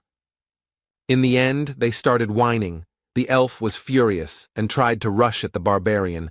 One of them held her back, the rest just stood there. Misha actively apologized and bowed. Suddenly, one of the people spoke up. He said that he remembered that it was little Balkan who helped him and some others on the 3rd floor. The hero remembered this guy. He was the same dude who took out the researchers during the battle with Riakis. Jandel thought that he could be a former player. The fighter and the magician decided that this was all some kind of misunderstanding, and little Balkan really just wanted to help, because it couldn't be that such a great hero would deliberately snatch the last blow. The hero thought that this was a good reason to be famous. Misha did not believe that it would really work. Everyone remained silent and did not rush to dispel their misunderstanding. After this, the players said that they must have been brought together by fate, so they should get to know each other better. Björn did not mind and introduced himself, after which he began to extend his hand for a handshake. But he frantically stopped his limb when he heard the name of his new acquaintance. He turned out to be Hins Chrisen. This immediately alerted Jandel. The hero could not imagine that this would happen. He grabbed Misha by the hand and ran away. It was terrible. One of the players captured a body with exactly that name. It was simply too much for him. He decided to get away. The cat asked him irritably what had come over him. He replied that he would answer later, also thinking that he should have taken salt with him, and Hans looked after them, and did not understand the reason for such a reaction of the barbarian. Meanwhile, when the first floor had already closed, Karen returned from the campaign with good booty, which immediately attracted the attention of the rest of the barbarians, who this time all survived the first journey. They had many questions for their relative. One even suspected him of looting. Then he invited everyone to come closer and began to tell about his adventures. Charon told about everything that happened in the labyrinth. As expected, the barbarians were furious, but at the same time they were happy with the actions of little Balkan. They considered him a great and wise warrior. Tarsen's son confirmed their words. He raised one of his bags of loot and said that he had achieved all his success thanks to him and his advice. A couple of researchers behind them began to discuss the fact that this gathering of savages was too noisy and that their kind had only one benefit, their hearts. It was obviously impossible to attack them in Rafdonia. Until now, the barbarians were at the lowest level in the hierarchy of the labyrinth, but now Karen was going to change this. He decided to start small. He would teach his kindred what he learned from Bjorn and what he learned himself. Misha and Jandel reached the 3rd floor in the second half of the 9th day, ending up in the Black River mouth location. Next time, they definitely need to take a scout, but now they've tagged along with another group. Bjorn also told the cat about Hans, who said that since such a meeting was a bad omen, then perhaps they should have gone back and left the 1st floor. The hero noted that this was not proven, and if such an effect existed, they would not become immune to it even if they returned to Rafdonia, so it was better to just continue doing what they were going to do. Misha said that it would be better if he didn't tell her anything, because now she was worried. He replied that he was glad to share his problem with someone. This irritated the girl, because she thought that he was laughing at her. The barbarian initially agreed with this, but then said that he began to rely on the cat, although he himself did not understand when this happened. These words confused his companion. Misha praised Jandel and said that he needed to continue to rely on her and not suffer alone, while she experienced a cocktail of different emotions: pride, joy, fun, and awkwardness. Bjorn said that he was just joking, after which he instantly disappeared from his previous place, causing the cat to be surprised at first, and then angry and irritated, so she chased after the fleeing barbarian. But the merry chase did not last very long. To reach the place for a halt, it was necessary to cross the river. At certain moments, the water rises. They were lucky to make it in time, but the best places were already taken. Misha said that she forgave Bjorn because she has a generous heart, and certainly not because she didn't want to get wet. Suddenly, the voices of the researchers were heard asking someone to be quieter, because they were trying to sleep here. They apologized, and the cat was happy, because she recognized the one who was asking for forgiveness for the noise. Hikuro, Devalki, and Rottmiller also set up camp here. Misha said that they were definitely connected by fate itself, but so the team of outcasts became one again. The dwarf asked about their task. Bjorn answered that it was on the 1st floor. The customer had already returned, after which he inquired about their presence here, because the trio was going to stop on the 2nd level.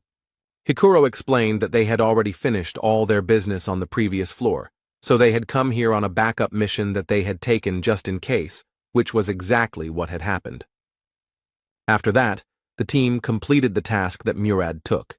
It was necessary to get the eyes of the frog sorcerer. The reward would be 2 million. It did not take even 3 days.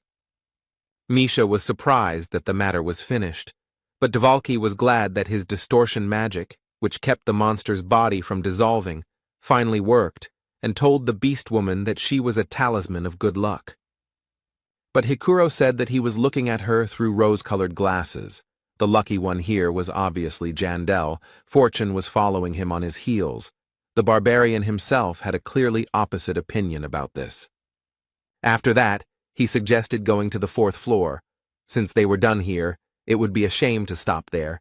If they set out now, they should make it in time, even if it would be tight. Everything was decided, and 3 days later, the team entered the witch forest, and 3 hours before the third level closed, the portal was reached. The hero praised Rothmiller for his work. When Jandel was already entering the passage, he heard a familiar voice calling him from behind, but he did not have time to turn around. It seemed to him that it was Erwin. He began to think about the likelihood of such a meeting. But there was no time for that, because in the Sky Tower, the monsters attack immediately. This time they had a nasty combination. It was an orc sorcerer, a stone golem, living armor, and a Dullahan. Only a few moments passed and the battle began. Hikuro exclaimed that his comrades should not lose their vigilance, because even though the opponents were low-ranked, their teamwork could be unpleasant. But the next moment, everything was already finished. All the enemies were killed. Bjorn dealt with the Dullahan and the living armor. Misha dealt with the golem, and Dvalki demonstrated his new spell on the orc.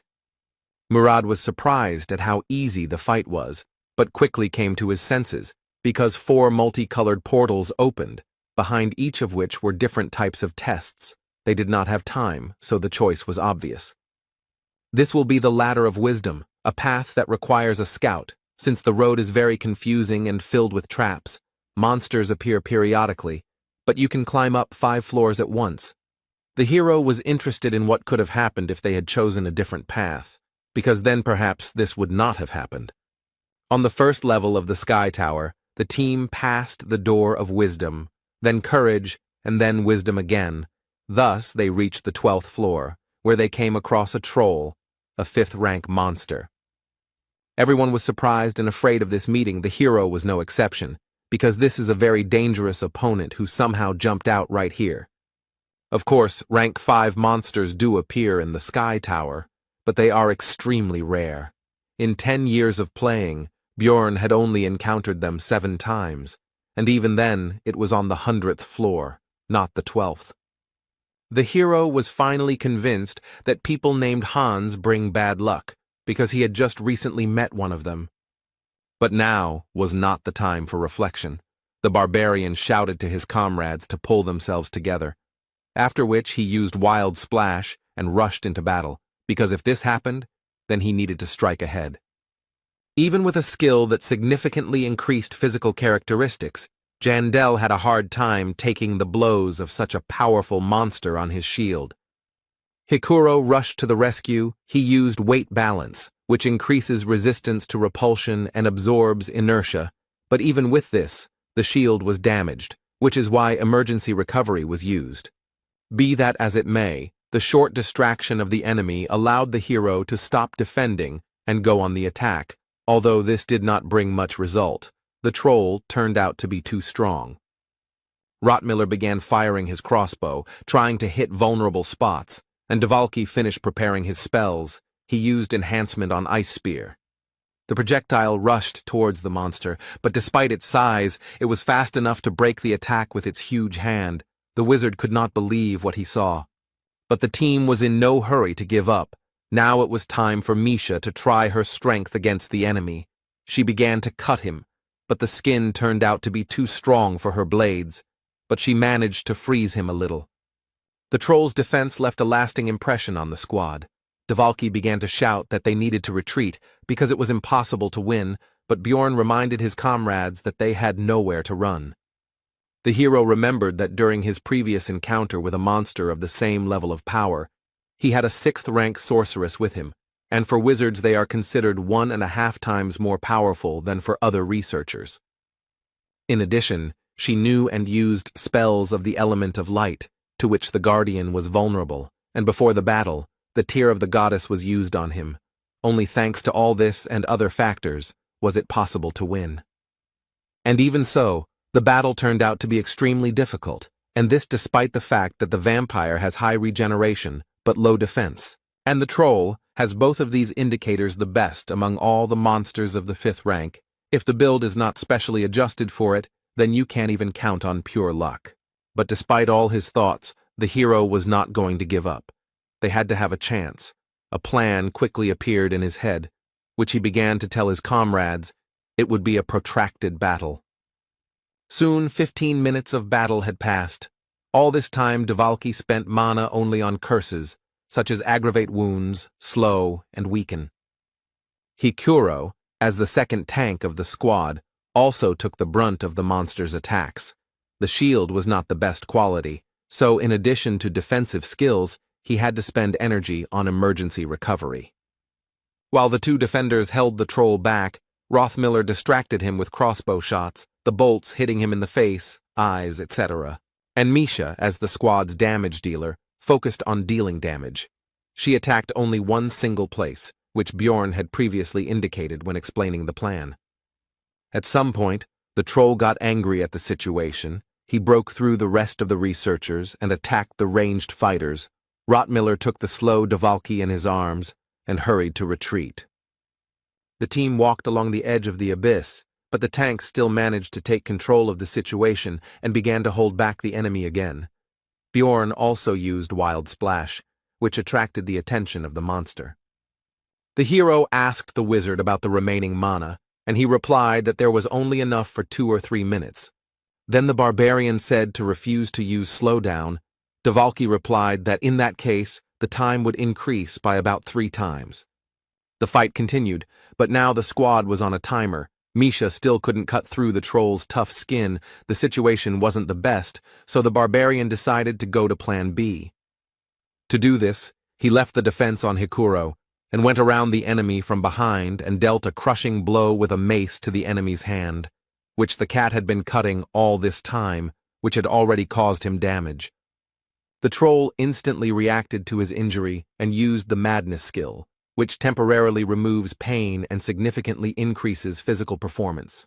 The monster threw a huge stone at Bjorn. He only managed to partially dodge. The projectile hit him tangentially, but it was not significant. The hero attacked the enemy's arm once again with his favorite cry praising Yahello.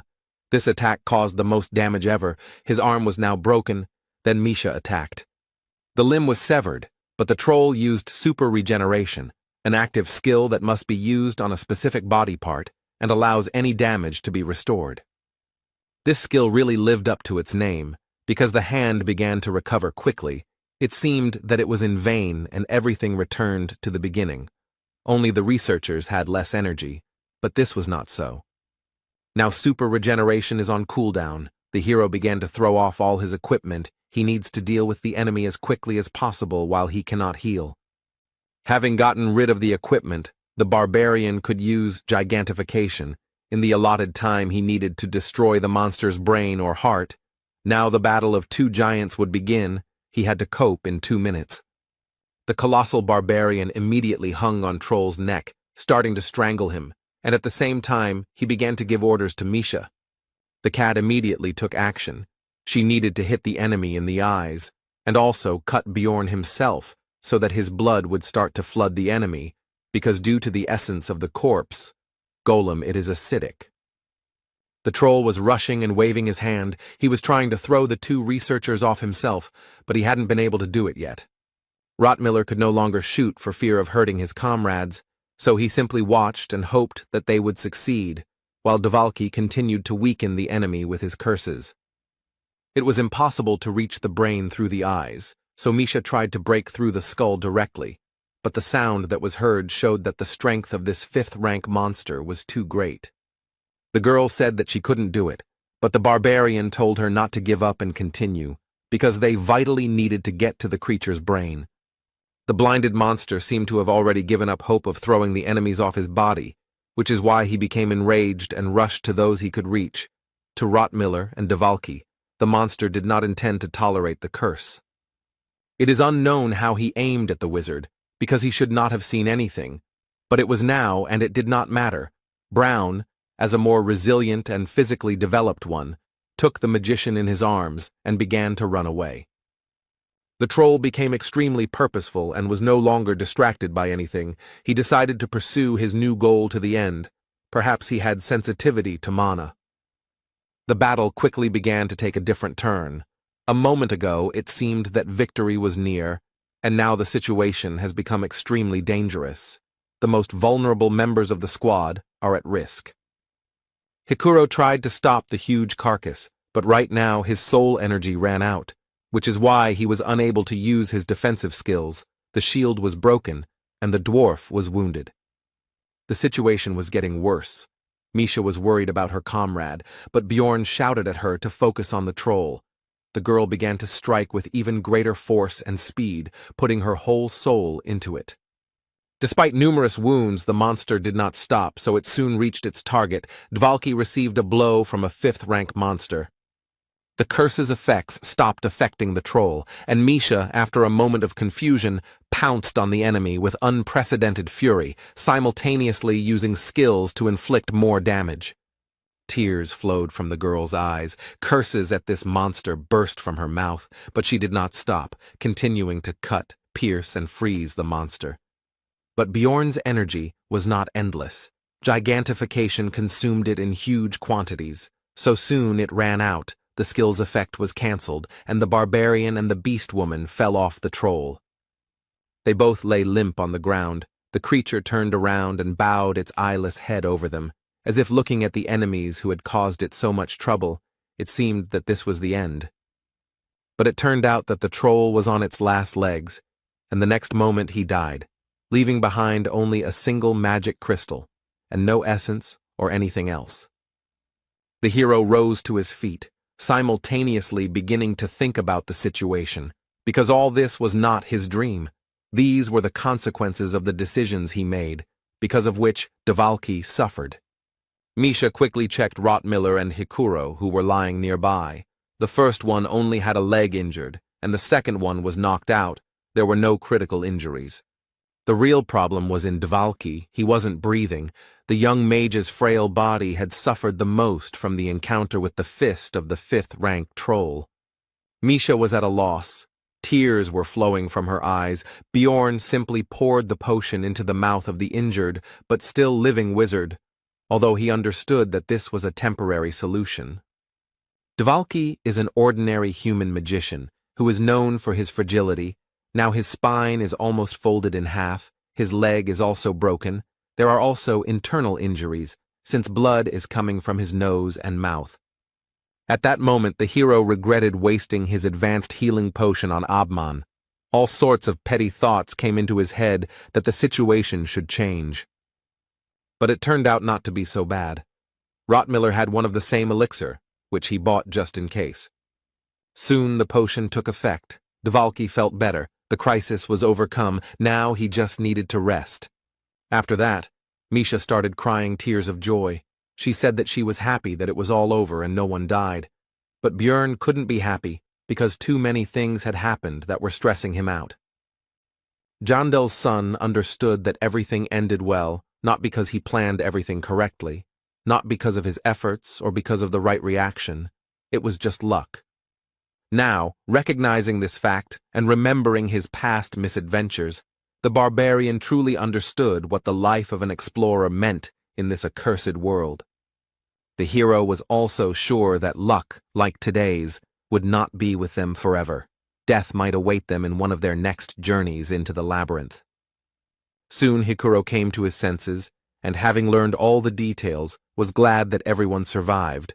Rothmiller said that it was worth leaving a donation at the temple when they returned.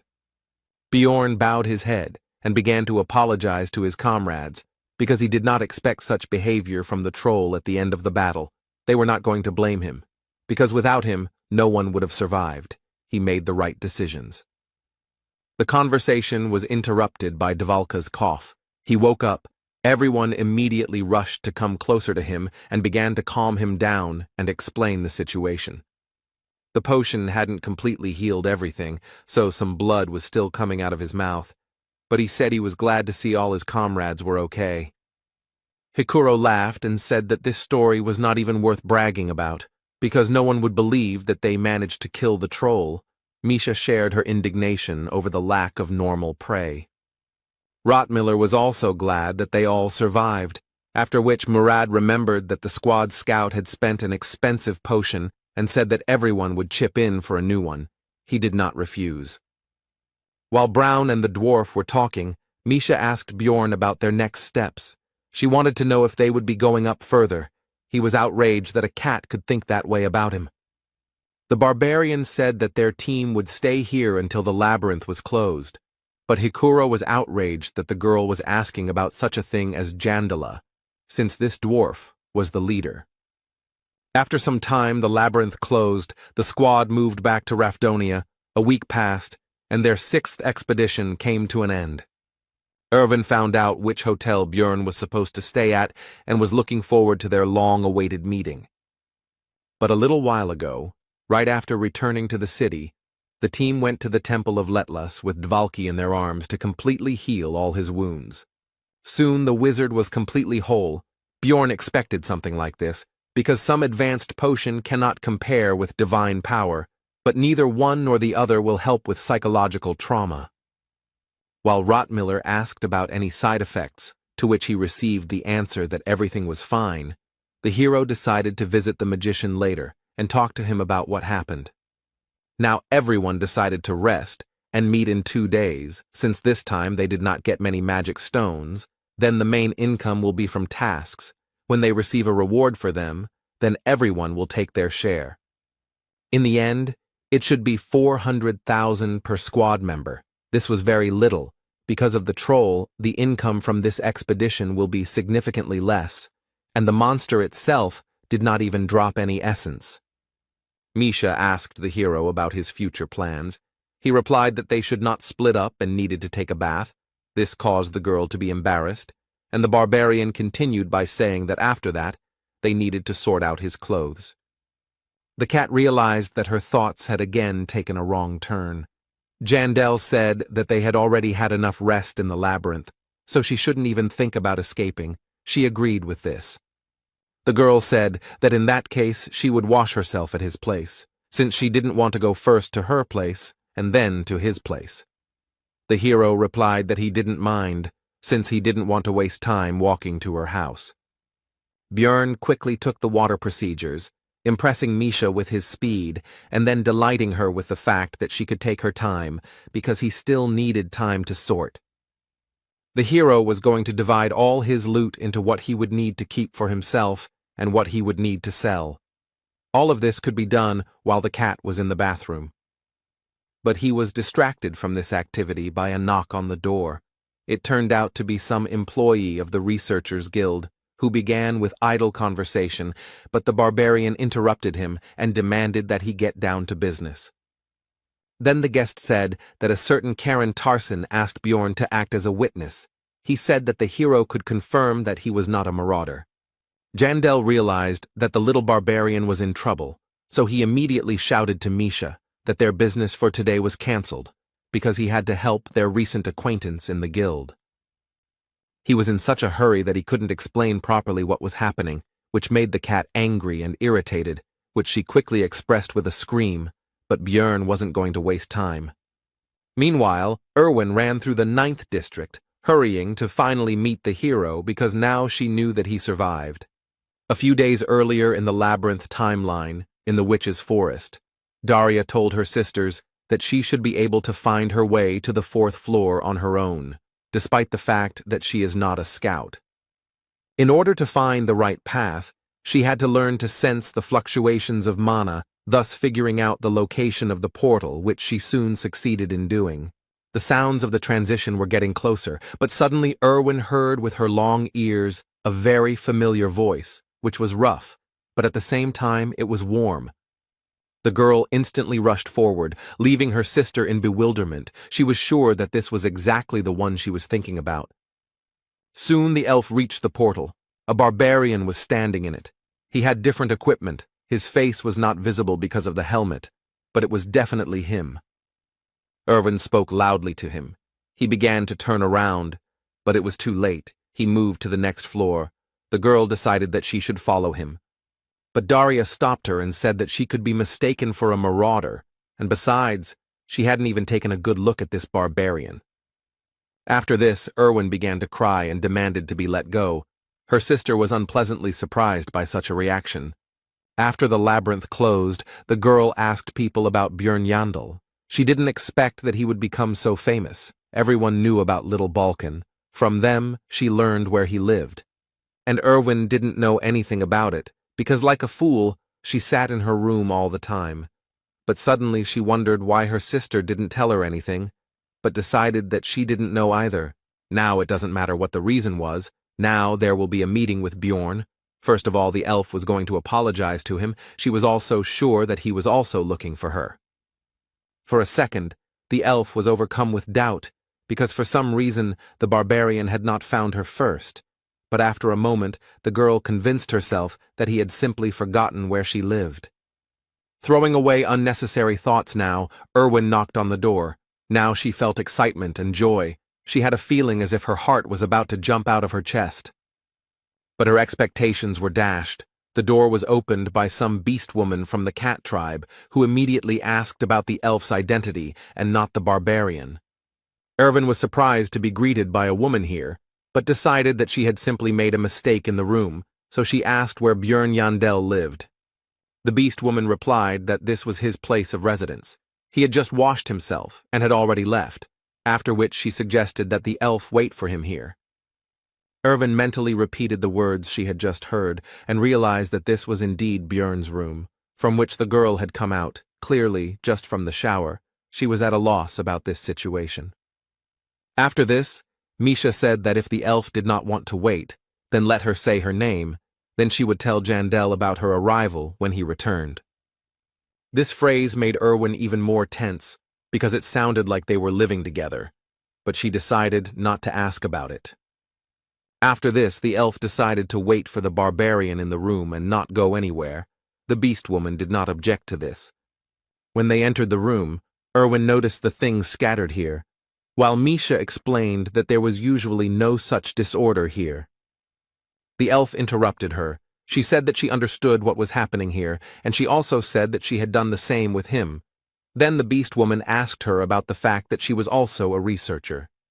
Then Misha said that the girl shouldn't get it all wrong, because all this equipment was obtained from marauders. Erwin said that the beast woman shouldn't worry, because she understood everything correctly and knew that Bjorn would never do something like that. And she continued by saying that it is only fair to be punished for lusting after something that does not belong to you. Meanwhile, Bjorn arrived at the Explorers Guild, where he was informed that the girl he had taken hostage for some reason wanted to meet him. The branch manager was reluctant to disclose any details, so the barbarian stood up and said he was going to leave. The man quickly stopped Bjorn. He explained that he could not reveal the details, but it would not harm him. But Yandel replied that he could tell the girl that he was refusing the offer. 20 minutes before, it had become clear that the story with Karen was just a decoy for the hero. He had been told that, with the help of magic, it had just become clear that Tarson was innocent. After which the local chief invited Bjorn to his place and said that Miss Urbans wanted to meet with him.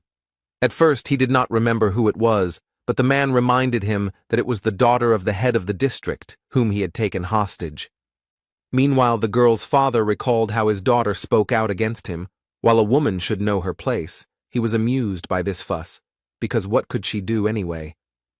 Sitting in his office, the man read documents with a report that the head of the branch where the escape incident occurred had conspired with his child.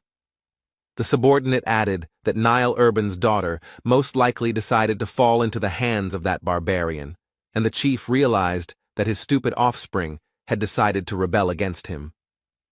The head of the district thought that despite everything, she remains his daughter, even though she has entered a difficult age. But it is funny to watch how that man is trying to keep his position, taking advantage of the situation. Eventually, while sipping his tea, he came to the conclusion that he needed to get rid of both of them. They were slightly annoying him. Somehow these two managed to continue to get on his nerves, but the amazing thing is that the barbarian manages to do the same. Meanwhile, Bjorn, who had no idea about the intrigues swirling around him, left the guild and unexpectedly found himself right in the middle of a downpour. He decided that since it was dinner time anyway, he could hide inside the nearest establishment, wait out the rain, and at the same time satisfy his hunger. Having tried the meat, the barbarian came to the conclusion that Misha was doing better. He was interested in what she was doing now, and also thought about the fact that tomorrow he could buy a piece and ask the girl to cook it. After that, he suddenly wanted pancakes with green onions and soju, But there probably isn't anything like that here, but he still doesn't have much of a desire to return because he's already gotten used to the local way of life. And to the creaky bed, to the only room with a bathroom in the entire tavern, but most importantly, to the everyday life with his comrades, of course. He could complain all day about all the troubles that happened to him here. The hero came to the conclusion that he had simply begun to become attached to this world, especially if you pay attention to how he thinks about it. Later, he thought about the fact that if he was going to get to the next floors of the labyrinth, he would have to look for a new team. Bjorn had thought about this before, but after the incident with the troll, he finally realized that if he was going to go higher, it wouldn't work with this group. After all, the further you go, the more dangerous your opponents will be, and you can't expect too much from your current comrades. They can't be lucky all their lives, as they were in past events. The hero was pulled out of his thoughts by Abman Urikfried, who unexpectedly approached his table. Bjorn first made a mistake with his last name, but he corrected him and said that if it was difficult to pronounce, then he could use his first name. The beastman sat down on the chair opposite and said that he did not expect to see Jandel in this place. He did not understand why, to which he received the explanation that this was his wife's establishment. The barbarian was surprised that Urikfried was a married man, but still went into research. He replied that business was going badly, and it was his job to cover the rear. Bjorn decided not to comment on this. The conversation continued with Abman saying that their meeting was fate and asking to be taken into the team because he could be sure that the barbarian would not betray him since he saved him in a desperate situation. Bjorn assessed Urikfried as a very powerful researcher with a summon that can cover a tank, and also has powerful long-range attacks himself. Such a person will definitely not let you down on the 5th floor. However, the barbarian already had a team, which he explained to the bear, and also added that he and Misha had simply separated from the others, and then Abman had asked to notify him when a place became free or something like that. Yandel asked about how he saw the first one. Urikfried's face became serious, and he replied that the hero should understand what he was talking about. After this, the issue of repaying the debt was discussed. They agreed to meet in 10 days. The barbarian borrowed a raincoat and went home. In the hero's room, the two girls continued their conversation. Misha noticed that Erwin was much sterner than he seemed at first glance, and she herself was surprised that she said her phrase about justice out loud. After this, the elf came up with the idea that technically Bjorn could not have been stolen from her, because he was not some kind of thing that belonged to her, and she herself decided to form a team with her sister. But despite all these reasonable arguments, Erwin continued to feel hostility towards this beast woman. She was thinking about what her chances of winning in a direct confrontation were, and the cat herself finally introduced herself. The elf also said her name. Misha admired his beauty. After that, the girls sat down and began to wait for the owner of the room to arrive. An awkward silence settled between them. Erwin broke it by asking if the cat was dating anyone. She blushed and replied that she and Bjorn were just partners. These words made the elf glow with joy. She explained that she had misunderstood Misha's words, thinking that she had taken a shower with the barbarian. Erwin suggested that the cat simply lived far away, since she went to bathe in another man's bathtub, but she replied that her house was not that far away. The elf immediately came to the conclusion that this woman was using dirty, dissolute tricks. She was trying to seduce Jandel. Misha wanted to know how Erwin knew Bjorn, and she told him that they were also teammates before. After that, she added that she had a special relationship with the hero because they were each other's first partners and also had their first drink together upon returning from the labyrinth. Misha noticed that all this was so important, it seemed, only for her, which somewhat upset the elf's mood, who asked for an explanation. The cat grinned and said that she had been with Bjorn for several months, but in all this time she had never heard from him about Erwin. There he instantly jumped up from the table. She could not believe these words, which she loudly told the beast woman, to which she calmly asked her name again. And she continued by saying that she couldn't just turn a blind eye to the elf's behavior, who seemed to be treating her like an idiot and didn't even hide her dislike. Now the cat was angry. Irwin was already out of her mind. She had the feeling from the first glance that this Misha Karlstein would be her enemy. She was trying to steal something important from her, so she needed to be dealt with. But a moment later, the elf's ardor quickly began to fade. When the beast girl became serious, it became clear that the chances of winning in a direct fight were absolutely zero. At that moment, Irwin remembered a moment from his childhood when someone also took away something important from her, which he had succeeded in doing, and now this woman was going to do the same. Tears began to flow from the elf's eyes. She bowed down and began to beg Misha not to take the hero away from her. In the midst of this scene, the owner of the room returned to his home and found an unexpected guest inside. This meeting seemed to Björn as sudden as the rain in the middle of this sunny day. Misha was glad that the barbarian had finally returned, after which she said that Irwin had come to see him, and the hero realized that they had already managed to get acquainted while he was busy. The elf, still with tears in her eyes, finally saw Björn, whom she had long thought dead, so she rushed to him to hug him. But the hero did not appreciate this, so he dodged the girl. She immediately changed her mood to the exact opposite and said that he had such a reaction because of that woman. The barbarian tried to understand the situation. The barbarian was immediately distracted by Misha's voice, who asked in a gentle tone why he was taking so long and whether he had had any troubles, which sent shivers down Jandel's spine. This surprised him, but he still briefly told about how the guild mistook Karen for a marauder, and he put in a good word for him, keeping silent about the other details. Misha praised the hero and tried to touch him. The uncharacteristic behavior of his partner gave Björn goosebumps, so he asked her about it. She explained that this was a common thing, because they were like a family.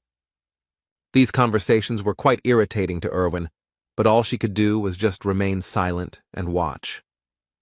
The cat continued to take care of the hero, gave him a towel so that he could dry his hair and not catch a cold. The barbarian still did not understand what was happening, but did not resist. After this, Björn addressed the guest with the words that he was glad to see her, and also said that he was going to find her. This made the girl shine with happiness. The elf told him about her thoughts about him forgetting her. The hero replied that he couldn't do that, because she was his first partner. The news that it was important not only for her encouraged Irwin even more. Now a shadow appeared on Misha's face, because earlier she said the opposite, and now her words are being refuted. And so, word for word, Irwin told about what had happened to her during this time, chirping like a bird, and she also could not help but boast about her achievements in the growth of her combat power and her skills. The elf said that she could now control the spirits of all 4 elements, 3 of which she had already endowed with their own will, greatly surprising the barbarian.